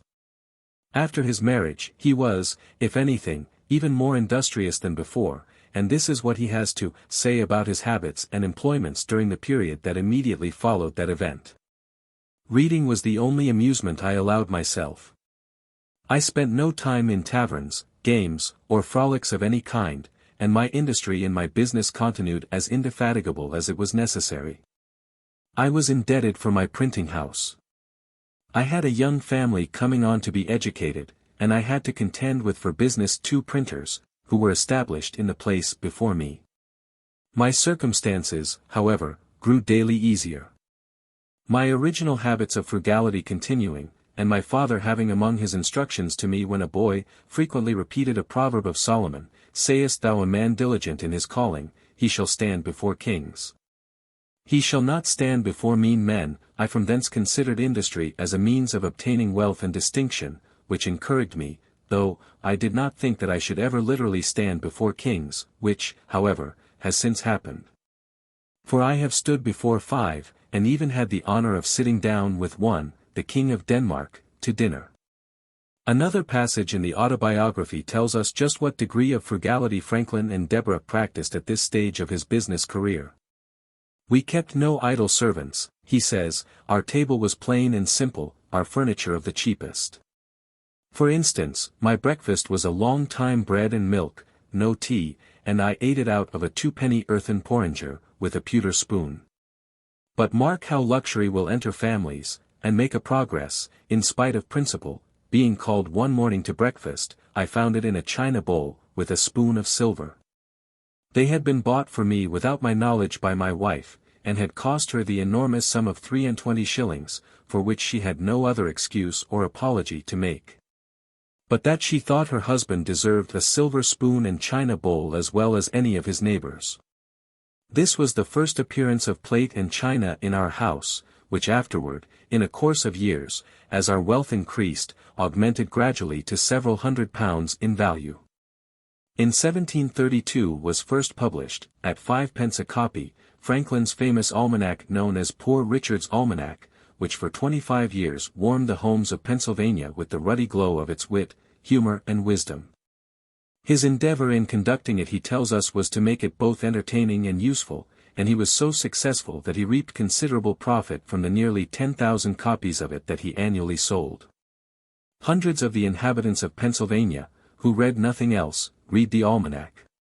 Its infectious humor, its coarse pleasantry, its proverbs and sayings so much wiser than the wisdom, and so much wittier than the wit of any single individual, made the name of Franklin a common household word from one end of Pennsylvania to another, and, when finally strained off into Father Abraham's speech, established his reputation as a kindly humorist and moral teacher throughout the world.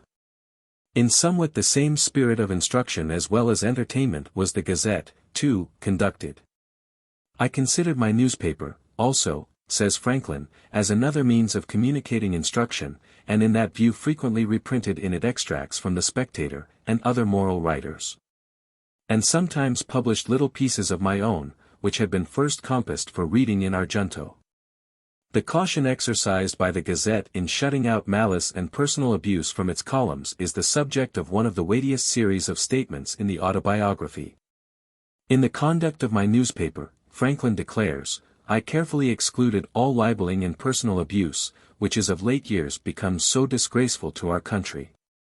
Whenever I was solicited to insert anything of that kind, and the writers pleaded, as they generally did, the liberty of the press, and that a newspaper was like a stage-coach, in which anyone who would pay had a right to a place, my answer was, that I would print the piece separately if desired, and the author might have as many copies as he pleased to distribute himself, but that I would not take upon me to spread his detraction.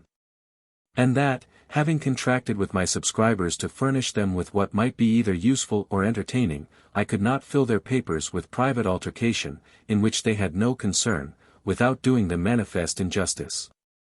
Now, many of our printers make no scruple of gratifying the malice of individuals by false accusations of the fairest characters among ourselves, augmenting animosity even to the producing of duels. And are, moreover, so indiscreet as to print scurrilous reflections on the government of neighboring states, and even on the conduct of our best national allies, which may be attended with the most pernicious consequences. These things I mention as a caution to young printers, and that they may be encouraged not to pollute their presses and disgrace their profession by such infamous practices, but refuse steadily. As they may see by my example that such a course of conduct will not, on the whole, be injurious to their interests. By 1733 Franklin was sufficiently established in business to branch out still more. That year he sent one of his journeymen, Thomas Whitemarsh, to Charleston, South Carolina, where a printer was needed. Under an agreement of partnership which was the prototype of most of the subsequent articles of copartnership formed by him with other printers under similar conditions. That is to say, he furnished the printing outfit, paid 1/3 of the expenses, and received 1/3 of the profits. The history of this partner gave Franklin an opportunity to moralize a little in the Autobiography upon the importance of a knowledge of accounts rather than of music or dancing as a part of female education. The Carolina printer was a man of education and honest, but ignorant of accounts, and, though he made occasional remittances, Franklin could never get any account from him, nor any satisfactory statement of the condition of the partnership business. On his death, however, his widow, who had been born and bred in Holland, not only sent Franklin as clear a statement as was possible of the past transactions of the firm, but subsequently rendered him an exact account every quarter with the utmost punctuality, and, besides, managed the business with such success that she reared a family of children decently, and, upon the expiration of the copartnership, purchased the outfit from Franklin, and turned it over to her son. The success of the Carolina partnership encouraged Franklin to form partnerships with other journeymen of his, and by 1743 he had opened 3 printing offices in 3 different colonies, and proposed to open a 4th, if he could find a suitable person to take charge of it. Others were opened by him later. Among the persons besides Whitemarsh, established by him at different times as printers, under one arrangement or another with himself, were Peter Timothy in South Carolina, Smith and Benjamin Meckham in Antigua, James Parker in New York, his brother in Rhode Island, Hall and Miller and Samuel Holland at Lancaster, and William Daniel at Kingston, Jamaica. Speaking of his partners in the Autobiography, he says of them, "Most of them did well, being enabled at the end of our term, 6 years, to purchase the types of me and go on working for themselves, by which means several families were raised. Partnerships often finish in quarrels. But I was happy in this, that mine were all carried on and ended amicably, owing, I think, a good deal to the precaution of having very explicitly settled, in our articles, everything to be done by or expected from each partner. So that there was nothing to dispute, which precaution I would therefore recommend to all who enter into partnerships.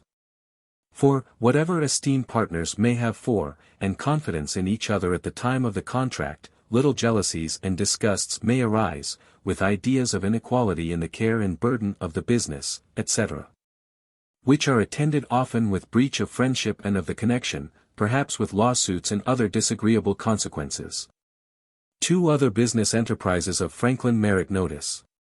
He was the founder of the first newspaper in the United States to be published in a foreign tongue, namely, the Philadelphische Zeitung, which owed its origin to the large number of Germans who came over to Pennsylvania during the colonial period. He was also the founder of a monthly literary magazine which for some reason he does not mention in the Autobiography at all. It was the second enterprise of the kind undertaken in America, and was known as the General Magazine and Historical Chronicle for all the British plantations in America. To Franklin as a businessman might aptly be applied the words of Emerson with respect to Guy. Stream could not so perversely wind. But corn of guys was there to grind. One exception, however, appears to have been this magazine, which lasted but a short time. It was ill-starred from the start. When Franklin was ready to spring it upon the public, he engaged John Webby as its editor, but Webby betrayed the project to Bradford, who at once announced that, a little later, a magazine would be offered to the public edited by Webby and published by himself. When the first number of Franklin's magazine came out, he stated that its publication was earlier than he had intended because of the faithless conduct of Webby. This Webby resented by charging Franklin, who was then postmaster at Philadelphia, with shutting out Bradford's Mercury from the post, but Franklin silenced his fire by stating and proving that he had had no choice in the matter. Because he had been commanded by Postmaster General Spotswood, on account of Bradford's failure as postmaster at Philadelphia to account with him, to suffer no longer any of his newspapers or letters to be conveyed by post free of charge. The business of Franklin received another push forward with the political consequence which he acquired through the Gazette and the influence of the junto. In 1736, he was chosen clerk of the General Assembly, and in the succeeding year he was appointed postmaster at Philadelphia, in the place of Bradford, by Alexander Spotswood, who had been governor of Virginia, and was then the deputy postmaster general for America. The salary of the postmastership was small, but, for the purposes of the Gazette, the office gave him the same advantage that Bradford had enjoyed, when he refused to allow that newspaper to be carried by his postriders. The positions of the two men were now reversed, but Franklin was too magnanimous to remind Bradford, sternly, as he did Jemmy Red, that fortune's wheel is ever turning. My old competitor's newspaper, he says, declined proportionably, and I was satisfied without retaliating his refusal, while postmaster, to permit my papers being carried by the writers. Bradford had suffered, Franklin adds, for his neglect in due accounting. And this gave him occasion to observe that regularity and clearness in rendering accounts and punctuality in making remittances are the most powerful of all recommendations to new employments and increase of business. The office of Clerk of the Assembly also had its business value. Besides the pay for the immediate service as clerk, Franklin says, the place gave me a better opportunity of keeping up an interest among the members, which secured to me the business of printing the votes, laws, paper money, and other occasional jobs for the public, that, on the whole, were very profitable. The first year that he came up for election the vote in his favor was unanimous, but the next year, while he was elected, it was only after a new member had made a long speech against him in the interest of another candidate. How Franklin conciliated the unfriendliness of this member is fully told in the Autobiography. I therefore did not like the opposition of this new member, who was a gentleman of fortune and education, with talents that were likely to give him, in time, great influence in the House, which, indeed, afterwards happened. I did not, however, aim at gaining his favor by paying any servile respect to him, but, after some time, took this other method. Having heard that he had in his library a certain very scarce and curious book, I wrote a note to him, expressing my desire of perusing that book, and requesting he would do me the favor of lending it to me for a few days. He sent it immediately, and I returned it in about a week with another note, expressing strongly my sense of the favor. When we next met in the house, he spoke to me, which he had never done before, and with great civility. And he ever after manifested a readiness to serve me on all occasions, so that we became great friends, and our friendship continued to his death. This is another instance of the truth of an old maxim I had learned, which says, he that has once done you a kindness will be more ready to do you another, than he whom you yourself have obliged. And it shows how much more profitable it is prudently to remove, than to resent, return, and continue inimical proceedings. The artifice practiced by Franklin on this occasion has been condemned. What he really did, of course, was to use gratified vanity as a foil to mortified vanity. The possible consequences of the new member's hostility were too serious for him to say, as Washington was in the habit of saying when he had a bad cold, let it go as it came. He knew that the malice was as shallow as the good will. And the alternatives were resentment, sycophancy, or a little subtlety. Under the circumstances, Franklin would not have been Franklin, if he had not elected subtlety. Nothing was now wanting to the full development of his business career except the repetition in other communities of the success that had crowned his personal exertions in Pennsylvania. Referring to the state of his business at this time, he says in the Autobiography, "My business was now continually augmenting, and my circumstances growing daily easier, my newspaper having become very profitable, as being for a time almost the only one in this and the neighboring provinces. I experienced, too, the truth of the observation, that after getting the first £100, it is more easy to get the second, money itself being of a prolific nature. The outcome of it all was that, in the year 1748, at the age of 42, he flattered himself, to repeat his own language, that, by the sufficient, though moderate, fortune which he had acquired, he had secured leisure during the rest of his life for philosophical studies and amusements. The plan that he formed for securing this leisure, which he turned to such fruitful purposes, was marked by his usual good judgment. In 1744, he had taken into his employment David Hall, a Scotch journeyman, and a friend of Strahan. He now admitted Hall to partnership with him. A very able, industrious, and honest partner, Mr. David Hall, with whose character I was well acquainted, as he had worked for me for 4 years, are the terms in which he speaks of Hall in the Autobiography.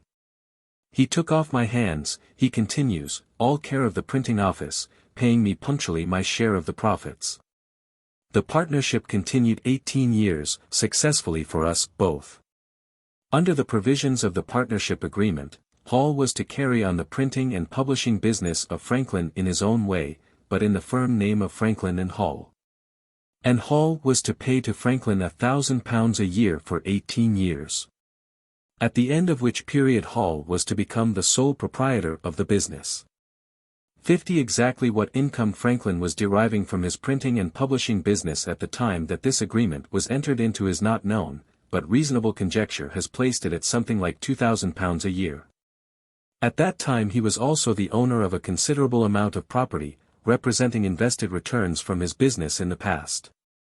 The Gazette continued to be published until the year 1821.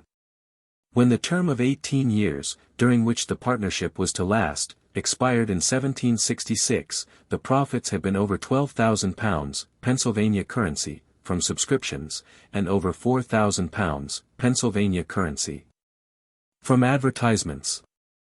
Judged by the standards of the time and place, it was an extraordinary degree of success which had enabled Franklin in some 20 years to establish so lucrative a business as that which he handed over to the management of Hall in 1748. And few indeed have been the men in mercantile history, who have been willing, after so long a period of prosperous addiction to gain, to turn away to purely intellectual and unremunerative pursuits from such a prospect of increasing self-enrichment as that renounced by Franklin when he wrote to Cadwallader Colden that he, too, was taking the proper measures for obtaining leisure to enjoy life and his friends more than in the past. Having put his printing house under the care of his partner, David Hall, absolutely left off book selling, and removed to a more quiet part of the town, where he was settling his old accounts, and hoped soon to be quite master of his own time. And no longer, as the song had it, at everyone's call but his own. Nobody knew better than he that, if, after getting the first £100, it is easier to get the second, it is still easier, after getting the second £100, to get the third. For Hall, Franklin entertained uninterrupted feelings of respect and affection, down to the date of the former's death on December 17, 1772. My love to Mr. Hall, is one of his messages to Deborah some 7 years after the firm of Franklin and Hall was created. Before that he had written to Strahan, our friend, Mr. Hall, is well, and manages perfectly to my satisfaction. Many years after the death of Hall, the account between Franklin and him had not been wholly settled. And a letter from the former to Strahan in the year 1785 tells him that Hall and himself had not been of the same mind as to the value of a copyright in an established newspaper, of each of which from 8 to 10,000 were printed, but were to be determined by Strahan's opinion. My long absence from that country, and immense employment the little time I was there, Franklin wrote, have hitherto prevented the settlement of all the accounts that had been between us. Though we never differed about them, and never should if that good honest man had continued in being. Franklin's failure to forecast the stubborn hostility of the colonies to the Stamp Act not only cost him some personal popularity but it caused his firm some pecuniary loss. Anticipating with his usual shrewdness the passage of that act, which imposed a tax of a sterling halfpenny on every half-sheet of a newspaper, however small, he sent over to Hull 100 reams of large half-sheet paper. But permission could not be obtained to have it stamped in America, and it was all reshipped to England at a loss. As to the paper sent over, he wrote to Hull, "I did it for the best, having at that time expectations given me that we might have had it stamped there. In which case you would have had great advantage of the other printers, since if they were not provided with such paper, they must have either printed but a half-sheet common demi, or paid for 2 stamps on each sheet." The plan was afterward altered notwithstanding all I could do, it being alleged that Scotland and every colony would expect the same indulgence if it was granted to us. The papers must not be sent back again, but I hope you will excuse what I did in good will, though it happened wrong. After the retirement of Franklin from active business, he still continued to hold his office as postmaster at Philadelphia, and, while holding it, he was employed by the Deputy Postmaster General for America as his comptroller to examine and audit the accounts of several of his subordinate officers. Upon the death of the Deputy Postmaster General, he was appointed his successor, jointly with William Hunter, of Virginia, by the British Postmasters General. When the pair were appointed, the office had never earned any net revenue for the British Crown. Under the terms of their appointment, they were to have £600 a year between them, if they could make that sum out of its profits, and, when they entered upon it, so many improvements had to be effected by them that, in the first 4 years, it ran into debt to them to the extent of upwards of £900. But, under the skillful management of Franklin, it became remunerative, and, before he was removed by the British government, after his arraignment before the Privy Council, it had been brought to yield 3 times as much clear revenue to the Crown as the Irish Post Office. Since that imprudent transaction, Franklin observes in the Autobiography, they have received from it, not 1 farthing. On August 10, 1761, 8 years after the appointment of Franklin and Hunter, and a few weeks before Foxcroft succeeded Hunter, there was a net balance of £494 4 shillings and 8 pence due by the American Post Office to the British Crown, which was duly remitted. And this, exclaims the astonished official record of the fact in England, is the first remittance ever made of the kind. Between August 10, 1761, and the beginning of 1764, the net profits of the American Post Office amounted to £2,070 12 shillings and 3 1/4 pence. And drew from the British Postmasters General the statement, "The posts in America are under the management of persons of acknowledged ability." With this record of administrative success, it is not surprising that, when Franklin was removed from office, he should have written to Thomas Cushing these bitter words. "I received a written notice from the Secretary of the General Post Office, that His Majesty's Postmaster General found it necessary to dismiss me from my office of Deputy Postmaster General, in North America." The expression was well chosen, for in truth they were under a necessity of doing it, it was not their own inclination, they had no fault to find with my conduct in the office. They knew my merit in it, and that, if it was now an office of value, it had become such chiefly through my care and good management, that it was worth nothing, when given to me. It would not then pay the salary allowed me, and, unless it did, I was not to expect it, and that it now produces near £3,000 a year clear to the Treasury here. They had beside a personal regard for me. But as the post offices in all the principal towns are growing daily more and more valuable, by the increase of correspondence, the officers being paid commissions instead of salaries, the ministers seem to intend, by directing me to be displaced on this occasion, to hold out to them all an example that, if they are not corrupted by their office to promote the measures of administration, though against the interests and rights of the colonies, they must not expect to be continued. Not only was the American Postal Service made by Franklin's able management to yield a net revenue to the British Crown, but it was brought up to a much higher level of efficiency. For one thing, the mails between New York and Philadelphia were increased from 1 a week in summer and 2 a month in winter to 3 a week in summer and 1 a week in winter. In 1764, a Philadelphia merchant could mail a letter to New York and receive a reply the next day. For another thing, postriders were required to carry all newspapers offered to them for carriage, whether the newspapers of postmasters or not. In the discharge of his postal duties, Franklin was compelled to make many long journeys outside of Pennsylvania, and these journeys did much, as we have said, to extend his reputation on the American continent and to confirm his extraordinary familiarity with American conditions. As soon as he was appointed Deputy Postmaster General for America with Hunter, William Franklin was appointed Comptroller of the Post Office.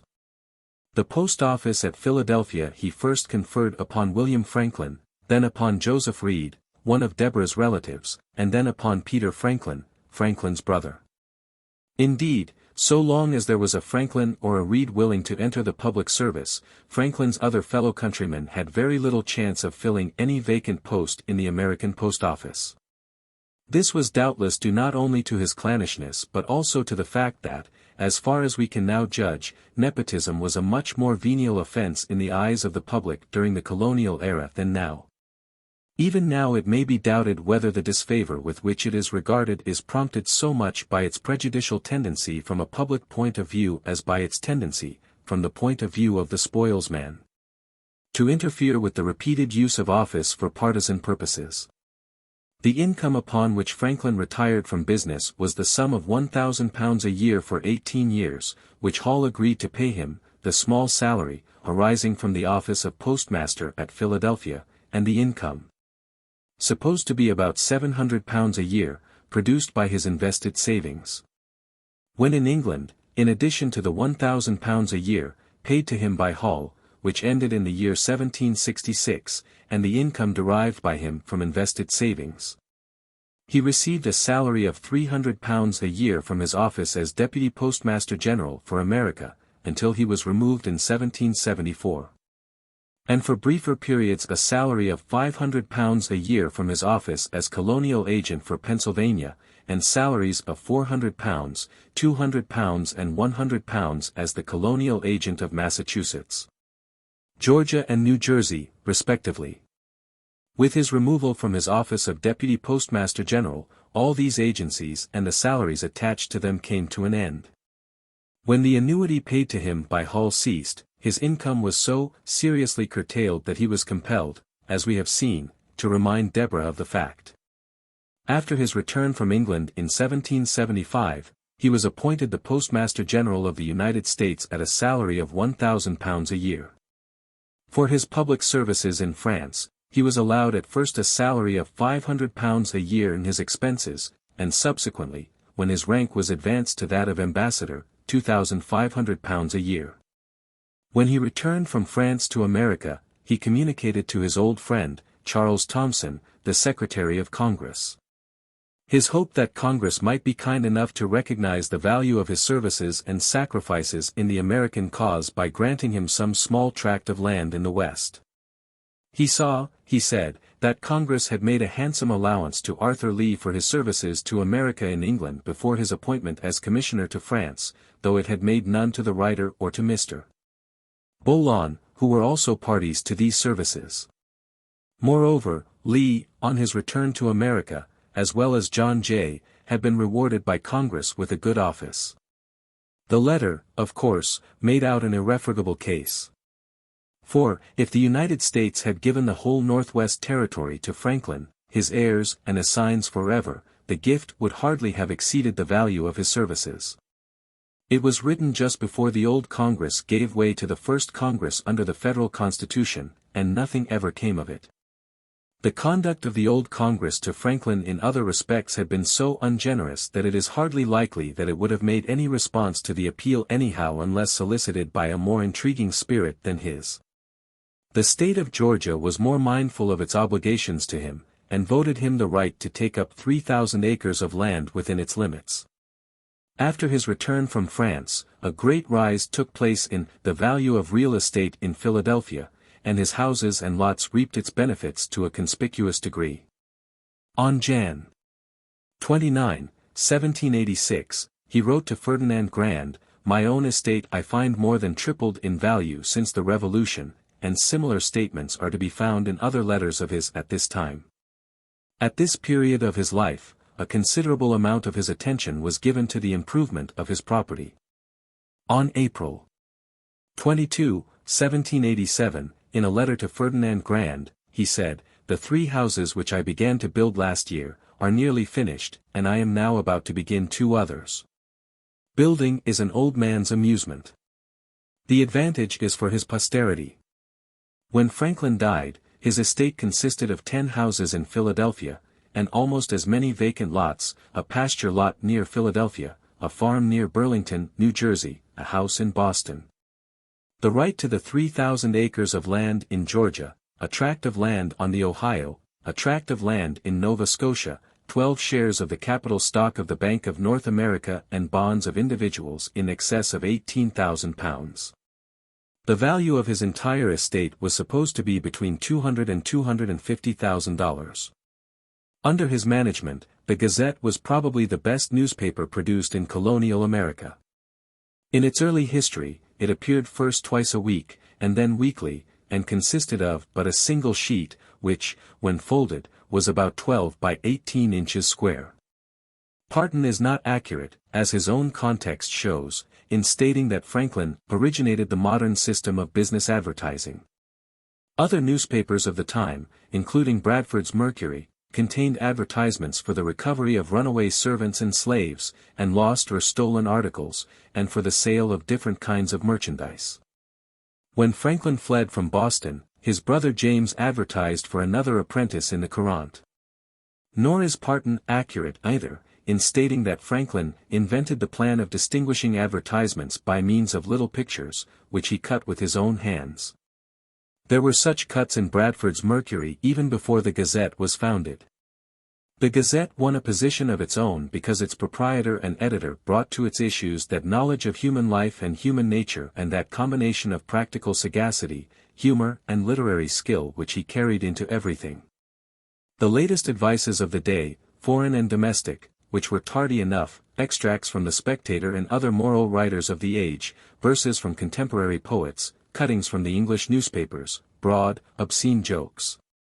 As unconscious of offense as the self-exposure of a child or an animal, all assembled with the instinctive eye to unity of effect, which is the most consummate achievement of journalistic art, made up the usual contents of the Gazette. Now, along with news items of local and outside interest, we have a humorous account of a lottery in England, by which, for the better increase of the king's subjects, all the old maids are to be raffled for. Now some truculent flings at the Catholics, the caput lupinum of that age, now a hint to a delinquent subscriber that it was considerably in his power to contribute towards the happiness of his most humble obliged servant. Now an exasperating intimation that the Mercury has been depredating upon the columns of its rival, now some little essay or dialogue from the pen of Franklin himself, good enough to be classed as literature. The open, kindly, yet shrewd, face, with the crow's feet, furrowed by the incessant play of humor about the corners of its eyes, looks out at us from every page. The editor of the Gazette sustains to his readers a relation as personal as that sustained by poor Richard to his. He goes off to New Jersey to print some paper currency for that colony, and he inserts this paragraph in the Gazette. The printer hopes the irregular publication of this paper will be excused a few times by his town readers. On consideration of his being at Burlington with the press, laboring for the public good, to make money more plentiful. The statement that a flash of lightning in Bucks County had melted the pewter buttons off the waistband of a farmer's breeches elicits the observation, "'Tis well nothing else thereabouts was made of pewter." When contributions by others failed him, he even wrote letters to himself under feigned names. Printerum est errare, we are told, and then, under this announcement, Franklin, in another name, addresses the following facetious letter to himself. Sir, as your last paper was reading in some company where I was present. These words were taken notice of in the article concerning Governor Belcher, after which His Excellency, with the gentleman trading to New England, died elegantly at Pontax. The word died should doubtless have been dined, Pontax being a noted tavern and eating house in London for gentlemen of condition, but this omission of the letter N, in that word, gave us as much entertainment as any part of your paper.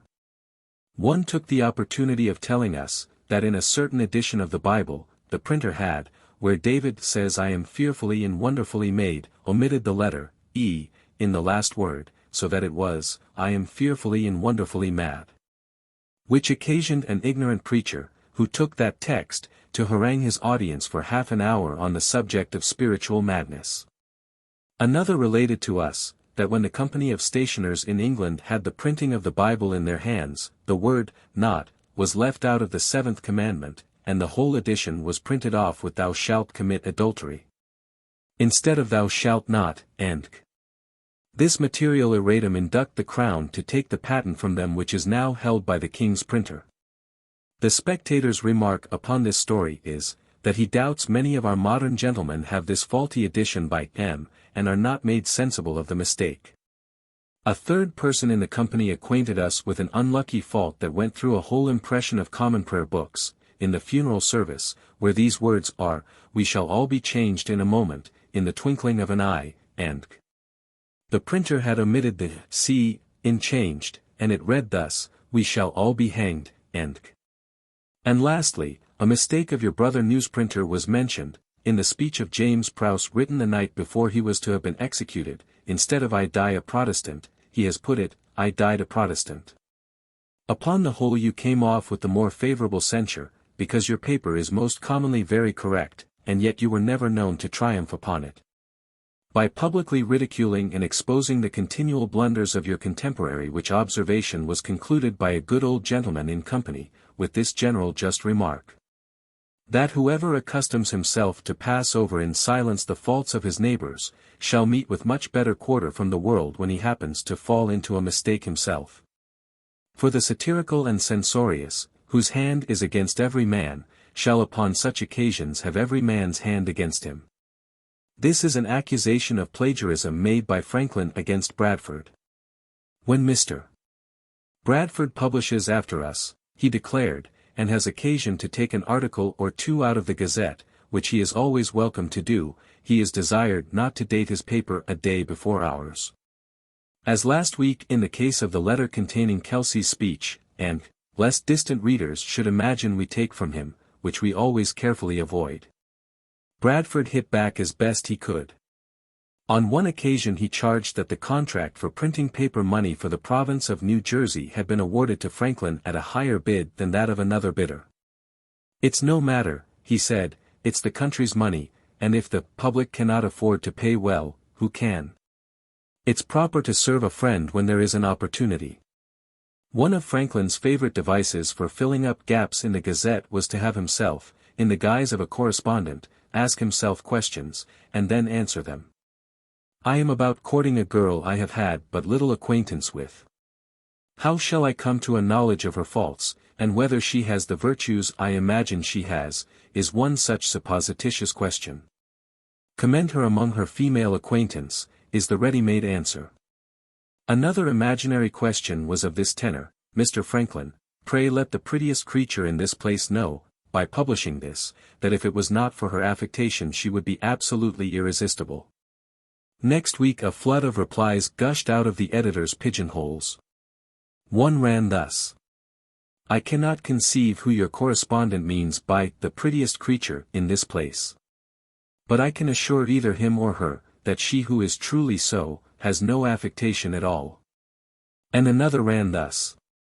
Sir, since your last week's paper I have looked in my glass 1,000 times, I believe, in one way. And if it was not for the charge of affectation I might, without partiality believe myself the person meant. At times we cannot but suspect that Franklin has deliberately created a sensation for the purpose of quickening the sale of the Gazette. For instance, a peruke maker in 2nd Street advertises that he will leave off the shaving business after the 22nd of August next. Commenting on this advertisement, Franklin observes that barbers are peculiarly fitted for politics, for they are adept shavers and trimmers. And, when the angry peruke maker calls him to task for his levity, he replies that he cherishes no animosity at all towards him. and can only impute his feelings to a want of taste and relish for pieces of that force and beauty which none but a university-bred gentleman can produce. On another occasion, when advertising the sailing of a ship, he added this N.B. of his own: "No sea hens, nor black gowns will be admitted on any terms." To such a degree were some of the clergy incensed by it that they withdrew their subscriptions, but it is not unlikely that in a day or so twice their number in scoffers were added to the subscription list of the young printer. At times the fooling is bald buffoonery. On Thursday last, he informed his readers, a certain P.R., "'tis not customary to give names at length on these occasions, walking carefully in clean clothes over some barrels of tar on Carpenter's Wharf, the head of one of them unluckily gave way, and let a leg of him in above the knee. Whether he was upon the catch at that time, we cannot say, but 'tis certain he caught a tartar. 'Twas observed he sprang out again right briskly, verifying the common saying, as nimble as a bee in a tar barrel. You must know there are several sorts of bees. 'Tis true he was no honey bee, nor yet a humble bee, but a boo-bee he may be allowed to be, namely B.F. Franklin was a publisher of books as well as a newspaper proprietor. Most of the books and pamphlets published by him were of a theological or religious nature, in other words books which, aside from the pecuniary profit of printing them, he was very much disposed to regard as no books at all.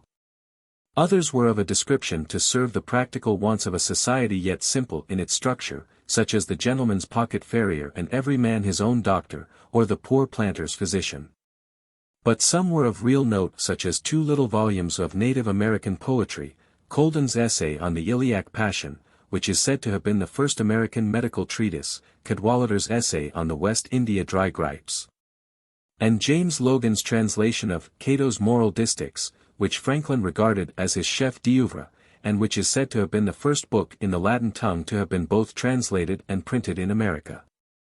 Worthy of mention also are various publications on the subject of slavery, precursors of the endless succession a little later on of anti-slavery tracts, books and speeches, which anon became a mountain. The mercantile business, of which Franklin's stationery shop was the nucleus, was of a highly miscellaneous character. In addition to books and pamphlets printed by himself, he imported and sold many others including Chapman's books and ballads. At the time I established myself in Pennsylvania, he tells us in the Autobiography, there was not a good bookseller's shop in any of the colonies to the southward of Boston. In New York and Philadelphia the printers were indeed stationers. They sold only paper, etc., almanacs, ballads, and a few common school books. Those who loved reading were obliged to send for their books from England. The spirit in which he imported the pamphlets sold by him is indicated in one of his letters to Strahan. "Let me have everything, good or bad, that makes a noise and has a run," he says. His stock of merchandise included everything usually sold at a stationer's shop, such as good writing paper, choice writing parchment, ciphering slates and pencils, Holman's ink powders, ivory pocket books, pounce and pounce boxes, sealing wax, wafers, pencils, fountain pens, choice English quills, brass inkhorns, and sand glasses. There were besides, fine mezzotints, a great variety of maps, cheap pictures engraved on copper plate of all sorts of birds, beasts, fishes, fruits, flowers etc., useful to such as would learn to draw. Along with these things, and choice consignments of the Franklin Crown soap, were vended articles almost as varied as the contents of a junk shop, such as the following. Very good sack at 6s per gallon, glazed fulling papers and bonnet papers. Very good lampblack, very good chocolate, linseed oil, very good coffee, compasses and scales, Seneca rattlesnake root, with directions how to use it in the pleurisy and dividers and protractors, a very good second-hand 2-wheel chaise, a very neat, new-fashioned vehicle, or 4-wheeled chaise, very convenient to carry weak or other sick persons, old or young, good Rhode Island cheese and codfish, quadrants. 4 staffs, nocturnals, mariners' compasses, seasoned merchantable boards, coarse and fine edgings, fine broad scarlet cloth, fine broad black cloth, fine white thread hose and English sail duck, very good iron stoves. A large horse fit for a chair or saddle, the true and genuine Godfrey's cordial, choice bohea tea, very good English saffron, New York lottery tickets, choice mackerel, to be sold by the barrel, a large copper still, very good spermaceti. Fine palm oil, very good temple spectacles and a new fishing net. Another commodity in which Franklin dealt was the unexpired time of indentured or bond servants, who had sold their services for a series of years in return for transportation to America. This traffic is illustrated in such advertisements in the Gazette as these, to be sold. A likely servant woman, having 3 years and a half to serve. She is a good spinner, to be sold. A likely servant lad about 15 years of age, and has 6 years to serve. And alas!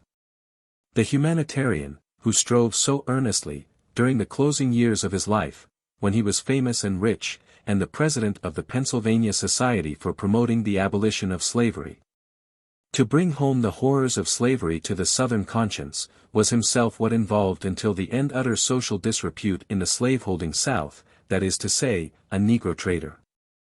Some of these slaves, Paul Lester Ford tells us in the Many-Sided Franklin, he procured from New England where, as population grew in density, the need for them passed, leading to their sale in the colonies to the southward. The business was certainly a repulsive one, even when conducted by such a lover of the human species as Franklin. How far this is true the reader can judge for himself when he reads the following advertisements, which are but 2 of the many of the same kind that appeared in the Gazette. To be sold a likely Negro woman, with a man-child. Fit for town or country business. Inquire of the printer hereof. To be sold. A prime able young Negro man, fit for laborious work, in town or country, that has had the smallpox, as also a middle-aged Negro man, that has likewise had the smallpox. Inquire of the printer hereof, or otherwise they will be exposed to sale by public vendue, on Saturday the 11th of April next, at 12 o'clock, at the Indian King, in Market Street. While Franklin was printing pamphlets against slavery and selling Negroes, and Deborah was stitching pamphlets and vending old rags, Mrs. Reed, the mother of Deborah, was engaged in compounding and vending an ointment suited to conditions still graver than those for which the Franklin Crown Soap was intended. We can hardly doubt that this advertisement, which was published in the Gazette, was penned by the same hand which wrote the ephemera. The widow read, removed from the upper end of High Street to the new printing office near the market. Continues to make and sell her well-known ointment for the ITCH, with which she has cured abundance of people in and about this city for many years past. It is always effectual for that purpose, and never fails to perform the cure speedily. It also kills or drives away all sorts of lice in once or twice using. It has no offensive smell, but rather a pleasant one, and may be used without the least apprehension of danger, even to a sucking infant, being perfectly innocent and safe. Price 2s. A galley pot containing an ounce, which is sufficient to remove the most inveterate itch, and render the skin clear and smooth. The same advertisement informed the public that the widow Red also continued to make and sell her excellent family salve or ointment, for burns or scalds, price 1s. An ounce, and several other sorts of ointments and salves as usual. From this review of the business career of Franklin, it will be seen that the stairway, by which he climbed to pecuniary independence and his wider fame, though not long, was, in its earlier gradations, hewn step by step from the rock. From the printing office of Keimer to Versailles and the salon of Madame Helvetius was no primrose path. As long as the human struggle in its 1,000 forms, for subsistence and preferment, goes on, as long as from year to year youth continues to be rudely pushed over the edge of the nest, with no reliance except its own strength of wing, it is safe to say that the first chapters of the Autobiography will remain a powerful incentive to human hope and ambition.